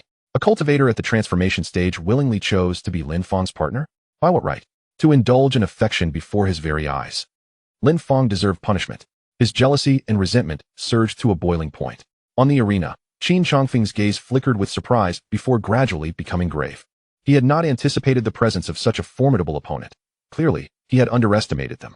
To effortlessly shatter an attack from a transformation stage cultivator, one must possess at least the strength of a metamorphosis stage expert. Furthermore, their power could not be inferior. They must be at least a 3rd or 4th layer transformation stage cultivator.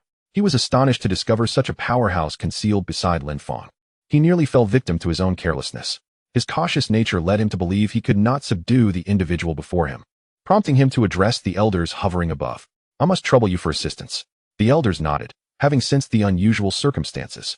Anyone capable of effortlessly withstanding Qin Chongfeng's Thunder Dragon must possess considerable strength. To save time, it was most prudent for them to intervene and overpower the opponent directly. With this thought, 4 of the 5 elders descended from the sky, surrounding Qin Chongfeng, their gazes cold and their murderous intent palpable. Though they were transformation stage cultivators, regrettably, their adversary was but one, which likely was not enough. While they could not perceive the depth of the individual's spiritual power, it was evident from the recent defense against Qin Chongfeng's attack that Wu's strength hovered around the 3rd or 4th layer of the transformation stage. Such prowess could easily be overwhelmed by any one of them, let alone their combined might.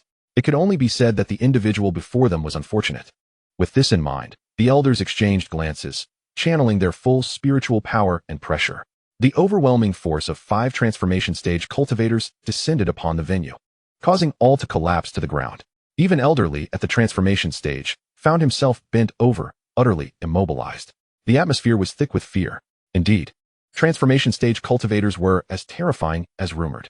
Qin Shiran laughed boisterously from the sidelines. "Ha! 6 transformation stage 5th layer cultivators are here. Who shall be the victor?" Upon hearing this, the flicker of hope that had briefly ignited in Elder Li and the others was extinguished completely. For formidable beings at the 5th level of the transformation stage have joined forces, it seems all hope is lost. No matter how powerful Lin Fong's companion may be, can she truly prevail? The hearts of all disciples and elders present sank into despair. Yet, at that moment, Wu Er's figure suddenly vanished, transforming into a streak of lightning. The entire venue was instantly enveloped in a network of golden electric currents. The spectators were left in stunned silence, grappling with the sheer velocity of the scene before them. The elders of the Shura Hall exchanged glances, their expressions shifting dramatically. "This is bad. She possesses high-level transformation stage abilities." In the next instant, a loud bang resonated as one elder was sent flying, tracing a path through the air akin to a cannonball, creating ripples of spatial disturbance. Almost simultaneously, the remaining 3 were struck with immense force, hurtling backward. Before they could even touch the ground, their bodies were struck again, uncontrollably soaring skyward. In an instant, the protective barrier of the venue shattered, propelling them into the heights above. A petite figure flickered into proximity, delivering a powerful kick. The air was explosively compressed, and the 4 figures plummeted rapidly. The ground beneath them, crafted from solid stone, crumbled like tofu, yielding to the impact and forming massive craters. Upon landing, the 4 immediately spat out mouthfuls of blood, their faces ashen, reflecting an endless terror.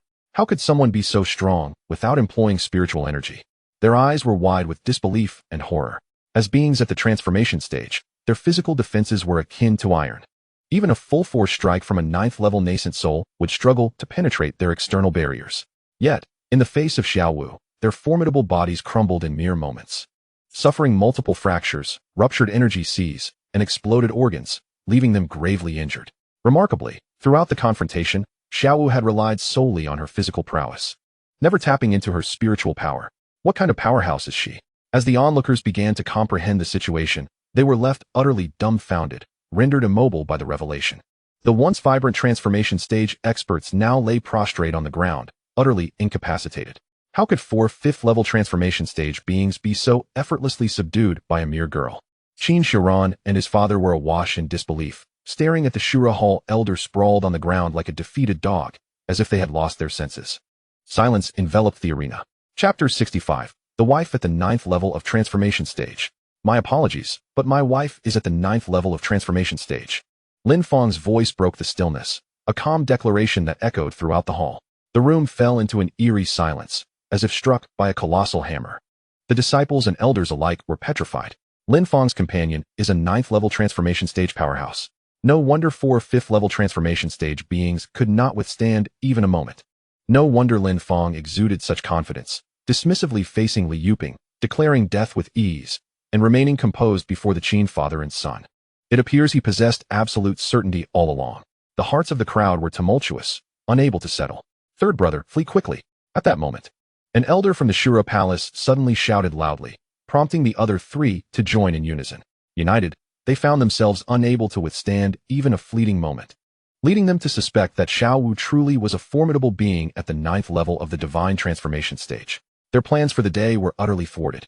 They had anticipated an effortless victory, only to realize that they were the ones ensnared. All that remained for them was to facilitate the escape of the 3rd elder. Flee! Flee! The last elder of the Shura Palace reacted swiftly, transforming into a streak of light and shooting away with unprecedented speed. The situation had changed. It was imperative to report back to the Shura Palace to avoid any serious repercussions. Observing this, Qin Changfeng immediately darted off in another direction. This was a rare opportunity. If he could escape, anything was possible. After all, even a strong adversary could not pursue 2 fleeing individuals simultaneously, particularly as they were of the same grand realm. He mused. However, just as the 2 made their escape, Xiao Wu's figure vanished once again, disappearing before their very eyes without a trace of warning. The onlookers were left wide-eyed, unable to detect her presence. In the next instant, a reluctant roar echoed from above. No. Shortly thereafter, the body of the fleeing elder from the Shura Palace fell helplessly from the sky, crashing heavily to the ground, devoid of life. Yet, Xiao Wu remained elusive. In another fleeting moment, an incredulous exclamation emanated from Qin Changfeng in the opposite direction. How is this possible? Before he could finish his sentence, his body plummeted to the ground, lifeless and reduced to a corpse. Witnessing this, the entire assembly was left astounded, petrified into silence. The remaining 4 elders of the Shura Palace coughed up blood once more, their last glimmer of hope extinguished as the light in their eyes faded away, leaving them powerless upon the ground. Ding dong. Congratulations, host. Your spirit pet has fought valiantly, defeating 6 foes who surpassed you by 2 realms, granting you a basic income of 12 spirit stones per second. What? The enemies Xiao Wu vanquished count towards my gains, and each one yields 2 basic points? This revelation from the system left Lin Fong utterly astonished. Yet, he was perplexed as to how the enemies Xiao Wu had slain could be credited to him. Ding dong. As long as the enemy's realm exceeds that of the host, victories, whether achieved by you or your spirit pet, will contribute to your basic income. How delightful. This was the first time Lin Fong learned of such a rule. This service was remarkably considerate. His joy was immeasurable. He increasingly felt that the 1 million spirit stones spent on Xiao Wu was an incredible investment. He felt as if he had struck gold. Capable in battle, restful, and obedient, she was truly multifaceted. Lin Fang's exuberance knew no bounds, akin to a sensation of sudden wealth. Yet, where there is joy, there is also sorrow. If anyone felt the deepest anguish in that moment, it was undoubtedly Qin Shiran. Ha ha ha, it must be an illusion, it's all a fabrication. I find myself ensnared in a dream, where all is but an illusion. I, Qin Shiran, am the paramount one, and you should venerate me accordingly. Everything is a facade. I am the foremost. Zhan Tianzong, hasten to marshal all your resources to cultivate me, for only then can I fortify your strength. Quickly, grant me what I seek. In a fit of madness, Qin Shiran cavorted and sang within the venue, utterly disregarding his former image. Witnessing this, the onlookers felt a pang of sympathy. They had not anticipated that at such a moment, Qin Shiran would succumb to insanity. From the pinnacle, he had plummeted to the nadir in the blink of an eye, a feat difficult for anyone to endure. Lin Fong sighed with pity, remarking how unexpected it was for Qin Shiran to lose his sanity. Observing his current state, it was evident that he must be enduring a fate worse than death, eliciting a twinge of compassion within Lin Fong. With that, he sighed once more. In his frenzied state, Qin Shiran, upon hearing Lin Fong's words, flashed a glint of triumph in his eyes and exhibited even more madness, all while harboring a sneer within. Lin Fong, our affair is far from over. The grievances of today shall be repaid 100-fold in the future. Yet, at that moment, Lin Fong's voice suddenly resonated beside him. Seeing you in such despair. Perhaps I should assist you on your journey, sparing you from further suffering. Startled by the words, Qin Shiran turned abruptly, realizing that Lin Fong had inexplicably appeared at his side. Lin Fong's right fist was clenched, his spiritual power coalescing to perfection, unleashing a 20-fold primordial unity fist aimed directly at Qin Shiran, leaving him no chance to defend or evade. In an instant, despair enveloped Qin Shiran. No. With a thunderous explosion, the arena was engulfed in thick smoke, a gaping hole carved into its structure. As he beheld the ashes of Qin Shiran, Lin Fong smiled and shook his head, resolute in his decision to leave no future troubles behind. Ding! Congratulations to the host for achieving an extraordinary defeat of the enemy, earning foundational rewards of 1. At this moment, the crowd regained their composure, gazing at Lin Fong with eyes brimming with envy. Wasn't he incredibly fortunate? Not only did his partner possess ethereal beauty, but she was also a formidable being in the god transformation stage. What fairness exists in such a disparity? A wife of the 9th tier in god transformation, such exaggeration would have been deemed a mere fantasy. What merit does Lin Fong possess, aside from being somewhat handsome? Possessing a modicum of talent and exhibiting strength, what sets him apart from the rest? The audience could hardly contain their bitterness, grappling with the unfairness of his exceptional gifts, the esteem of the elders, and the presence of a stunningly beautiful partner. Meanwhile, Elder Li and others stood momentarily stunned, their gazes toward Lin Fong tinged with curiosity. To have a companion in the god transformation stage at such a tender age, coupled with an extraordinary constitution and formidable secret techniques, raised suspicions about his remarkable identity, suggesting a significant background. Consequently, the elders flocked to Lin Fong's side, showering him with warm inquiries and unparalleled enthusiasm. Who wouldn't he covet such talent? At that juncture, a venerable voice echoed from the heavens. There is no need to compete. You cannot guide Lin Fong. Instead, come under my tutelage. As the words hung in the air, the scene was set for what was to unfold next. Elder Wang and his companions were immediately alarmed. They had yet to resolve their debate when another elder appeared. One of them spoke up. We cannot teach Lin Fong, so you would take him as your disciple? Who do you think you are? As he said this, he looked up into the sky, and upon recognizing the speaker, his legs weakened, causing him to collapse onto the ground. The Grand Elder? Chapter 66. The Celestial Technique. The Grand Elder?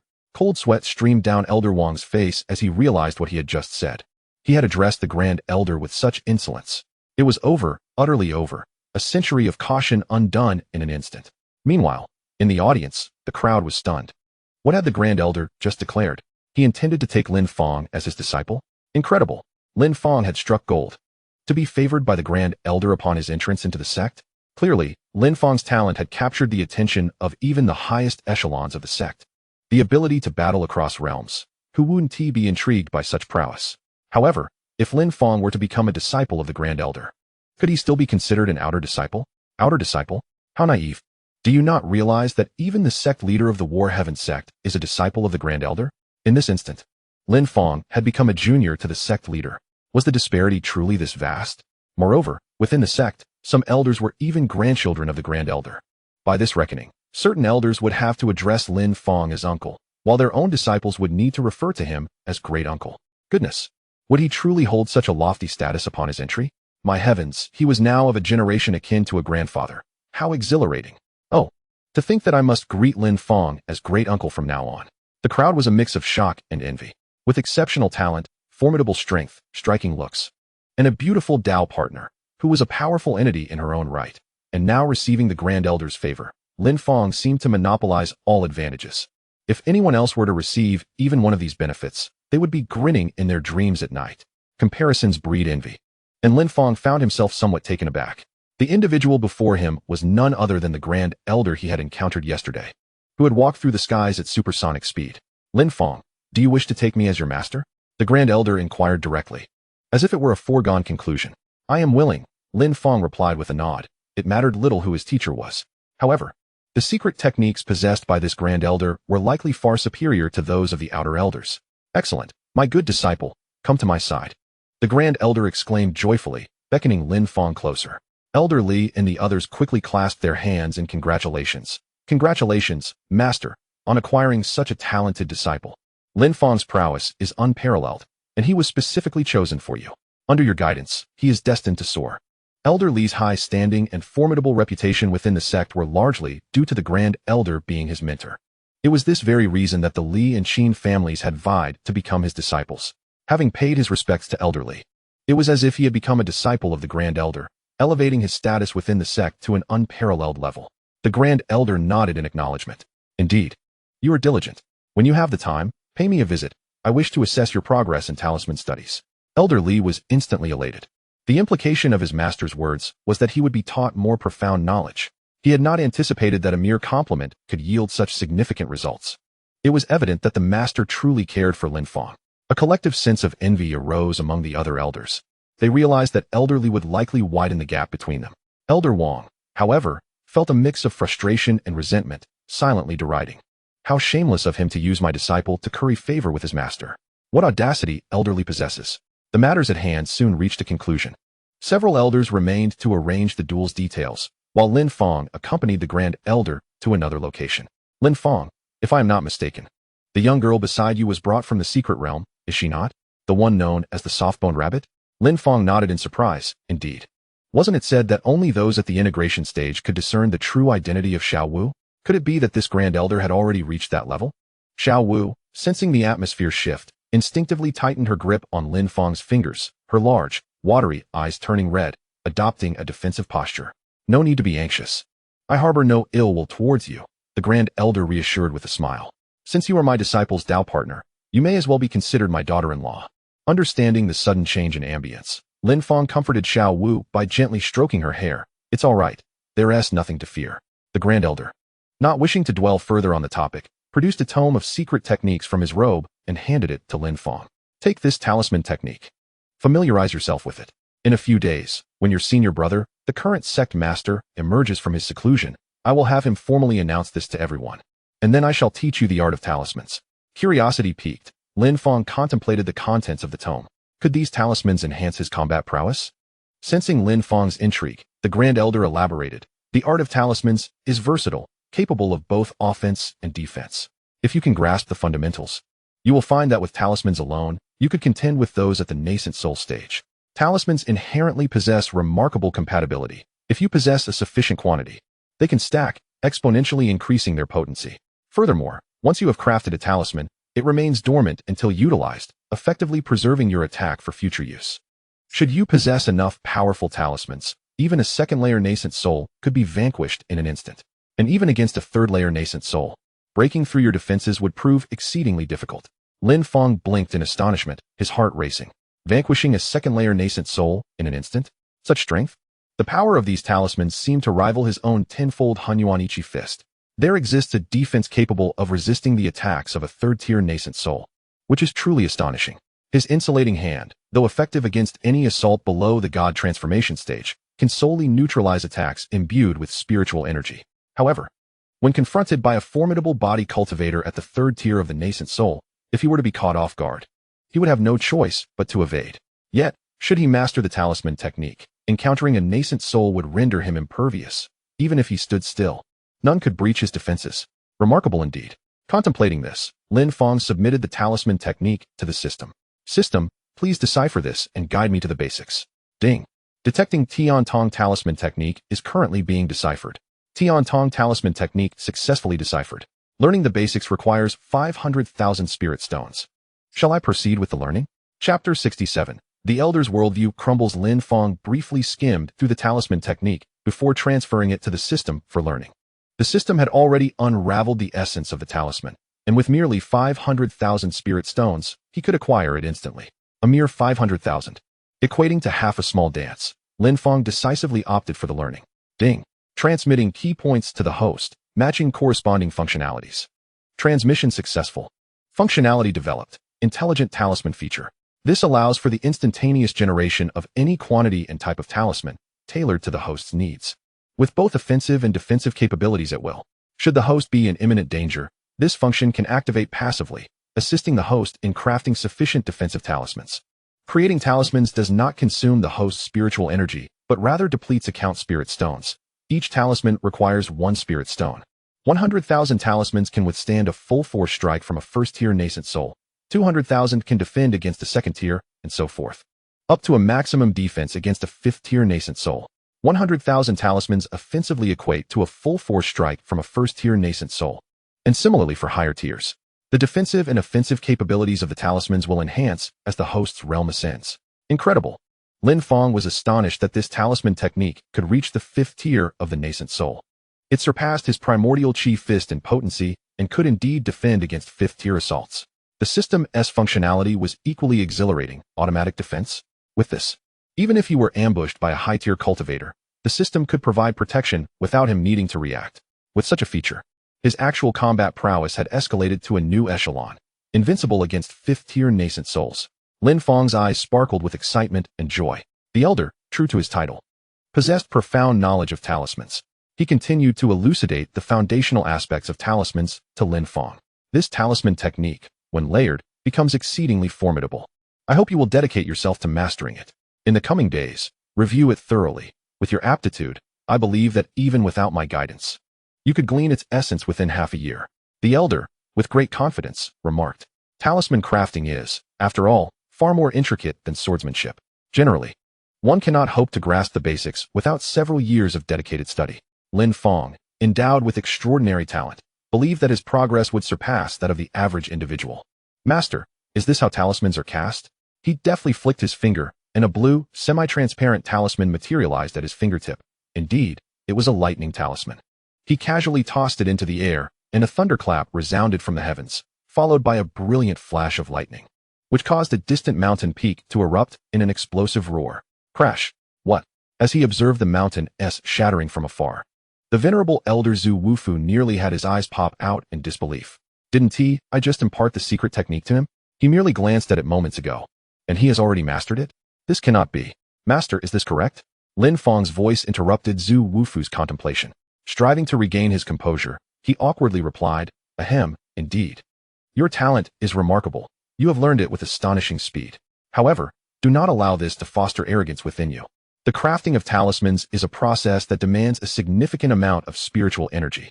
Typically, one would produce them for future use, so they can be readily deployed in times of need, thereby better managing unforeseen circumstances. Since you have already mastered the crafting, you should endeavor to create a substantial quantity, ideally around 10,000, encompassing various types for both offense and defense. You might also attempt to craft 10 talismans simultaneously to save time. Zhu Wufu spoke earnestly, recognizing that Lin Fong's aptitude exceeded his expectations. Yet, he was aware that the greatest flaw of a genius is the propensity for hubris. So he intended to temper Lin Fong's pride. 10,000 talismans could not possibly be completed in less than 10 days to half a month, he mused silently, intending to challenge Lin Fong's character. Lin Fong calmly nodded. 10,000, you say? With a thought, he summoned the system. Please assist me in crafting 10,000 talismans. Understood. Host, when will they be completed? They have already been completed. This system operates on a super multi-threading basis. The time required to craft one talisman is identical to that for crafting 10,000, accomplished in just 0.0001 seconds. Lin Fong was momentarily taken aback, silently commending the system's efficiency. In the future, the host need only think of a number, and the talismans will be successfully crafted. Lin Fong nodded appreciatively. This system, this service, this functionality, who else could compare? Returning his attention to Zhu Wufu, he declared, Master, I understand. With another mental command, an extraordinary spectacle unfolded in the arena. A myriad of colorful talismans suddenly appeared in midair. Each hue represented a distinct function. Blue for lightning talismans, red for fire talismans, yellow for earth talismans, and so forth, encompassing both offensive and defensive types. The entire expanse of the sky was illuminated in a kaleidoscope of colors. In an instant, a full 10,000 talismans blanketed the sky. Wah! Watching this unfold, Zhu Wufu's eyes widened in astonishment, his mind rendered utterly speechless. The very fabric of his understanding was shattered before him. 10,000 talismans, completed in the blink of an eye? Was this even possible? Such swiftness was beyond comprehension. Zhu Wufu felt as if his face had been slapped repeatedly. He had just been pondering how many days Lin Fong would require to refine 10,000 Lin Fangs, and now it was already accomplished? My disciple, You make me appear rather foolish. Suddenly, Zhufu realized that accepting Lin Fong might have been a misstep, for it seemed he could not impart any knowledge to Lin Fong at all. Given the secret technique, he learned it all on his own. Did he even need his master? Absolutely not. With a disciple like this, merely guiding him to the sect's library would suffice. He would learn everything independently. Whether or not he had a master made little difference to him. Zhufu felt a sense of despair. The good news was that he had found a remarkably gifted disciple. The bad news was that he could not teach him anything. Lin Fong could master any secret technique after just one glance, rendering Zhufu's role as a master almost irrelevant. Contemplating this, he found himself at a loss as to whether to feel joy or sorrow. After quite a while, he regained his composure. Ahem, splendid, splendid indeed. Now, you should take some time to refine your skills over the next few days. In 3 days, when your senior brother emerges from his seclusion, we shall make an announcement to everyone. An idea suddenly appeared in Zhufu's mind.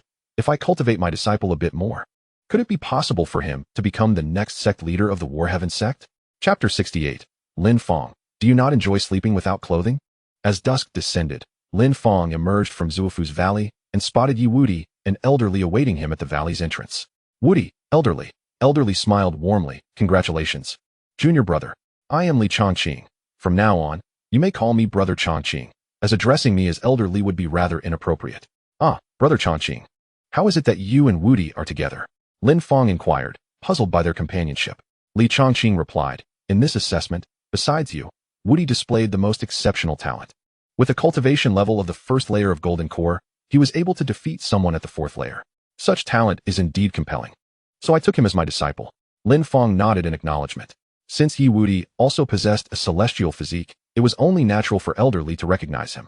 I must visit my master once more. Your accommodations have already been arranged in the inner disciple area.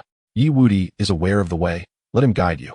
After a brief explanation, Li Chongqing entered the valley. The 3 of them proceeded to their new residence. The inner disciple area was more vibrant, being closer to the core of the sect compared to the outer sect. Vendors lined the streets, offering a plethora of goods, having formed a thriving industry. Candied hawthorn. Candied hawthorn. I dug these up from an ancient tomb.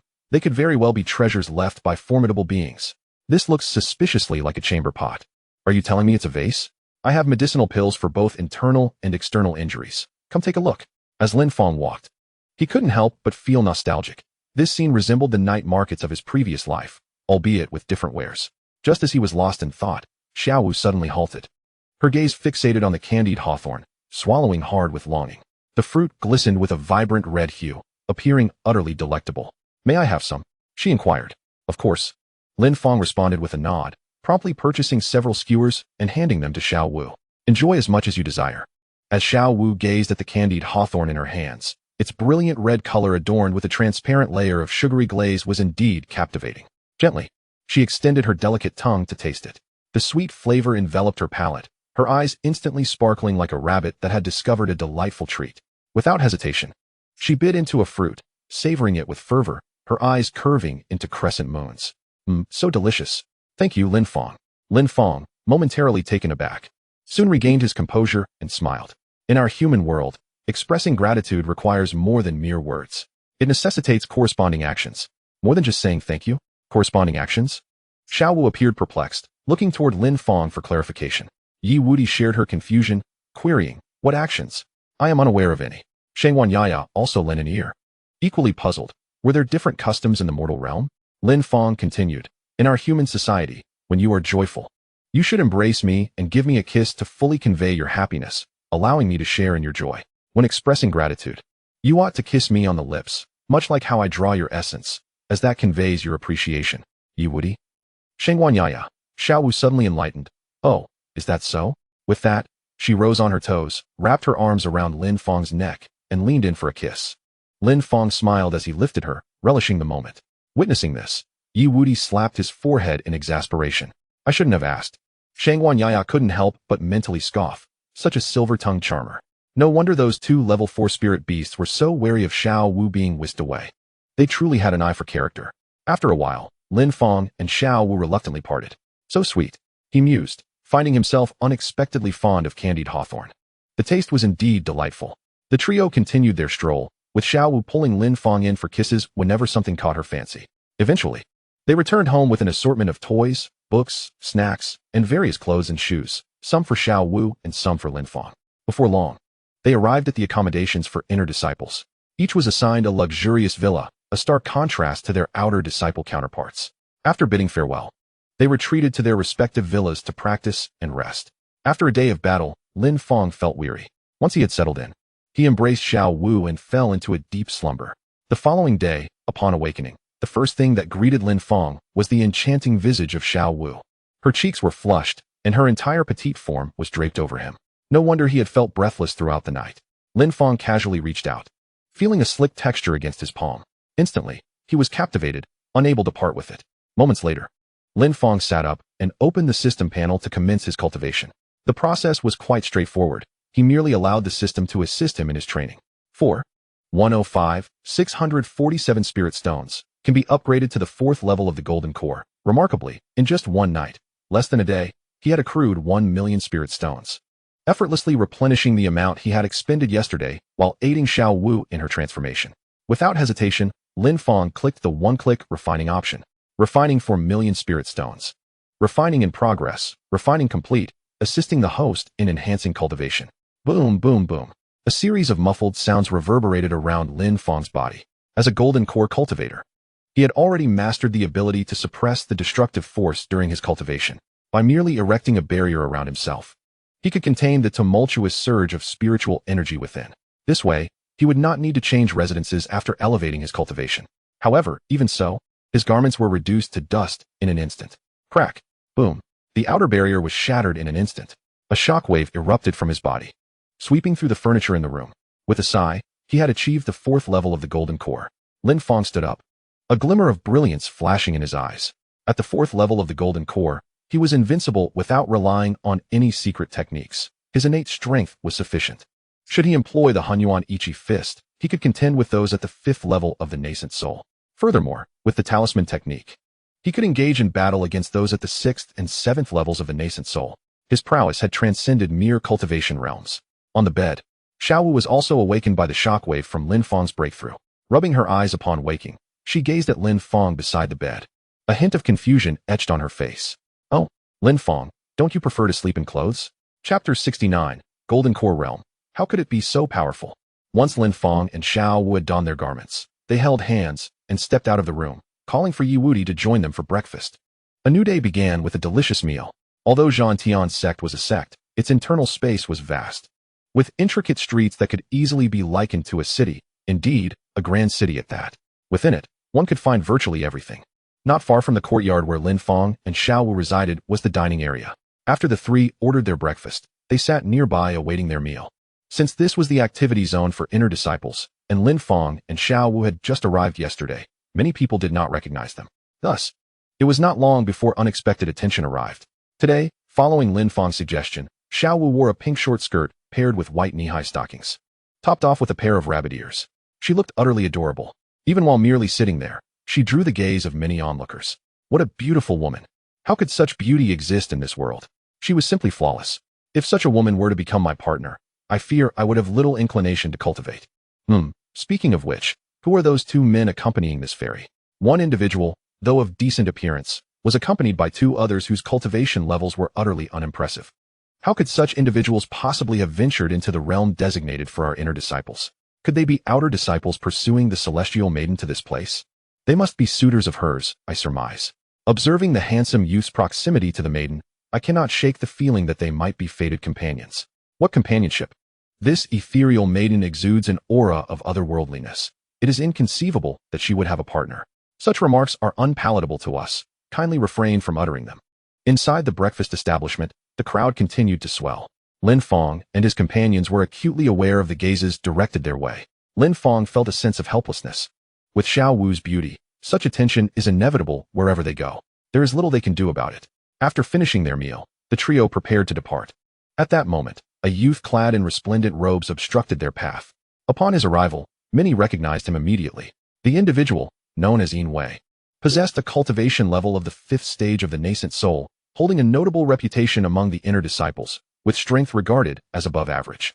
Yin Wei's eyes roamed over Xiao Wu's face, revealing a mix of astonishment and covetousness. This maiden is truly a vision of celestial beauty. I wonder what her name is. I am Yin Wei, somewhat renowned within the inner sect. Might I invite the maiden for a conversation? Lin Fong and Yi Wudi, standing beside Xiao Wu, were of no concern to him. Their golden core cultivation was clearly beneath his notice, indicating they were merely outer disciples who had slipped away. Many in the vicinity paused, concern etched upon their faces for Lin Fong and his companions. Yinwei wielded considerable influence within the inner sect, notorious for his arrogance, striking fear into many who dared not voice their grievances. The primary reason for this was his connection to a powerful cousin, the eldest disciple among the inner sect of the War Heaven sect. It was through this relationship that Yinwei felt emboldened to act with impunity, rendering many wary of provoking him. Now that Lin Fong's companion had caught Yinwei's eye, it seemed unlikely they would leave unscathed today. On the other hand, upon hearing Yinwei's words, Lin Fong merely shook his head gently. Indeed, what was destined to happen had come to pass. Did he possess a face that invited bullying? Why did every individual feel emboldened to act so brazenly before him? Nevertheless, Lin Fong preferred to avoid conflict, seeking to resolve matters through peaceful means. If others were unreasonable, he would strive to be reasonable. Constant violence was not the solution. With these thoughts in mind, Lin Fong spoke in a calm tone. My friend, I appreciate your admiration for my companion, yet I find your previous remark displeasing. How about this? If you voluntarily relinquish your cultivation and bow thrice in apology, I shall let you go. What do you say? The crowd fell silent, astonished, forcing Yinwei, at the 5th stage of the nascent soul, to abandon his cultivation and bow in contrition. Were golden core cultivators now so audacious? Even with a beautiful maiden at his side, how could he act with such pretense? Although Yinwei's power within the sect was not the pinnacle, he was undeniably superior to Lin Fong in strength. Many shook their heads upon witnessing the scene, sighing in dismay at Lin Fong's lack of prudence. To have such a beautiful fairy as a companion indeed stirs one's desire to give their all. Yet Lin Fong's tone when addressing Yinwei was reckless, provoking anger with a mere utterance. How could this situation possibly reach a resolution? Surprisingly, instead of anger, Yinwei laughed. Ha ha ha, you wish for me to squander my cultivation? To bow before you? Those are not actions I would ever consider. Perhaps you could enlighten me on what I should do? As he spoke, a dazzling golden light erupted from within him, soaring toward the heavens, causing the entire venue to tremble instantaneously. Everyone felt varying degrees of pressure descend upon them. The aura of Yinwei, a 5th-layer nascent soul, saturated the arena. And when he spoke again, his voice resonated with thunderous intensity. I am curious to know if you possess the strength to back up such arrogance. You, a mere golden core, expect me to bow? What a ridiculous notion. Young man, you have chosen the wrong person to impress. The assembled crowd felt as if they were caught in a tempest, teetering on the brink of collapse. Many bore grave expressions, acknowledging that Yinwei indeed possessed considerable strength, at least among the inner disciples. He was far from weak. The onlookers turned their gaze to Lin Fong, anxiety gripping their hearts as they pondered how he would navigate this confrontation with the formidable Yinwei. Would he concede, or would he persist in his misguided defiance? Lin Fong exhaled slowly, maintaining an air of calm. If you refuse to bow, then allow me to assist you, kneel. As the words left his lips, a brilliant glimmer erupted from his eyes. With a mere thought, a myriad of colorful talismans materialized around him. In an instant, 500,000 talismans ascended into the air, converging to form an enormous talisman above the heads of the spectators, obscuring the sky itself. Inscribed upon this talisman in ancient script was the character for heavy. In that moment, an overwhelming and oppressive force descended upon the hearts of all present. Even the surrounding spiritual energy and air became so dense that they could scarcely flow. It was as if the very heavens were collapsing, the firmament cracking under the strain. Witnessing this, everyone was gripped by a profound sense of shock and terror. Thud!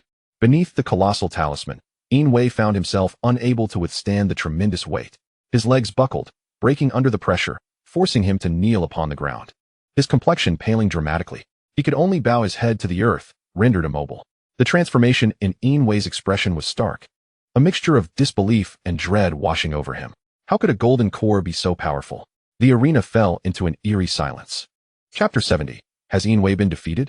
A word of caution for the next time. The atmosphere was one of utter stillness.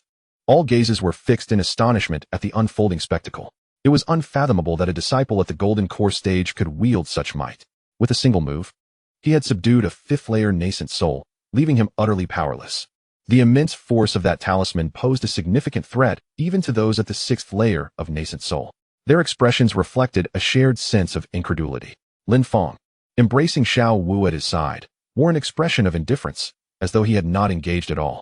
Just moments ago, the spirited and unruly Yinwei found himself kneeling on the ground, his face pale and his eyes filled with terror. "Do you know who I am?" He began to speak, but before he could finish, a talisman sealed his mouth, rendering him speechless. Lin Fong spoke calmly. "Do not utter a word. Take a deep breath. It may hurt a bit, but hold on." As soon as he finished speaking, a spiritual sword coalesced and pierced directly toward Yin Wei's energy sea. "Ah!" Yin Wei shouted in despair, his complexion ashen. The spiritual sword swiftly penetrated his energy sea, causing his body to deflate like a punctured balloon, releasing all his spiritual energy. Yin Wei's body went limp, collapsing onto the ground. He would never again be able to cultivate. The onlookers were left in astonishment. Had he truly been rendered incapable? My goodness, possessing the strength to suppress a 5-layer nascent soul at the Golden Core stage? This striking young man was certainly more than a mere outer sect disciple. Fortunately, they had refrained from acting impulsively. Otherwise, they might have faced the same fate. How terrifying. Whose disciple is this? While the crowd was shocked, a sense of concern for Lin Fong began to brew within them. Yin Wei's strength was not particularly formidable. His arrogance in the sect stemmed primarily from his elder brother, Yin Dao. Yin Dao was the inner sect's eldest senior brother in the Battle Heaven sect, and apart from the elders and the sect leader, he was the most powerful within the sect. With an 8th-layer nascent soul cultivation, he was virtually invincible beneath the transformation stage, surpassing nearly all outer sect elders. No one dared to provoke him within the Battle Heaven sect. Now that Lin Fong had incapacitated Yin Wei, it was likely that his elder brother, Yin Dao, would be furious. At that moment, a voice suddenly echoed from afar. "Who is fighting? Do you not know that private duels are forbidden within the sect?" The voice belonged to an elder patrolling the area. The crowd quickly dispersed, each attending to their own affairs, striving to maintain distance from Lin Fong. Within the sect, disciples were prohibited from engaging in combat outside the arena. Lin Fong's actions were a violation of the sect's regulations, and the elder had been alerted by the commotion. It was likely that there would be repercussions. Before long, a figure descended from the sky. It was Elder Wang of the outer sect, who had witnessed the battle from afar and hurried over. Upon arrival, he found Yin Wei lying motionless on the ground. "Elder Wang, save me!" Yin Wei exclaimed with a grin, aware that in a private duel within the sect, the most severe punishment could lead to the forfeiture of one's cultivation and expulsion from the sect. "If you dispose of me, you will not fare any better." "Who did this?" Elder Wang was somewhat enraged, questioning who had the audacity to engage in private combat within the sect. As his words fell, an eerie silence enveloped the scene. No one dared to speak, fearful that Elder Wang's wrath would be directed at them. "Elder Wang, it was him. The youth beside that fairy. He has rendered me powerless. You must seek justice for me." Yin Wei trembled as he pointed towards Lin Fong. Following Yin Wei's gesture, Elder Wang finally laid eyes on Lin Fong and his companions. Upon witnessing the scene, everyone silently held their breath for Lin Fong. A private conflict within the inner sect that resulted in the incapacitation of a fellow disciple. Surely, Lin Fong would face the same fate of losing his cultivation and being expelled from the sect, would he not? Elder Wang, upon catching sight of Lin Fong, strode directly towards him. Standing before Lin Fong, he inhaled deeply, then respectfully bowed. "Greetings, Uncle Master Lin Fong." The moment those words escaped his lips, the entire assembly was astounded. Many were so taken aback that they spat out their drinks. Yin Wei's smile froze upon his face. It was as if everyone had entered a dream. "Uncle Master?" Elder Wang addressed him as Uncle Master. What was happening? This youth, who appeared so unassuming, was indeed the Uncle Master of the Elder? An Uncle Master, no less, who was of the same generation as the sect leader. Doubts clouded everyone's minds, leaving them questioning their own ears. "Elder Wang, please refrain from calling me Elder Wang. You are a disciple of the Grand Elder, and thus, your rank surpasses mine. You may refer to me as Junior Nephew," Elder Wang replied, a hint of resignation in his tone. The disciple he had once held in high regard had suddenly transformed into his Uncle Master. The awkwardness of their reunion was palpable. Others, upon hearing this, were once again taken aback. A disciple of the Grand Elder? Suddenly, they recalled Lin Fong's earlier display of talismanic prowess, effortlessly overpowering those of the nascent soul realm. It became clear he was indeed the Grand Elder's disciple. No wonder he was so formidable. If even the Elder addressed him as Uncle Master, did that not make Lin Fong their Grand Uncle Master? By the way, did you engage in combat with Yin Wei? You do realize that fighting among disciples is strictly prohibited within our sect, correct? Elder Wang inquired once more. Yin Wei's excitement reignited as he finally found himself the subject of discussion. Indeed, Lin Fong nodded. Upon hearing this, Elder Wang's expression instantly shifted to one of sternness as he admonished Lin Fong. "Be mindful next time, do you understand? By the way, have you had your meal yet? It is your first visit to the inner sect, is it not? How about I show you around?" With that, he led Lin Fong and the others away. promptly introducing them to various intriguing locales, leaving the bewildered crowd behind. Is that it? Just a caution for next time? Nothing more? As the crowd regained their composure, they turned their attention back to Yin Wei, their eyes glimmering with a hint of satisfaction. Serves him right. Yin Wei, too, was momentarily stunned. Was this truly the conclusion? His cultivation had been rendered null, and a mere admonition sufficed? Tears of indignation streamed down his face, yet no one paid him any heed. Everyone resumed their activities, entirely disregarding his presence, as if he were merely a specter in a farcical play. In a state of despair, Yin Wei roared in frustration, his heart shattering. After a prolonged silence, two of his subordinates approached him. Big brother, what happened to you? Did someone assault you? Please, do not frighten me, big brother.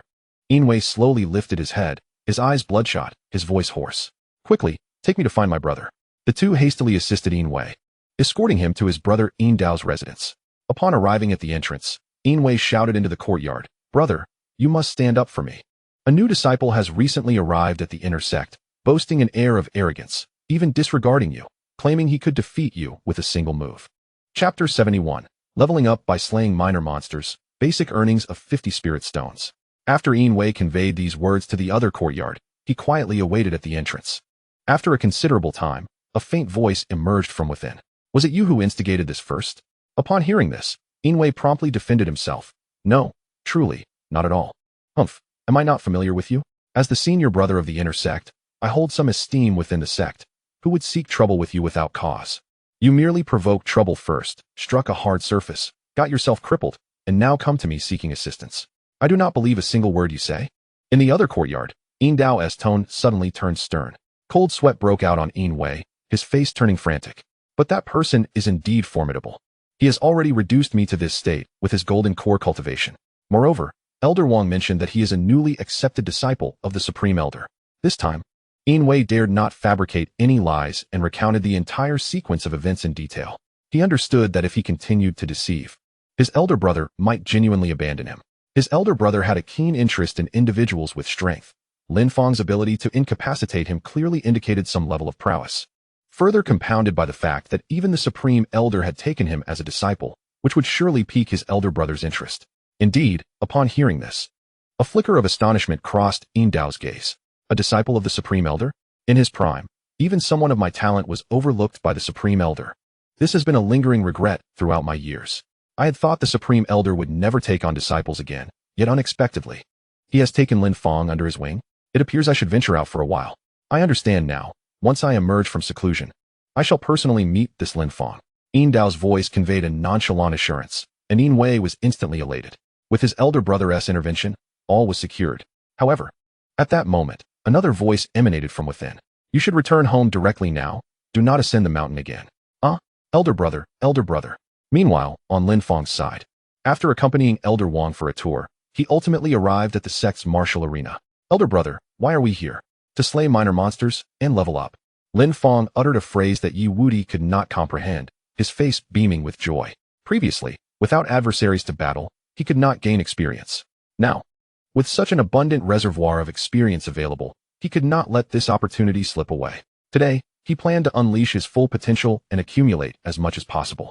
Elder Wang did not grasp Lin Fong's intent, but seeing his expression of exhilaration, he decided to stay. Lin Fong left Xiao Wu at the viewing platform and registered alone. After completing the registration, he strode directly onto the arena stage. Everyone, please pause for a moment. Lend me your ears. All present were drawn to him, their gazes converging on Lin Fong. He surveyed the crowd, then boldly declared, "Ladies and gentlemen, I do not intend to target anyone specifically, but I must say, all of you present are utterly worthless." A boisterous and arrogant voice reverberated throughout the venue, inciting fury among all present. Who is this insolent brat? Let us take him down. The crowd erupted with indignation, feeling that mere words were insufficient to quell their collective outrage. Charge! They cried, their rationality shattered by the simplicity of those bold utterances, each person filled with fervor. Even those who had initially gathered merely to spectate began to enlist, united by a single objective, to vanquish this presumptuous individual.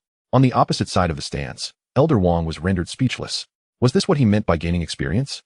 One sentence had managed to insult the entire assembly, leaving even an elder like him unscathed. Truly, what audacity! Within the arena, the atmosphere became charged in an instant. Lin Fong's words ignited a frenzy. Enraged, the crowd surged onto the stage. The first challenger, brimming with excitement, declared, "Ha! I am at the 5th level of the Golden Core realm. You, a mere 4th level, dare to act so high and mighty? Witness my prowess." Yet, before he could finish his boast, he found himself knocked unconscious, collapsing to the ground. Ding! Congratulations, host. You have defeated an opponent of a higher level.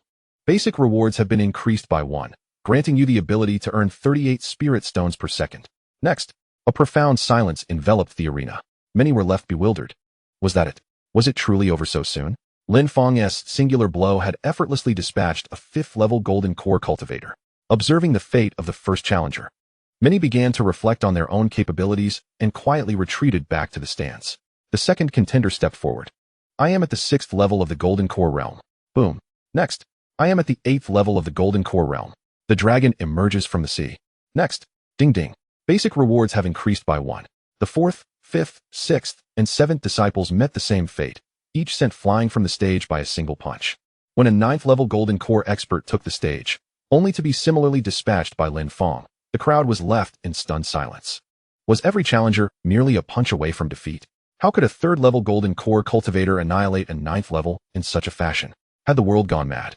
At that moment, the previously fervent atmosphere in the arena turned icy. It was then that someone in the stands recognized Lin Fong, halting those eager to challenge him. That's Lin Fong. He dispatched Qin Shiran, who was comparable to a 4th-level nascent soul, when he was only at the 3rd level of the Golden Core. We'd only be offering ourselves as fodder. Goodness, no wonder he is so formidable. I'm relieved I didn't step forward. Indeed, I feel as though he is merely toying with us. Why would someone of his caliber waste time in the outer sect instead of challenging the inner sect? With his smug grin, Lin Fong exuded an air of mischief, prompting those who had considered confronting him to reconsider. They sighed softly, acknowledging their own inadequacy. Meanwhile, Lin Fong's system notifications continued to echo, the panel consistently displaying increments of 1. Ding. Earn 50 spirit stones per second, totaling 4,320,000 spirit stones daily. Ultimately, the panel stabilized at an impressive rate of 50 spirit stones per second. Lin Fong smiled slightly, pleased. This was truly enjoyable. In a sect like this, the experience gained was exhilarating. 5 days later, in every corner of the sect, the resonant voice of a middle-aged man echoed. All disciples and elders, both from the inner and outer sects, were summoned to the assembly hall of the sect. Many disciples were taken aback by this summons, uncertain of its significance. In contrast, the elders' eyes lit up. Had the sect master emerged from seclusion? Simultaneously, a sudden explosion erupted in a separate courtyard of the inner sect, which subsequently collapsed entirely. From the debris emerged a figure. His eyes gleaming with intensity, it was Yin Dao. Just in time, Lin Fong, he mused. I am eager to witness the extent of your prowess that has garnered the appreciation of the esteemed elder. Chapter 72. For those who dare to challenge, step forward. Meanwhile, a notification chimed. Ding. The host is successfully refining spirit stones, enhancing their realm. Realm enhancement in progress. Realm upgrade successful. Congratulations to the host for advancing to the 7th layer of the Golden Core stage. The Forbidden Void Immortal Body is set to upgrade once the host reaches the Nascent Soul stage. The host is urged to elevate their level swiftly. In the separate courtyard, Lin Fong smiled broadly, suddenly opening his eyes. A beam of tangible golden light shot forth, striking directly towards the adjacent courtyard of Yiwudi. The opposing courtyard erupted as if a bomb had detonated, accompanied by a deafening roar. Boom. The entire courtyard collapsed, leaving only the voice of Yiwudi to echo briefly amidst the chaos. What the hell? Who ambushed me? This is a breach of martial ethics. After unleashing the golden light, Lin Fong exhaled deeply, feeling the spirit energy swirling around him, emanating a palpable warmth. Remarkable, he thought, exhilarated by the strength coursing within him. He felt as though he had transcended to a new realm, entirely incomparable to his former self. Now, even without utilizing any secret techniques, his physical prowess alone was sufficient to vanquish Qin Shiran in an instant. If he were to employ the primordial unity fist, he could contend with a nascent soul-level adversary. Moreover, with the addition of talismanic techniques, his power would rival that of Elder Li, a formidable being in the transformation stage. With excitement bubbling within him, Lin Fong tidied himself up and departed the courtyard alongside Xiao Wu. At that moment, Yi Wudi emerged from the ruins, his expression marked by a hint of confidence. Upon assessing his realm, Lin Fong was taken aback. Yi Wudi had already reached the 5th layer of the Golden Core stage. It seemed his talent was quite extraordinary as well. Together, they made their way to the sect assembly hall, 3 figures walking in unison towards their destination. The assembly hall of the Battle Heaven sect was a grand spectacle. filled with tens of thousands of disciples and elders from both the inner and outer sects, occupying the vast space. Such gatherings typically occurred only on significant occasions. Many speculated about the momentous event that had precipitated this congregation. Once everyone had gathered, hundreds of streaks of light surged through the air as the elders from both sects soared to the high platform before the assembly. The outer sect elders generally possessed strength at the nascent soul level, with elderly at the forefront, a master of the transformation stage. The inner sect elders were all at the transformation stage, the most formidable among them being at the 9th layer of that realm. The inner and outer sect elders formed 2 lines, standing on either side of the platform. Let us welcome the sect master and the esteemed elder. All eyes converged upon the focal point.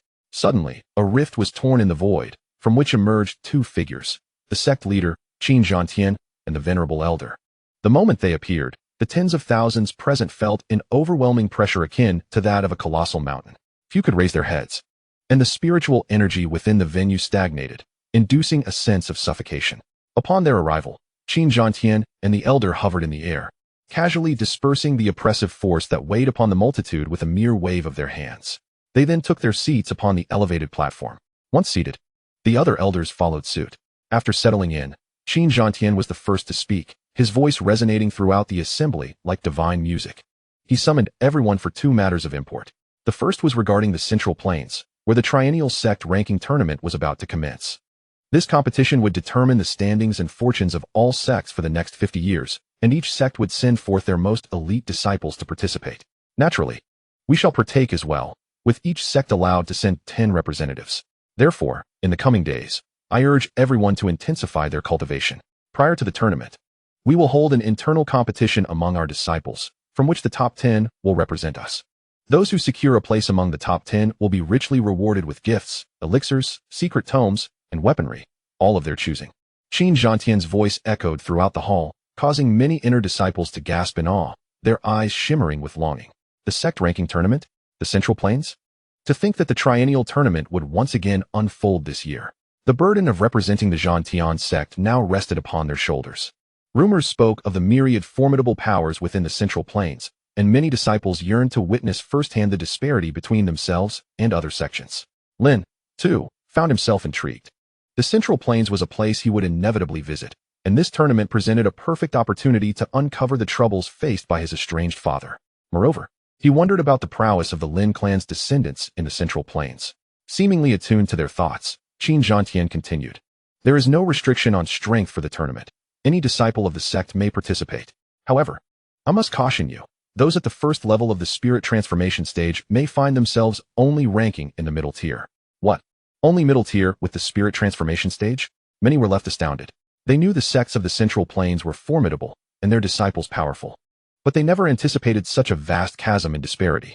In the Zhantian sect, being at the 9th level of the nascent soul stage was already considered among the elite, yet in the Central Plains, even those in the spirit transformation stage could only expect middling ranks.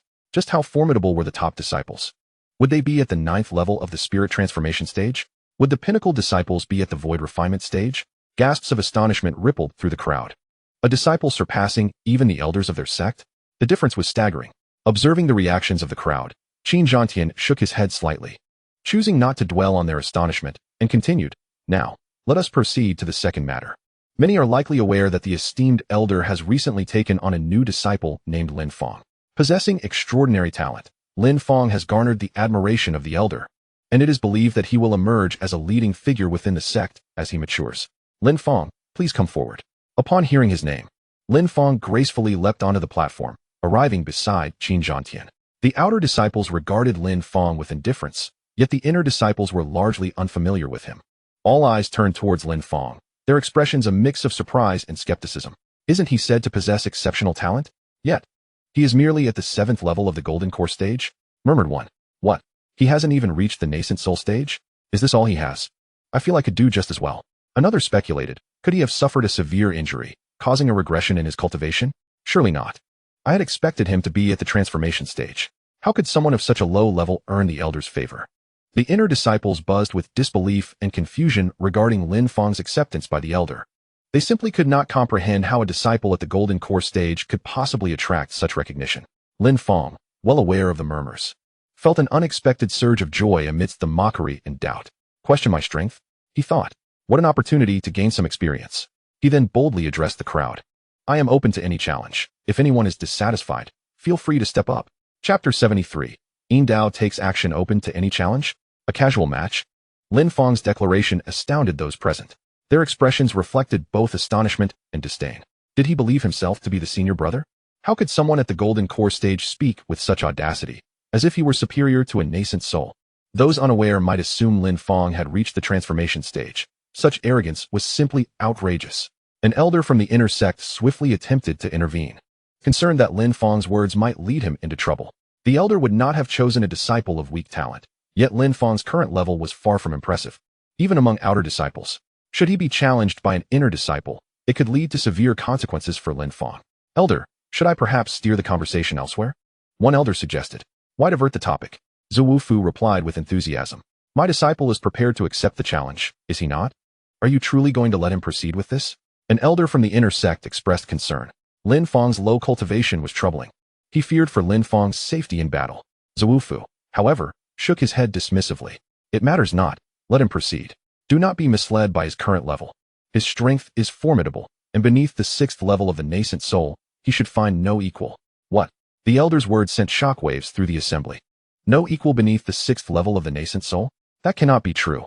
The elders exchanged glances, each reflecting shock and disbelief. They understood the elder's discerning eye. He would not select a disciple without merit. Yet, if a disciple at the 7th level of the Golden Core could contend with the 6th level of the nascent soul, it seemed utterly implausible. There exists a significant disparity in realms. Even if Lin Fong were merely at the 2nd level of the nascent soul stage, they would not voice their concerns. The inner sect elders remained apprehensive. Meanwhile, Qin Zhantian observed with keen interest. Upon emerging from seclusion, he had learned that his master had taken on a disciple but had not inquired further. Now, upon hearing the news, it appeared that his master held great confidence in Lin Fong. Master, does Lin Fong truly possess such formidable combat prowess? Qin Zhantian inquired. Grandmaster Wu Fu smiled faintly. This is merely my estimation. His actual performance may surpass my predictions. His talent is exceedingly rare in my lifetime, even at the 3rd level of the Golden Core stage. He exhibited the combat strength of a 4th level nascent soul. Now that he has reached the 7th level of the Golden Core stage, would facing a 6th level nascent soul be a challenge? Upon hearing this, Qin Zhantian was taken aback. So impressive? No wonder my master appeared so elated after accepting him. As a result, he found himself eagerly anticipating the upcoming battle. On the arena floor, Lin Fong called out, Who among you will step forward? Many felt a sense of disdain at his challenge. Simultaneously, several voices replied, I shall. 5 individuals spoke in unison, then paused in surprise, realizing they had echoed each other. Their respective realms ranged from the 9th level of the Golden Core to the 4th level of the nascent soul. They exchanged glances. Why don't you go first? No. You go. It makes no difference. After all, he is merely a Golden Core. How about you take the lead? They began to defer to one another, viewing a Golden Core opponent as an easy victory, especially given their superior realms. They reasoned that winning against a lower realm would not bring them honor. Thus they all intended to allow another to step forward first. At that moment, Lin Fong spoke again from the stage. Your realms are too low. It would be prudent to select someone else. His words elicited an uproar. A 7th level Golden Core dared to declare that the strength of those in the nascent soul realm was inadequate. This was the most astonishing statement they had ever heard. Everyone expressed disbelief. Was such arrogance truly warranted? The 5 individuals below were taken aback, casting incredulous glances toward the stage. Are you jesting? This is no laughing matter. To them, the notion that Lin Fong could defeat even one among them seemed implausible, and yet he claimed their strength was insufficient. They were uncertain of Lin Fong's actual talents, but in terms of bravado, none could rival him. Some even wondered if the Grand Elder might be swayed by Lin Fong's pretentious demeanor. Upon the high platform, Lin Fong chose not to speak further. When reasoning fails to persuade, one must resort to demonstrating strength. He unleashed the repressed spiritual energy within him. Instantly, his power surged violently, intertwined with immense lightning, stirring a tempest within the arena, as if the very heavens were in turmoil. The pressure of a 7th level Golden Core suppressed half of the disciples present. Everyone was astonished. From Lin Fong emanated a formidable spiritual force and oppressive aura that surpassed even that of a 5th level nascent soul. A 7th level Golden Core possessed such immense energy? The crowd could hardly believe their senses. The elders on stage, who had previously harbored doubts about Lin Fong, were suddenly taken aback. Their skepticism vanished in an instant. The sheer magnitude of spiritual power emanating from Lin Fong was sufficient to attest to his prowess. below the 5th layer of the nascent soul realm. No one could hope to rival him. In the audience, gasps of disbelief erupted from the 5 individuals. Is this the Golden Core realm? What nonsense! Lin Fang's oppressive aura bore down upon them, rendering them acutely aware of his strength. The pressure he exuded was so profound that it immobilized all 5 of them entirely. This was clearly a power that could only belong to someone above the 5th layer of the nascent soul realm. In that moment, they comprehended why Lin Fang sought to change opponents. It was evident he found their cultivation levels lacking. We concede. They lamented, tears of frustration welling in their eyes. They had not even stepped onto the stage, and yet they had already lost. Clearly, the Grand Elder did not select disciples haphazardly. As Lin Fang gradually released his oppressive force, the 5 felt an immediate lightness in their bodies, allowing them to exhale in relief. A bitter smile crossed their faces. It seemed they could no longer afford to be the early birds in such situations, for it not only led to embarrassment, but also to unnecessary blows. Ding! Congratulations to the host for defeating 5 opponents beyond their level. Reward, basic earnings of 5. Currently, 55 spirit stones can be obtained per second, the system notified Lin Fang. He smiled faintly and surveyed the crowd below. Is there anyone else who wishes to take the stage? The outer disciples could no longer provide him with experience points, as only the inner disciples could yield any substantial gains. Thus, he was determined to seize every opportunity presented to him. Although 4 million spirit stones per day seemed considerable, reaching the nascent soul realm would demand 10 million for the first layer and 20 million for the second layer. At that point, this meager sum would be utterly insufficient.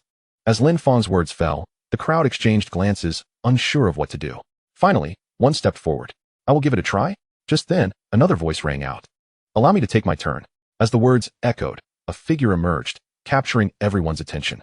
The crowd fell silent in astonishment. Was the senior brother Yin Dao stepping up to fight? Chapter 74. I say, it matters not who comes forth. All eyes converged on Yin Dao as he slowly emerged from the throng, fixing his gaze upon Lin Fang atop the high platform. How about a challenge? The senior brother? While Lin Fang could defeat those at the 4th layer of the nascent soul realm, was it truly worth the senior brother's involvement? Many spectators were taken aback. Yin Dao was a prodigy among the inner disciples, possessing the highest cultivation level at the 8th layer of the nascent soul realm. His participation seemed akin to bullying Lin Fang. Once more, the audience turned their attention to Lin Fang. Within the inner circle, the senior brother's strength was unparalleled. At the 8th layer of the nascent soul realm, he could even contend against those in the transformation realm. Surely, Lin Fang would struggle to withstand such might. However, Lin Fang's response defied all expectations. Facing Yin Dao's challenge, he remained unflustered. Yes, anyone may challenge me at will. The confident voice echoed in the ears of the crowd. Yet all that resonated was an overwhelming arrogance. A wave of astonishment swept through the hall. Did he truly accept the challenge? Faced with the formidable existence of Yin Dao, a top disciple of the sect, Lin Fang had indeed accepted?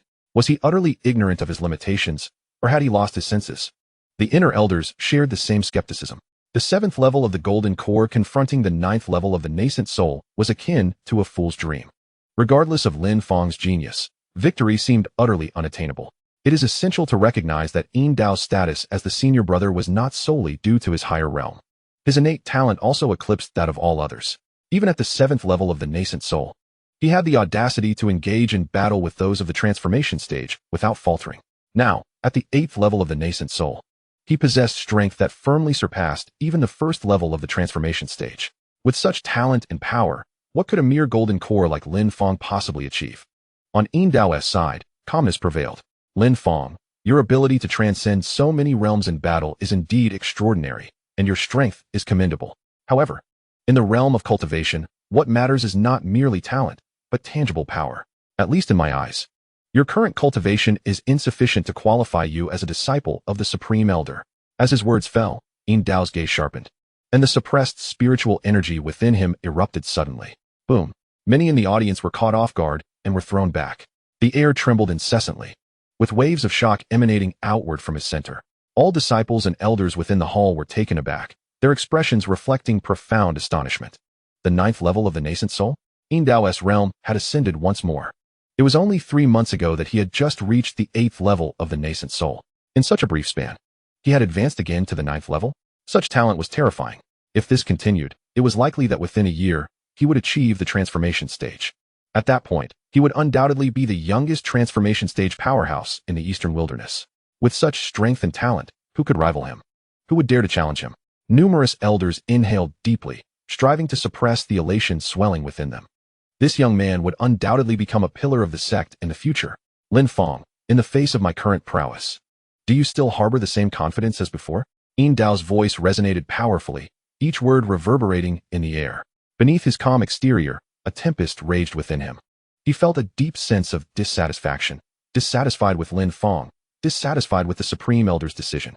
Since his arrival at the War Heaven sect, he had encountered no rivals within his realm. He had always fought above his level and had never known defeat. Among his peers, his rate of cultivation surpassed all others. Why was it that with such talent, he could not capture the Supreme Elder's attention, while Lin Fong, at the Golden Core stage, could be willingly accepted as a disciple? He could not comprehend, nor would he accept it. Unless today Lin Fong could defeat him at this realm, he would never find peace. Lin Fong, do you dare to engage in battle? Yin Dao inquired once more. Upon the high platform, Zhu Wufu turned to Lin Fong and quietly asked, Lin Fong, what say you? Are you confident? If Lin Fong were currently at the first level of the nascent soul realm, he would harbor no concerns regarding the outcome of the battle between the two. Alas, Lin Fong is merely at the 7th level of the Golden Core stage, while Yin Dao stands at the 9th level of the nascent soul. The disparity between them is insurmountable, and even within his heart, there is little faith in Lin Fong's capabilities. Should Lin Fong choose to shake his head, he would immediately intervene to halt this confrontation. However, faced with such circumstances, Lin Fong exhibits no signs of tension, remaining effortlessly composed and serene. It has been stated that it matters not who steps forth to challenge. Why, then, does no one seem to believe it? In this day and age, who still places value on innate talent? With a gentle leap, he descended from the high platform. I have declared that anyone may challenge me at will. Upon hearing these words, the crowd was momentarily taken aback, yet they accepted the challenge. Lin Fong continued, I am aware that some of you may perceive me as somewhat arrogant. However, I assure you, I am not arrogant at all. I merely possess a clear understanding of my own strength. To speak candidly, although I am but at the Golden Core stage, the nascent soul no longer holds any fear for me. As his words hung in the air, a sudden rumble of thunder echoed through the sky. Heavenly lightning manifested above the venue, resembling a celestial tribulation. The very fabric of reality seemed to shatter, and ripples emerged in the void, as if struggling to bear the immense pressure. In the next moment, a multitude of colorful talismans materialized in the sky above the venue, sufficient to accommodate tens of thousands of spectators. These talismans, no larger than a palm, now obscured the entirety of the sky above. The sheer quantity was staggering, numbering in the hundreds of thousands. The atmosphere darkened as sunlight was eclipsed, with countless talismans radiating brilliant hues. The oppressive aura they emanated instilled terror in the hearts of all disciples and outer sect elders present. The appearance of 500,000 talismans was akin to a colossal mountain or an ocean flooding over, a scene of apocalyptic proportions unfolding before the eyes of the onlookers. A soul-stirring tremor coursed through everyone present. What was happening? Had the sect's grand formation been triggered? Was this the celestial talisman technique of the esteemed elder? Such overwhelming pressure. The talisman's might was not excessively powerful, merely at the level of the transformation stage. Could it be that these talismans were all crafted by Lin Fong himself? Even the outer sect elders found themselves shaken, their eyes wide with disbelief. They sensed a looming threat of death emanating from these talismans, the spiritual energy contained within them at least exceeding the transformation stage. Did this imply that the currently golden core Lin Fong possessed the strength of the transformation stage? On the platform, Yin Dao's expression shifted to one of utmost gravity. He could feel the threat of death emanating from the vast array of talismans.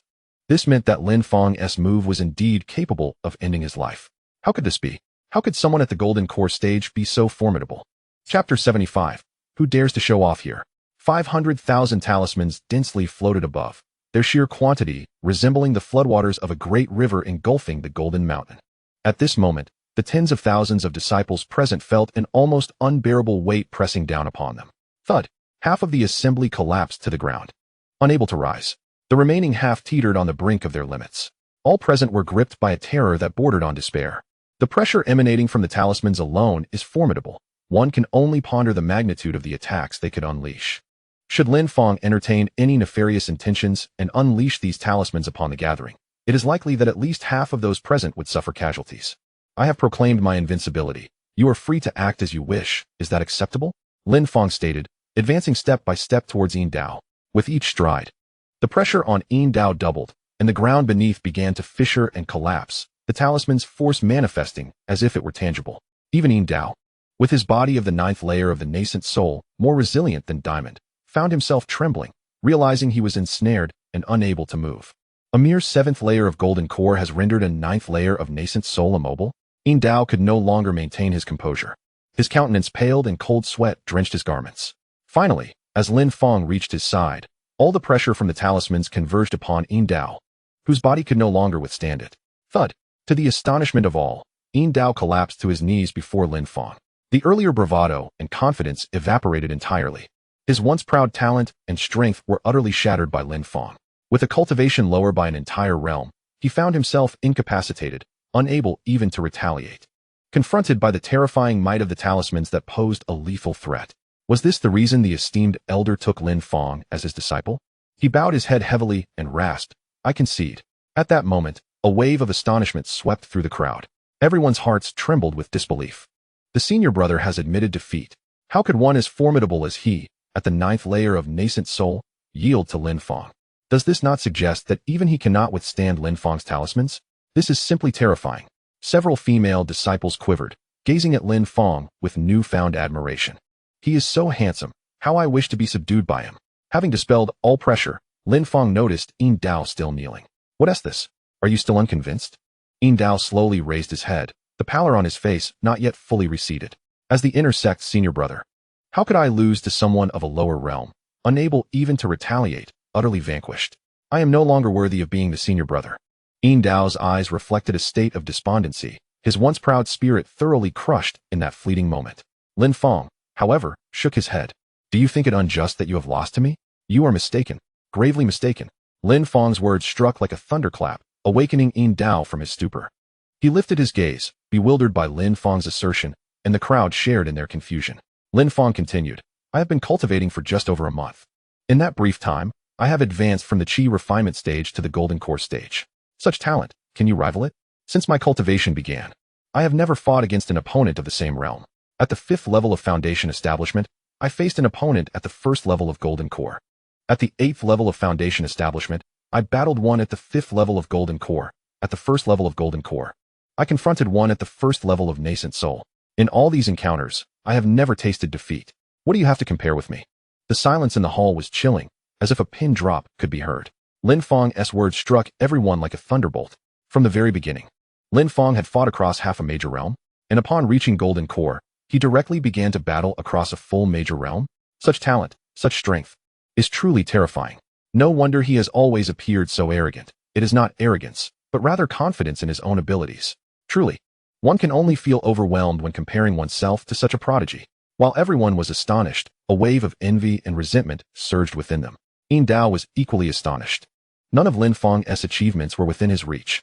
Is this the genius the Grand Elder has chosen? It is utterly unattainable. However, what did Lin Fong mean by saying all this?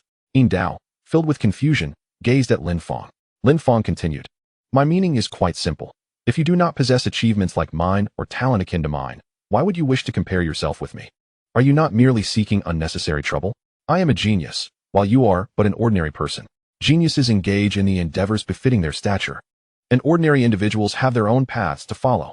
If the sky were to fall, it is not your burden to bear. Why trouble yourself so? Just focus on your own matters. Do you understand?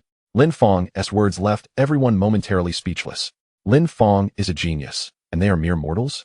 Although there seems to be some truth in his statement, the way he expressed it feels rather disheartening, does it not? Furthermore, the senior brother indeed possesses considerable talent and strength. It is merely that the gap between him and Lin Fong is somewhat pronounced.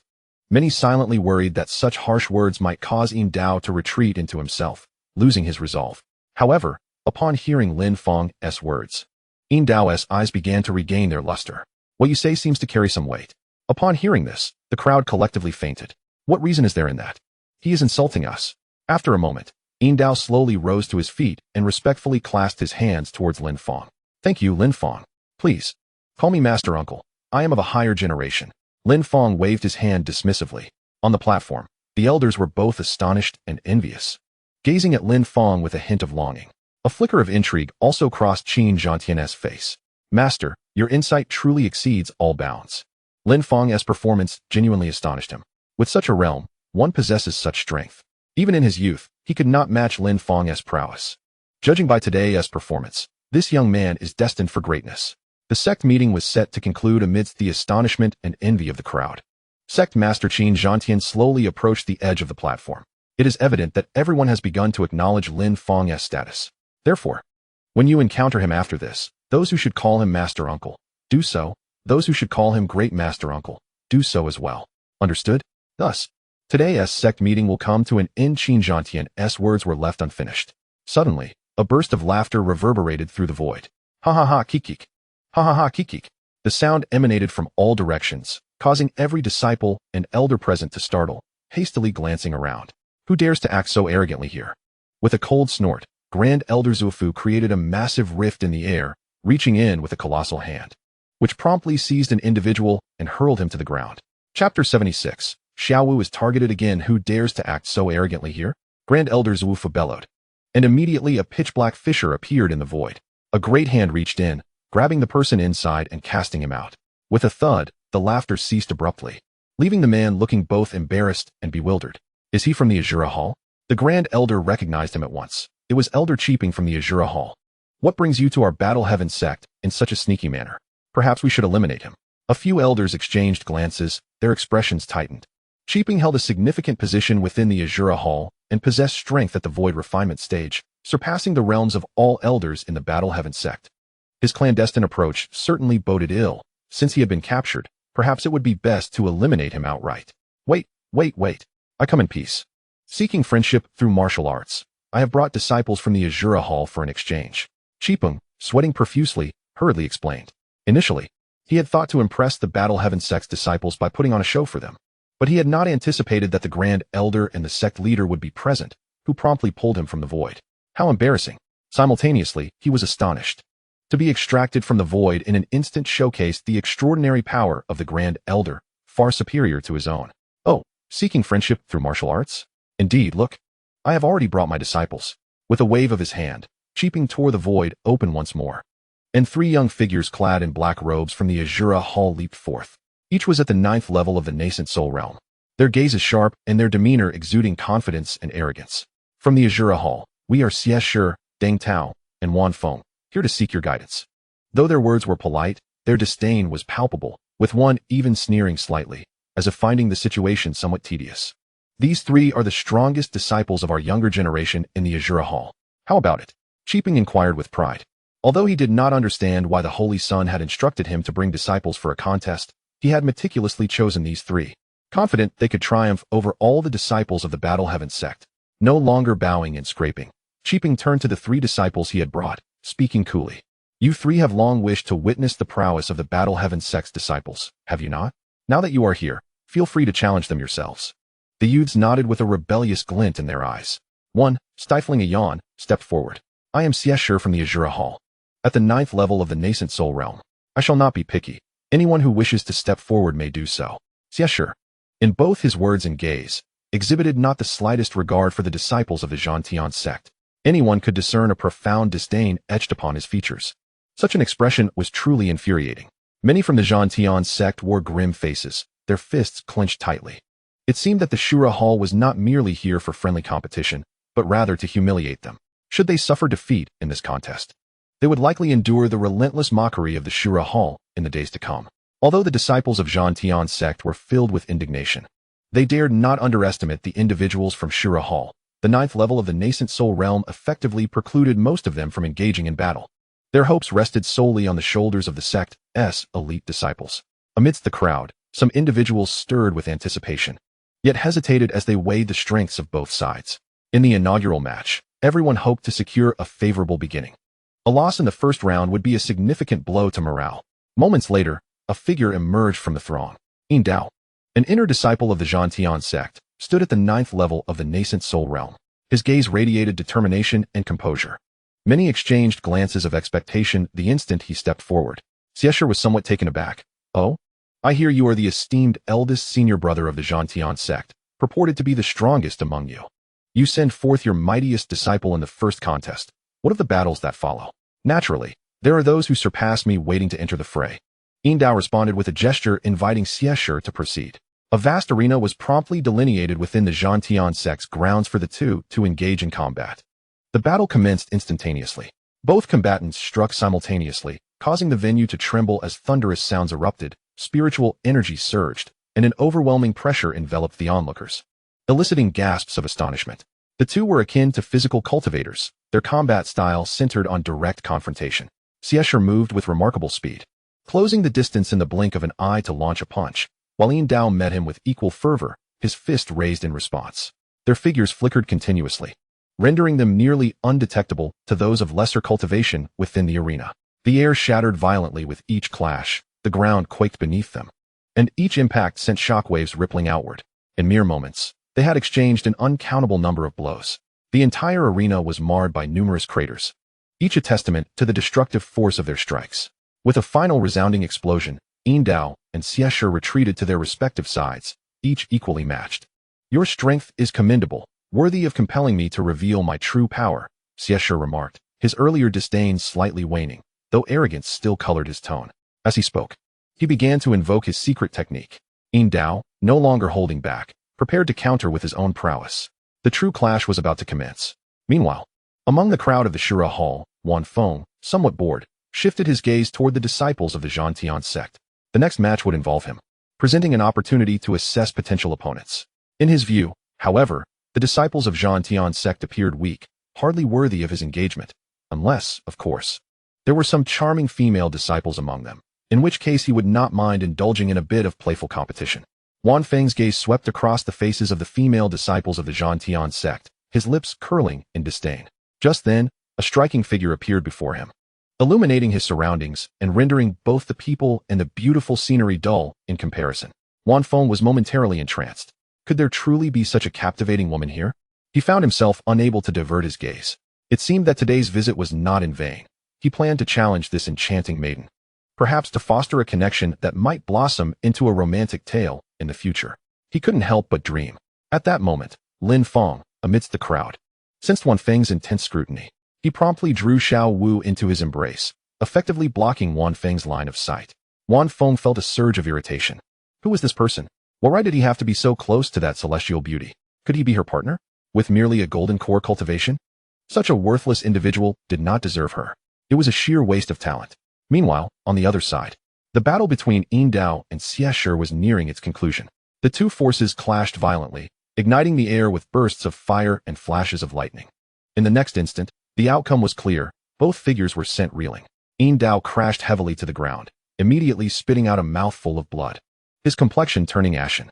Xiesher, however, landed firmly, albeit disheveled and with a chaotic aura, yet his condition was still significantly better than Yin Dao's. What? The senior brother has actually been defeated? Impossible. Within the same realm, the senior brother could not possibly lose. A wave of incredulous gasps rippled through the gathered crowd of the Zhantian sect. No one had anticipated that the senior brother, who had taken the lead in the first battle, would falter against a disciple of the Shura Hall. Was this truly the might of the foremost individual of the Zhantian sect? Huh. Xiesher wore a sardonic smile, his eyes brimming with disdain. The others from the Shura Hall also expressed their disbelief. Was this the strength of the Zhantian sect's champion? It seemed the friendly contest of martial prowess could be declared over. How utterly tedious. In response to their mockery, the disciples of the Zhantian sect seethed with anger, yet felt powerless to retaliate. Well, we've come this far. We might as well enjoy ourselves, treating this as a means to unwind and alleviate the monotony of our rigorous training. Just then, a derisive voice echoed through the air as Wan Feng casually stepped forward. His presence exuded a sharp and formidable aura, causing a prickling sensation across the skin of those assembled.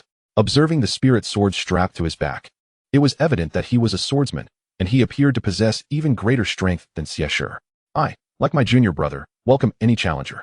Should you withstand a single strike from me, I shall concede defeat, Wan Feng declared with a scornful smile, dismissing everyone with a wave of his hand. Upon hearing this, the crowd erupted in exclamations of arrogance. Many disciples were indignant, yet none dared to step forward. This battle was the second match between the two sects, and under the rules of 3 rounds, 2 victories, another loss would mean total defeat. Thus, everyone hesitated to take the risk.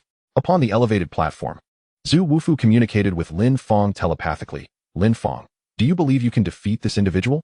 Strike him as one would a mere dog. Lin Fong responded succinctly. Zhu Wufu was taken aback and reiterated, very well, you shall take the stage shortly and assist us in securing a victory. Lin Fong nodded, preparing to step forward. At that moment, the voice of Wan Feng echoed once more. Since you refuse to emerge, I shall select my opponent. How about this enchanting fairy joining me in battle? Wan Feng's gaze shifted toward Xiao Wu, causing a collective gasp from the onlookers. They turned their eyes toward her, momentarily captivated. The members of the Shura Hall donned expressions of amusement. It appeared that Wan Feng truly regarded this venue as a playground. He continued, of course, for such exquisite beauty, I could hardly bear to strike her. Instead, why not accompany me to a secluded spot for a chat? I would gladly concede this match to you. Xie from the Shura Hall, well aware of his senior brother's proclivities, quickly chimed in. A beauty paired with a hero like my senior brother could indeed become a legendary tale between our two sects. Outrage surged within the inner sect of the Battle Heaven sect, with many displaying their indignation. Xiao Wu had long been revered as the epitome of beauty among the crowd, and the Shura Hall's brazen insults were utterly intolerable. To kill a warrior is permissible, but to humiliate is not. Meanwhile, the outer disciples remained remarkably composed. Upon hearing Wan Feng's challenge to Xiao Wu, peculiar expressions spread across their faces. They recalled that merely days prior, during the sect's assessment, this young lady had dispatched 6 formidable foes in the blink of an eye. Now, Wan Feng, a mere ninth-layer nascent soul, dared to challenge her? And to flirt? No less. He must truly be wishing for his own demise. Wan Feng, what say you to my earlier suggestion? He inquired again. Nothing of consequence. A calm voice resonated from within the crowd, drawing attention to Lin Fong, who had gently pulled Xiao Wu into his embrace, his expression unperturbed. Xie, witnessing this, erupted with fury. You, Brad, remove your hand from this fairy at once. Do not court your own demise. How dare a lowly golden core cultivator presume to touch a woman favored by his senior brother? It was sheer folly. A flicker of danger crossed Wan Feng's eyes. Having found this individual intolerable, he turned his gaze toward Lin Fong, stating evenly, I present you with 2 choices. First, release this fairy and kneel to apologize. Otherwise, I shall replace my challenger with you. Lin Fong seemed to disregard Wan Feng's ultimatum entirely. After exchanging a few words with Xiao Wu and Yi Wudi, he gradually stepped out from the crowd, positioning himself before Wan Feng. The members of the Shura Hall were momentarily taken aback. Was he prepared to risk everything for the sake of a lady's honor? Alas, it seemed he had chosen the wrong adversary. Wan Feng shook his head slightly and said, regardless of whether you are trying to impress the fairy or have let anger cloud your judgment, you had better consider the cost of your actions. After Lin Fong ascended, he spoke calmly. I offer you 2 choices. First, kneel and bow your head, forfeiting your cultivation. Second, I shall force you to kneel and bow your head, and then strip you of your cultivation. Choose one. The members of the Shura Temple were taken aback. A gold core practitioner presenting options to them, who were at the nascent soul stage. Surely this was no jest? Wan Feng regarded Lin Fong as though he were a fool, utterly astonished that someone at the gold core level would dare utter such words in his presence. His arrogance was astounding. No wonder you managed to capture the fairy's heart. It seems your verbal prowess is remarkable. A flicker of murderous intent flashed in Wan Feng's eyes as he continued, unfortunately, the strength you boast of cannot genuinely render you powerful. With your abilities, I could dispatch you without needing even a single strike. Your challenge is merely a path to your own demise.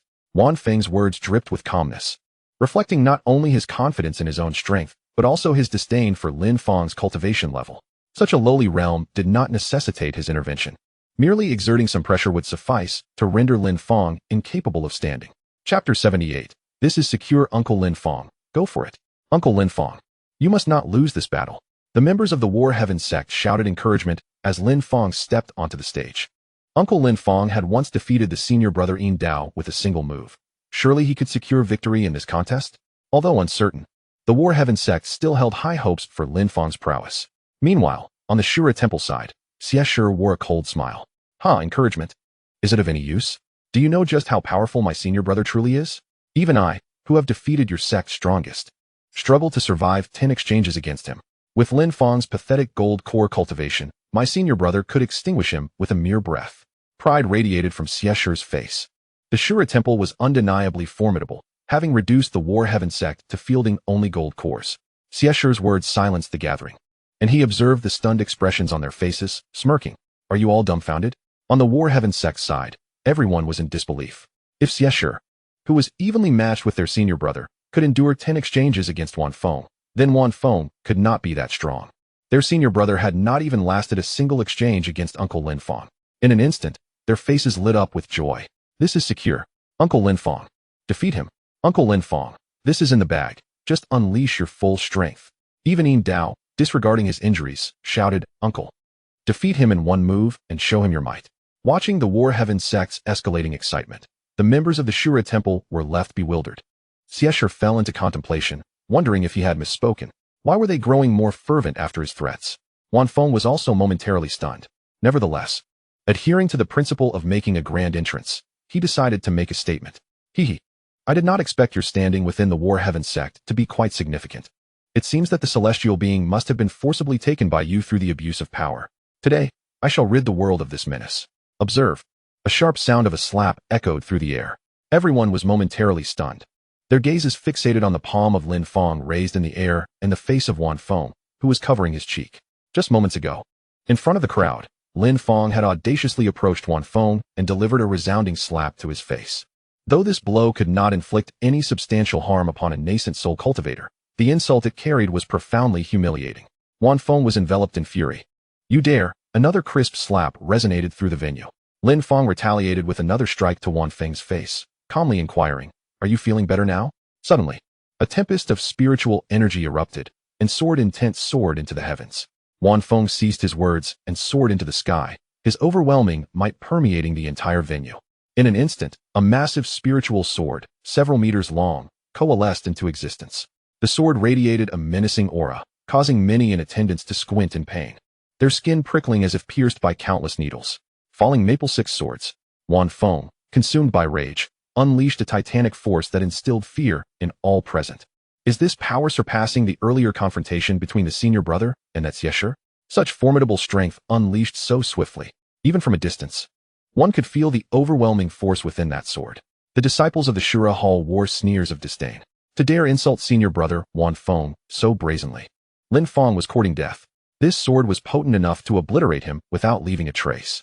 The colossal spiritual sword swiftly materialized and lunged towards Lin Fong at an unimaginable speed, one that even a nascent soul cultivator could not evade. Lin Fong, you shall meet your demise. The massive sword plunged into the ground, causing the earth to tremble, a cloud of smoke enveloping Lin Fong's figure. The members of the Shura Hall were elated at the sight. Even I would not dare withstand senior brother's falling Maple Six Swords. Lin Fong is doomed. This is the fate that befalls those who provoke the disciples of the Shura Hall. Fong was pleased, realizing that Lin Fong was merely a master of words. With pitifully weak abilities, he could not withstand a single strike, yet remained so arrogant, indeed courting death. At that moment, a violent surge of spiritual energy erupted from within the smoke, a shockwave dispersing the obscuring mist. Lin Fong's figure emerged before the crowd, with his hands clasped behind him. He wore a serene expression, his eyes devoid of any tumult. He bore no signs of injury, and astonishingly, the colossal spiritual sword that had descended from above was being held at bay by several talismans hovering above his head, unable to strike down. How is this possible? The disciples of the Shura Hall stared in disbelief. It was well known that Feng's strength far surpassed that of his peers. A typical nascent soul cultivator at the 9th layer could hardly endure 3 of his strikes. To top it all, Feng had unleashed his wrath through the falling Maple Six Swords technique, a move that could obliterate even a typical 9th layer nascent soul cultivator. In such a realm as Lin Fong's, one would expect him to be utterly crushed. Yet, not only did he withstand the 6 swords of falling maple, but he emerged unscathed. This individual is far too peculiar. It would be prudent to report back to the Holy Master and consider placing him on the assassination list. A hint of gravity flickered in Qi Peng's eyes as he quietly retrieved a communication orb from his pocket. On the arena, Lin Fong gently flicked his fingers, causing the formidable giant sword hovering above him to dissipate into the air, vanishing without a trace. Your strength fails to inspire even the slightest desire for me to engage, Lin Fong remarked, casting a calm glance at Fong, subtly shaking his head. Arrogance, Fong retorted, his voice laced with contempt. The talismans that appeared on you earlier must belong to some defensive treasure of the Battle Heaven sect. Yet you dare to be so presumptuous just because you blocked a casual strike of mine? You are merely a 7th layer golden core. Whereas I stand at the 9th layer of the nascent soul. Feng's fury was palpable, feeling deeply insulted by Lin Fong's demeanor, which he found overwhelmingly arrogant. He had never encountered anyone so audacious. In an instant, Fong drew his spiritual sword and launched himself towards Lin Fong with swift agility. Lin Fong calmly shook his head and snapped his fingers towards the sky. The sound of that snap reverberated through every corner of the venue. In an instant, a colossal golden formation materialized in the sky, enveloping the entire arena. As the formation fully manifested, golden light erupted, illuminating the surroundings. All flying birds, swords, winds, spiritual energy, and even the very air were forcefully pinned to the ground. The venue transformed into a vacuum in a heartbeat. Kneel. Lin Fong's tranquil voice resonated through the air. Boom. Wan Fong, who had been soaring freely, plummeted to the ground in an instant. The overwhelming pressure shattered his legs, and his body crumpled under the immense weight, as if he were burdened by the weight of 50,000 mountains, rendering him utterly immobile. Another wave of pressure descended, causing Wan Fong to crash headfirst into the ground, his face directed towards Lin Fong. At that moment, the entire arena was engulfed in astonished silence. Everyone stood in shock, witnessing the spectacle unfold. Could it be that Lin Fong had defeated a ninth-layer nascent soul with a single strike? Yin Dao took a deep breath, struggling to contain his astonishment. He recognized Lin Fong's strength, yet he had not anticipated it to reach such heights. It was understood that the elite disciples of their Battle Heaven sect's Shura Hall were already prodigies far exceeding their peers in the same realm.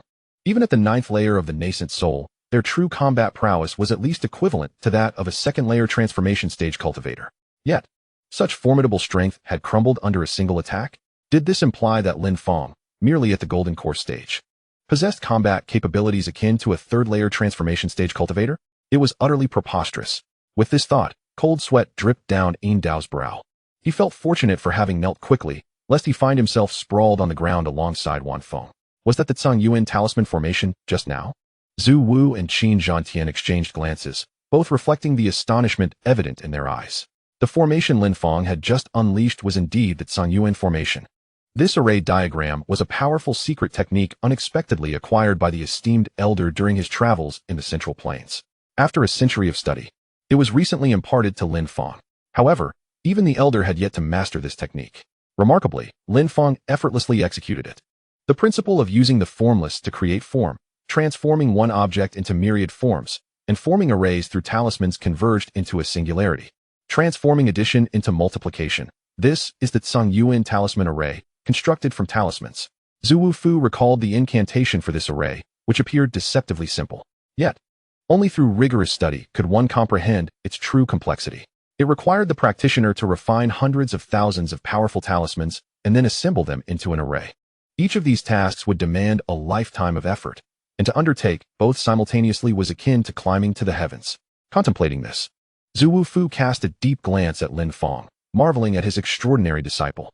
Meanwhile, the battle raged on. The Tsang Yuan array continued to operate, firmly restraining Wan Feng's body, rendering him immobile.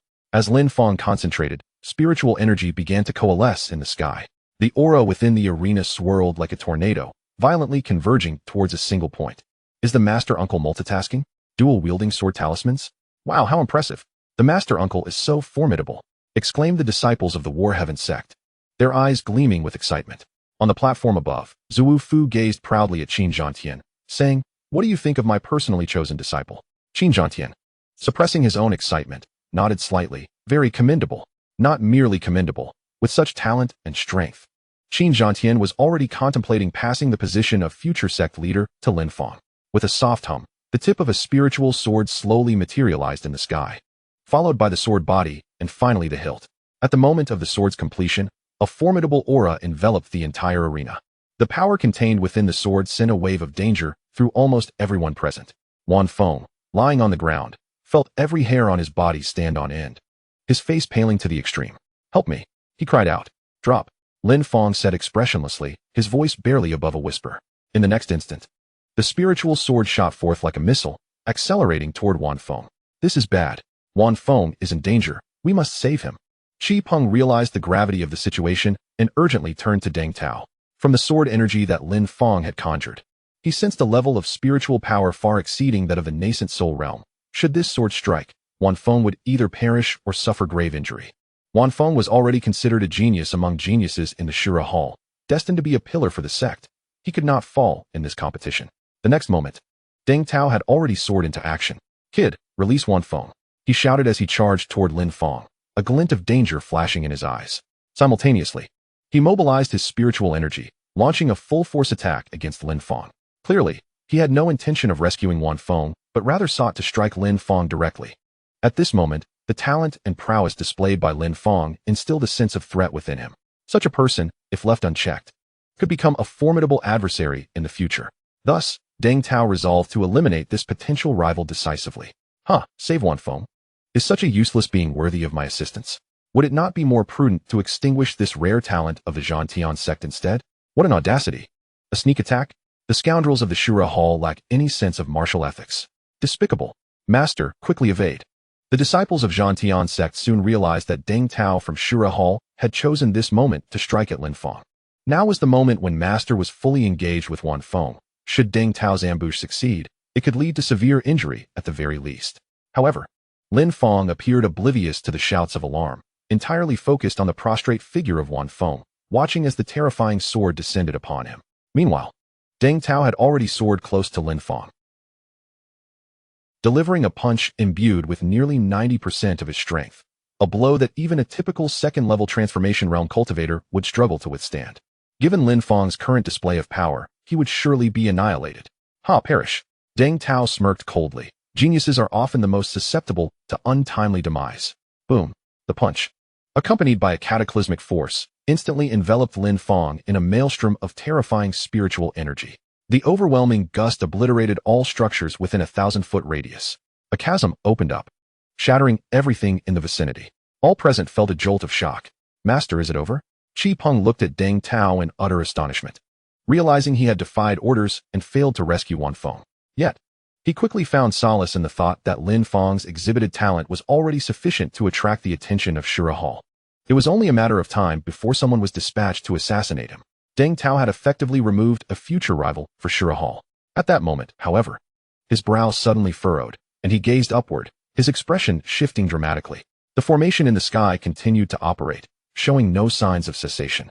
In the next instant, a tempest of furious winds arose, dispersing the dust in the air. Lin Fong's figure gradually emerged, hands clasped behind him, his back turned to Deng Tao. His hair impeccably arranged, showing no signs of injury. Before Deng Tao stood a wall constructed of talismans, which had thwarted his entire assault. Lin Fong then slowly turned around, his face serene and composed, his eyes profound, as if gazing down upon an insignificant insect. It is your turn. Chapter 80. Deng Tao of the second level of transformation realm blocked? How could this be? Deng Tao stared at the talisman wall before him, his brow furrowing in disbelief. He was aware that within the Zhantian sect, he was second only to the Holy Sun. Under equal circumstances, he could have easily defeated Wan Fong in a single move.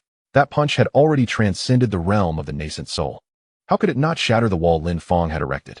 As Deng Tao's heart surged with shock, his resolve to eliminate Lin Fong intensified. With the formidable power of the Golden Core stage, it was evident that should Lin Fong ascend to the nascent soul realm, even he would be powerless to contend with him. Seizing the opportunity to eliminate Lin Fong today was imperative. Meanwhile, Lin Fong uttered not a word. After incapacitating Wan Fong, he turned and raised a hand with a graceful flick. The Tsang Yuan array surged into motion, soaring above Deng Tao's head, its array glowing with an even more brilliant and perilous golden light. The immense pressure emanated once more, enveloping the arena in a palpable tension. Everyone gasped in disbelief. Could the Tsang Yuan array still be operational? A thunderous force bore down on Deng Tao, abruptly halting his movements and bending his body under its weight. He lifted his arm in astonishment. Even I am being suppressed? No wonder Wan Fong was rendered immobile. It seemed that even at the pinnacle of the nascent soul's 9th level, he could not vanquish Lin Fong. The time for concealment had passed. It appeared that to defeat him today, he would have to reveal his true capabilities. Faced with the array that threatened to bend him low, Deng Tao unexpectedly chuckled, leaving the onlookers bewildered. After his laughter subsided, his expression shifted to one of unwavering confidence. The already formidable aura surrounding him surged exponentially. A powerful gust of energy erupted from within him, spreading throughout the arena. His once diminished spirit energy multiplied several-fold, exuding a terrifying presence. The feebleness he had displayed vanished, replaced by an overwhelming strength as he effortlessly raised his hand, shattering the previously intact barrier of talismans. In truth, I am at the second level of the transformation stage. Deng Tao's demeanor radiated confidence, his voice resonating with an almost divine quality. The energy and aura he now projected were akin to those of a different person. Heavens! The second level of the transformation stage? Such a formidable presence. Deng Tao's aura now eclipsed Lin Fong's by several magnitudes. The crowd erupted in gasps of disbelief. Even the elder from the Shura Palace revealed a hint of a smile. Although Lin Fong's prowess had taken him by surprise, the Shura Palace was not devoid of its own talents. Deng Tao had simply remained understated until now. Now that he had come to challenge the Battle Heaven sect, it was time for them to witness the depth of the Shura Palace's heritage. On the arena, Deng Tao finally revealed his arrogant side. I had no intention of exposing my strength, but alas, you, an insignificant ant, have provoked me. Therefore, today I shall demonstrate to you that there are realms beyond realms. With that, Deng Tao's figure vanished in an instant. Even Yin Dao of the Battle Heaven sect, at the 9th level of the nascent soul, could not discern his presence. In the blink of an eye, he had appeared behind Lin Fong. Launching a powerful kick toward him, Lin Fong, however, remained expressionless. He raised a hand once more, swiftly erecting 2 defensive barriers. Such tactics are of no use against me now. Deng Tao's foot struck the wall with a resounding crash. The once impenetrable barrier shattered into fragments. And he continued his assault on Lin Fong. Just then, Lin Fong's figure similarly vanished from sight. When he reappeared, he was already several hundred feet away from Deng Tao. With a flick of his finger, the spiritual sword began to coalesce in the air once more. An immense amount of spiritual energy was drawn in. Merely the tip of the sword exuded an aura that instilled terror. The essence contained within this spiritual sword was astonishingly several dozen times more potent than the strike that had earlier incapacitated Wan Feng. Even Deng Tao felt a sense of threat. The elder Qi Peng of the Shura Hall wore a grave expression. As a formidable practitioner in the void refinement realm, he could perceive the might of Lin Fang's secret technique. Should it strike true, it would likely spell death for even Deng Tao. Deng Tao, do not hesitate. Unleash your full power, Qi Peng urged, prompting Deng Tao to snap back to reality. He immediately charged towards Lin Fang. Was it only now that he considered deploying his secret technique? It was too late. A cold smile spread across Deng Tao's face. Lin Fang's sword technique was remarkably slow to coalesce, and by the time he completed it, Deng Tao would have the opportunity to strike him down countless times. In an instant, he was before Lin Fang, delivering his most powerful blow. Die, he roared. If this punch landed, even a practitioner at the 1st or 2nd layer of the divine transformation realm would be utterly annihilated. Such a genius, yet destined to be a fleeting blossom. Qi Peng sneered. The War Heaven sect was fated to be perpetually suppressed by the Shura Hall, never to see the light of day. As all eyes were fixed on Deng Tao's fist, which was nearly unleashed, the crowd instinctively closed their eyes, envisioning the gruesome scene of Lin Fang being shattered to pieces. Yet at that moment, the golden Song Yuan formation suddenly radiated a blinding light, rendering it impossible for anyone to open their eyes. The golden brilliance illuminated the surroundings, revealing vivid figures, far brighter than before. In the next instant, the Song Yuan formation projected a substantial beam of light. Deng Tao, who had just thrown a punch, felt an immense weight descend upon him, as if a mountain were crashing down. Instantly, all his spiritual energy and strength were suppressed. His fist, as though magnetically drawn, uncontrollably smashed into the ground. His body was pinned to the earth, reminiscent of Wan Feng's earlier predicament, now lying before Lin Fang. The scene fell into an eerie silence. Everyone stood frozen, utterly astounded. How could someone as powerful as Deng Tao, at the 2nd layer of the divine transformation realm, be unable to withstand Lin Fang's talismanic pressure? It was inconceivable. Qi Peng's cold smirk vanished in an instant, his expression one of disbelief as he gazed at the unfolding scene. He had long discerned the potency of the Song Yuan formation. It should only exert pressure comparable to that of a 1st-layer divine transformation practitioner, making it impossible to subdue Deng Tao to the ground. How could the pressure suddenly escalate to such an extent? It was utterly impossible. Qi Peng cast a suspicious glance at the Song Yuan formation in the sky. Upon a single look, he was rendered speechless. 5 Song Yuan formations? How could this be? When did Lin Fang coalesce them? In the distance, the elder was both shocked and elated. My precious disciple. To possess the strength of a divine transformation realm practitioner at merely the golden core level is simply astounding. Chapter 81. Is this punishment too insipid? In the arena, golden light radiated under the blazing sun, causing many to be drenched in sweat. Yet, lying on the ground, Deng Tao's complexion was ashen, devoid of any warmth. Although he could not lift his head, he sensed that Lin Fang's lethal spiritual sword was still coalescing. In the blink of an eye, Lin Fang's spiritual sword had fully formed. This sword, unlike the previous grand displays of sword intent, did not exude an overwhelming aura, yet it was exceedingly sharp, capable of slicing through anything. The mere aura emanating from the spiritual sword left numerous spectators with visible wounds on their bodies, instilling no doubt that this sword could cleave them in two. Stop! Qi Peng shouted, realizing the gravity of the situation, his heart filled with disbelief. The foremost individual of their Azura Hall, Deng Tao, at the 2nd level of the transformation realm, was unable to withstand Lin Fang. Yet he had no time to ponder further. From Lin Fang's sword, he sensed a spiritual power comparable to that of the 4th level of the transformation realm. Should this sword descend, Deng Tao would undoubtedly perish. with one of their own already incapacitated by Lin Fong. Losing another like Deng Tao would be untenable for him to justify upon returning. Qi Peng swiftly formulated a plan to rescue Deng Tao, but the moment he moved, he suddenly froze, cold sweat streaming down his back. A gnarled, weathered hand had unexpectedly settled upon his shoulder. Hee, Elder Qi. It is best not to intervene in the disciples' duel, otherwise it may not bode well for your life, came the voice of the Grand Elder from behind, causing alarm bells to ring in Qi Peng's mind, rendering him immobile. He had no doubt that if he dared to move again, that formidable hand would crush his body in an instant. Though he was at the void refinement stage, he was merely at the first level. While this esteemed elder's cultivation was at least at the 6th level, an entirely different realm. Meanwhile, Lin Fong regarded the incapacitated Deng Tao on the ground, speaking calmly. When you ambushed me earlier, you must have foreseen your own fate. With that, he let his finger fall. No. Deng Tao screamed in terror and despair. But his cries were futile. Amidst the spectators' agitated gazes, the suspended spiritual sword plummeted. The terrifying sword intent obliterated everything in the arena into dust.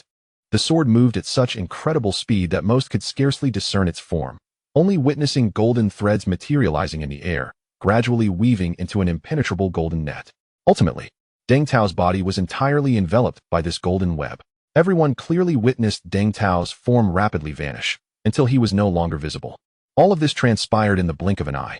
Qi Peng watched in horror as Deng Tao disintegrated into ashes, his heart nearly shattering, his expression profoundly grim. Grand Elder, I brought the disciples of the Azura Hall here with the principle of friendship first, competition second. Look at what your disciple has done. The 2 disciples I sent onto the field met with 1 death and 1 incapacitation. Is this how you form friendships? 3 members of the Shura Palace arrived, and as a result, 1 is dead and another gravely injured. This is utterly disastrous. Qi Peng cast a fierce glare at Lin Fong, wishing he could eliminate him on the spot. Yet, he felt paralyzed, silently tucking the returning sphere into his embrace, mentally preparing to place Lin Fong at the top of the assassination list of the Shura Palace. However, Qi Peng's words stirred discontent among the disciples of the Battle Sky sect. What kind of friendship is this, claiming camaraderie above competition? We observed the Shura Palace disciples when they first arrived, each one more arrogant than the last. This is called friendship? Moreover, while Lin Fong was engaged in a contest with Wan Fong, why did Shura Palace's Deng Tao suddenly launch a sneak attack? Had that ambush succeeded, Lin Fong would likely have been rendered useless by now. Lacking strength yet resorting to sneak attacks, being slain by a master is nothing short of deserved. The crowd buzzed with murmurs. Qi Peng's expression shifted in response to their chatter, yet he found himself unable to refute their claims. The pressing issue was no longer about right or wrong, but rather how the Battle Sky sect would account for the loss of life at the hands of the Shura Palace. Qi Peng turned his gaze towards the elder. Elder, regardless of the circumstances, Deng Tao was killed by Lin Fong. You must at least provide me with an explanation, right?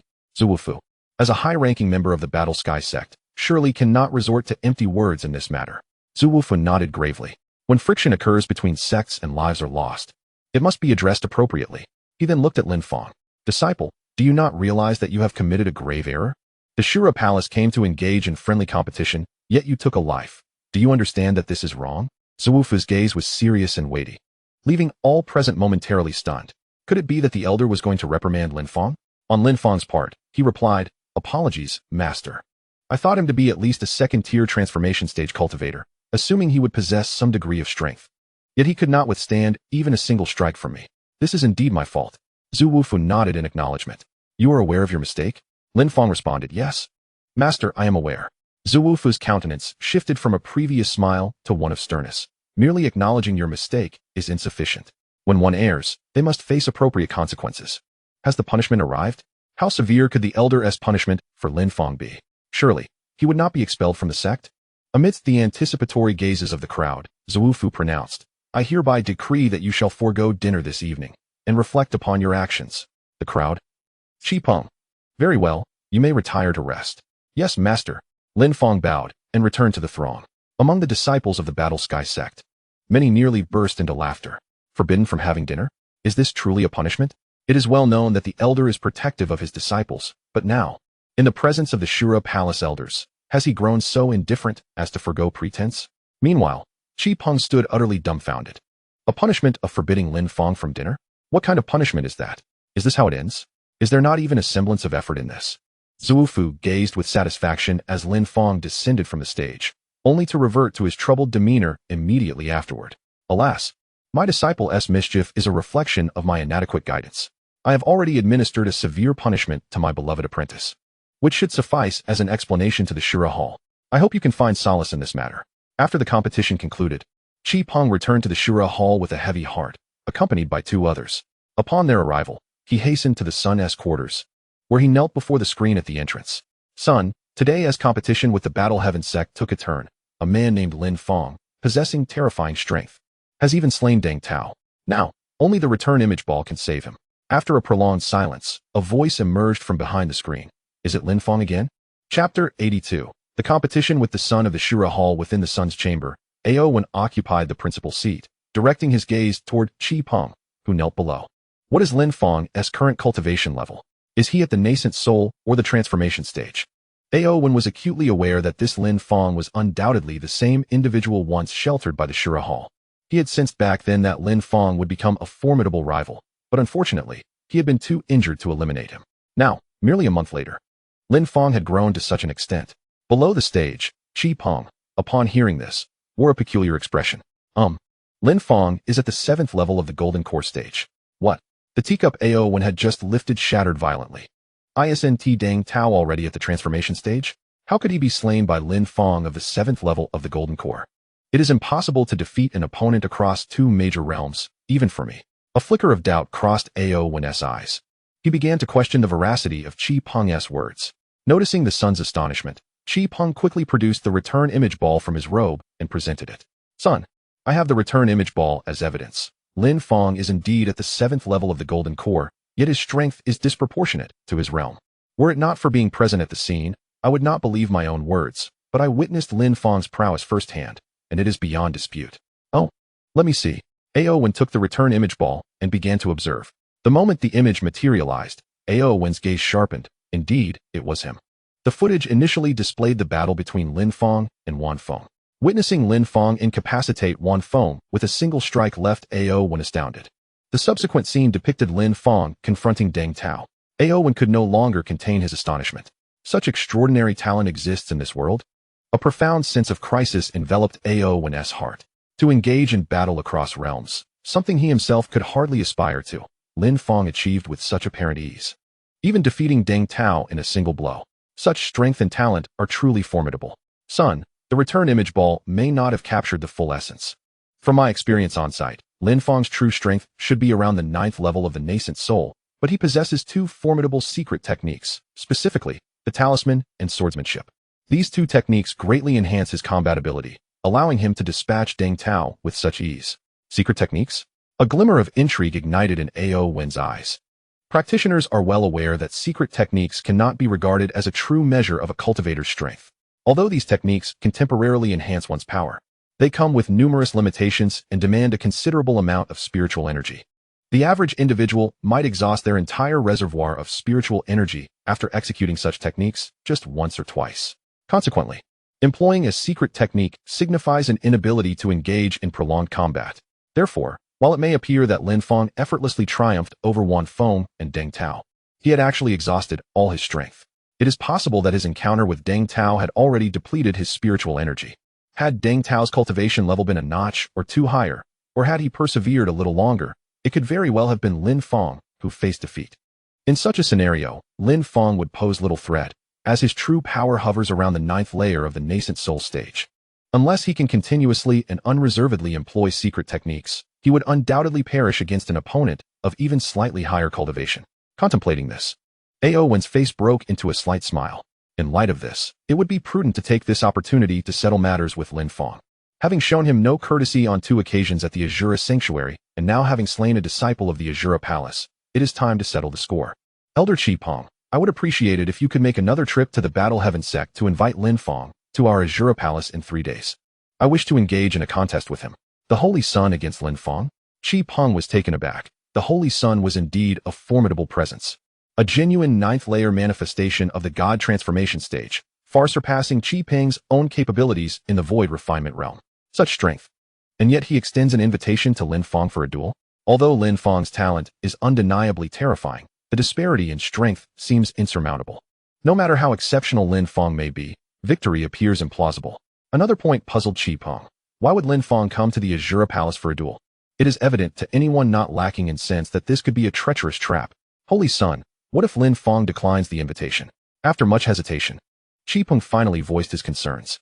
Ao Wen chuckled softly and replied, "Rest assured, he will come." As he spoke, he tossed another communication orb to Qi Peng. Upon inspection, Qi Peng saw the faces of Lin Fong and Gu Feihong displayed within the orb.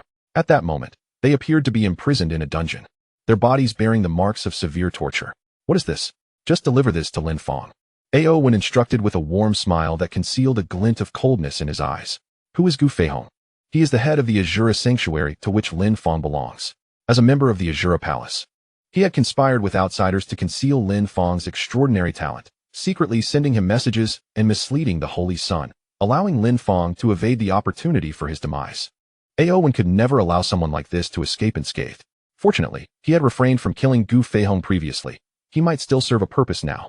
Qi Peng, unaware of the underlying motives, set off once more toward the Battle Heaven sect, his mind clouded with questions. Meanwhile, Lin Fong traversed the path, listening to the system's announcement. "Ding. Congratulations, host, for successfully defeating 3 opponents of a higher level, earning a base reward of 4. With a current rate of 59 spirit stones per second.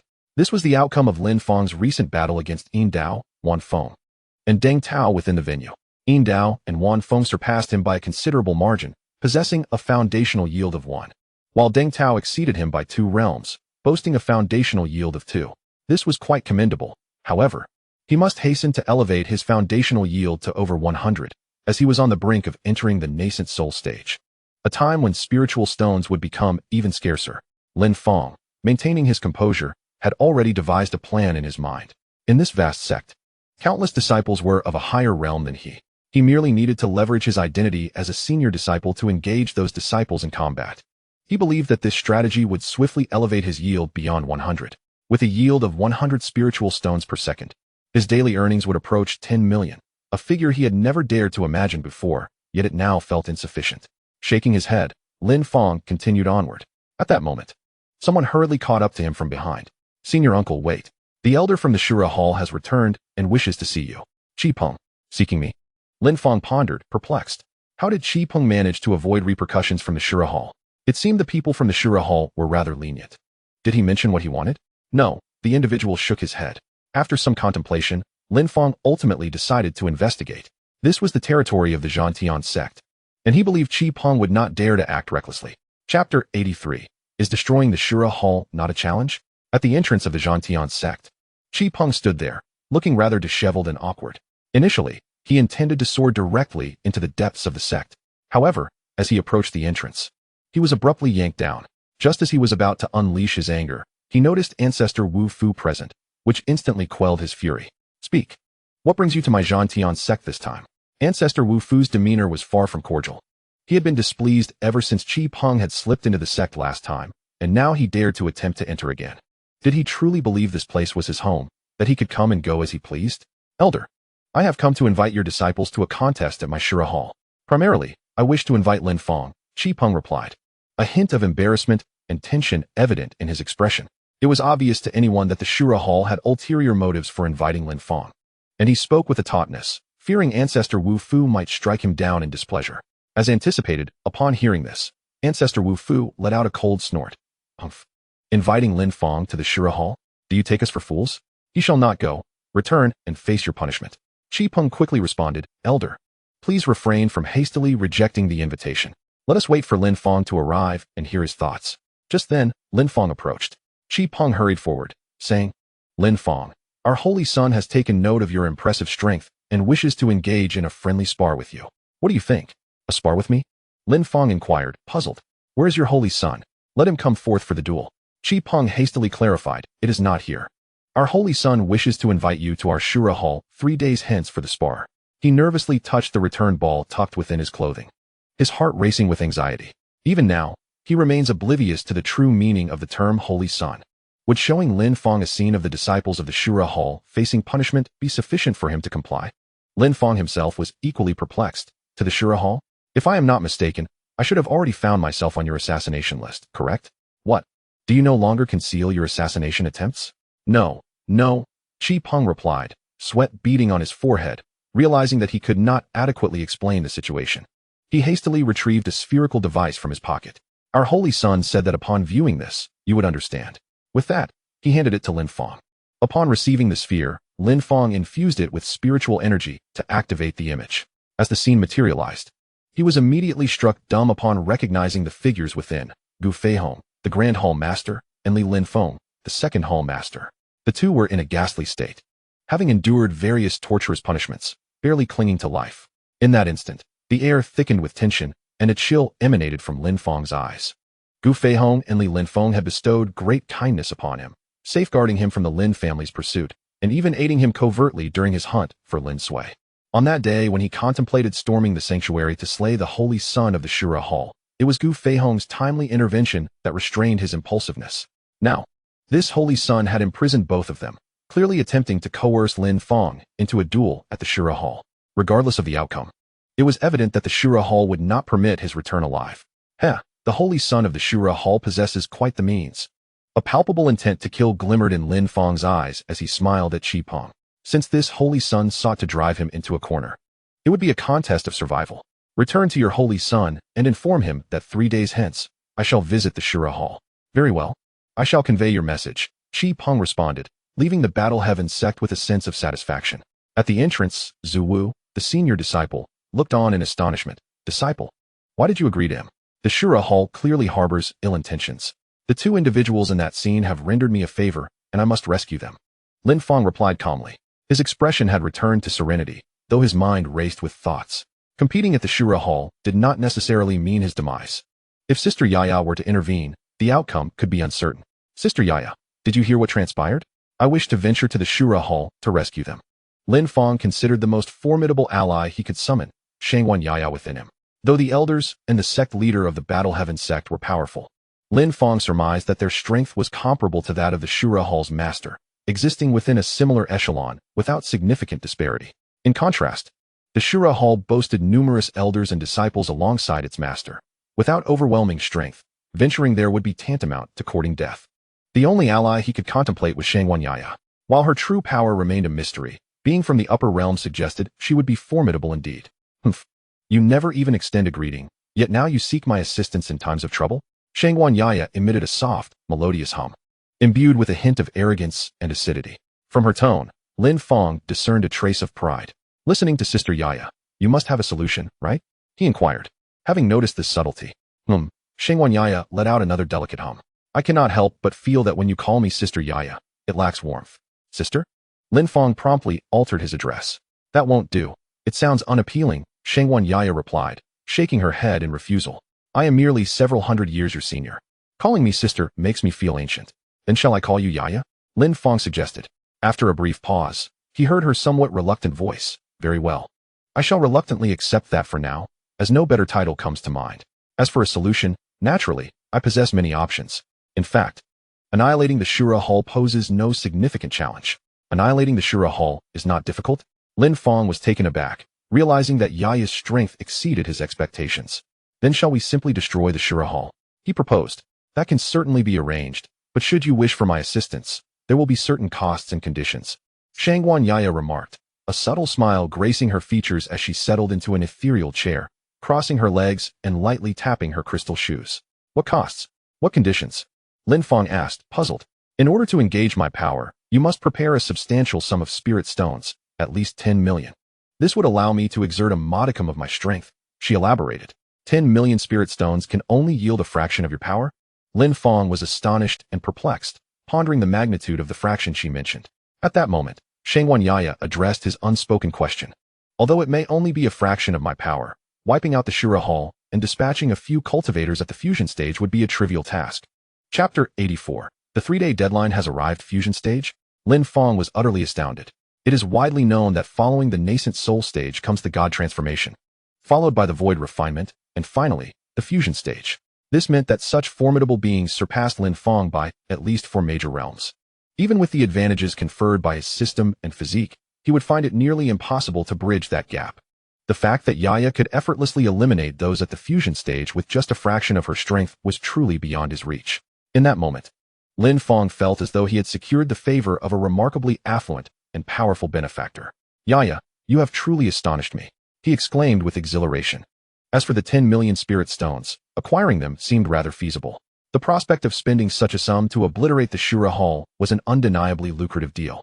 Were it not for Yaya's current state as a soul entity, Lin Fong would have been compelled to embrace her passionately to express his overwhelming excitement. Yaya, you are simply marvelous. If you were not in a soul form, I would insist on kissing you, even if it meant being subdued in the process, he declared, brimming with enthusiasm. Suddenly, he recalled the request made by Shangwan Yaya. Currently in a state of soul, her request surely pertained to restoring her physical form, did it not?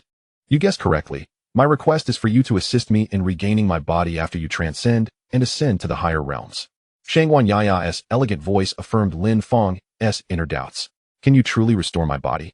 Lin Fong mused. Previously, the notion of crafting a body for a soul was beyond his imagination. However, as his strength grew, he increasingly realized the extraordinary capabilities of cultivators. The restoration of a physical form was not an impossibility. Rest assured, Yaya, regardless of whether you assist me or not, I shall endeavor to restore your body, Lin Fong declared, departing from his usual demeanor with utmost sincerity. Moreover, I recall you mentioning that you were harmed by treacherous individuals, resulting in your soul's destruction, leaving only a remnant. Fear not, when I reach the higher realms, I shall avenge you. Lin Fong spoke from the heart. Shangwan Yaya had aided him immensely, and now she was offering him such significant assistance. It was only natural that he had resolved to avenge her after he ascended. Upon hearing Lin Fong's words, Shangwan Yaya felt her eyes moisten, yet she responded with a haughty tone. Humph, anyone can boast. Deep down, she indeed wished for Lin Fong to avenge her.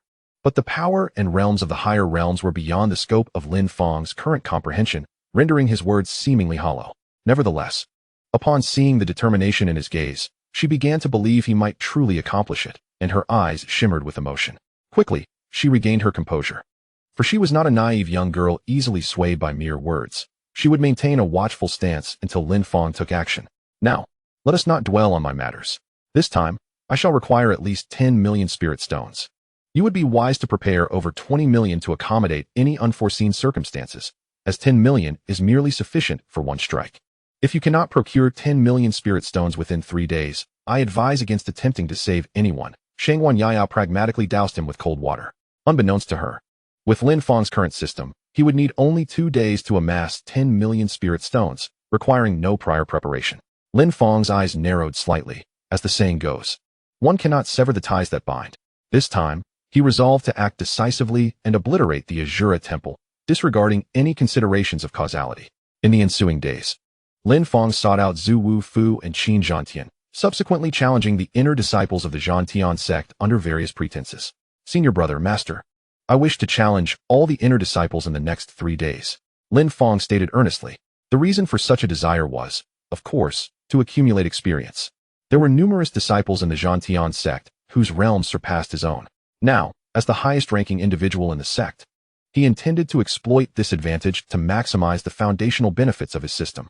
One must strive for more. Every bit counts, Lin Fong mused cheerfully.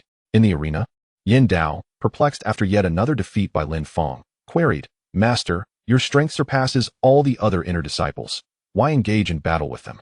Naturally, it is to accumulate experience, Lin Fong replied, uttering words that eluded everyone's comprehension before plunging back into the fray. Master, I am at the 9th level of the nascent soul realm. Please be cautious, a disciple kindly warned. Better you exercise caution, came Lin Fong's retort, followed by a thunderous crash. Ah, master, I was mistaken. Ding. Congratulations, host, for triumphing over an adversary of a higher tier. You gain basic rewards of 1. With an increase of 59 spirit stones per second, Lin Fong nodded in satisfaction, leaving all present in utter astonishment. Indeed, master is as formidable as the rumors suggest. Defeat seems impossible. Afterward, the demeanor of all disciples challenging Lin Fong underwent a profound transformation. Over the course of 3 days, Lin Fong diligently amassed experience, disregarding pleas for mercy, defeating opponents with a single strike. However, the system dictated a limit of 20 basic rewards per day, meaning he could only engage with 20 practitioners of superior realms daily. Any excess would not contribute to his earnings. Master, please go easy. I fear pain. Master, I am a girl. Could we refrain from fighting? I can warm your bed. Please spare me. Master, I have endured your strikes twice. What experiment are you conducting? It hurts. I concede. What? No surrender allowed. Master, do not be so cruel. Wow. Observing Master up close, I suddenly realize how handsome he is. but I seem to be in a bit of danger. 3 days later, Lin Fong heard the system's announcement. Ding. Congratulations, host, for defeating an adversary of a higher tier. Basic rewards of 1. Current basic rewards at 118 spirit stones per second. Lin Fong ceased his combat, nodding in satisfaction as the 3-day period concluded. The members of the Shura Hall had long awaited him at the entrance of the Battle Heaven sect. Lin Fong, the 3-day deadline has arrived.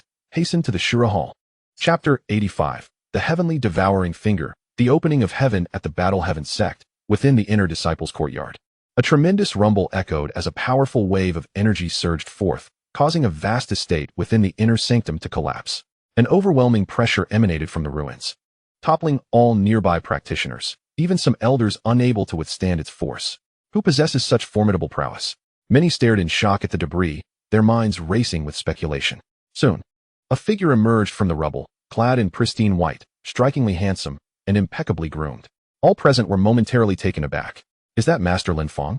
Has his cultivation further advanced?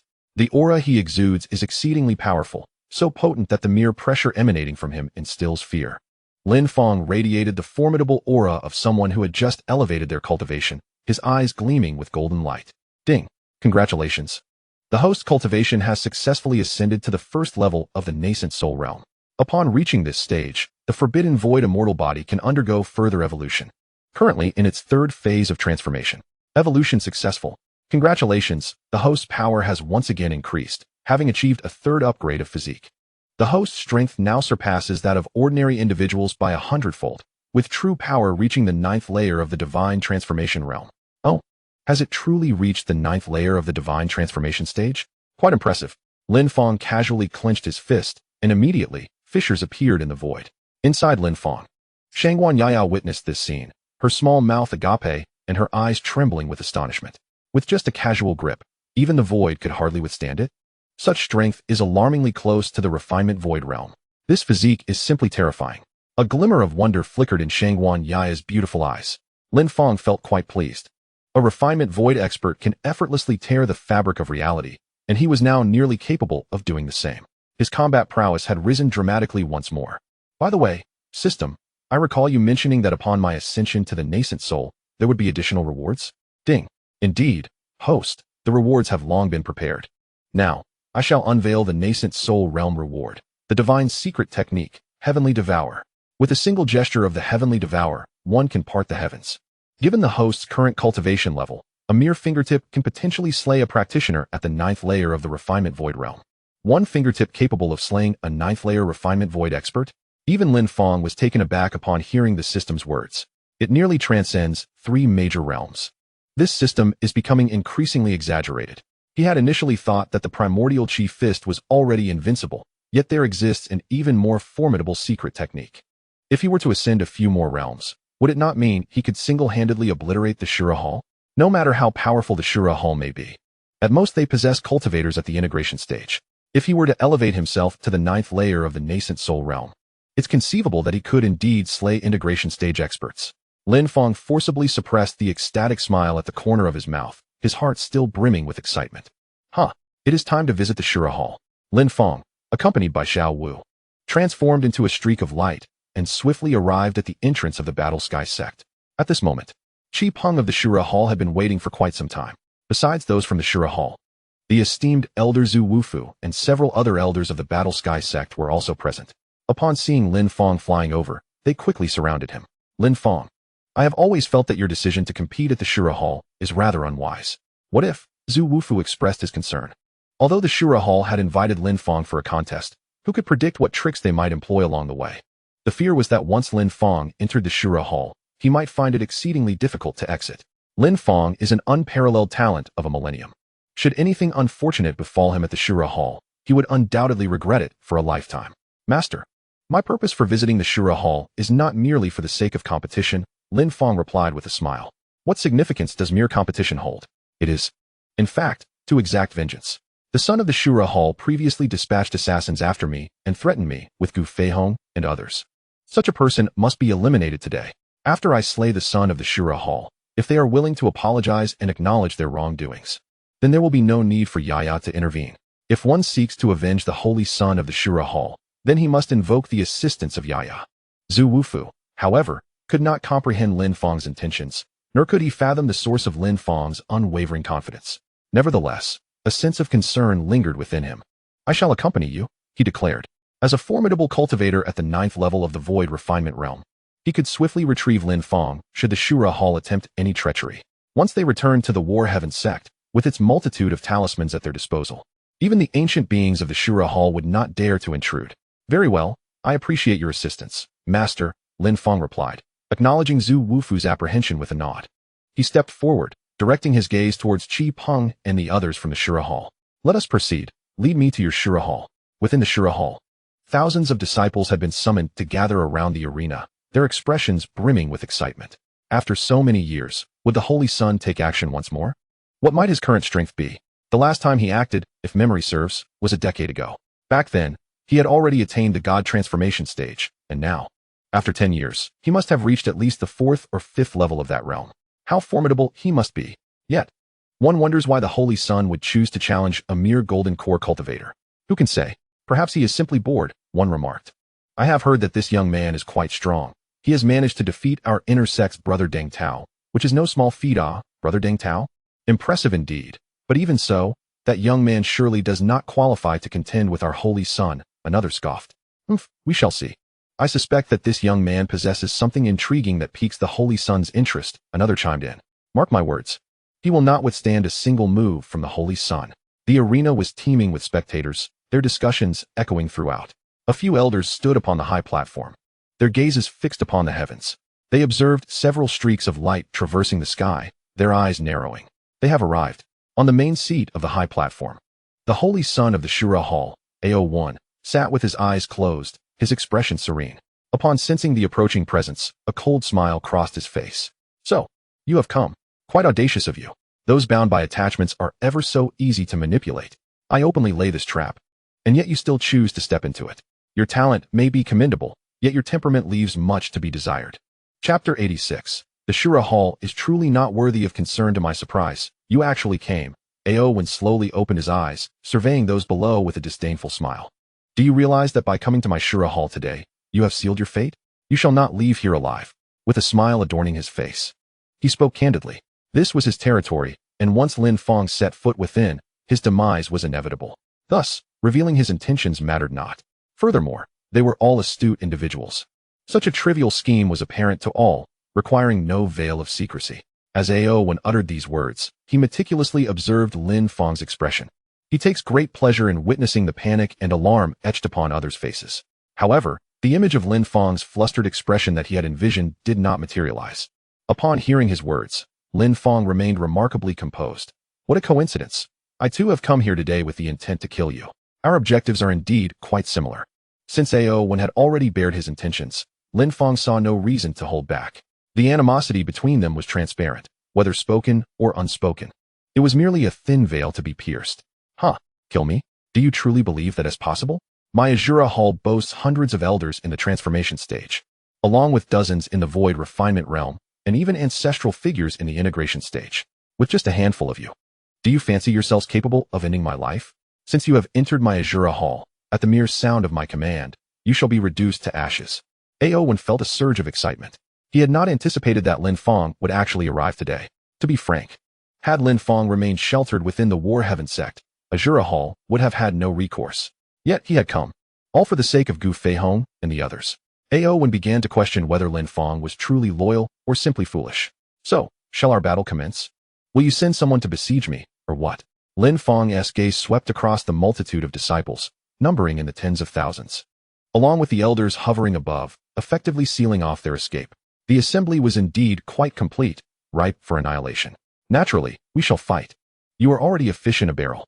I shall indulge you for a while," Ao replied with a grin. With that, he descended directly onto the arena, taking his position opposite Lin Fong. Beside Lin Fong, Zhu Wufu expressed concern. "Lin Fong, we are indeed surrounded. What shall we do? Perhaps I should escort you to safety.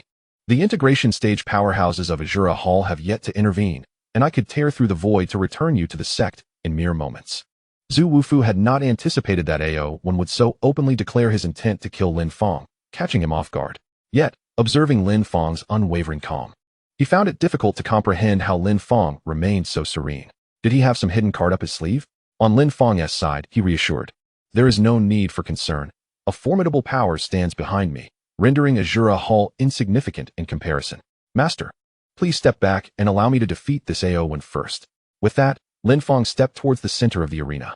Let the duel begin, facing one another. Both exuded confidence, their gazes laced with disdain.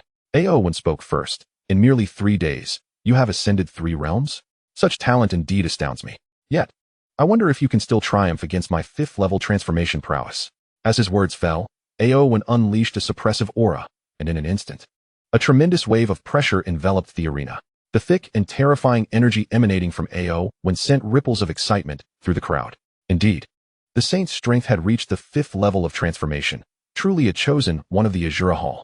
A formidable presence enveloped the atmosphere, far surpassing the ordinary 5th level of the transformation stage, one would presume. Aowen emanated an immense spiritual energy that stirred a fierce gale throughout the venue, while Lin Fong remained utterly motionless. The transformation stage no longer holds any significance in my eyes, Lin Fong remarked nonchalantly. Neither the tempestuous winds nor the rampant spiritual energy could inflict the slightest harm upon him. In response, he too unleashed his spiritual power, generating a colossal shockwave that effortlessly quelled all the winds in the assembly. The disciples of the Shura Temple were taken aback by this display. The mere fluctuation of his nascent soul realm aura could rival that of a 5th-level transformation stage saint. It seemed Lin Fong truly possessed the formidable strength spoken of in legends. Within the Shura Temple, aside from the saint, there appeared to be none capable of besting him. Ah, quite impressive indeed. It appears you possess some strength. In that case, let us engage in some sport, Aowen said, though still regarding Lin Fong with a degree of disdain. Though Lin Fong now seemed capable of contending with him at the 5th level of transformation. This was merely a facade. Aowen's true prowess extended far beyond such limitations. He was merely toying with Lin Fong by suppressing his own cultivation.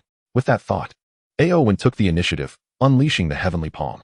As his words echoed, a colossal hand materialized in the sky, radiating a fiery crimson hue and exuding a searing heat, akin to flames personified. The disciples present felt a wave of oppressive warmth wash over them, their gazes transfixed upon the awe-inspiring palm above. One could surmise that even a practitioner at the 7th or 8th level of transformation would struggle to withstand such a force. How could a casual attack possess such overwhelming might? It was truly astonishing. The immense hand descended with relentless force, aimed squarely at Lin Fong below. Measuring 100 meters in length, the palm rendered Lin Fong minuscule in comparison. Observers shook their heads in resignation, believing the likelihood of Lin Fong's survival under such an overwhelming strike to be negligible. It seemed the contest was nearing its conclusion, for the chasm of disparity in strength loomed insurmountably vast. On the martial arts stage, the gigantic hand loomed closer, poised to crush Lin Fong into oblivion. Yet at that moment, Lin Fong finally moved. He gently raised a hand, and in an instant, an unimaginable surge of spiritual energy emanated from his palm, powerful enough to rend the very fabric of space. Remarkably, the enormous heavenly palm halted abruptly above his head, unable to descend any further. The spectators stood in stunned silence, incredulously watching Lin Fong. Had he merely caught the saint's heavenly palm with a simple gesture? Many instantly shed their dismissive attitudes toward Lin Fong. As if swatting away a fly, he casually waved his hand, sending the colossal palm hurtling away as if struck by some monstrous force, ultimately crashing into a nearby mountain. Lin Fong brushed his hands together with nonchalance. You might as well unleash your full strength. With your current capabilities, you scarcely pique my interest. Chapter 87, AO1. The Void Refinement Realm with a resounding boom. The palm strike delivered by Lin Fong sent AO1 flying, crashing into a distant mountain peak of the Shura Temple and flattening it instantly. The crowd turned their gazes towards the sound, their eyes wide with astonishment. AO1 too cast a surprised glance at Lin Fong, a flicker of astonishment crossing his features. His heaven-overturning palm was powerful enough to rival the full force of a 9th-layer transformation god practitioner. Yet, he had not anticipated that Lin Fong would so effortlessly withstand it. Clearly, Lin Fong's strength defied conventional judgments. It seemed a formidable challenge to suppress his prowess in battle. With this thought, a smile re-emerged on Ao Wen's face. Very well, if you wish to witness my true strength, then I shall oblige. As a first-tier holy son, how could he merely possess the strength of a 5th-layer transformation god? That was merely a facade. As his words fell, a dazzling light emanated from Ao Wen's eyes, and the immense spiritual energy surrounding him surged dramatically. His aura expanded, akin to an inflating balloon, transcending the previous magnitude in an instant. A powerful gust of energy erupted from within him, extending outward for thousands of meters, sending numerous onlookers tumbling.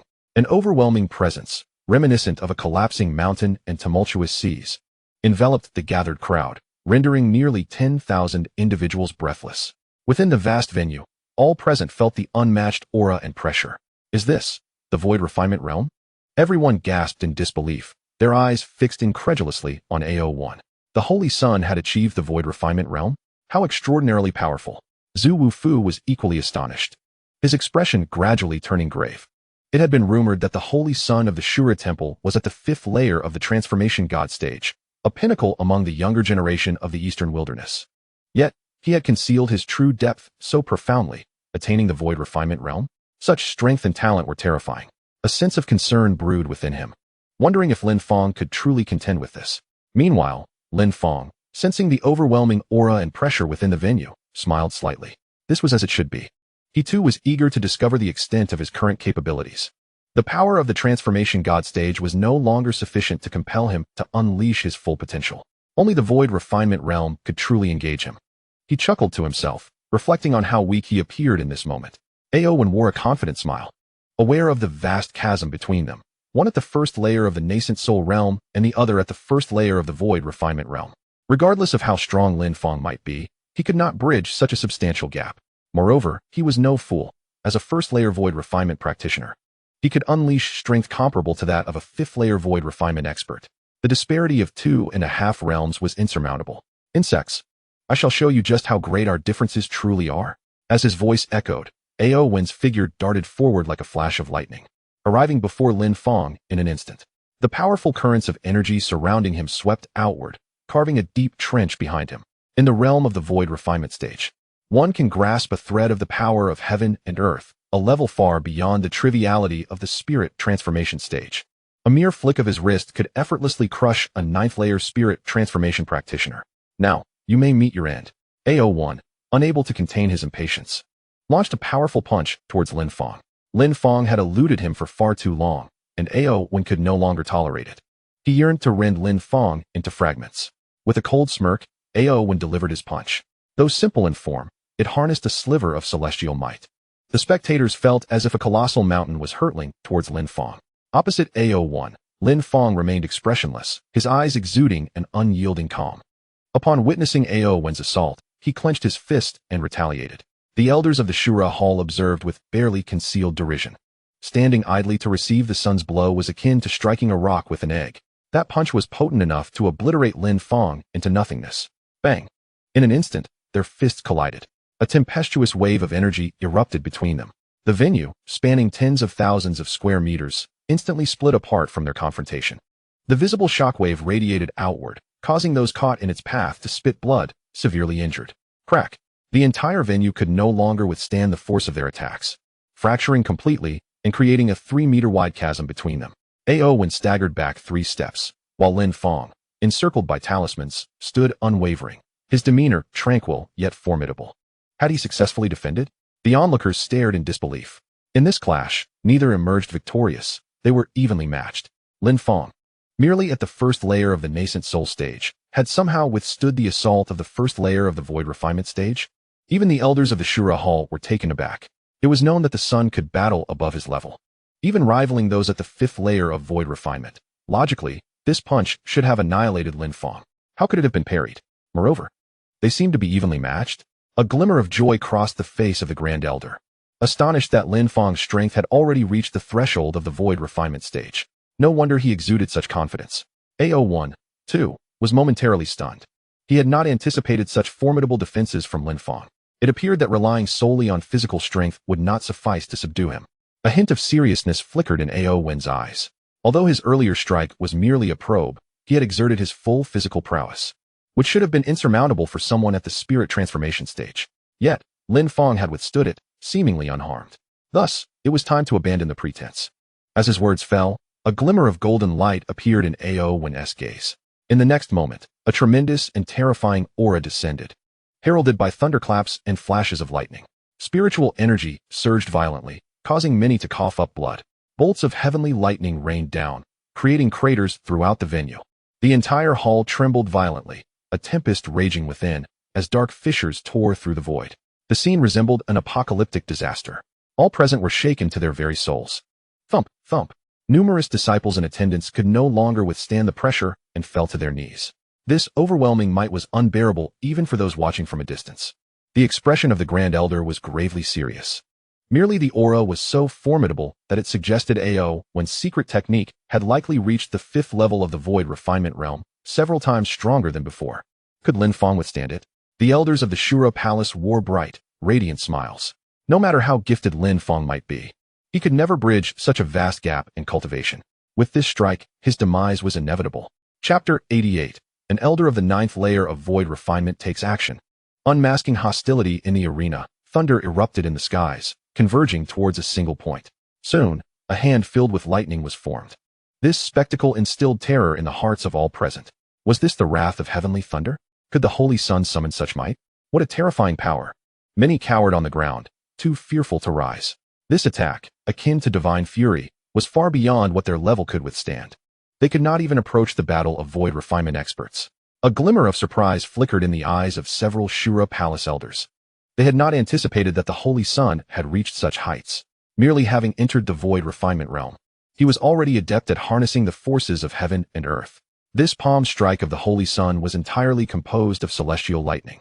Distinct from techniques formed by spiritual energy, its power unfathomable. In the next moment, the thunder palm was fully formed, crackling with violent lightning energy. Ao Wen's demeanor was formidable, exuding arrogance as he declared, "Lin Fong, to perish beneath my thunder palm is a worthy fate for you." With that, the colossal hand of lightning surged downward toward Lin Fong, all eyes fixed upon the unfolding scene. The immense thunder palm, emanating an aura of unrestrained ferocity, struck several mountain peaks, obliterating them into fragments. The sheer force emanating from the thunder palm rivaled the earlier earth-shattering palm displayed by AO1. The power of this thunder palm had reached terrifying extremes. On the viewing platform, the elders beamed with delight, their gazes toward AO1 filled with admiration. This palm strike had long surpassed the capabilities of those at the same level. Even a typical 4th-layer void refinement expert would struggle to withstand it. Not even a 5th-layer void refinement expert would dare to confront it head-on. Anyone beneath the void refinement realm would undoubtedly be reduced to ashes beneath this palm. Such was the disparity in cultivation levels. Those beneath the void refinement realm were mere ants. Now, turning to Lin Fong, his expression was no longer serene but rather conflicted. He pondered whether to employ the primordial chi fist or the celestial devourer. If he opted for the celestial devourer, would it be an over-expenditure of effort? After all, the celestial devourer was a technique capable of slaying those at the 9th layer of void refinement. Using it now felt akin to wielding a sledgehammer to crack a nut. After some contemplation, he ultimately decided to continue with the primordial chi fist, augmenting it with the power of talismans. Suddenly, Lin Fong clenched his fist once more, rapidly condensing spiritual energy atop it. The tumultuous spiritual force within him surged forth, rolling like ocean waves. The Hunyuan One Chi fist was powerful enough to achieve an attack level equivalent to the 5th tier of the void refinement stage. Observing this from the stands, the onlookers wore expressions of derision. Was a mere nascent soul practitioner truly attempting to withstand such force? It was nothing short of folly, a reckless pursuit of death. With a thunderous roar, the enormous palm descended, causing the surrounding mountains near the Azura Palace to crumble and explode. Lin Fong found himself drawing nearer to the ground as the colossal thunder palm bore down upon him. Meanwhile, he had completed charging his Hunyuan One Chi fist. Raising his head slightly, he tightened his fist and struck fiercely at the massive thunder palm above. The ground beneath Lin Fong seemed to succumb to an immense recoil, sinking dramatically and creating a deep pit. The entire venue trembled violently, shattering all surrounding spiritual energy. A golden beam of light erupted from Lin Fong's fist, infused with fierce momentum, soaring towards the heavens. In the blink of an eye, it reached the palm's underside, where it appeared diminutive in comparison. Owen scoffed at the sight, dismissing the diminutive punch. What could such a feeble strike accomplish? Yet, in the next instant, the golden beam shot upwards, as if it possessed the power to annihilate all. It pierced through the violent thunder palm in an instant. Boom! The thunder palm disintegrated into fragments, erupting violently in the air above the Azura Palace, triggering a cataclysmic shockwave that expelled the thunderclouds and everything else from the sky. The shockwave radiated outward, sending all disciples flying. As the disciples of the Azura Palace on the ground bled from their orifices, their faces painted with terror. How could this be? Owen spat out a mouthful of blood, his eyes wide in disbelief. In the stands, many elders from the Azura Palace, all at the void refinement stage, were utterly astonished. How could Lin Fong unleash such a powerful technique? The Holy Sun's Thunder Palm, which was meant to rival the 5th tier of void refinement, had been shattered? Awen, utilizing secret techniques, was at least at the 5th tier of void refinement. How could he possibly lose? Who was this Lin Fong? Ding. Congratulations to the host for successfully defeating an opponent 2 levels higher, earning basic rewards of 2. Current basic earnings, 120 spirit stones per second, totaling 10,368,000 spirit stones daily. Lin Fong slowly lowered his arm, nodding slightly as he placed his hands behind him. Not bad. He could now earn 10 million spirit stones each day. The next step would be to pursue smaller daily objectives. Regaining his focus, Lin Fong did not hesitate. Seizing the momentum, he once again condensed the Hunyuan One Chi Fist, charging towards Awen. The 20-fold Hunyuan One Chi Fist quickly took form, once again emanating a golden radiance from Lin Fong's hand. Seeing this, Awen urgently shouted, "Stop him!" Simultaneously, the elders in the stands reacted. Halt! A few elders at the void refinement stage moved swiftly, positioning themselves before Awen in the blink of an eye. The elders, all of whom possessed the cultivation of the void refinement realm, included several formidable figures at the 7th level, among them a powerful 9th level elder. Their overwhelming aura exuded immense pressure upon their arrival, instilling fear in the hearts of all present. Lin Fong casually withdrew his attack and paused to observe AO1, who was encircled by the elders. What? Are we not fighting anymore? AO1 wiped the blood from the corner of his mouth, his expression twisting into a grimace. I was merely toying with you earlier. Now, you must contend with them. I shall eliminate you first before dealing with them. Lin Fong calmly shook his head. Their animosity was already palpable, and thus, they spoke their minds without reservation. Yet upon hearing Lin Fong's words, AO1 erupted into laughter. Ha ha ha, my apologies. But this is my territory, and you must abide by my rules. Lin Fong, your strength is indeed formidable, even surprising to me, but regrettably. Today you shall perish within the Shura Temple. AO1's face contorted into a sinister grin as he revealed his true intentions. Lin Fong had persistently offended him since emerging from the sanctuary, and with such extraordinary talent and strength, he could not be allowed to flourish. Today he must be eliminated. Otherwise, the Eastern Wilderness would eventually fall under his control. With that thought, AO1 turned to a 9th level elder standing before him. Elder, do not hold back. Kill Lin Fong. Chapter 89. The Heaven-Devouring Finger. Go. Within the Shura Temple, AO1 addressed the elder with respect. Elder Qingguang, it is time for you to take action. Understood, Holy Son. Qingguang nodded, his gaze sharp as it fixed upon Lin Fong. You are the one who killed my grandson, Qingyan, are you not? A month prior, Qingyan had accompanied the Holy Son on a journey to the most remote regions of the Eastern Wilderness, a place where danger was thought to be non-existent. However, upon the Holy Son's return, he bore the corpse of Qingyan, along with the name Lin Fong. Initially, he found it hard to believe that with the Holy Son present, Lin Fong could have slain his grandson. Yet now, it appeared that even the Holy Son was no match for Lin Fong. Thus, it was no surprise that his grandson had met his demise at Lin Fong's hands. Your grandson, Qingyan? Lin Fong replied, shaking his head. I do not know whom you refer to. I only wish to eliminate your Holy Son. I hope you will step aside. Step aside. And if I do not? Qingguang's eyes glinted with a chilling intensity and murderous intent. Without further ado, he soared into the sky, casting his gaze upon Lin Fong and his companions below. Today, you shall all perish. Qingguang's voice reverberated like thunder, and as his words fell, an overwhelming aura emanated, engulfing the entire Shura Temple. The powerful gust of energy dispersed all nearby spiritual essence. The oppressive force caused the very fabric of the void to crack, revealing a pitch-black abyss. Just the sheer weight of his presence began to tear at the space, far exceeding the intensity of Lin Fong's previous battles. The disciples of the Shura Temple looked on, their faces alight with excitement. They were witnessing a spectacle unlike any they had ever encountered. They cast their gaze upon Lin Fong, astonished that a mere cultivator at the nascent soul stage could provoke an elder of the Shura Hall, who had reached the 9th layer of the void refinement stage. It was utterly inconceivable. AO1's expression twisted into a sinister grin. A genius? Merely a fleeting bloom. Without a formidable background, even the most talented are rendered useless. Below the stage, Zhu Wufu and Xiao Wu swiftly positioned themselves before Lin Fong. Zhu Wufu spoke hastily. Lin Fong, I will hold them off. Let Xiao Wu escort you back to the Battle Heaven sect.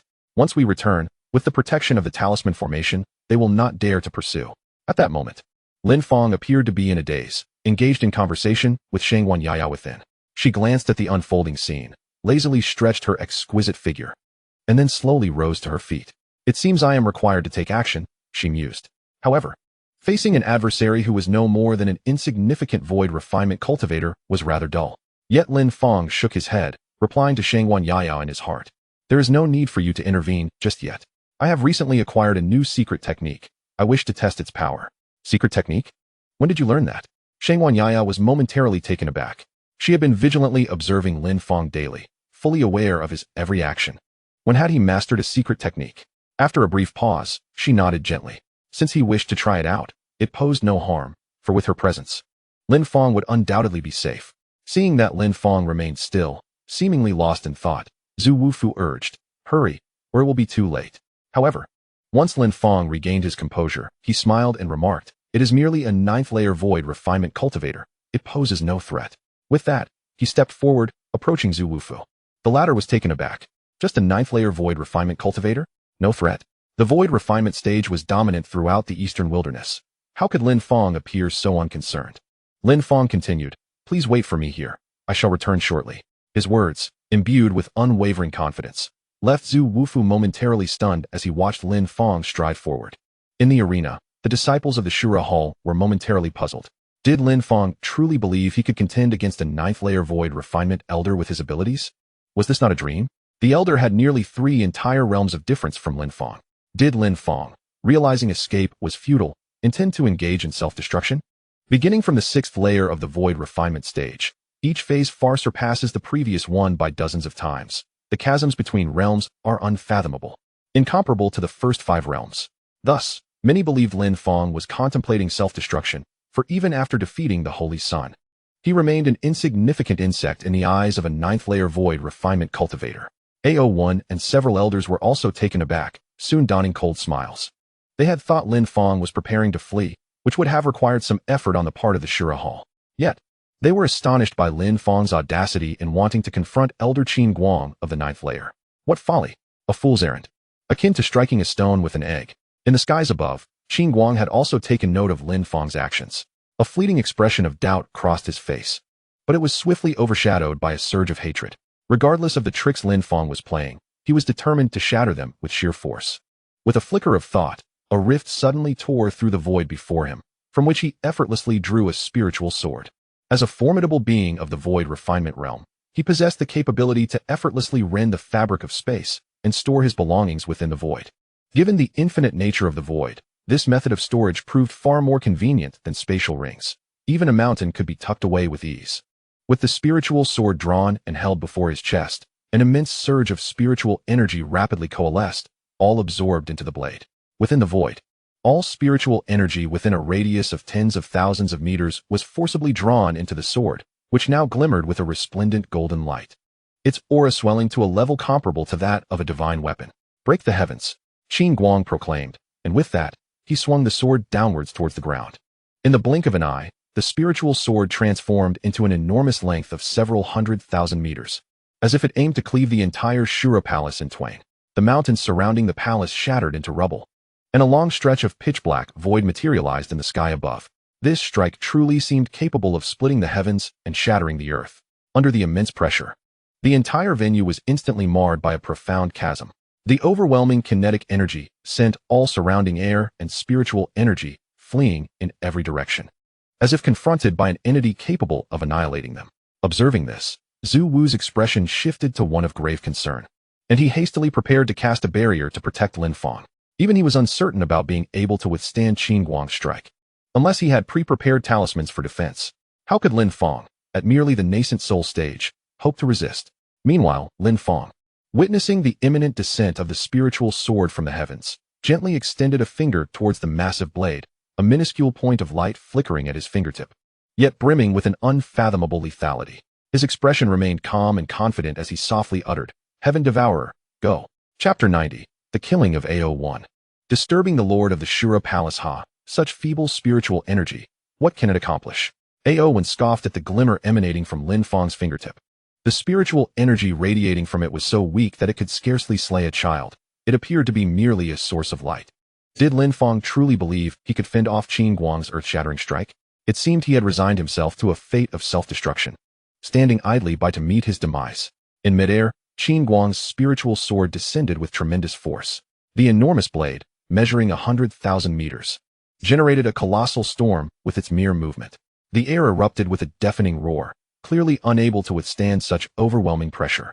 The area traversed by the great sword revealed nothing but pitch-black void, all torn asunder by the blade's imposing might. "Grandson, I shall avenge you." Qin Guang's eyes glinted coldly as he fixed his gaze upon the Lin Fong below, eager to witness him being ground into a pulp by the earth-shattering blow. Not a soul in the vicinity dared to breathe. All held their breath, their hearts racing as they frantically fled towards the outer edges of the venue. They certainly did not wish to become the collateral damage of Lin Fong's vengeance against Elder Qin Guang. Meanwhile, Lin Fong remained fixated on his fingers, the faint glow upon them still barely perceptible. In his heart, he pondered, "System, is this sufficient?" Ding.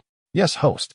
This secret technique has transcended the understanding of the lower realms. It is entirely normal for them not to perceive it at their level. The host merely needs to point a finger in a direction and unleash the energy." Lin Fong nodded, raising his arm and directing his finger towards the celestial sword and Qin Guang above. "Tian Kuei go." With the utterance of his command, the feeble spiritual energy at his fingertip surged exponentially, escalating to an unfathomable magnitude. A powerful beam, akin to a laser, erupted forth from his fingertip, piercing through everything in its path. Even the drifting air and spiritual energy were obliterated. The entire void of the Shura Hall was enveloped in an abyssal darkness. In the blink of an eye, the Tian Kuei laser shot towards Qin Guang's colossal spiritual sword, spanning 100,000 meters. Crack! The Tian Kuei's finger effortlessly penetrated the formidable sword, as if it encountered no resistance whatsoever. "What? How can this be?" Qin Guang, who had been intently watching Lin Fong, widened his eyes in shock, his gaze trembling with disbelief. What kind of technique is this? The elders present also bore expressions of incredulity.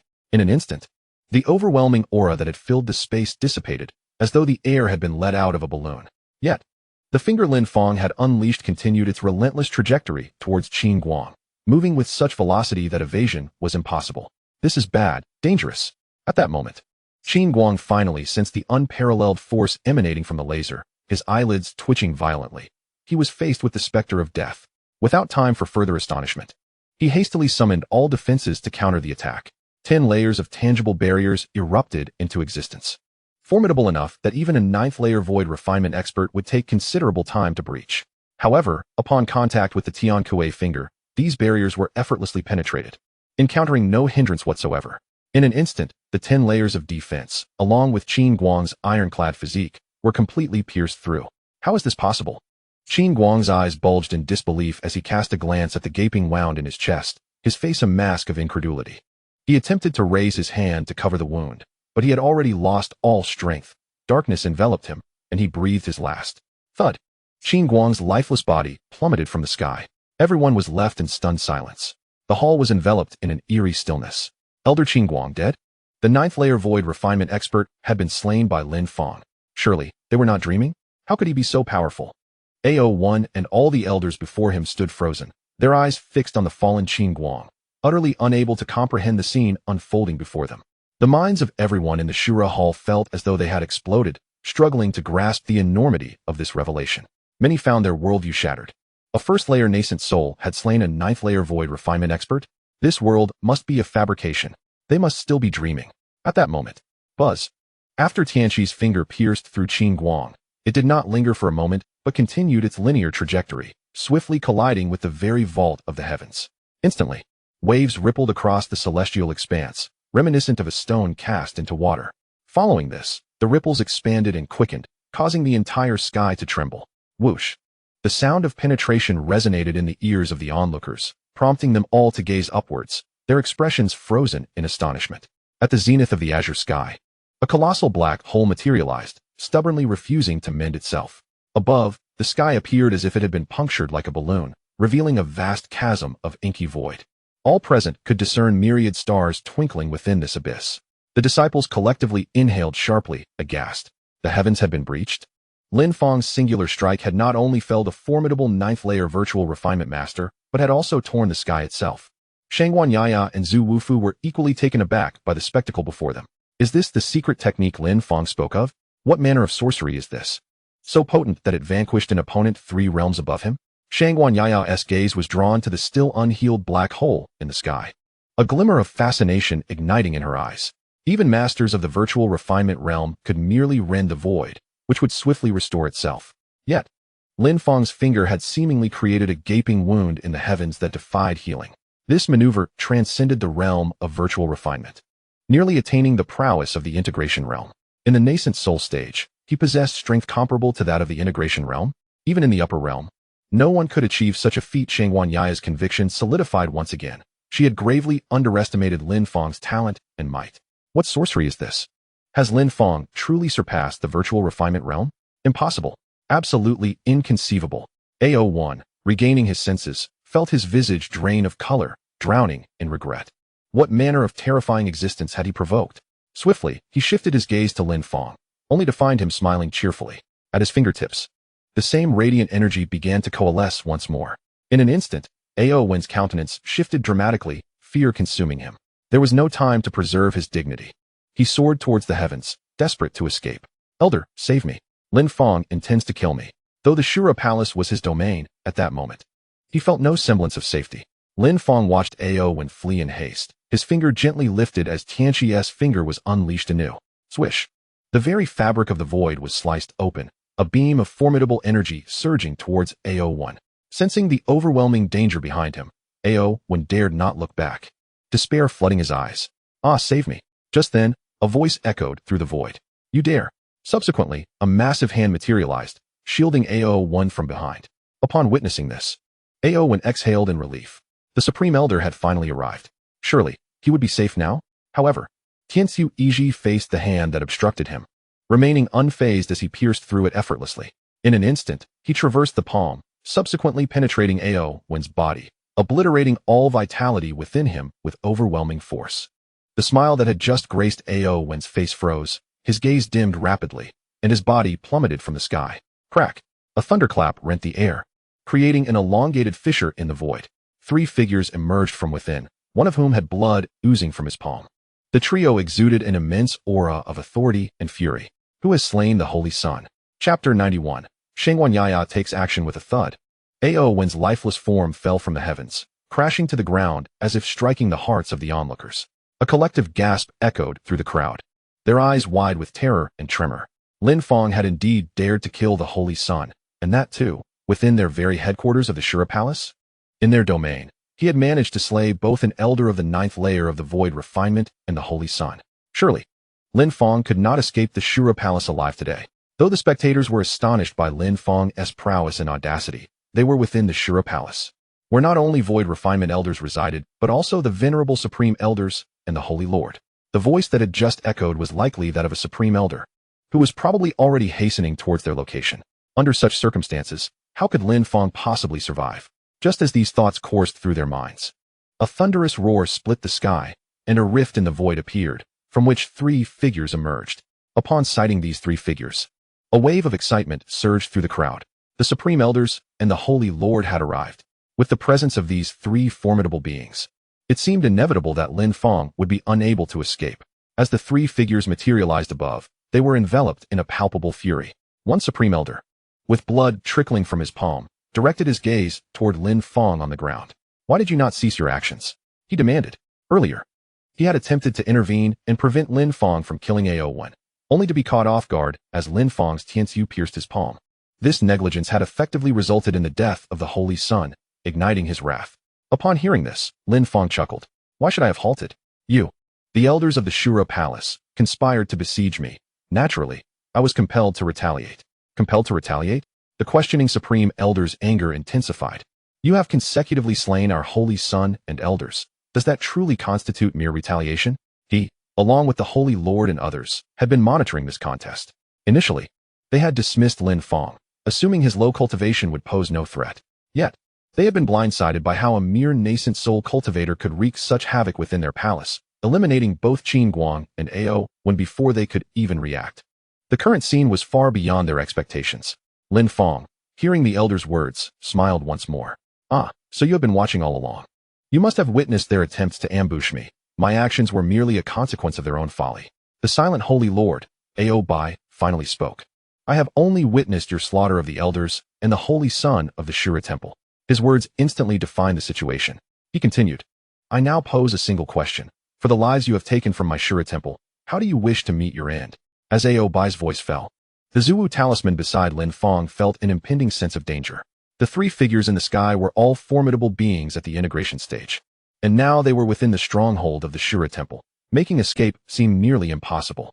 Lin Fong was equally astonished, realizing he had indeed killed Ao1. While the murder of Qin Guang might have merely caused embarrassment for the Shura temple, the killing of Ao1 was a different matter entirely. Ao1 was Aobai's own son, transforming the situation into one of profound enmity. Zhuwu Talisman's mind raced in search of an escape route. However, at that moment, Lin Fong stepped forward. Before we discuss life and death, let us sit down and converse. Perhaps we can resolve this peacefully. The words echoed in the ears of the gathered crowd, leaving them momentarily stunned. Had he truly killed their holy son and now sought a peaceful resolution? Was he dreaming? Was it too late to plead for mercy? Yet, Lin Fong's next statement left everyone in shock. If you release my friends Gu Feihong and Li Lin Fong, and grant me half of the treasures of the Shura temple, I shall spare your temple. What say you? He raised two fingers, speaking with a calm demeanor. Everyone was taken aback. At this moment, Lin Fong still had the audacity to utter such words? Was he attempting to maintain a facade, even in the face of death? Aobai regarded Lin Fong as though he were a fool. It appears you have chosen to die here. In that case, you shall accompany my son in death. With that, the two supreme elders beside him abruptly took flight, hovering in the sky, each positioning themselves at opposite ends of the void. They formed hand seals and chanted incantations. In an instant, a colossal barrier rose, enveloping the venue of the Shura temple. The barrier swiftly encased the entire temple, while the two supreme elders stabilized themselves in the sky, sealing off the uppermost positions. Other disciples and elders received their orders and hastily sprang into action. Some soared into the sky, while others surrounded Lin Fong and his companions on the ground. The faces of the disciples were filled with excitement, brimming with anticipation. With the Holy Lord and others overseeing the situation, they felt emboldened, convinced that Lin Fong would not dare act recklessly under such circumstances. In the midst of this, tens of thousands of disciples encircled Lin Fong from every direction, filling the skies and clustering on the ground.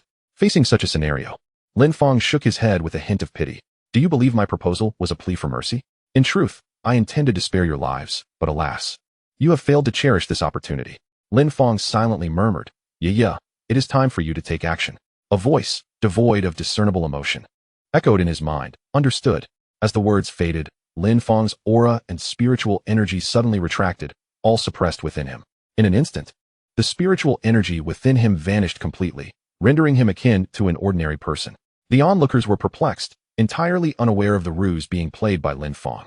However, the next moment, ice suddenly crystallized from beneath Lin Fong's feet, and an aura of chilling cold enveloped him, his eyes transforming into an icy blue hue.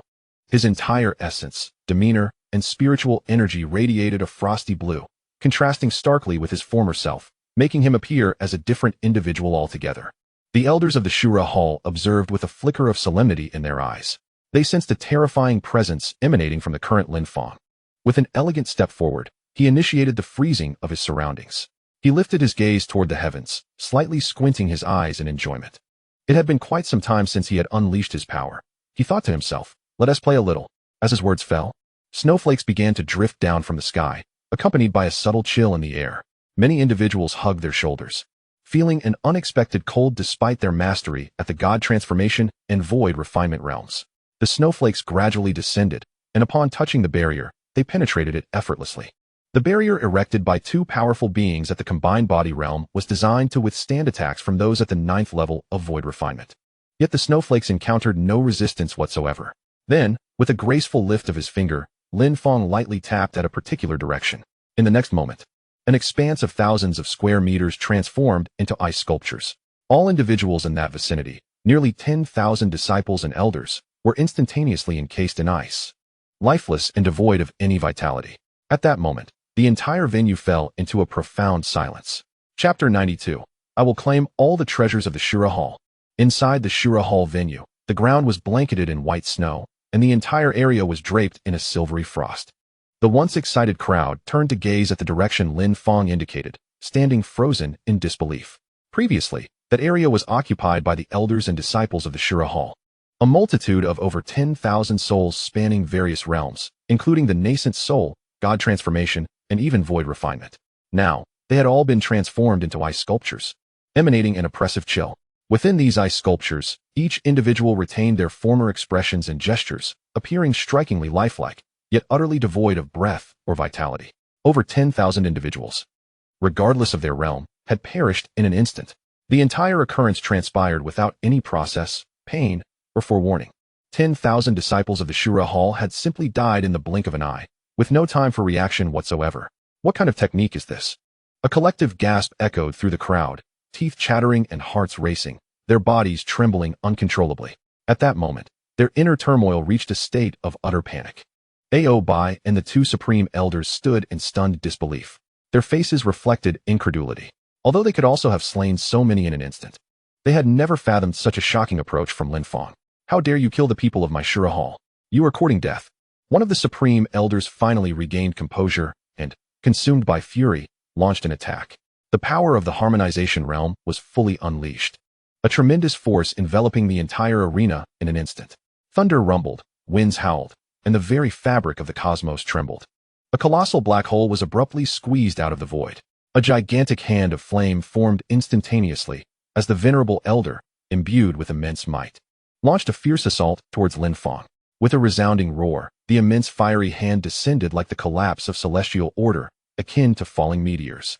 In an instant, it was upon Lin Fong, the overwhelming flames seemingly intent on incinerating him entirely. Yet, in the face of this onslaught, Lin Fong merely raised his gaze, an expression of indifference flickering in his eyes, as if he were either contemptuous or utterly dismissive. With just a glance, the fiery hand in the heavens was instantaneously encased in ice, the flames upon it extinguished in an instant. The towering aura ceased abruptly, and the howling winds crystallized into solid forms. The venerable elder, who had unleashed this attack, was transformed into an ice sculpture, his face frozen in a mask of fury. With a resounding crash, the ice-encased elder plummeted to the ground, shattering into countless fragments. Not only did the ice sculpture shatter, but the elder himself was reduced to mere shards, devoid of any bloodshed or signs of pain, simply disintegrating before their eyes. In that moment, all disciples and elders felt a chill seep into their very bones. The terror in their hearts, compounded by the frigid air, rendered them unable to control their trembling. To freeze a harmonization realm elder to death in an instant. What kind of power was this? What divine technique was at play? Was the heavens intent on obliterating their Azura Hall? The elders' lips quivered incessantly, their minds utterly unhinged. Lin Fong had not even lifted a finger. He had merely glanced at the elder, and the elder was transformed into ice? Did this not imply that Lin Fong was a master who had surpassed the venerable elder? Moreover, he might even be a high-level harmonization realm expert, or perhaps even beyond. High above, Ao Bai and his companion wore expressions of grave concern. At this moment, they finally understood why Lin Fong dared to venture alone into their Azura Hall. Why a single move at the nascent soul level could annihilate an elder of the void refinement realm and the Holy Sun. Why he remained so composed in the face of their threats. It was all due to the fact that Lin Fong was not merely a nascent soul cultivator. He was a mighty figure of the harmonization realm concealed in power, and at the very least, a high-level harmonization realm adept. With this realization, Lin Fong's earlier anomalies suddenly made sense. A nascent soul cultivator could not possibly dispatch a ninth-layer void refinement expert with a mere finger. And yet no one had perceived this? No one had raised any doubts? Who could possibly believe that a nascent soul could so effortlessly vanquish a void refinement expert? It was evident that Lin Fong was a concealed powerhouse. Ao Bai inwardly cursed repeatedly. Why offend anyone else when he had antagonized such a formidable being? And now, he had even compelled this individual to challenge them in their stronghold? Now, it seemed that without paying a hefty price today, there would be no resolution. With this thought, Ao Bai resolved himself, and when he looked at Lin Fong again, the animosity in his eyes had faded, replaced entirely with a calm demeanor. Dear fellow cultivator, I believe there must be some misunderstanding between us. I apologize for any offense caused earlier. I hope you can forgive me. Ao Bai completely set aside his lofty status as the Holy Master and offered a slight bow to Lin Fong in the sky. The members of the Shura Hall were taken aback, each collectively inhaling sharply. Could it be that the Holy Master is actually apologizing to Lin Fong? Despite Lin Fong having slain our esteemed elders and the Supreme Elder of the Shura Hall, the Holy Master remains unperturbed? It seems Lin Fong's prowess has instilled a sense of trepidation even in the Holy Master. Lin Fong's strength has evidently reached astounding heights. No wonder he has been so self-assured. It appears Lin Fong has merely been toying with the Holy Sun all along. Terrifying, utterly terrifying. What formidable being has the Holy Sun provoked? In the arena, Lin Fong disregarded Ao Bai's words, casually gesturing, causing an ice chair to materialize from thin air. He seated himself elegantly, reclining lazily against the backrest, and spoke softly. Do you wish to avoid conflict? Aobai waved his hand politely, responding. It would be unwise for us to suffer mutual destruction over a misunderstanding. Allow me to offer some compensation for the earlier incident, and then we shall part ways. What do you say? What compensation? Su Guanyiya inquired lazily. She had already surveyed the treasures of the entire Shura hall the moment she appeared. But few caught her interest. However, considering they might be of use to Lin Fong, she casually asked. In the heavens above. Aobai pondered for a moment before extending 3 fingers. I am willing to offer you 30% of the treasures from the Shura Hall's vault. How does that sound? Only 30%. Lin Fong shook his head, unimpressed. Noticing his reaction, Aobai quickly inquired, then how much would you desire? He had already determined his bottom line, willing to part with no more than half of the treasures. Such an inducement would surely tempt even the most formidable cultivators. Upon hearing this, Lin Fong smiled slightly and replied, I want it all. All of it. Aobai was taken aback. Surely you jest. I am willing to concede an additional 20%. How about half of the Shura Hall's treasures for you? He had initially contemplated offering a portion of the treasures to forge a good rapport with Lin Fong. However, Lin Fong's greed seemed excessive. To demand it all was akin to annihilating the Shura Hall entirely. Lin Fong maintained a serene smile, his tone imbued with coldness. Why complicate matters? I could simply obliterate the Shura Hall and take whatever I desire. Wouldn't that be simpler? At these words, the entire assembly was filled with dread. Chapter 93. In this lower realm, I am the heavens. The Shura Hall. If I were to annihilate your Shura Hall, I could seize all the treasures, could I not? Lin Fong remarked with a light chuckle, as if this were no formidable task. With a mere gesture, an ice chair appeared behind him, and he sat gracefully, utterly unconcerned about being surrounded by tens of thousands. The supreme elder beside Aobai, upon hearing this, erupted in furious indignation. You, young man, are far too greedy. We are willing to compensate you, not out of fear, so do not overstep your bounds. Both the Holy Master and I possess the strength of the fusion realm. Should we join forces, we need not fear you. The esteemed elder threatened, yet Lin Fong merely shook his head. In my eyes, you are no different from mere ants at the chi refinement stage. He scoffed, his audacity met with disbelief from the elder. Turning to Aobai, he continued, My lord, I perceive this brat to possess at most the strength of the 5th layer of the integration realm. A trivial threat indeed. We ought to eliminate him directly. You are at the 7th layer of the integration realm, and I stand at the 3rd. Should we both strike simultaneously, he shall have no means of escape. The elder's judgment was based on the destructive force Lin Fong exhibited earlier. As for Lin Fong's apparent cultivation level, they were convinced he must possess some hidden techniques or artifacts. How dare a mere 5th layer integration realm practitioner act so arrogantly within the halls of our Azura temple? Today, he shall meet his demise. Upon hearing this, Aobai nodded, his previously mild demeanor vanishing, replaced by a cold glimmer in his eyes. Lin Fong, my earlier concession was not out of fear, but rather a desire to prevent further casualties within our Azura temple.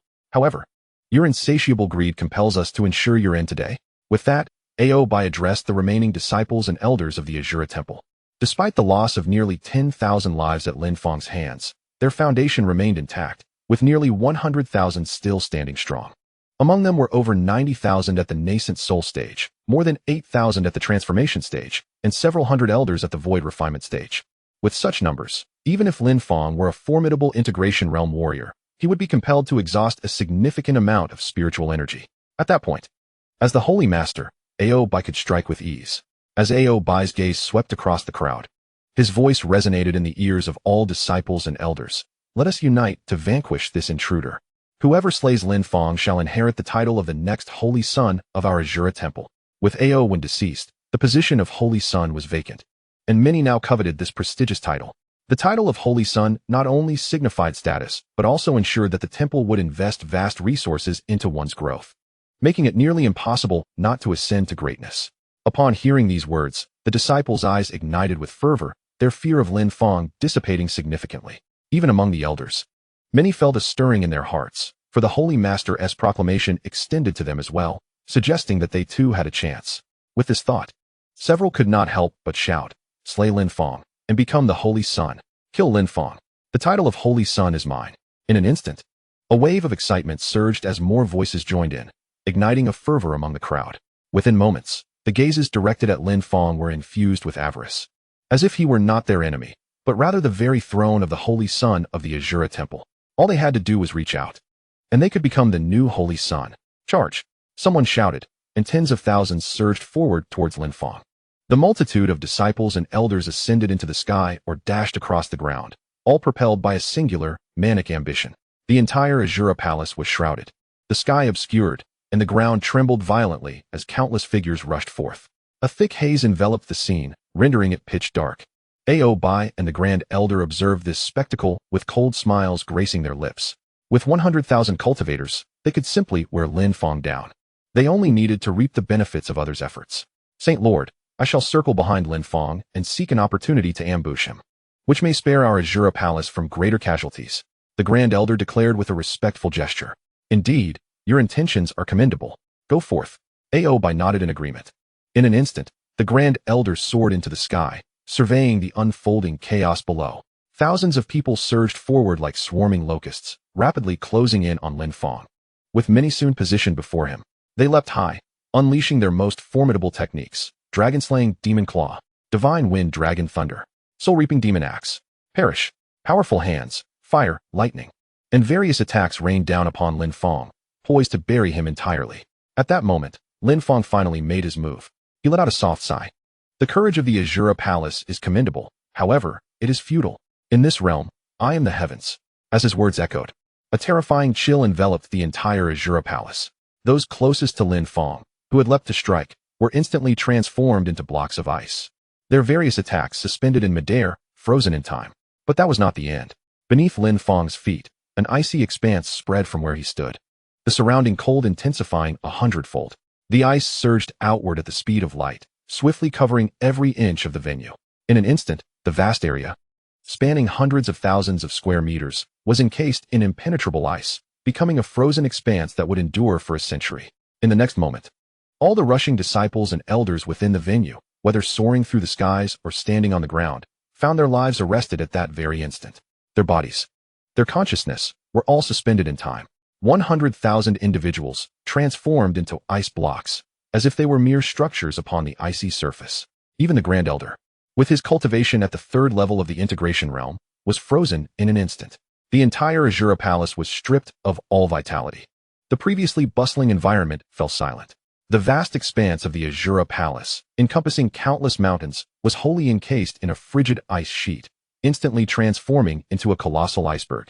In the realm between heaven and earth, all entities, buildings, spiritual energy, air, birds, even the wind and the clouds above, were thoroughly sealed in ice. With a single strike, 100,000 lives were extinguished, including that of the Grand Elder, all reduced to ice. The entire Azura Palace's mountainous terrain had become a gigantic ice mountain. How could this be possible? Suspended in midair, Ao Bai stood frozen in disbelief, his eyes nearly bulging from their sockets. His complexion instantly turned ashen, and a chill swept through his entire being. With a single strike, he annihilated 100,000 disciples of the Azura Temple. The vast expanse of the 10,000 mountains spanning over 10,000 kilometers was encased in ice. Even the elders in the combined body realm could barely retain their breath. This was nothing short of a calamity for the Azura Temple.